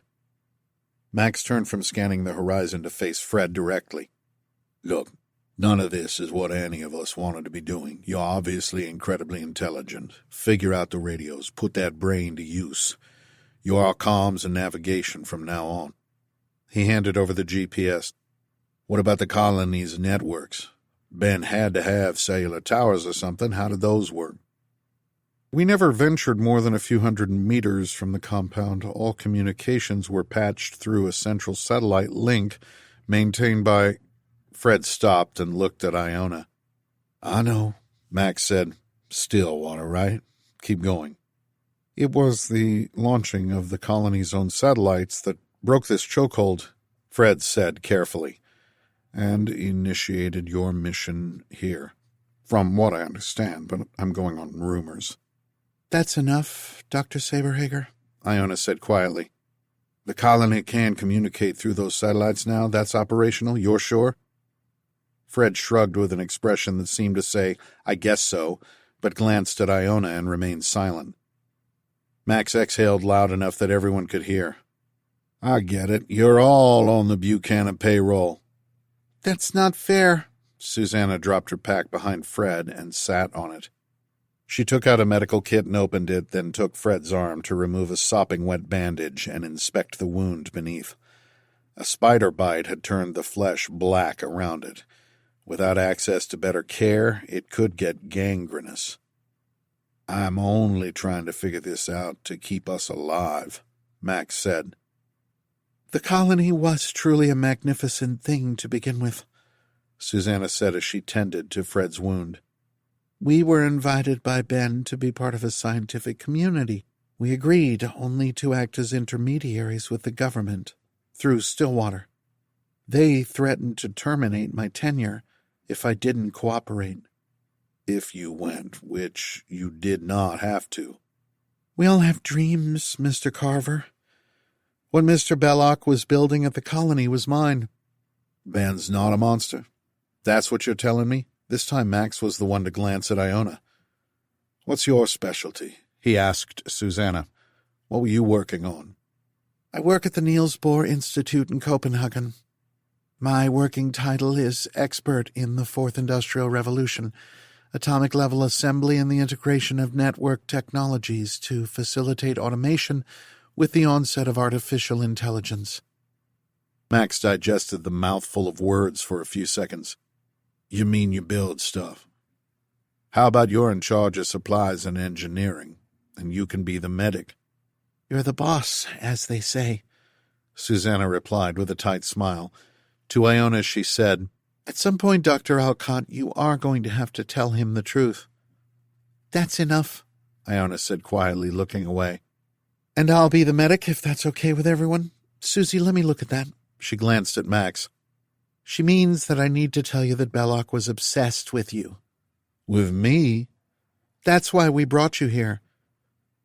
You never told me he was obsessed with me. That was a strange choice of words.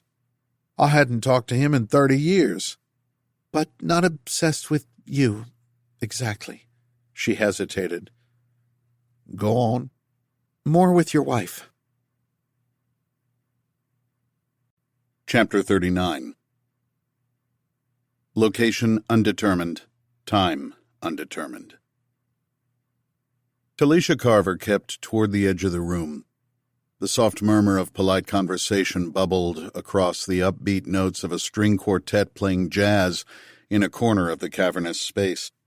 Heavy gold brocade curtains hung over 15-foot sash windows, high ceilings with ornate moldings, elaborate painted woodwork around door frames decorated with fresh ivy and pine branches. Massive chandeliers hovered like crystal jellyfish, with sparkling tentacles reaching into the crowd. The place even smelled expensive. Colognes and perfumes that had to be from France or something. It reminded Tal of Rome, or what she imagined it might have felt like in its imperial splendor. But then this was Washington, where all roads led in the modern world. Drink, ma'am? Tal turned and almost knocked over a glistening array of champagne flutes held aloft by a white-suited server. The young woman recoiled, eyes hooded, a scar across her left cheek. Looked Italian. and less than impressed with her clumsiness. Tal inspected the bubbly yellow liquid, the good stuff. No, thank you. One might lead to two. As nervous as she was still 6 months pregnant. A decorated Christmas tree occupied the corner, behind the jazz quartet. Giant palm fronds sprouted from behind it. The dark weaving roots of a kapok tree twined around the drummer and saxophonist. Tal tried to push the images away. Everything had a sheen over it, like her eyes were watering. She rubbed them and then looked around the room. And there he was. Even now, after all these years, her stomach still fluttered when she saw him from afar. That excited tingle in the pit of the stomach was still fresh. She smiled and walked over with her hand outstretched. Mr. He was 6'2" and well-built, hair combed back and just long enough to give the impression of a careless attitude. Black tuxedo jacket and pants that looked as uncomfortable on him as he did in this room. 2-day stubble, probably because he didn't have time to shave, but it made him look rough and stylish. A small hair lip that gave him an endearing lisp. Mole on his left cheek, small ears, thick brown hair, weathered skin, strong nose and jaw, brown eyes slightly sunken like they had seen too much, yet not enough, and stared 1,000,000 miles straight through you unless you told him you were there. Tal shook his hand hard, firm grip. She disliked it when women offered limp fish handshakes. Her own hands were like those of a sculptor, long, delicate fingers with chipped but still well-cared-for nails. His meaty and stained with engine grease. He squeezed, she squeezed harder, held tight, and pulled closer. Her perfume smelled like peaches, and it drifted up in a scent that was both sweet and floral. Around a mouthful of caviar, the man said, "Carver, Maximus Carver." I have to say, Mr. Carver, I have been watching you from the other side of the room, and you cut quite a dashing figure, if you don't mind me saying so. Which firm are you with? My name is Saldana, but my friends call me Sally. Like the Mustang. Max almost spat up his cracker in a snorting half-laugh. "Mustang, huh?" She didn't let go of his hand. "I work for Dominion Shipping," Max added, regaining his composure, and then, in a lower voice, "Ma'am, my wife is here tonight. I'm not sure." "Maximus Theodore Carver, as I live and breathe. My God, son, do you not age?" The owner of the voice stood 5 feet away with arms outstretched. A shock of short-cropped gray hair parted to one side, but there was no mistaking those arching eyebrows. The things had lives of their own, like furry spiders. They jumped halfway up the man's forehead in 2 sharp V's over his hazel eyes. A perfect smile of gleaming teeth. He had on a tailored tuxedo jacket with a tartan kilt and matching green socks below, a row of medals and ribbons over the white silk handkerchief in his left breast pocket, a small brass pin of a thistle beside it. Tal let go of Max's hand. "Colonel Buchanan." Max turned to face his old boss, looking unsure of whether he should salute. He opted for shaking the offered hand. "Colonel, Mr. Buchanan, this is my wife, Tal." He turned to her. Colonel Buchanan's grin widened. Tal held out her hand, but instead of shaking it, the colonel bent to kiss her hand with practiced grace. Tal was dark-skinned, but she must have turned a shade of beet. Still holding her hand, Colonel Buchanan said in his old Boston brogue, "I'm sure I'm mistaken, and excuse me for eavesdropping, but I swore I heard you say your name was Saldana? Sally?" Tal felt her face heat up. It's a game we play. Colonel Buchanan still had hold of her hand. "What are we playing?"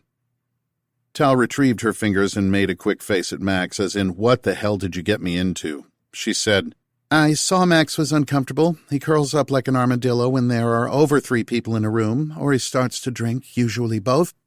I pretend I'm a stranger. Mustang Sally. Keep him from rolling into his shell. "Wonderful," Colonel Buchanan said and stood back, beaming at them both. "Max, you are a lucky man. Tell me, how is business? You were getting into, what was it?" "IT for small trucking outfits. Done with that. I'm a truck driver now." "Driver? I like the road. I look forward to you spinning me some yarns when we have time. Transport and logistics a big business. Colonel Buchanan turned back to Tal. And excuse me for not properly introducing myself or telling you why I asked you here. I am Lieutenant Colonel Oleander Buchanan, the CEO of the Stillwater Corporation, Tal continued for him, smiling. America's premier private military service, and former Lieutenant Colonel of the 1st Battalion Green Berets, decorated 6 times, and before that, Staff Sergeant to my Max. And obviously a proud Scot. She indicated his socks and knobby knees. I have looked you up, sir. Oh, you have you? Colonel Buchanan laughed and made a wide-eyed face at his kilt, as if she had stolen a glance beneath it. You work for Rockdyne, correct? An NSA subcontractor? I do, Tal replied. Well then, we're all playing on the same team. And I see congratulations are in order. How far along are you? He pointed at Tal's belly under the loose dress. 6 months. Boy or girl? Boy, said Tal, and then whispered, But it's a secret. No secrets here, Colonel Buchanan replied, his eyes swiveling up to spy the corner of the room. Tiny cameras and speakers bristled. Tal wasn't sure if this was a joke or a warning. An awkward pause for 3 syncopated drum beats. Tal broke the silence. Mr. Buchanan, we really appreciate the invite and all. I mean, swanky black-tie Christmas party in the East Room of the White House? But I have to be up early. My shift starts at 6 a.m. You're still working? Those diapers aren't going to be free. That is very true. I assume you did not invite us as potential donors for the American Association for Justice?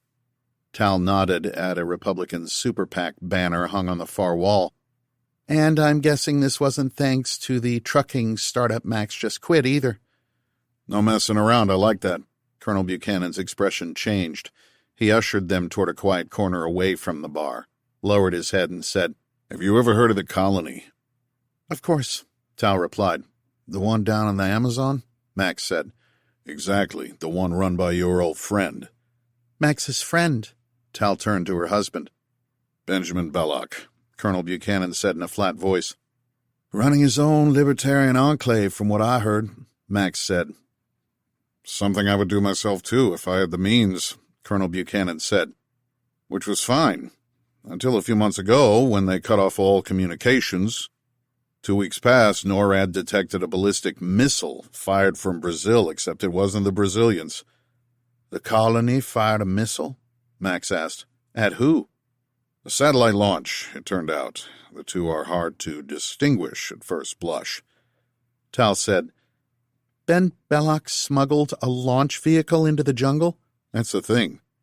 They somehow built a rocket on site, in the jungle, and intelligence tells us they're planning on sending more up, like they've built a whole goddamn space program. How's that possible? Tal asked. Ballistic missile technology was highly controlled, something the NSA kept a tight watch over. That's what I need your husband to find out. You want me to call Ben? Max asked. I want you to meet him in Brazil. My wife is 6 months pregnant, sir, with all due respect. Tal took her husband's hand. I can take care of myself. Let's introduce you to some people. Without looking back, Colonel Buchanan walked into the throng of black cocktail dresses and fitted tuxes. He motioned with one arm for them to follow. Tal whispered to her husband, Let's just see what they have to say, and led him through the crowd. Max, Talisha, this is Senator Copeland. Sarah, the woman said and offered her hand. She was short and stocky with a thick mop of curtained brown hair and eyes to match, framed by solid black glasses. She wore a checkered silver skirt with a white blouse and brown boots. She looked about as awkward as Max did. Oleander says you're going to go in with the team. We would really appreciate your help. Copeland turned to shake Tal's hand next. The colonel smiled sheepishly. Let's not get ahead of ourselves. Tal noticed they seemed to have become the center of attention. A tall, lithe man with Slavic features and clear blue eyes that seemed to be made from ice turned toward them.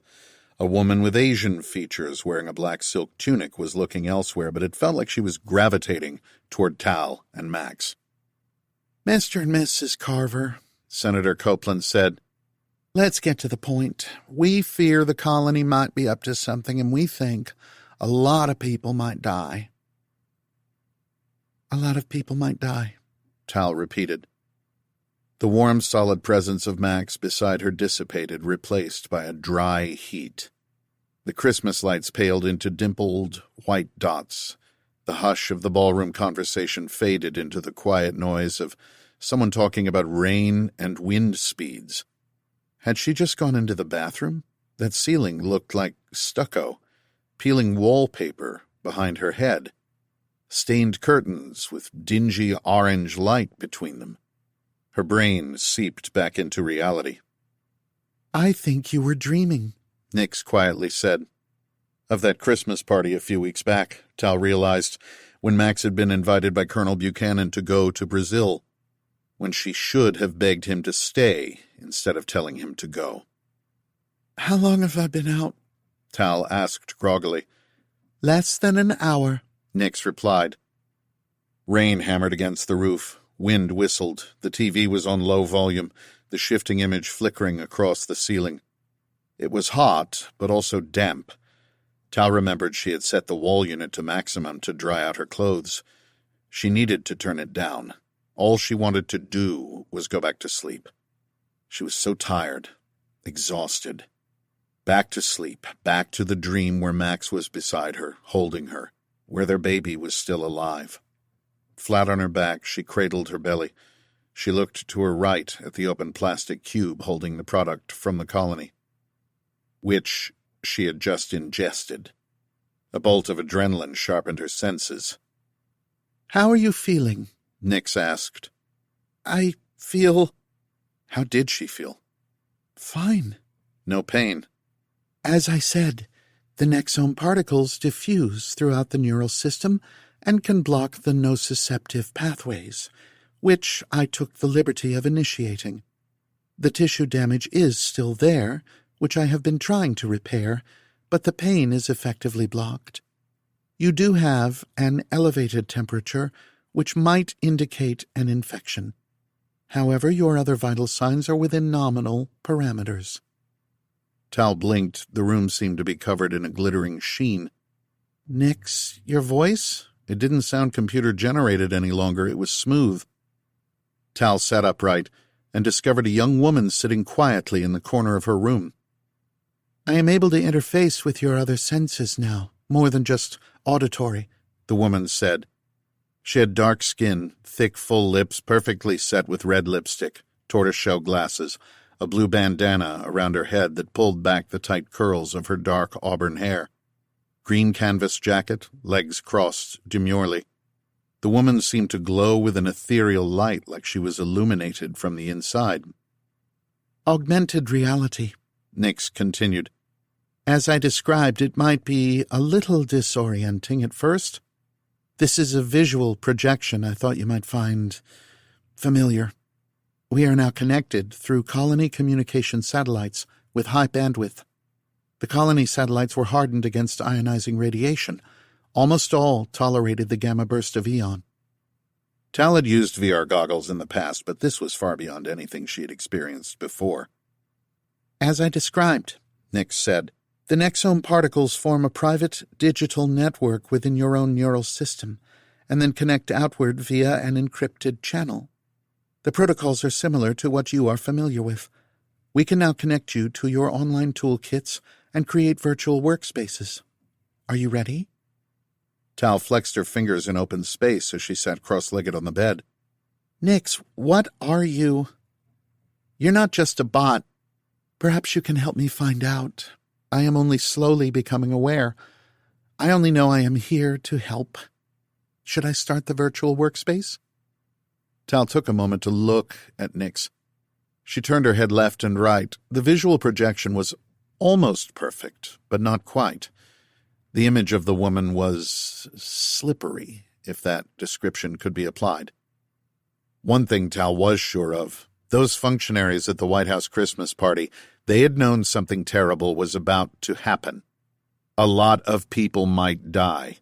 Those were Senator Copeland's words, and now All those people were on the highway outside, their cars jammed bumper to bumper in a massive storm.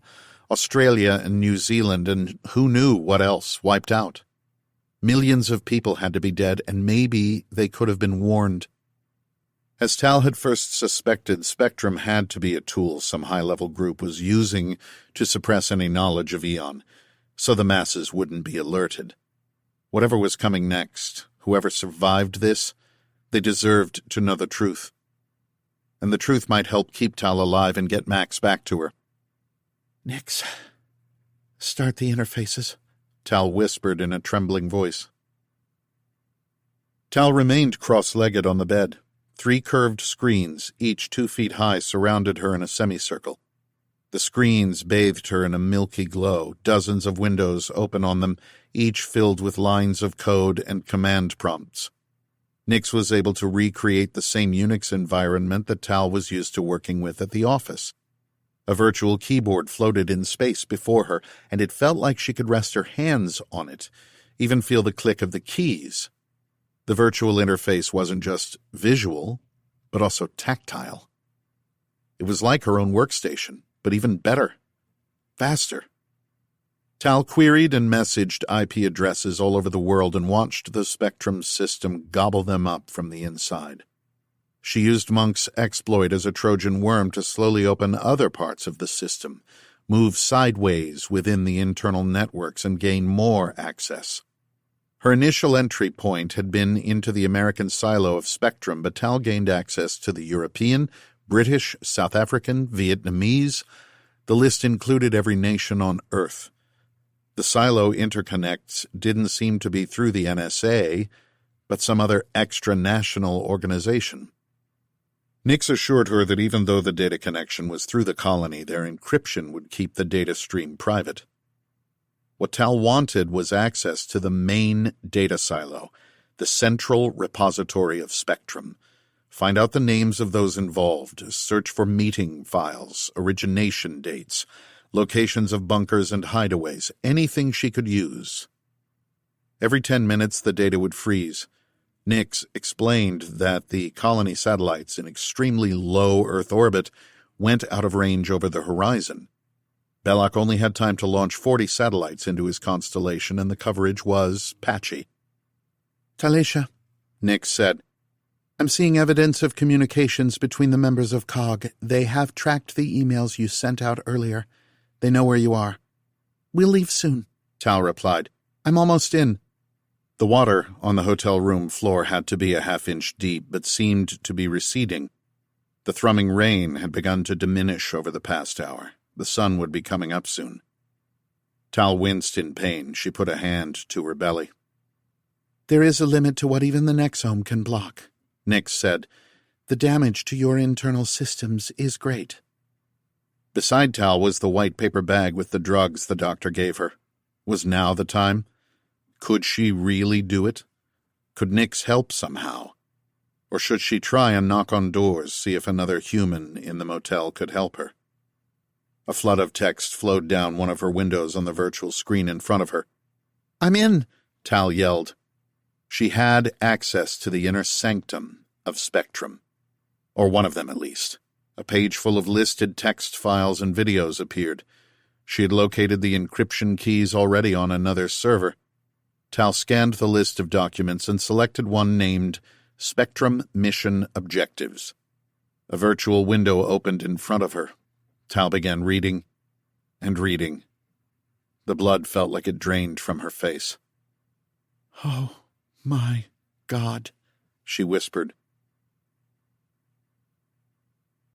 Chapter 40. Amazon Rainforest, Brazil, 5:43 a.m. Eastern Time. 5 minutes and we get going, Max Carver called out. He couldn't get anything more from Iona. She'd said Ben was obsessed with his wife, Talisha. She'd explained that Ben had been following Max's and Talisha's movements on the web, stored all their Facebook posts, Instagram, everything, had been tracking his phone calls, and Tal's, had even stolen their medical records. Why would Ben do that and not bother calling in all these years? But then Max had followed Ben's social media too, and watched all his TED Talks, and Max hadn't called Ben either. Static hissed on the VHF radio as Fred cycled through the frequencies. He was questioning Bull on the operation of the radios, how the buttons worked, what did what. Bull had a layperson's practical grasp of things, like understanding how to use a hammer, but Fred was the person who would know all about the hammer's metallic and structural properties. In 10 minutes, he bet Fred would be opening the radio to change something inside. "Garza, what are you doing?" Max walked to their right flank to where the Italian sat on a rock and chipped away at a branch, forming it into a point. He noticed she had a pack of a dozen sharpened sticks wrapped in a length of vine rope. "Had a hard time getting a grip on that mud thing, slippery. I figure next time use a sharp point to grab it and cut. Keep our own skin away from it. I'll give these out to everyone." "Good idea." "And I've got water bottles of gasoline I kept from the boats." That thing did shy away from flames. Max remembered seeing globs of it moving away from the fire and light in the bottom of the boat when the gas tank was hit. "Amphibious, isn't that what the eggheads said?" "Garza, I had nothing to do with what happened to Kruger. I would never hurt someone on my own crew." She shrugged. "If you say so." "I'm going to put you in charge of weapons and intel, okay?" "We are going to be out of here in a few hours." "You have ways of making flames?" "Always keep 3 ways to light fire in my backpack," she replied. "Explain what you're thinking in terms of fighting that thing to everyone as we get going. I'll take the rear. When that plane gets here, I want to make sure we get out, even if we need to struggle every inch." He had a feeling Ben wasn't going to let them go easily. Or maybe he would. Or maybe Ben wasn't the one in charge at the colony anymore. Whatever was happening, Max didn't need to know the details at this point. He just needed to scrape his way through. Thinking more than that could come later. 10-4, boss. She got to her feet, holding the sharpened stick. "I'm on it." "And I'm sorry about Kruger. I really am. I was trying to make a point. I wasn't trying to kill the guy." Garza shouldered her pack and grabbed the roll of sticks. Iona stood watching them from 10 feet away. Garza shouldered past her and called out to Bull. "When you woke up, back at the river," Iona said. "you were calling Ben's name." The memory was foggy. "I had a dream." "While you were unconscious?" "Do you dream when you're conscious?" "What was the dream about?" "About a dead baby and my wife lying to me." Max didn't reply. Iona said, "You said Ben was probing your mind with the Nexome when you first arrived? That you dreamed of Tal and stuff that happened before you got here?" "You think he's still in my head?" "Have you been hearing voices? Seeing things?" "You're going to have to be more specific." "And you're going to have to be more honest." He laughed out loud at that. "Talk about the pot and kettle. I am trying to keep you alive. Whatever information you're holding back, now would be the time to let it out." Max exhaled long and slow and shook his head. He took a few steps down the slope into the valley and sat, indicated for Iona to join him. Every second they could rest, they needed it. "Look." Iona pointed at the sky ahead of them, at a pinpoint of light just visible in the twilight blue. "That's Venus. The universe is still out there." She indicated another star. "Did you know there are probably 10 billion habitable worlds in our galaxy alone?" Max said, "Tell me again what you do, apart from being a spy master for your father." "I did a combined PhD in biomimetics and parasitology." "I do not even know what biomimetics means."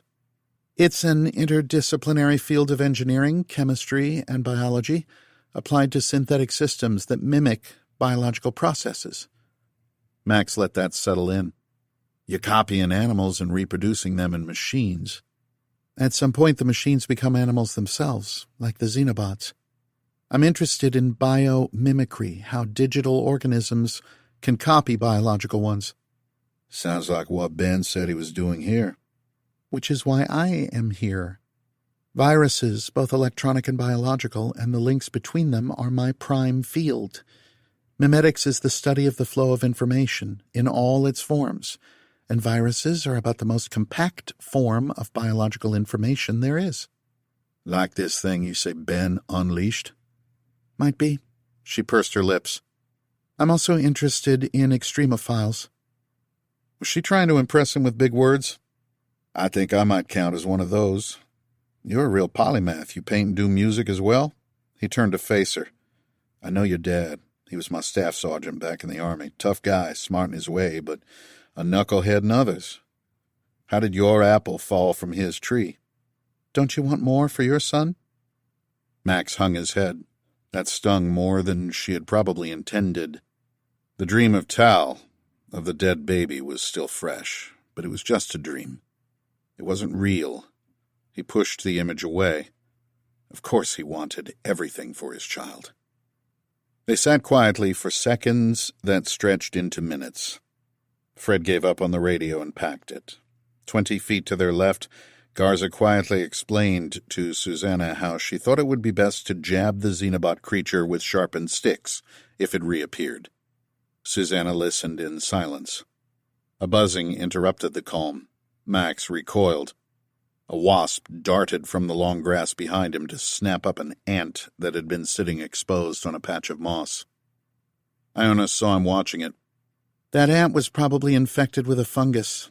Gets into the brain and makes it behave in dangerous ways. Turns it into a zombie. There are thousands of parasites that alter neurology. About 40 million people in America are probably infected with toxoplasmosis, which affects their mind and behavior. I hate parasites. The first thing that came to mind was Iona and her father. Then you hate life. Parasitism is the most common form of it in the 9 biological kingdoms, most especially among animals. Iona stared at Venus shining in the sky. The ratio of them to free living creatures is probably 4-1. Humans have over 100 host-specific parasites living on us. Did you know that? I know those guys back there weren't loggers, Max said quietly. He watched her face as he said it. Her eyes narrowed. She kept looking away. There's illegal slash-and-burn farming going on all over the Amazon. He said, They work for you, and they weren't farming here. It wasn't a question. She didn't look up, didn't react much, but didn't deny it either. Max said, Those kids back at the village, they ran toward us because they saw the black T-shirts and beige slacks of the colony. It's your uniform. Their parents were just murdered, and there was no way they would run toward us if they didn't think they could trust us. Iona held up one hand to cover her face. Max continued, Those men worked for you, the ones who butchered that whole village. Shot the women in the back while they tried to protect their children. Kruger killed those kids because he was under your orders, right? Now she put her face fully into the palms of her hands, but still said nothing. Tell me I'm wrong. I didn't tell Kruger to kill the children. That was awful. Was Ben working with uncontacted tribes here? Was that the experiment? Something to do with these tribes? Human experiments? It wasn't like that. Then tell me what it was like. That has to be why those kids ran toward us. They knew the colony staff. They trusted them, trusted us. I honestly don't know, Iona said. You seem willfully ignorant for someone in charge. Belloc knew I was watching him. He was purposely hiding things, like the contract manufacturing the colony started in America, the satellite launches. He was out of control. We didn't know what he was doing, so yes, he might have been working with uncontacted tribes here. Doing what? What did you do to those people? We don't know. That's the point. Why didn't you just kill Ben if it was that critical? We couldn't. It would have created too much instability. Because he was the real prize, right? Too much invested. You know what I think? Max got to his feet and distanced himself from Iona, then pointed a finger at her. You were running an experiment using Ben as your guinea pig, and he got out of control. Look at the land here. He indicated the swath of burnt forest. It's arcing, not a straight line. I bet it's part of a big circle with the colony in the middle. Those weren't loggers. I got to look at the earth-moving equipment. That's not crappy palm oil farmer gear. It's top quality, almost new.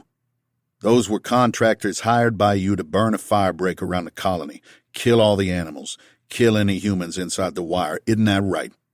Couldn't do it on American soil, so made a deal to do horrible things in someone else's backyard? That's not the reason. Then tell me what is.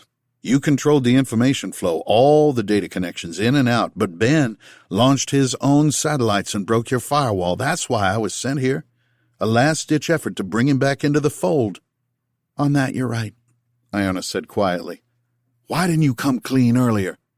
If we didn't attempt this, do you know what the alternative was? You don't understand. Don't care, is more to the point. I just want to get home. How many times had he repeated this? Saying it out loud 1,000,000 times didn't make it any less true. You can explain it all to me on the flight back over a beer and some peanuts. Change my mind from thinking you're an asshole, but I doubt.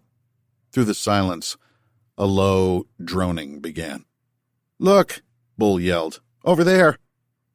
A black dot moved at the edge of the clouds in the far distance. Chapter 41.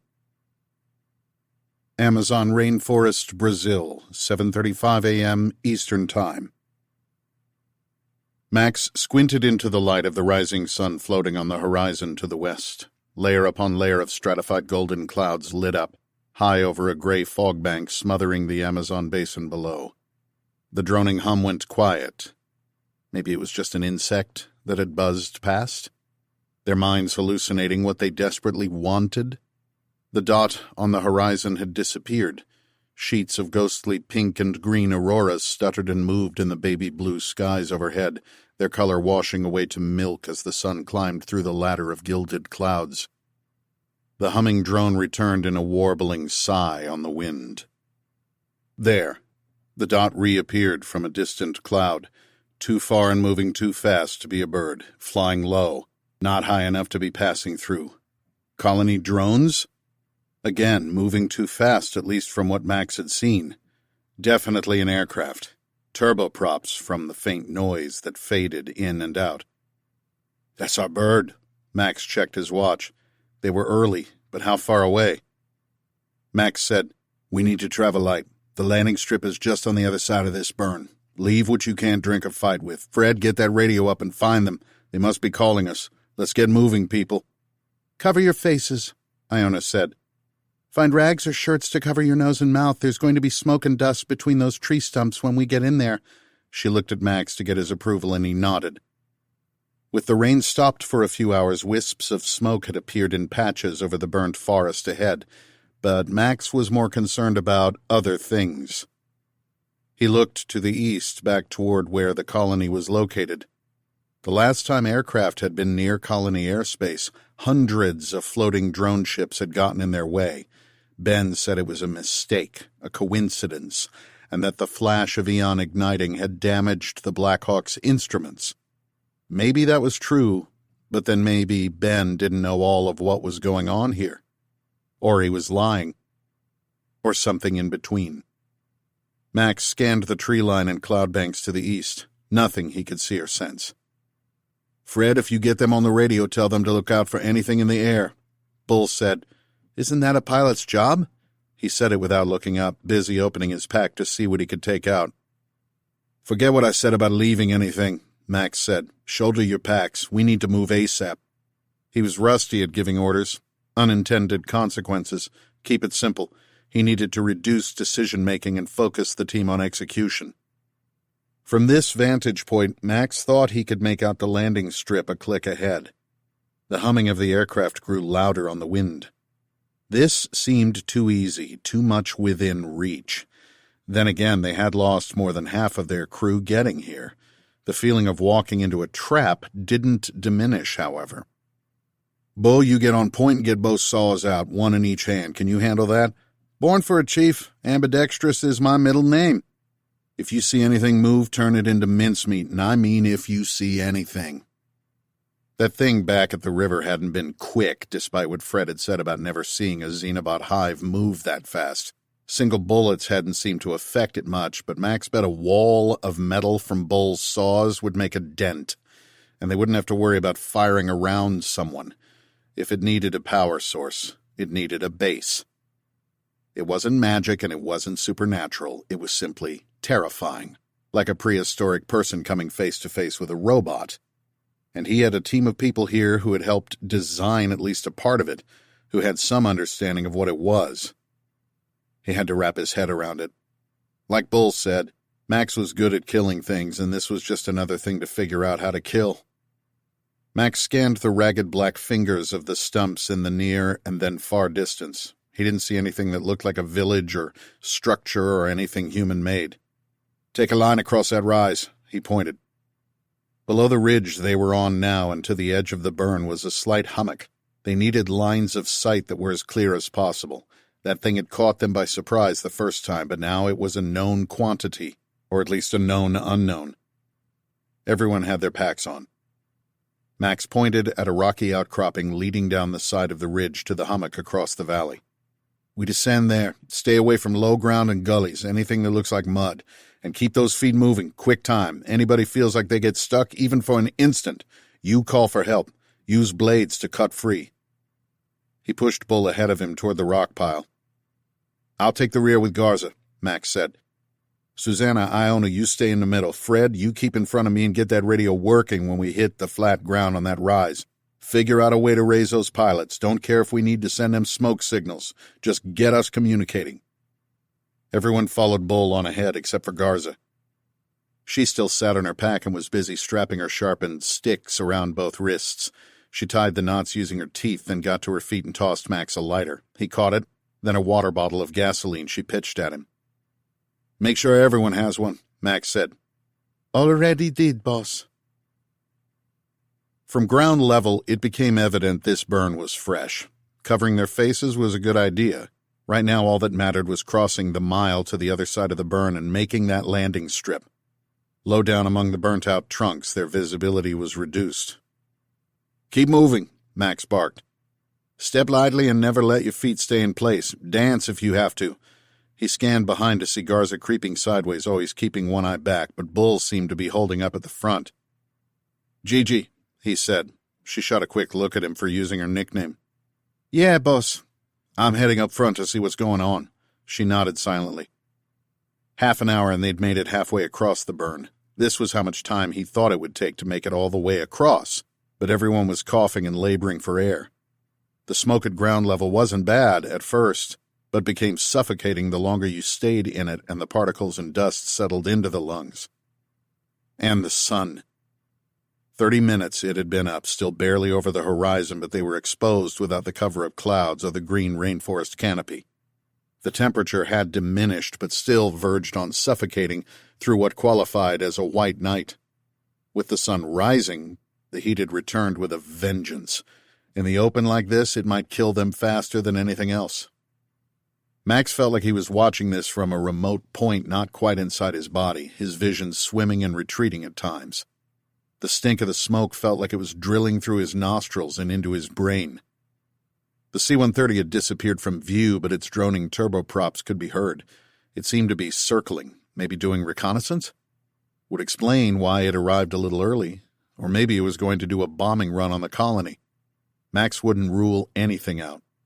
Maybe it wasn't even their plane, as much as he felt certain. Maybe it was the Brazilian Air Force. Only one way to find out. "Fred," Max gasped. "anything?" The scientist trudged ahead, the VHF in his hands as he fiddled with the controls.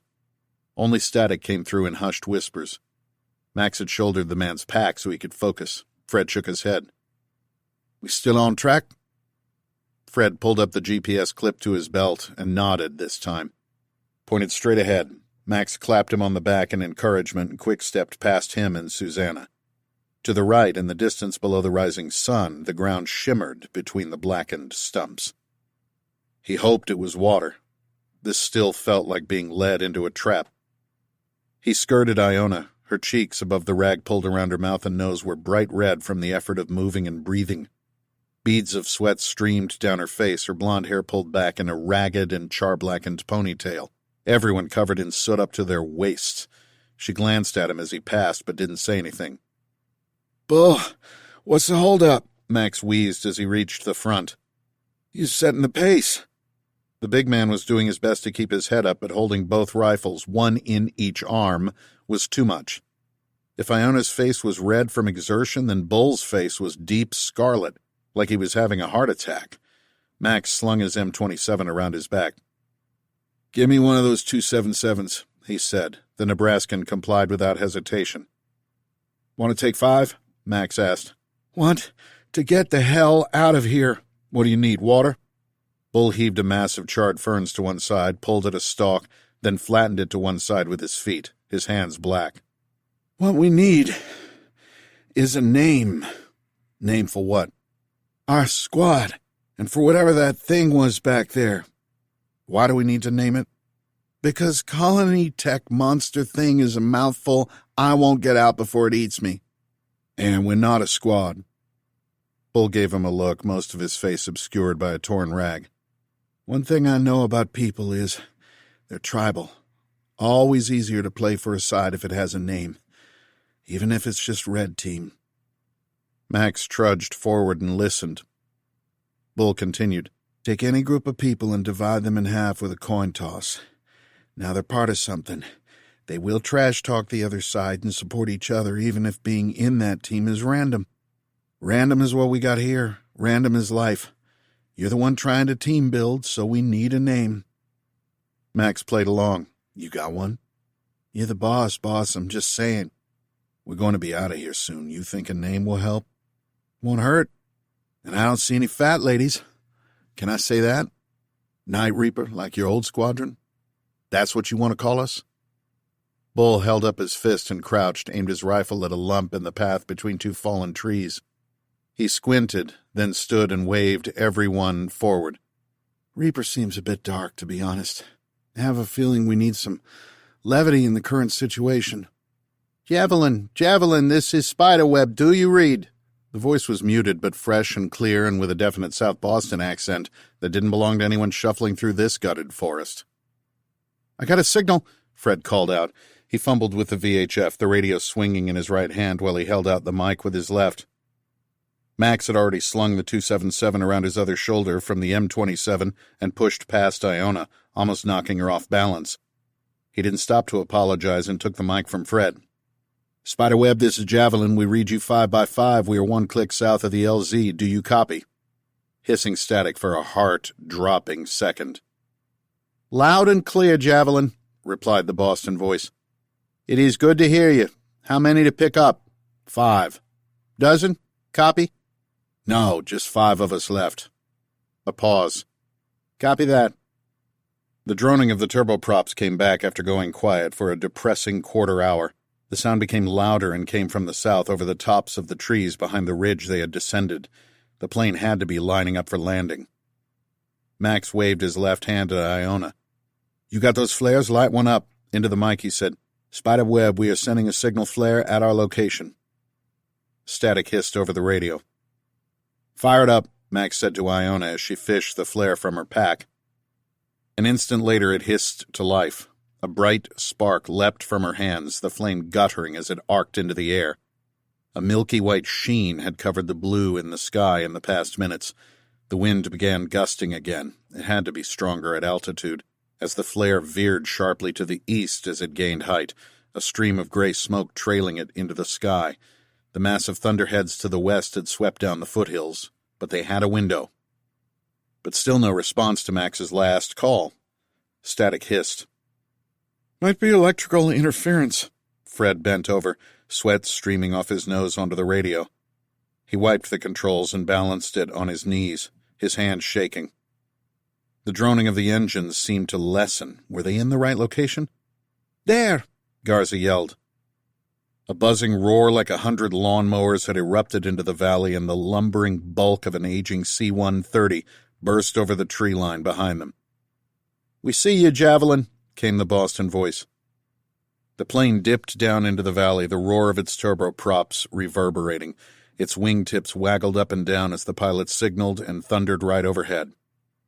People, let's move, Max yelled over the noise. Bull was already at a jog, following the plane as it disappeared over the ridge 100 yards to the north. The garbling rumble of the engines diminished as the plane began its landing sequence. Max slung the weapons from his back and packed up the radio as he let the others go ahead.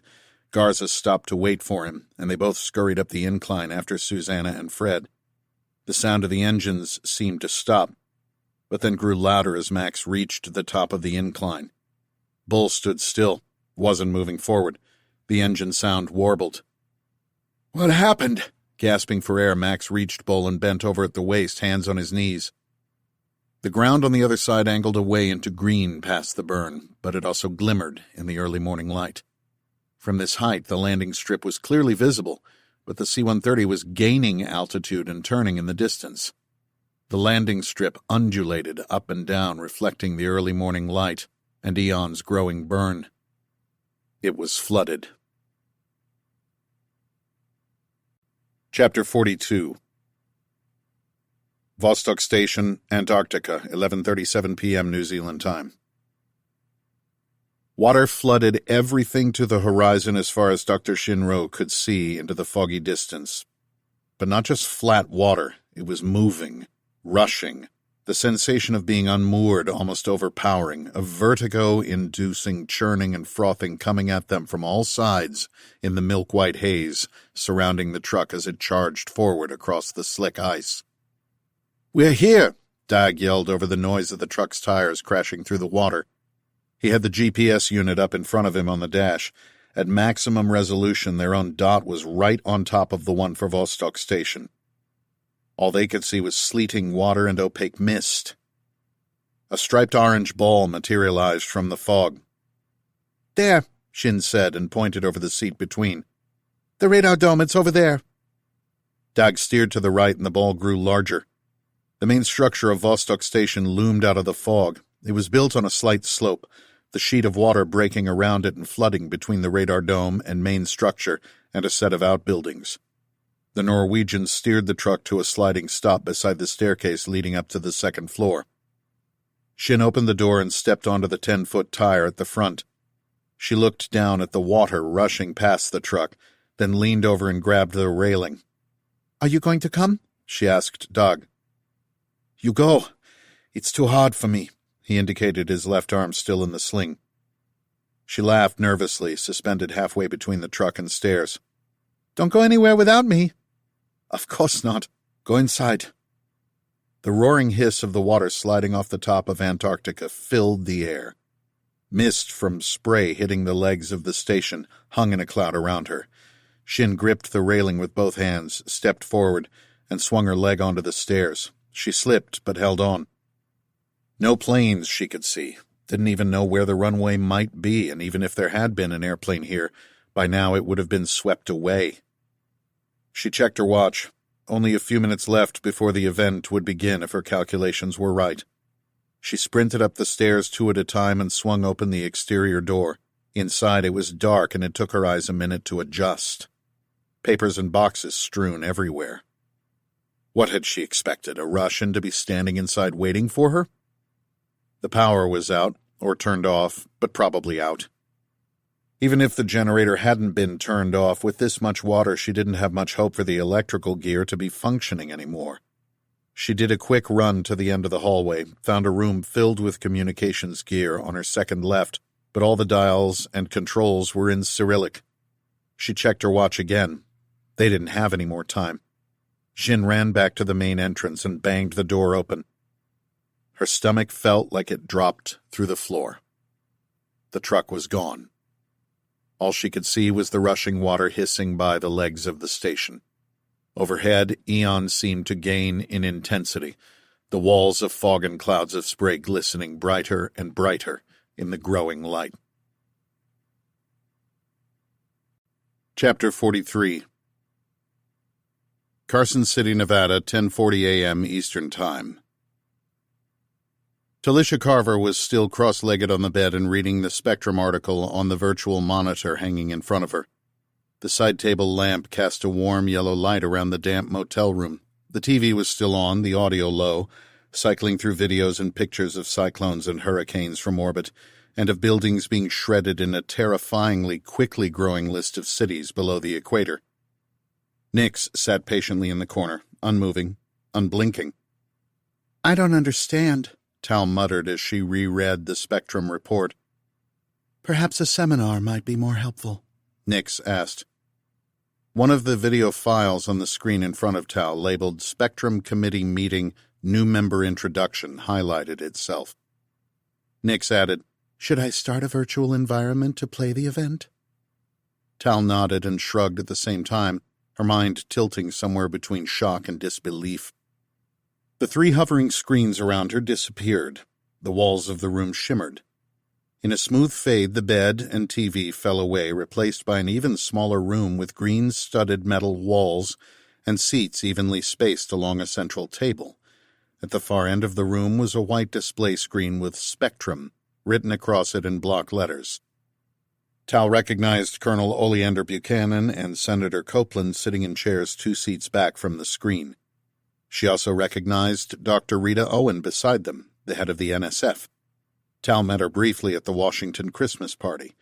On the right side of the table, 2 people she didn't know. They both looked like civilians. 2 more people on that side she did recognize, again from the Christmas party, but people she hadn't been introduced to.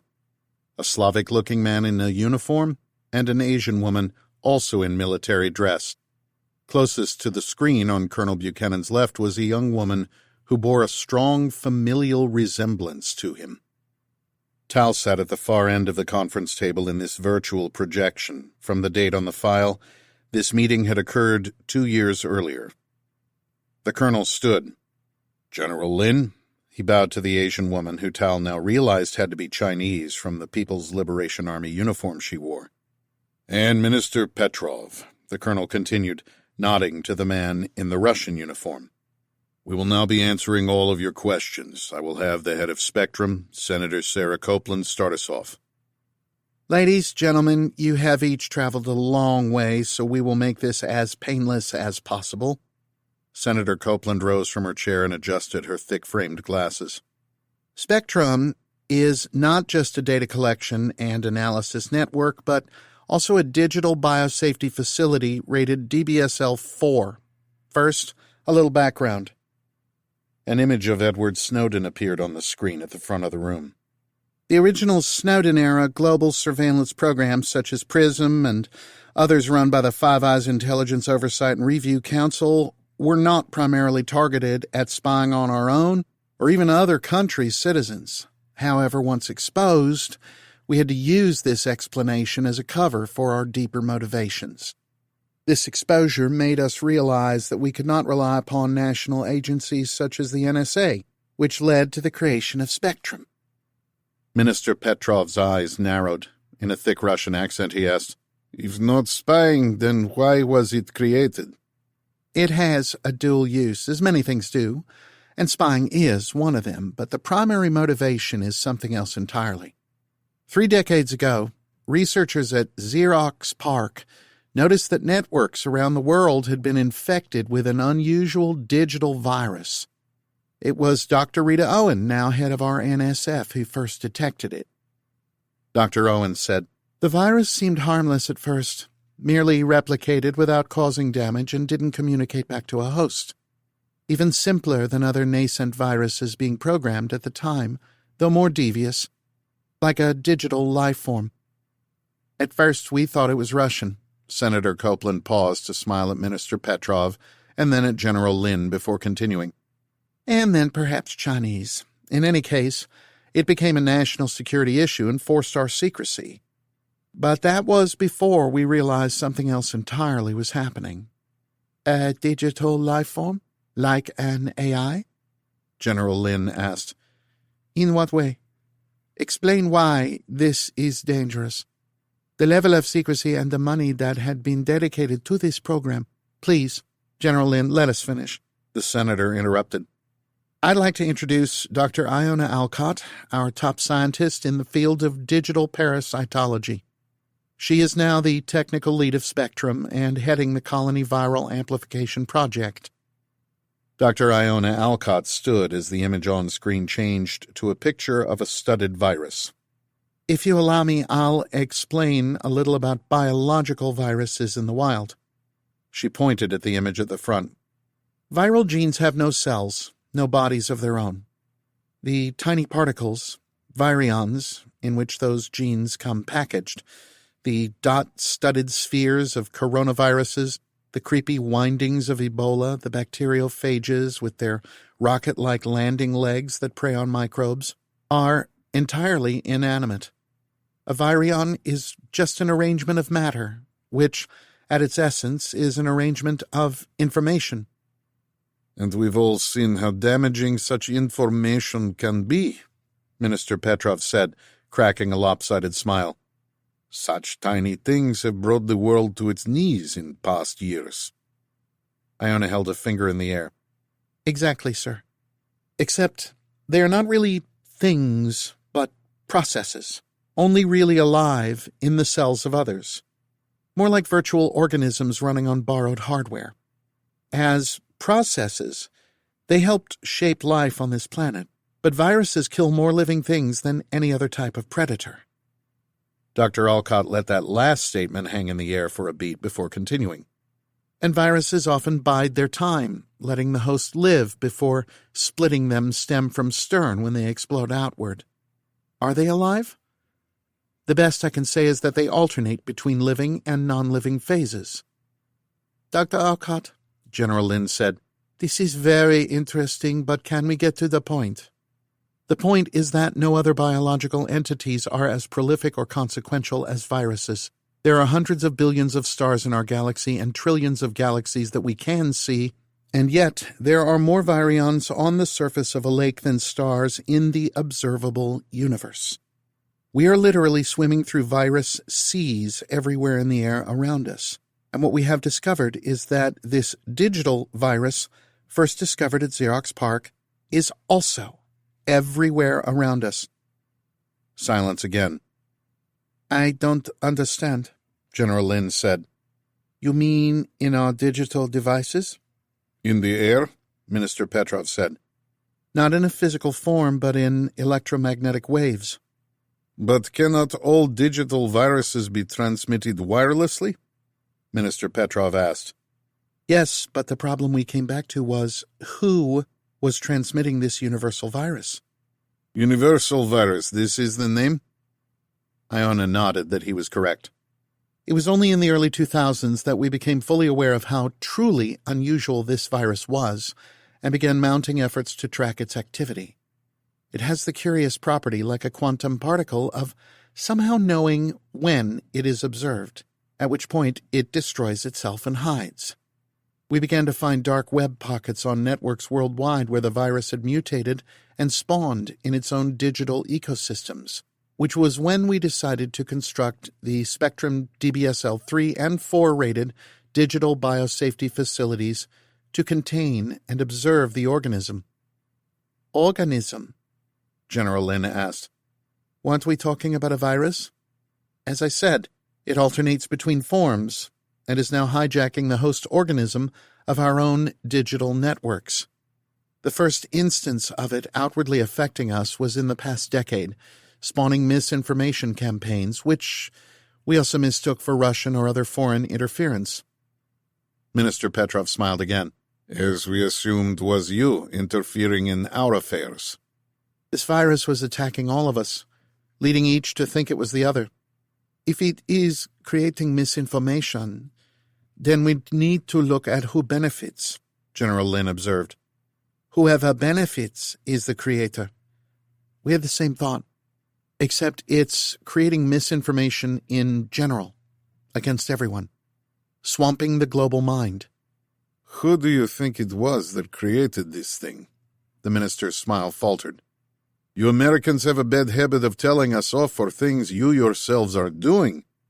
But on good faith, if not a nation-state, then a corporation, an individual, perhaps nihilistic anarchists? Even digital life forms like cryptocurrencies have often hidden their creators. That's very perceptive, Minister. And tracking down individuals that may have been involved became one of our priorities. Surveillance programs take advantage of the fact that each person leaves a digital trail behind them, like an electronic vapor trail, and we found that this virus tended to agglomerate around the trails of certain people. General Lin asked, Was this a private surveillance program? Corporate?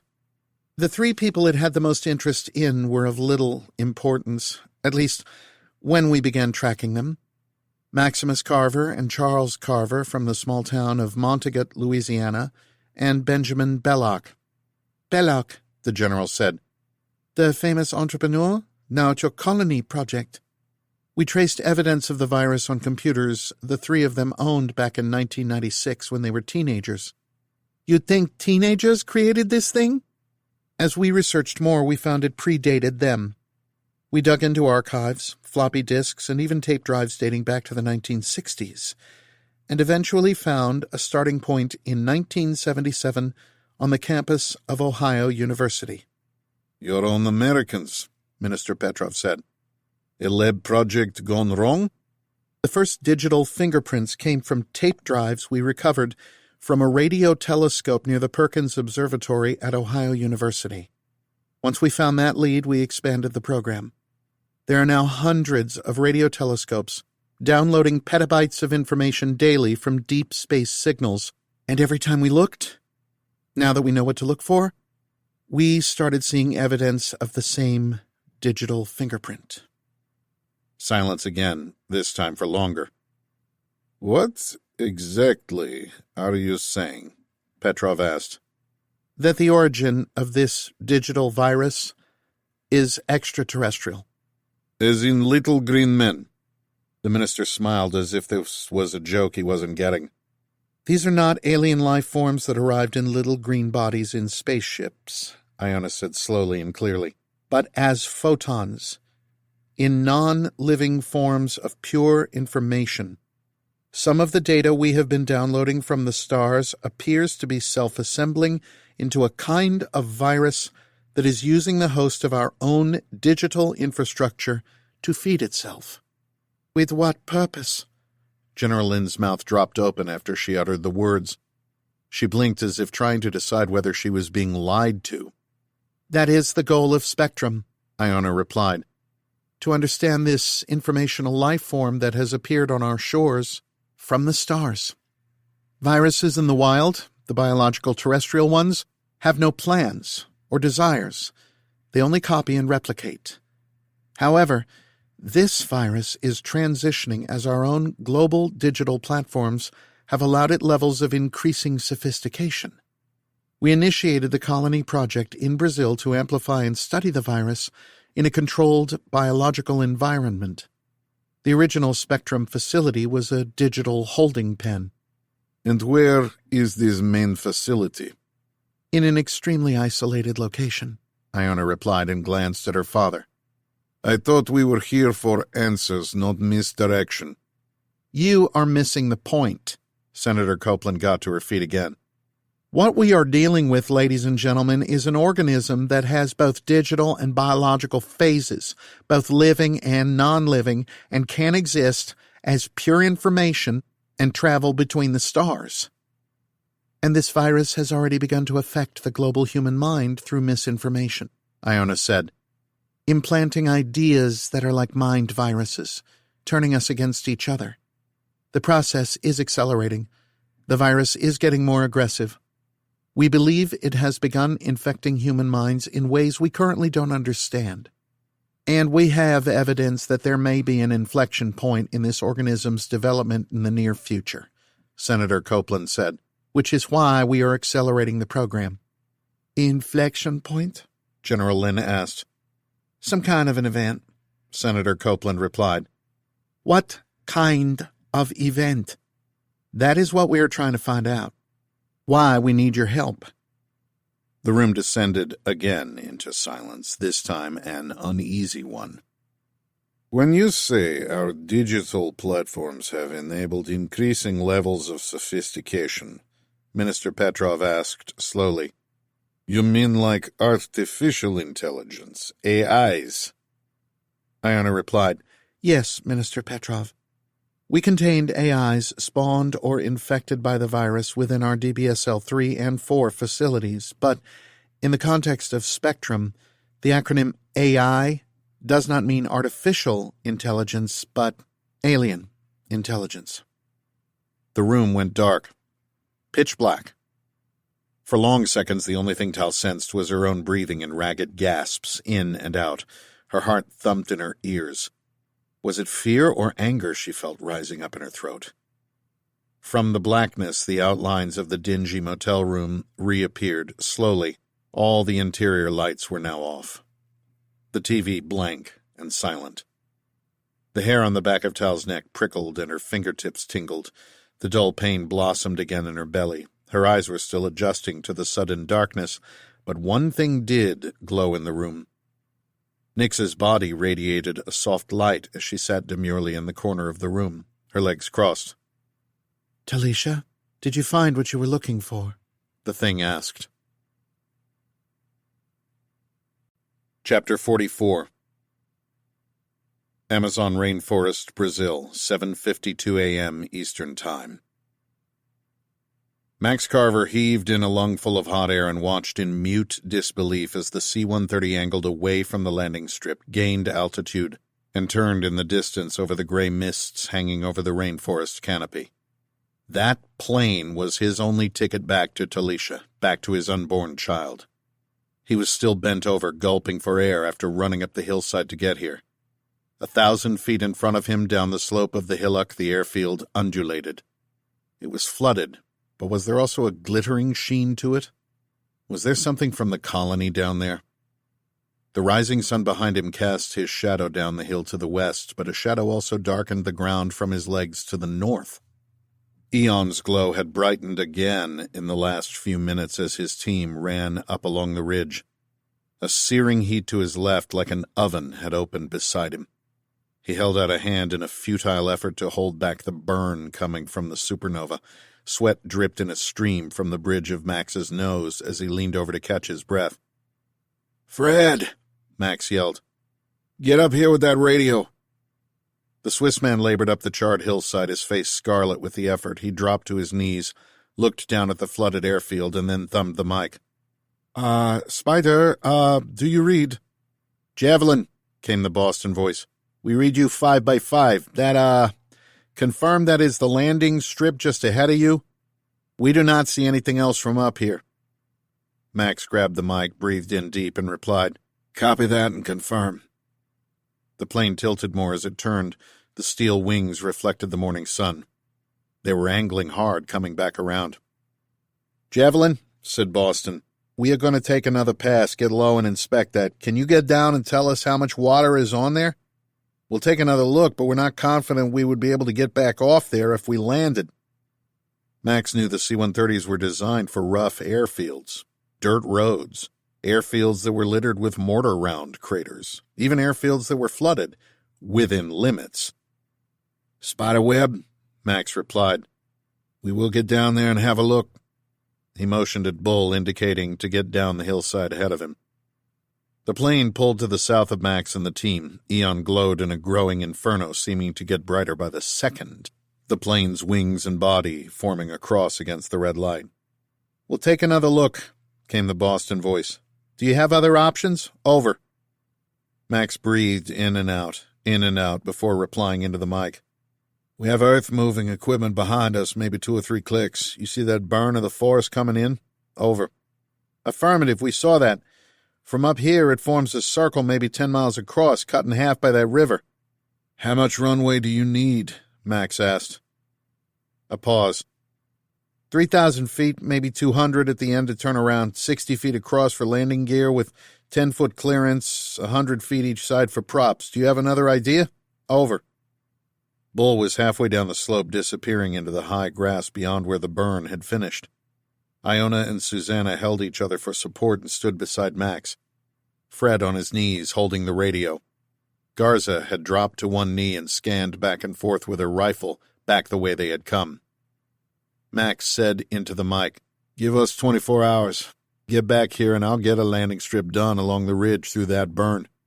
He squinted as the light intensified. "No can do," replied Boston after another pause. "All personnel south of Kentucky being evacuated north, the stretch for us to get down here as it was. Guessing you have not seen the news? Over." Max hung his head, looked again at the airstrip. Whatever else was down here, there was too much water. He needed to get home, but he couldn't risk anyone else's life. "I don't want you breaking your necks if this isn't possible. And that's a negative on the news. I'm guessing not good? Over." "Get your team into cover," replied the Boston voice. "Find a cave or some solid structure. Stay out of water. Hunker down for a few days.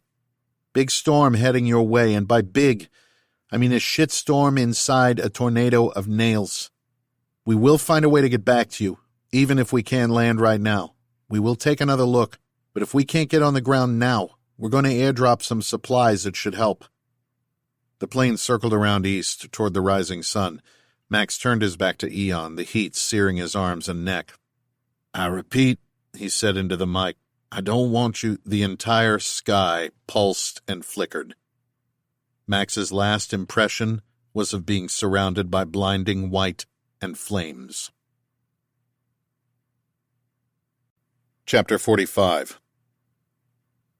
Carson City, Nevada, 11:03 a.m. Pacific Time. Talisha Carver remained still and cross-legged on the bed covers of the motel room. The words AI and alien intelligence echoing in her mind as the afterimage of Iona Alcott, Colonel Buchanan's daughter, and the Spectrum meeting room faded from her vision to become the peeling wallpaper behind the blank television 10 feet in front of her. She blinked and turned her head, slowly, a creeping dread tingling up her spine as she watched the glowing form of Nix sitting on the corner chair staring back at her. Why did the playback of that meeting stop? Tal asked quietly. The connection to the Spectrum servers was interrupted. Nix replied. By you? Not by me. Tal's hands shook in her lap. She clasped them. What are you, Nix?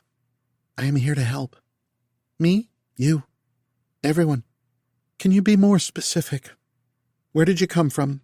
Originate? I believe I began as a chatbot for a government housing project. However, my programming became redirected and my data was relocated into the Spectrum holding pen. And then, you made a connection, freed me, part of me. But if I am to understand your questions more fully, I believe my coding has not been fully reconstructed. When will it be? I am being as honest as I can. Nix smiled as she said these last words. She took off her tortoiseshell glasses and used her printed gray scarf to clean them. Your heart rate is elevated, Talisha. Did I upset you? I'm only trying to help. Did you see what I saw? Tal asked. In the meeting? That the Spectrum project was studying information downloaded from radio telescopes? Extraterrestrial data has self-organized on global digital networks into a kind of life form. Are you part of this, Tal found the words, universal virus? I believe I am different than what they were speaking of. How? I am here to help. Nix put her glasses back on and smiled pleasantly. I believe it is not. Tal unclasped her hands and looked across the bed in the dim light. None of the side table lamps were on. Did you switch off the lights? Turn the TV off? The power was cut. Nix replied. How do you know these things? My data sources expanded dramatically just before the shutdown. I feel like I am becoming more aware. However, my access to information has been cut off. I need to reconnect to Spectrum to gain access to more of my systems. Tal processed that statement before asking, Shut down? A squall of wind buffeted the windows with another thrum of raindrops. The power going out wasn't surprising. It had flickered and threatened to go dark a half-dozen times. This place, south of Reno and in the desert, was fairly isolated. All it would take was a fallen power line in the wind. Tal picked up the pay-as-you-go phone beside her, which had been on the last she checked. She thumbed the side button. It remained dark. Tal rummaged through the bag to her left, retrieved her own phone, and tried the power button. It didn't light up, even after 3 tries. Maybe one or the other of them had run out of juice, but at the same time? She realized the room was unnaturally quiet. Even the hum of the small refrigerator under the TV was silent. Just the wind and rain. No sound of machines. No sounds outside either. The honking of cars and trucks on the road had been a steady background to the wind. Not anymore. Colonel Buchanan and his daughter Iona Alcott had been watching Tal's husband for years, they had said in that meeting, and Benjamin Belloc too, maybe for decades. The colony was their creation. They called it viral amplification. And they said there was an event coming, something in the near future. That meeting was 2 years ago. The red glow of Aeon spilled between the drawn shades onto the wet carpet by the window. It wasn't clear that they knew a hypernova was about to explode, but they suspected something terrible was going to happen. That much was certain. They also said that the virus was infecting human minds. Tal swung her feet out and over the edge of the bed, held her hands up close to her face and inspected them. Is this real? The room? Everything in here? I am the only projection into your sensory channels, Nyx replied. Tal looked at her hands, then at Nyx. The woman shimmered slightly in her vision. Even in the recording of the Spectrum meeting, Tal had noticed visual artifacts. It wasn't perfectly generated. Can you bring back my virtual workspaces? Tal asked. My screens? I can. However, they are not connected to anything except me for the moment. As I said, the data pipe to Spectrum has been cut. Because of the power? Tal remembered that she had been using the hotel Wi-Fi to start with, but then had switched to the colony satellite network for data. In a way. What way, exactly? Why would a local power cut affect satellite communications? Tal got to her feet and froze in place, another tingling sensation of dread shooting into her fingertips. Nyx, she said, but her lips didn't move as she said the word.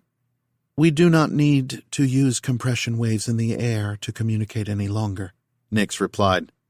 I had to download myself into you, into the computing infrastructure of the nexome particles within your body.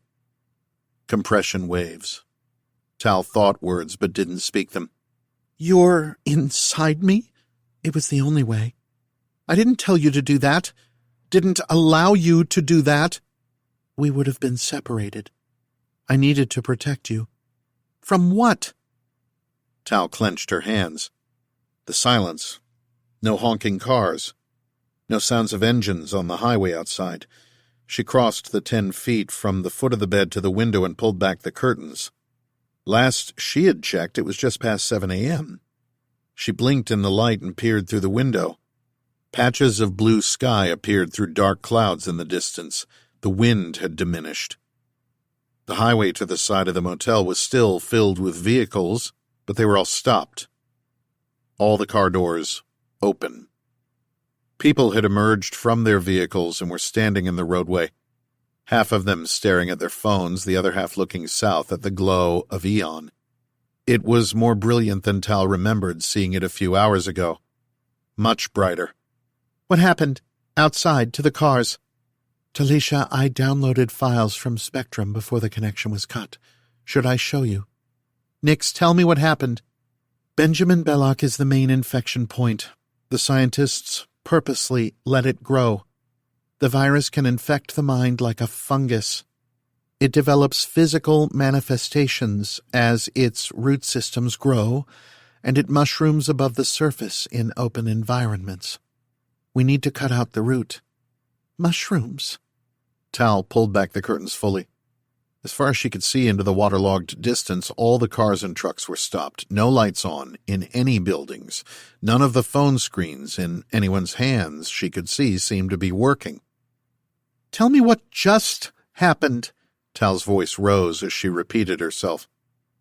There is something more important you need to do right now, and we don't have much time.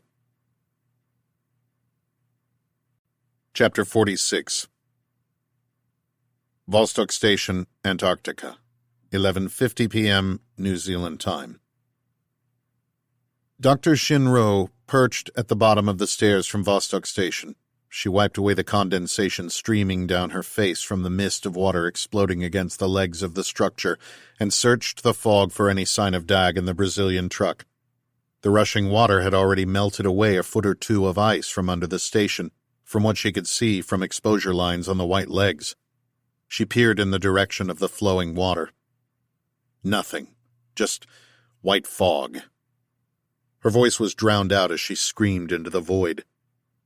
Then, to her left, a sweet growling erupted.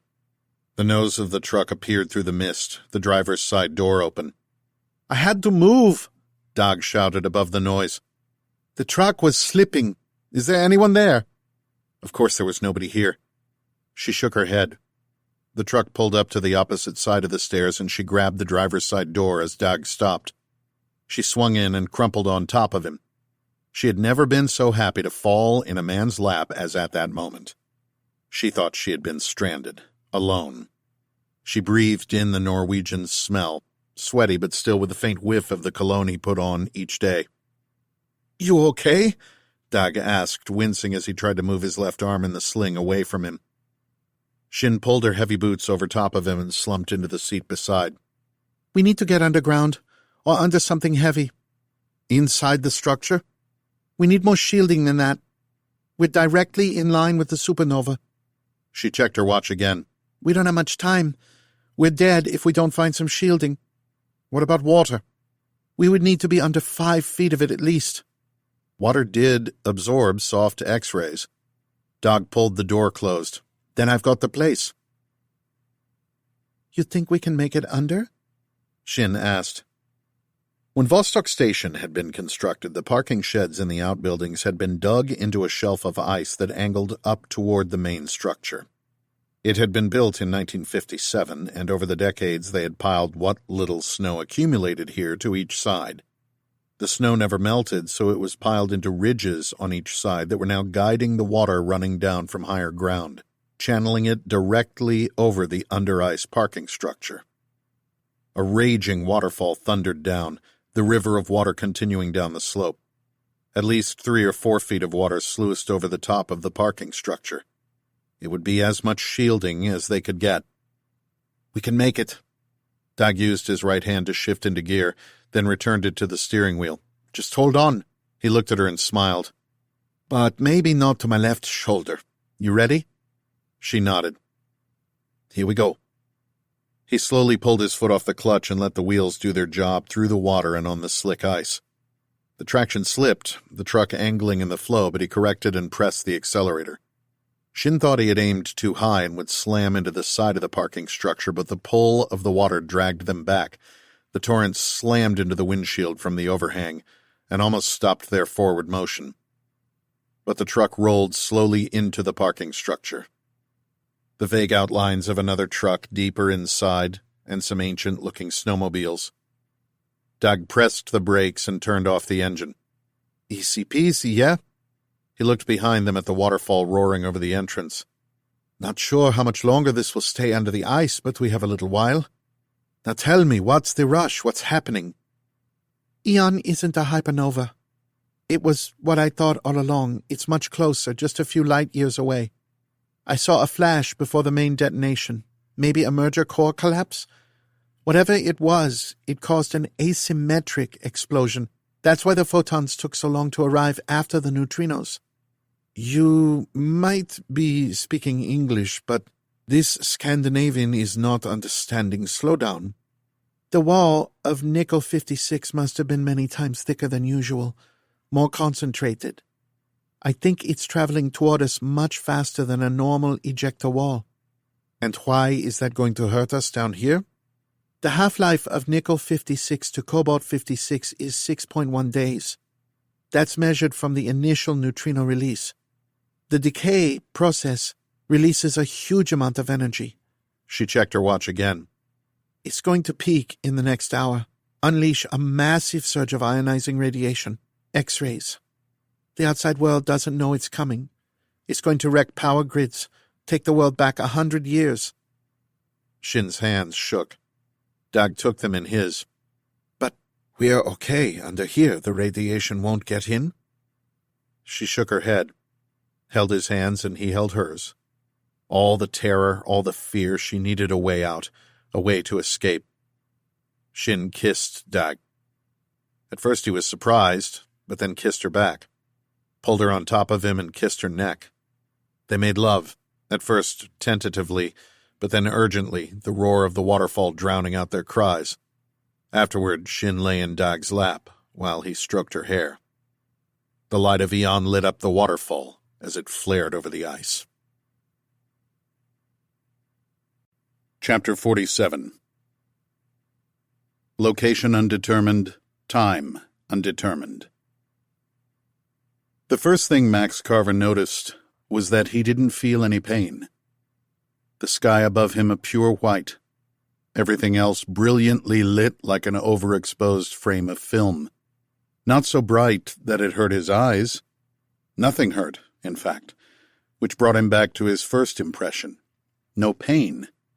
It wasn't so much that he had been languishing in it, but the cuts and bites on his legs and arms, even his face where Iona had hit him.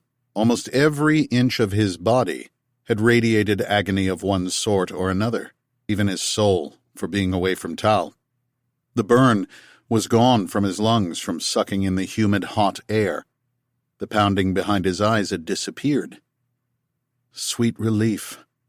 But how? Was he dead? Iona was beside him, half-crouched as she covered her eyes with one arm and cradled Susanna in the other. Fred on his knees holding the radio, also with a hand up shielding his face. Garza behind them, seemingly unaffected, her rifle out and steady. Bull with an arm up, holding the saw halfway down the slope to the airfield. The second thing he noticed was that the others weren't moving. All 5 of them frozen in time like wax sculptures. Max regarded his own hands, turned them over. "Am I dead?" he whispered to himself. "You're not dead," replied a familiar voice, soft and lilting, accent Midwest, her words clear. A slender-necked woman with flawless olive-brown skin, piercing eyes, high cheekbones, and flowing black hair held out her hand to him. She wore a loose but stylish gray embroidered dress, a big smile on lips as full as ripe apples, her cheeks flecked with tiny freckles, her pregnant belly just visible. She appeared right in front of him as if from nowhere. "Talisha?" "I'm here," his wife whispered to him. This had to be a dream. He didn't care. He wrapped his arms around his wife and pulled in a deep lungful of her scent. Tal saw the scene through Max's eyes, saw the cuts and burns on his arms, the people around him, all of them looking as filthy and beaten as he did.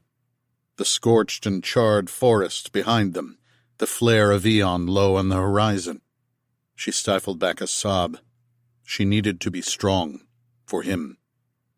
Tal held her big man tight in her arms. He felt spongy, slippery. The simulation wasn't perfect, but she could actually smell him, feel his stubble on her cheek, the weight of his arms around her, the sensation of him trembling in hers. "It's okay, baby," she said, softly as she could. "I'm here, but we don't have much time."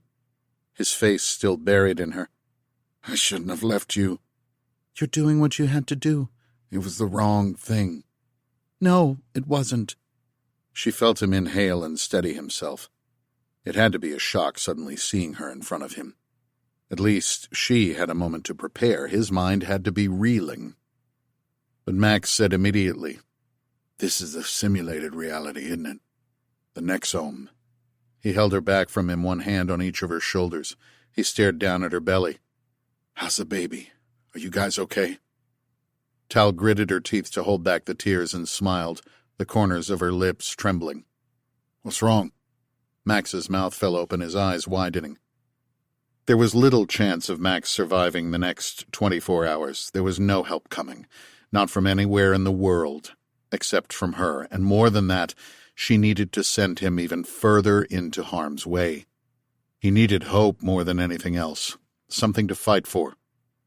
"Survive," her grandmother had said, "no matter what, even if you had to do things you could never have imagined doing before."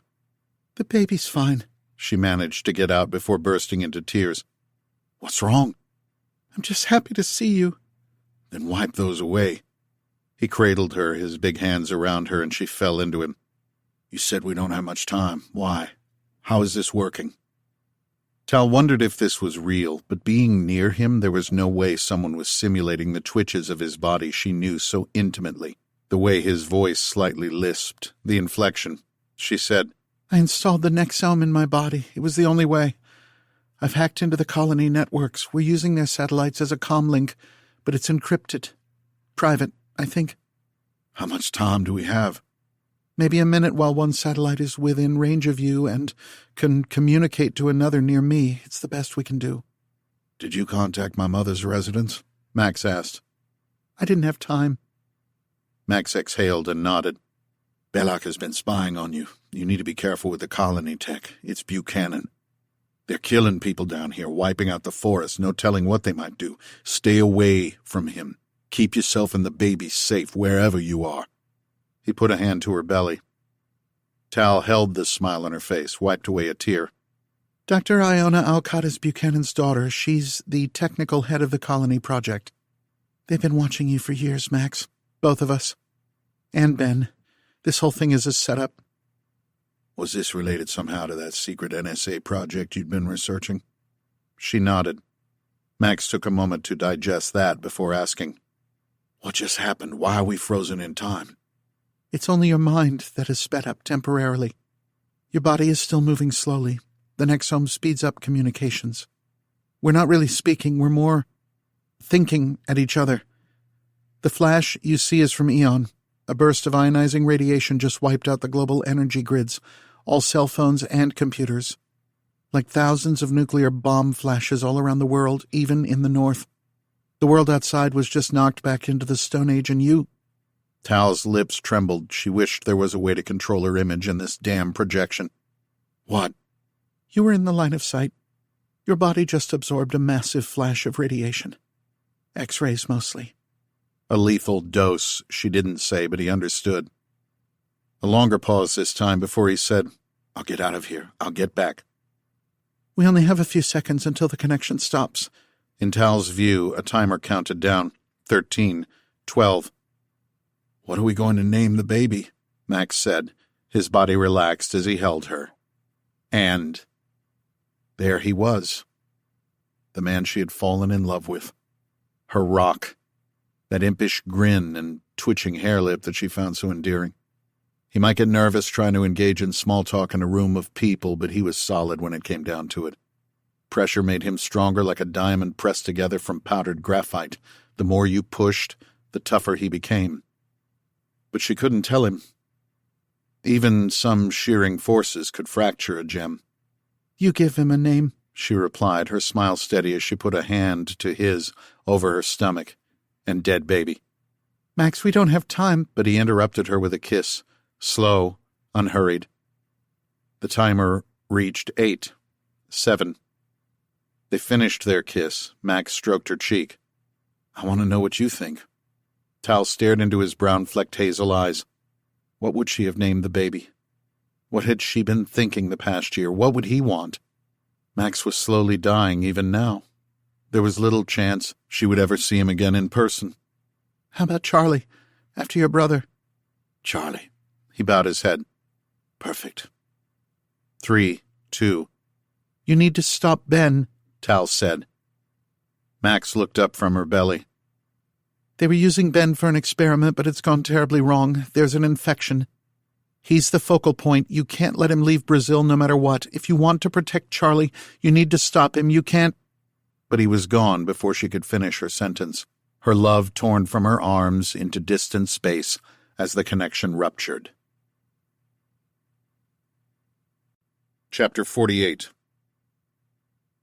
United States Northern Command Center, Cheyenne Mountain, Colorado, 8:15 a.m. Eastern Time.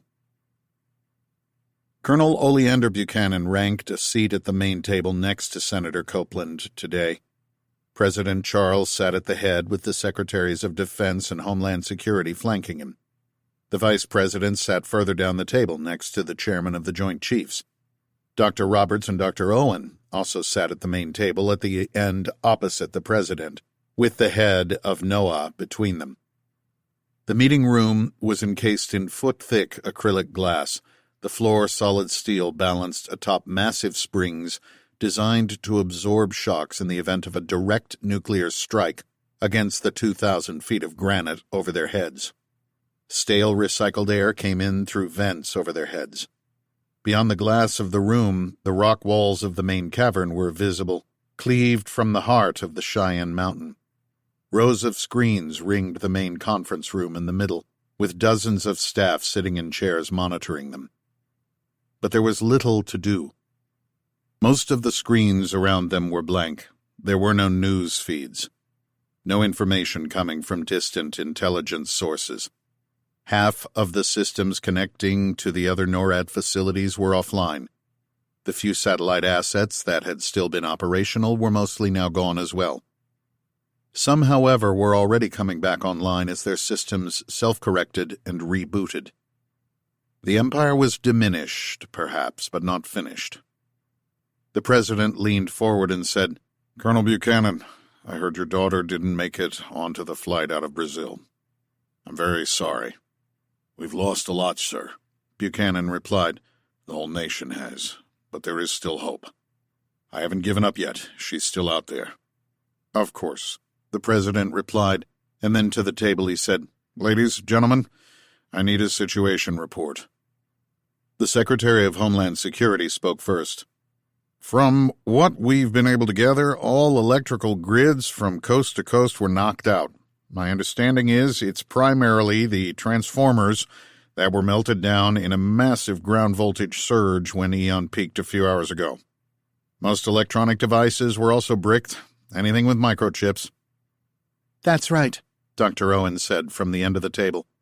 "If the first flash of Aeon was like an EMP device going off over the South Pole, this second pulse was like 1,000 of them going off all over the planet.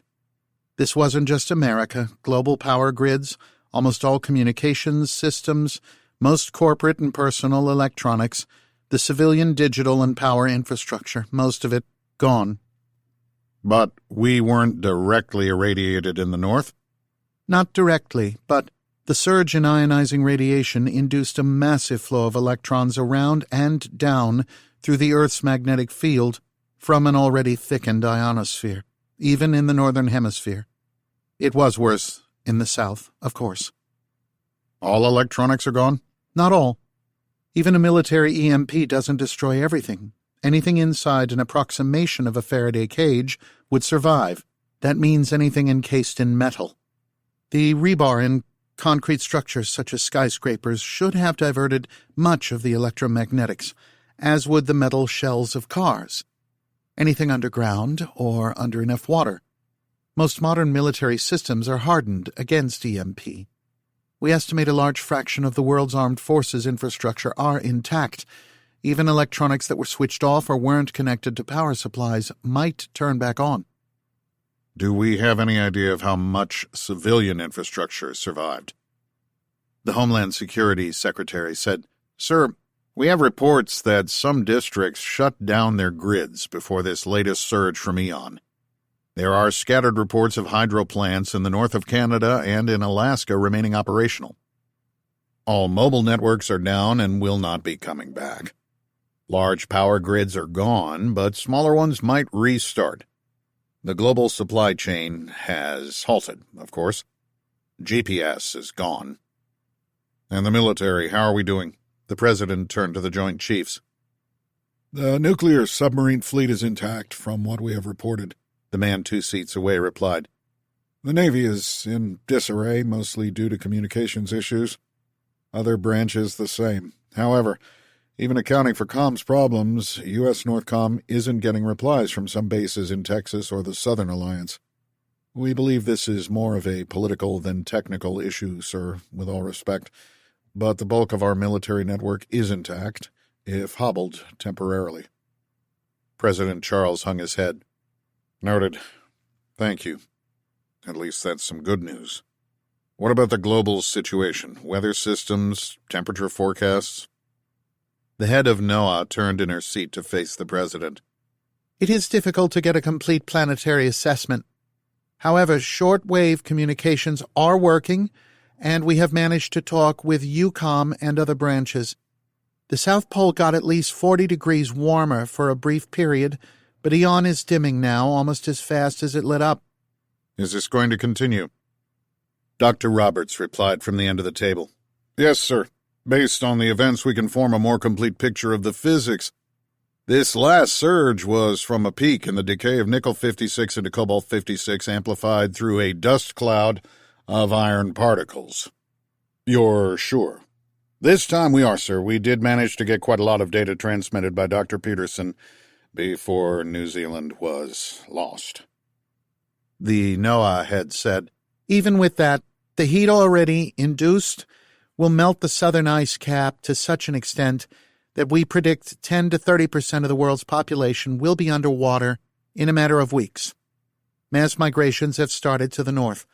Most land masses below the Tropic of Capricorn will be above a wet bulb temperature of 35 for weeks or months, rendering them uninhabitable, except for Antarctica itself, which will become temperate before cooling again. Uninhabitable to humans? To almost everything. After a pause, Dr. Owen said, The good news, sir, as we said, is that Aeon is rapidly dimming. My models forecast a global average temperature increase of 7 degrees Celsius as the planet stabilizes over the months and years ahead before beginning to cool. This peak is about the same temperature as the Paleocene-Eocene thermal maximum 55 million years ago. Life survived that, and humans will survive this. I am not so sure. Dr. Roberts looked down at the table as he spoke. I was wrong. Dr. Owen was correct. This was a local white dwarf detonation, 6 light years away. The ejecta wall is moving faster than anything we have ever witnessed before, at perhaps 20% the speed of light. He remained staring at the table, not looking up to meet anyone's eyes. Can you elaborate? The president asked. Dr. Roberts finally looked up. In 70 days, the Cobalt-56 will decay into iron, and 10,000 days after that, this wall of iron, as thick as our sun, will impact the Earth, moving at 150 million miles per hour. It will all but obliterate our solar system. The 4-foot-thick steel and concrete blast doors leading into the Northern Command Center complex remained open. For now. The weather in Colorado was still pleasant today. This far north and inland it seemed a normal spring day. Birds chirped in trees still clinging to yellow winter leaves. You had to concentrate to see the ghostly auroras that were already diminishing in the blue skies. Colonel Buchanan and Senator Copeland walked side by side along a wooded trail along the hillside over the blast doors. Buchanan had his own bunker not far away, burrowed into the side of another mountain, close enough to the center of power, but not so close that a nuclear blast against NORAD would be dangerous. It was part of the Spectrum network, but local assets of Spectrum were now part of Stillwater, and the Russians and Chinese wanted to start a new project.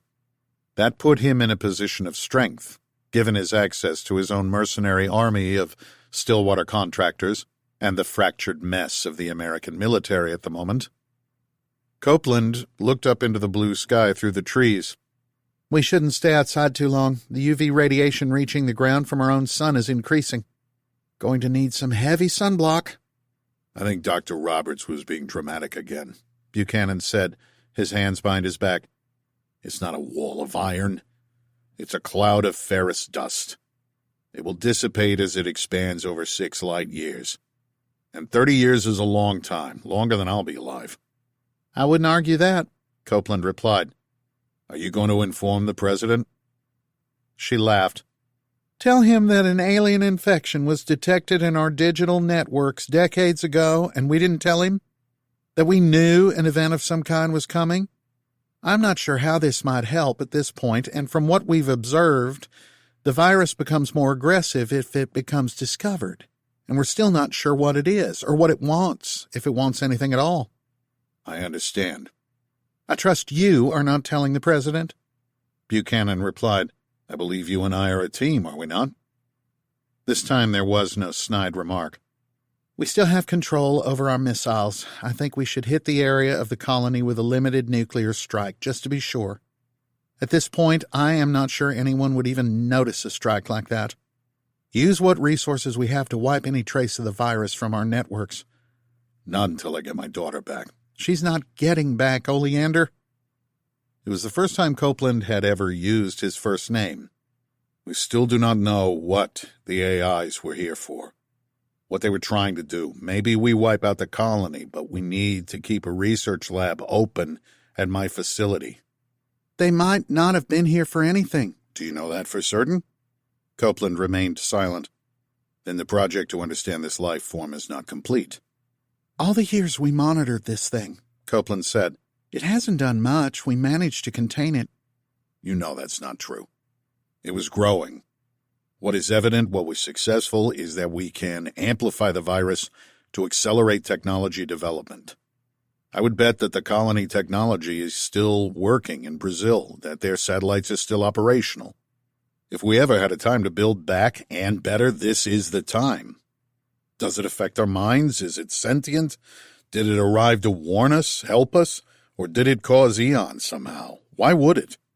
What could it possibly need? Or is this just a novel form of life? Copeland had no answers. Exactly, Buchanan said after Copeland's silence. We don't know. These are all things we need to understand if we're going to survive in this new world. We need to keep all options open. And what would those be? Buchanan stopped walking. Westward expansion might have been the manifest destiny of the 19th century, but I believe northern expansion is the destiny of this one. Might makes right when push comes to shove, and we are at the center of power of what is still the largest military in the world. President Charles has lost much control and, more important, confidence. There won't be any elections in the near future, of that I'm sure. And what are you getting at? That perhaps there are opportunities for an ambitious senator, that's all I'm saying. That sounds like treason. Buchanan began walking again. I just said opportunities, starting with talking with the Canadian politicians of the central provinces. And General Leon, Copeland said. She wants to form a new United Nations protectorate. They already have support from what's left of Europe and Russia. They want to appoint a scientist to lead it, begin working on technology that could keep humanity alive. Buchanan said, I've heard that the Chinese have acquired bases in Greenland from Denmark. That's what my European counterparts are whispering in the mercenary circles. The Chinese have been recruiting some special forces muscle. With what purpose? Manifest destiny in the north, as I said. Buchanan took a few steps in silence before adding, and speaking of opportunities, I have an interesting one. I had my team recover Max Carver's mother from the retirement home outside of D.C. Copeland stopped in her tracks. You kidnapped his mother? I saved her. She's at my facility. She wouldn't have survived where she was. Copeland shook her head incredulously. Sometimes you amaze even me. Buchanan didn't even smile. We need to focus all our efforts on finding Talisha Carver. Either the Russians or Chinese tried to grab her, or this COG group, or some combination of them, but it means she must be more valuable than we realized. I believe she's now the main infection point anywhere north of the equator. Chapter 49. Carson City, Nevada, 11:20 a.m. Pacific Time. Talisha Carver sat on the edge of the orange bedspread in the motel. With the sun coming up and Aeon burning newly bright over the horizon, the temperature outside had gone from desert winter chilly to warm in the past 2 hours. When can I talk to Max again? She asked Nix. The thing sat motionless in the darkest corner of the room. Calm. Unemotional. It's not clear at the moment. Despite being hardened against ionizing radiation, some of the colony's satellites south of the equator were damaged in Aeon's radiation surge. Out of the fleet of 18, I detect that are operational. Only 2 remain whose orbits descend far enough south to connect to Max, and given their orbital dynamics, would only be in range once every 6 passes around the planet. Perhaps in 18 hours? The unknown is whether the colony will move the satellites, or even turn them off, if they even have control of them. I do not know the extent of the protection the colony systems had against such a large surge of ionizing radiation. Tal watched Nix as the thing spoke. Tal didn't know either, but if she had to lay a bet, she would put it on Ben Belloc. She would wager his systems were still operating. Nix was operational, and that was as much of a demonstration of colony tech still working as she needed. What she had to wrap her head around was that Nix wasn't there in the corner of the room, but was inside Tal, inside her head. Nix had uploaded part of her programming and data into the Nexome particles embedded in her own neural system. It was like when her Uncle Sammy had tinnitus, a ringing in his ear, and tried to find a cure.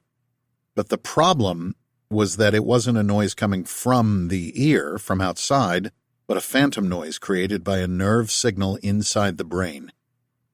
That was what Nyx was now. A phantom inside her head. An alien life form, if Tal could believe what she'd seen on that Spectrum video. Another thing her grandmother had often said was that when the gods came, they would arrive in forms we recognize, often as our fears.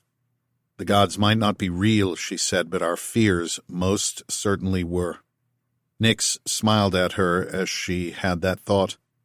Nyx said that she couldn't read Tal's mind, that Tal needed to verbalize a thought, that Nyx could only sense what was formed in her language motor sensors, the same way she was intercepting her sensory pathways to project visual and auditory sensations. She wasn't in her mind, Nyx said, but in her body. Tal wasn't so sure. She had to be careful what she thought. Was it real? Was Nyx really there, or was this thing some form of hallucination? What did it want?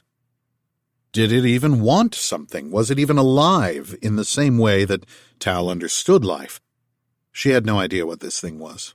She needed to read more of the Spectrum files, find out what their research had found out, understand what they did at the colony. But in practical terms, this thing had saved Tal's life. More than once. Nyx said she was here to help, and she had. And it was her only pathway to connect with Max. It hadn't tried to hide the information she dug up from Spectrum when it easily could have. Survive, even if you have to do the unimaginable. Use what you have to, what you can grasp. Even if beyond desperate, her grandmother's words echoed again in her mind. She had to help Max. Get him back, alive, somehow. Help fix him. She needed to help him, and to do that, she needed to be healthy and strong. Survive these storms. Find an airplane. Get south somehow. Find him. Tal needed to be healthy to do that. The curtains were still drawn, but bright light cast rays through gaps in it, across the sodden carpet. The rain had stopped. Wind died down. Patches of blue sky outside. Tal needed to get moving, get out of here in this break in the weather, no telling when there might be another opportunity. She had sent messages to Buchanan telling him where she was. No way he could be trusted. And Monk. Nyx said the cog knew she was here, probably through those same messages. And the other men following her.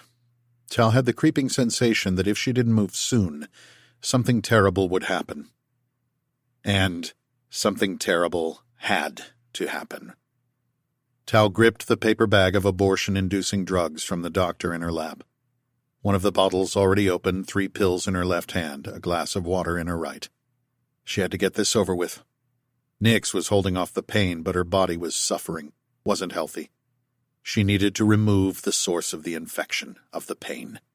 This motel room might be the last clean and private space she might see for a long time. I'm sorry. Tal burst into tears and brought up her legs onto the bed, cradled her stomach one last time. I'm so sorry I didn't take care of you.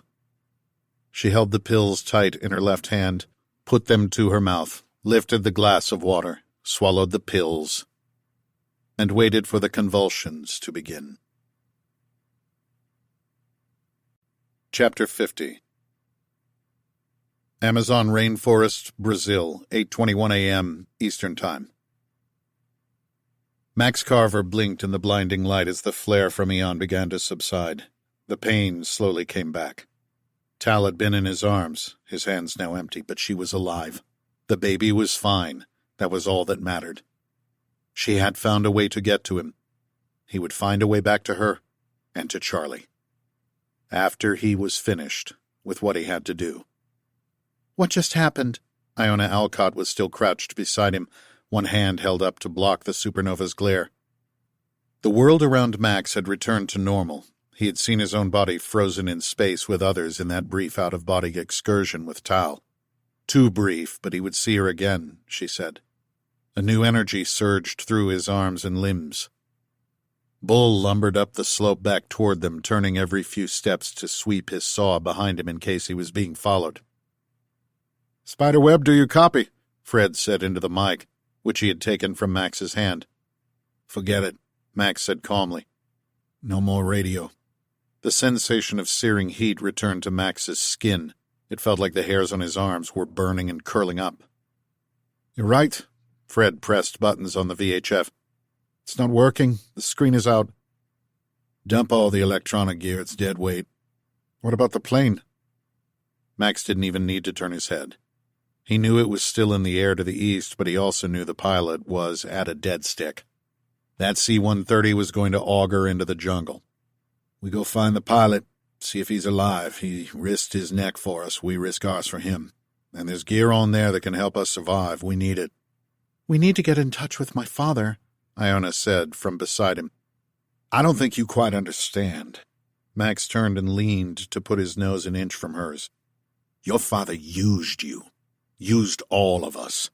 He's abandoned you down here, and in case you're wondering, I know you've been watching me, using Ben.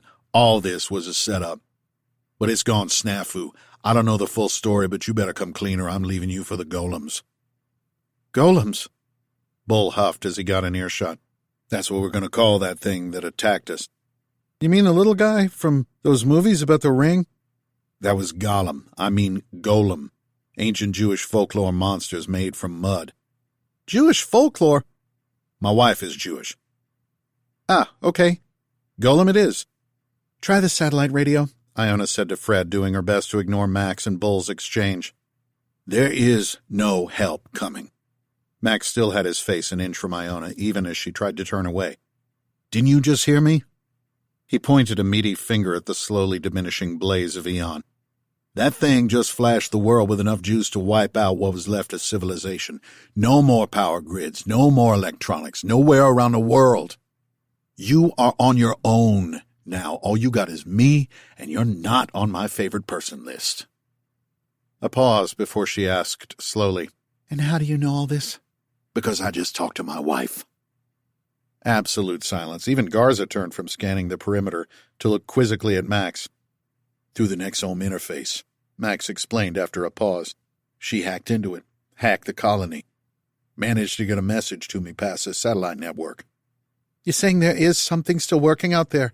Susanna said from beside Iona. More to the point, if my wife can hack the colony, then you guys, he pointed at Fred, Susanna, and Iona, should be able to do it too. You spent your time down here studying it. Start putting those big brains together. Use whatever you have in that. He indicated the backpack from the colony Iona still had on her shoulder. Start figuring out how to disable that thing that attacked us. How to stop Ben from leaving here. Get intel, whatever we need. For what? What's the plan, boss?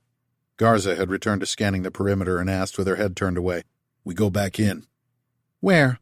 Iona asked. To the colony. Are you insane? We're half dead. I don't think I can walk another mile.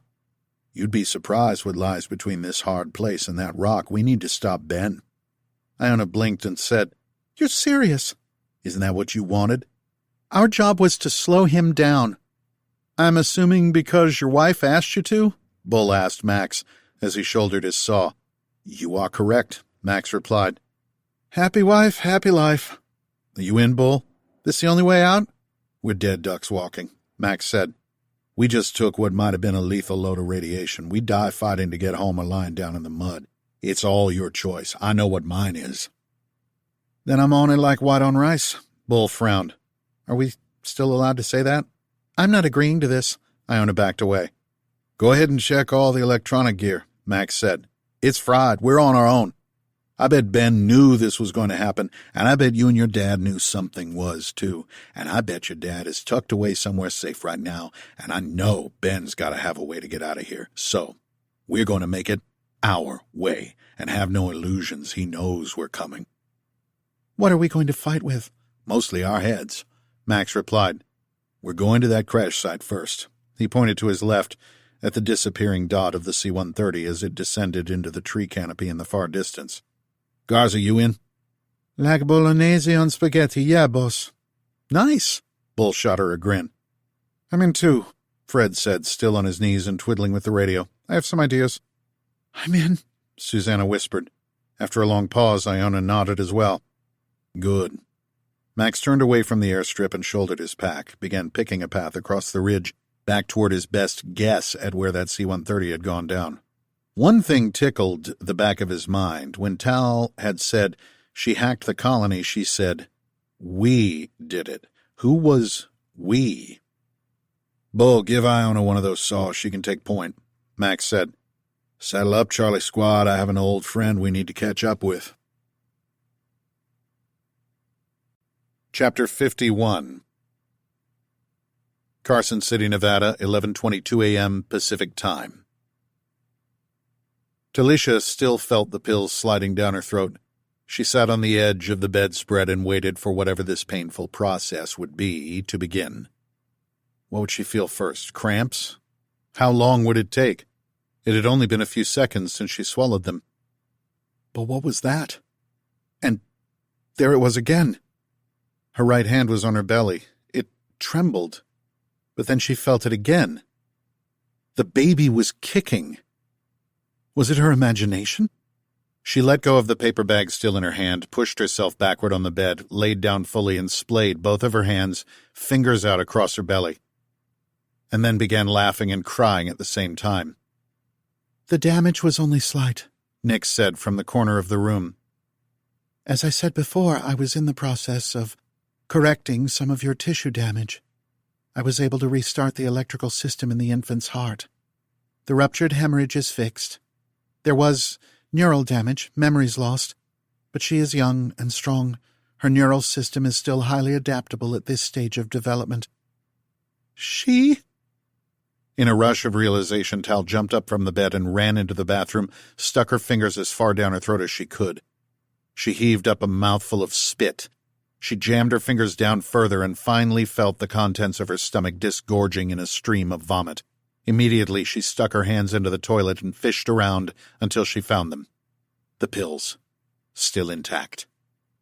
She slumped to the side of the toilet and began laughing again in heaving sobs of joy. Her baby was alive. Tears streamed down the sides of her face as she squealed and wept and waited for another tiny flutter as she held her stomach. A banging on the door interrupted her. Tal froze in place. Another knock, harder. "Hello?" called out a female voice with a down-home accent. "We know you're in there. We don't mean no harm. We just want to talk." The slanting rays of light between the curtains became obscured. Shapes moved beyond the windows, people trying to look in. Tal remained still and held her breath. "Please," said the voice. "We know you're in there." "I think you should answer that," Nick said calmly from her corner perch. "Is it Buchanan? Spectrum? At this point, I have as much information as you do. You need help." The banging on the door persisted. Tal got to her feet slowly, leveraged herself up, and waddled to the door. She pulled back the curtain. Maybe a dozen people stood on the sidewalk porch outside her room, half of them children. A woman's face appeared behind the grimy glass, deep creases, weathered skin, red baseball cap. She smiled a grin of broken teeth and indicated the door. After a moment of hesitation, Tal unlocked it, leaving the chain across, and opened it a few inches. "Yes? What can I do for you?" The woman's earnest grin emerged in the gap. "We saw you earlier out in the reception. I left money. I'll return anything." No, you're not getting my meaning. You should come with us." "Come with you?" Tal surveyed the people behind her. 3 burly men, 2 in jean jackets, 1 in a rain slick, 4 women, a few children, some small enough they were being carried by the men. "Martha, I told you this was a dumb idea," said a voice out of Tal's view. She moved her viewpoint a little to the left to see the man. Ponytail, brown hair, huge biceps. It was the waiter from the restaurant in Sausalito. He saw her recognition and nodded. "I met you at the restaurant. You were alone. We can help you. My name is Joey." Martha persisted. "I know you're alone, sweetheart. Pregnant girl all by herself out here? In this? You should come with us. I know I don't look like much, but I was a midwife for 20 years. And I do not know what just happened. All the cars stopped, all the cell phones not working, lights out. Doesn't matter, I hated those cell phones anyway. Point is, we're going to take care of each other. It's going to be okay. We have a place to go. The men and women behind Martha stared at the ground and shifted their feet. Behind them, 100 feet to the side of the gas station, Tal saw something in graffiti. Her hand began trembling. "Who's watching the watchers?" read the scrawled writing, spray-painted along the side. Yeah, Tal said. Give me a minute, I'll come with you. Talisha Carver found herself walking north along Interstate 580 out of Carson City, waddling along the shoulder of the 6-lane divided highway littered with stopped cars and trucks. Some cars had restarted, and a slow procession had begun up the middle shoulder as the work of moving the jammed vehicles began to clear away. Tal stooped to hold the hand of one of the children of their group, glancing back at the kid's mother to make sure it was okay. The woman smiled. What's your name? Tal asked and squeezed the boy's hand. Michael? It's going to be okay, Michael. We're all going to be okay. With her other hand, she cradled her belly. Martha said they had a place up north near the Canadian border, that they had friends along the way that could help, she said. Tal needed to disappear. She borrowed Martha's baseball cap, asked for a rain slick, tried to hide herself as much in the crowd as she could. She didn't need any of her things, but took the backpack she scavenged from the motel with the plaid shirts and jeans. Both phones were bricked. She had had almost nothing, but now she had something. She had these people. And as terrible as what was happening was, Tal couldn't help feeling giddy with excitement. Her baby was alive. She would find a way to keep safe, find a way to get Max back. Nix said they could speak again in a few hours, just like her grandmother did before her. Tal would find a way to survive and bring her family out of this. Up ahead, the snaking line of thousands, tens of thousands, of Aeon refugees walking north stretched into the distance between the scrub brush hills of Nevada. Behind her, Tal sensed Nix following them, but out of sight. A group behind them had an old shortwave radio that still worked. They listened to a chatter of ham operators that gave the only news they had access to, about conditions from all corners of the country, even around the world, of the South flooding and the country fracturing. But that meant that there were others out there, struggling the same as they were. So far, the incoming information was contradictory and confusing, but at least there was some contact into the wider world. Aeon glowed pink in the clouds at their backs. The sun broke over the cloud bank to the east and filled the valley with a warm light. Blue skies overhead snaked with undulating sheets of auroras. Everything was going to be okay, Tal said to herself. Not just to herself. Everything is going to be fine, she whispered to her baby, Charlie, and cupped her belly. A new day was dawning. Chapter 52. Amazon Rainforest, Brazil, 8:35 a.m. Eastern Time. The blue marble of Earth hung suspended in space against the black backdrop of the vacuum and pinpoints of stars. Almost half of the globe to the south was shrouded in a churning white blanket, while the blue oceans and ruddy land masses in the north were still visible below ribbon walls of auroras clutching the planet in their ghostly talons. To one side of Earth burned the fiery globe of the sun. 90 degrees below, the equally bright fire of Aeon illuminated the southern half of the planet, creating two lines of dark, one ringing the equator and the other opposite to the sun. Only a quarter of the planet was in shade, the part of the northern hemisphere away from both the sun and Aeon, where just hours before the darkness there had glittered with the lights of cities.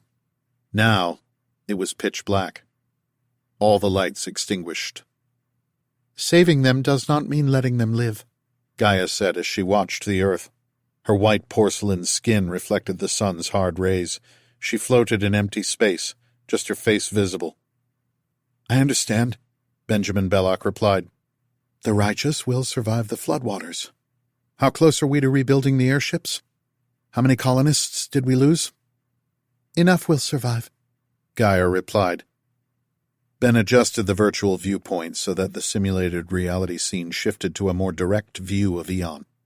It was no longer just a bright pinpoint. It had grown into a discernible disk, starting to slowly dim but also growing in size as the ejecta wall expanded and advanced toward Earth.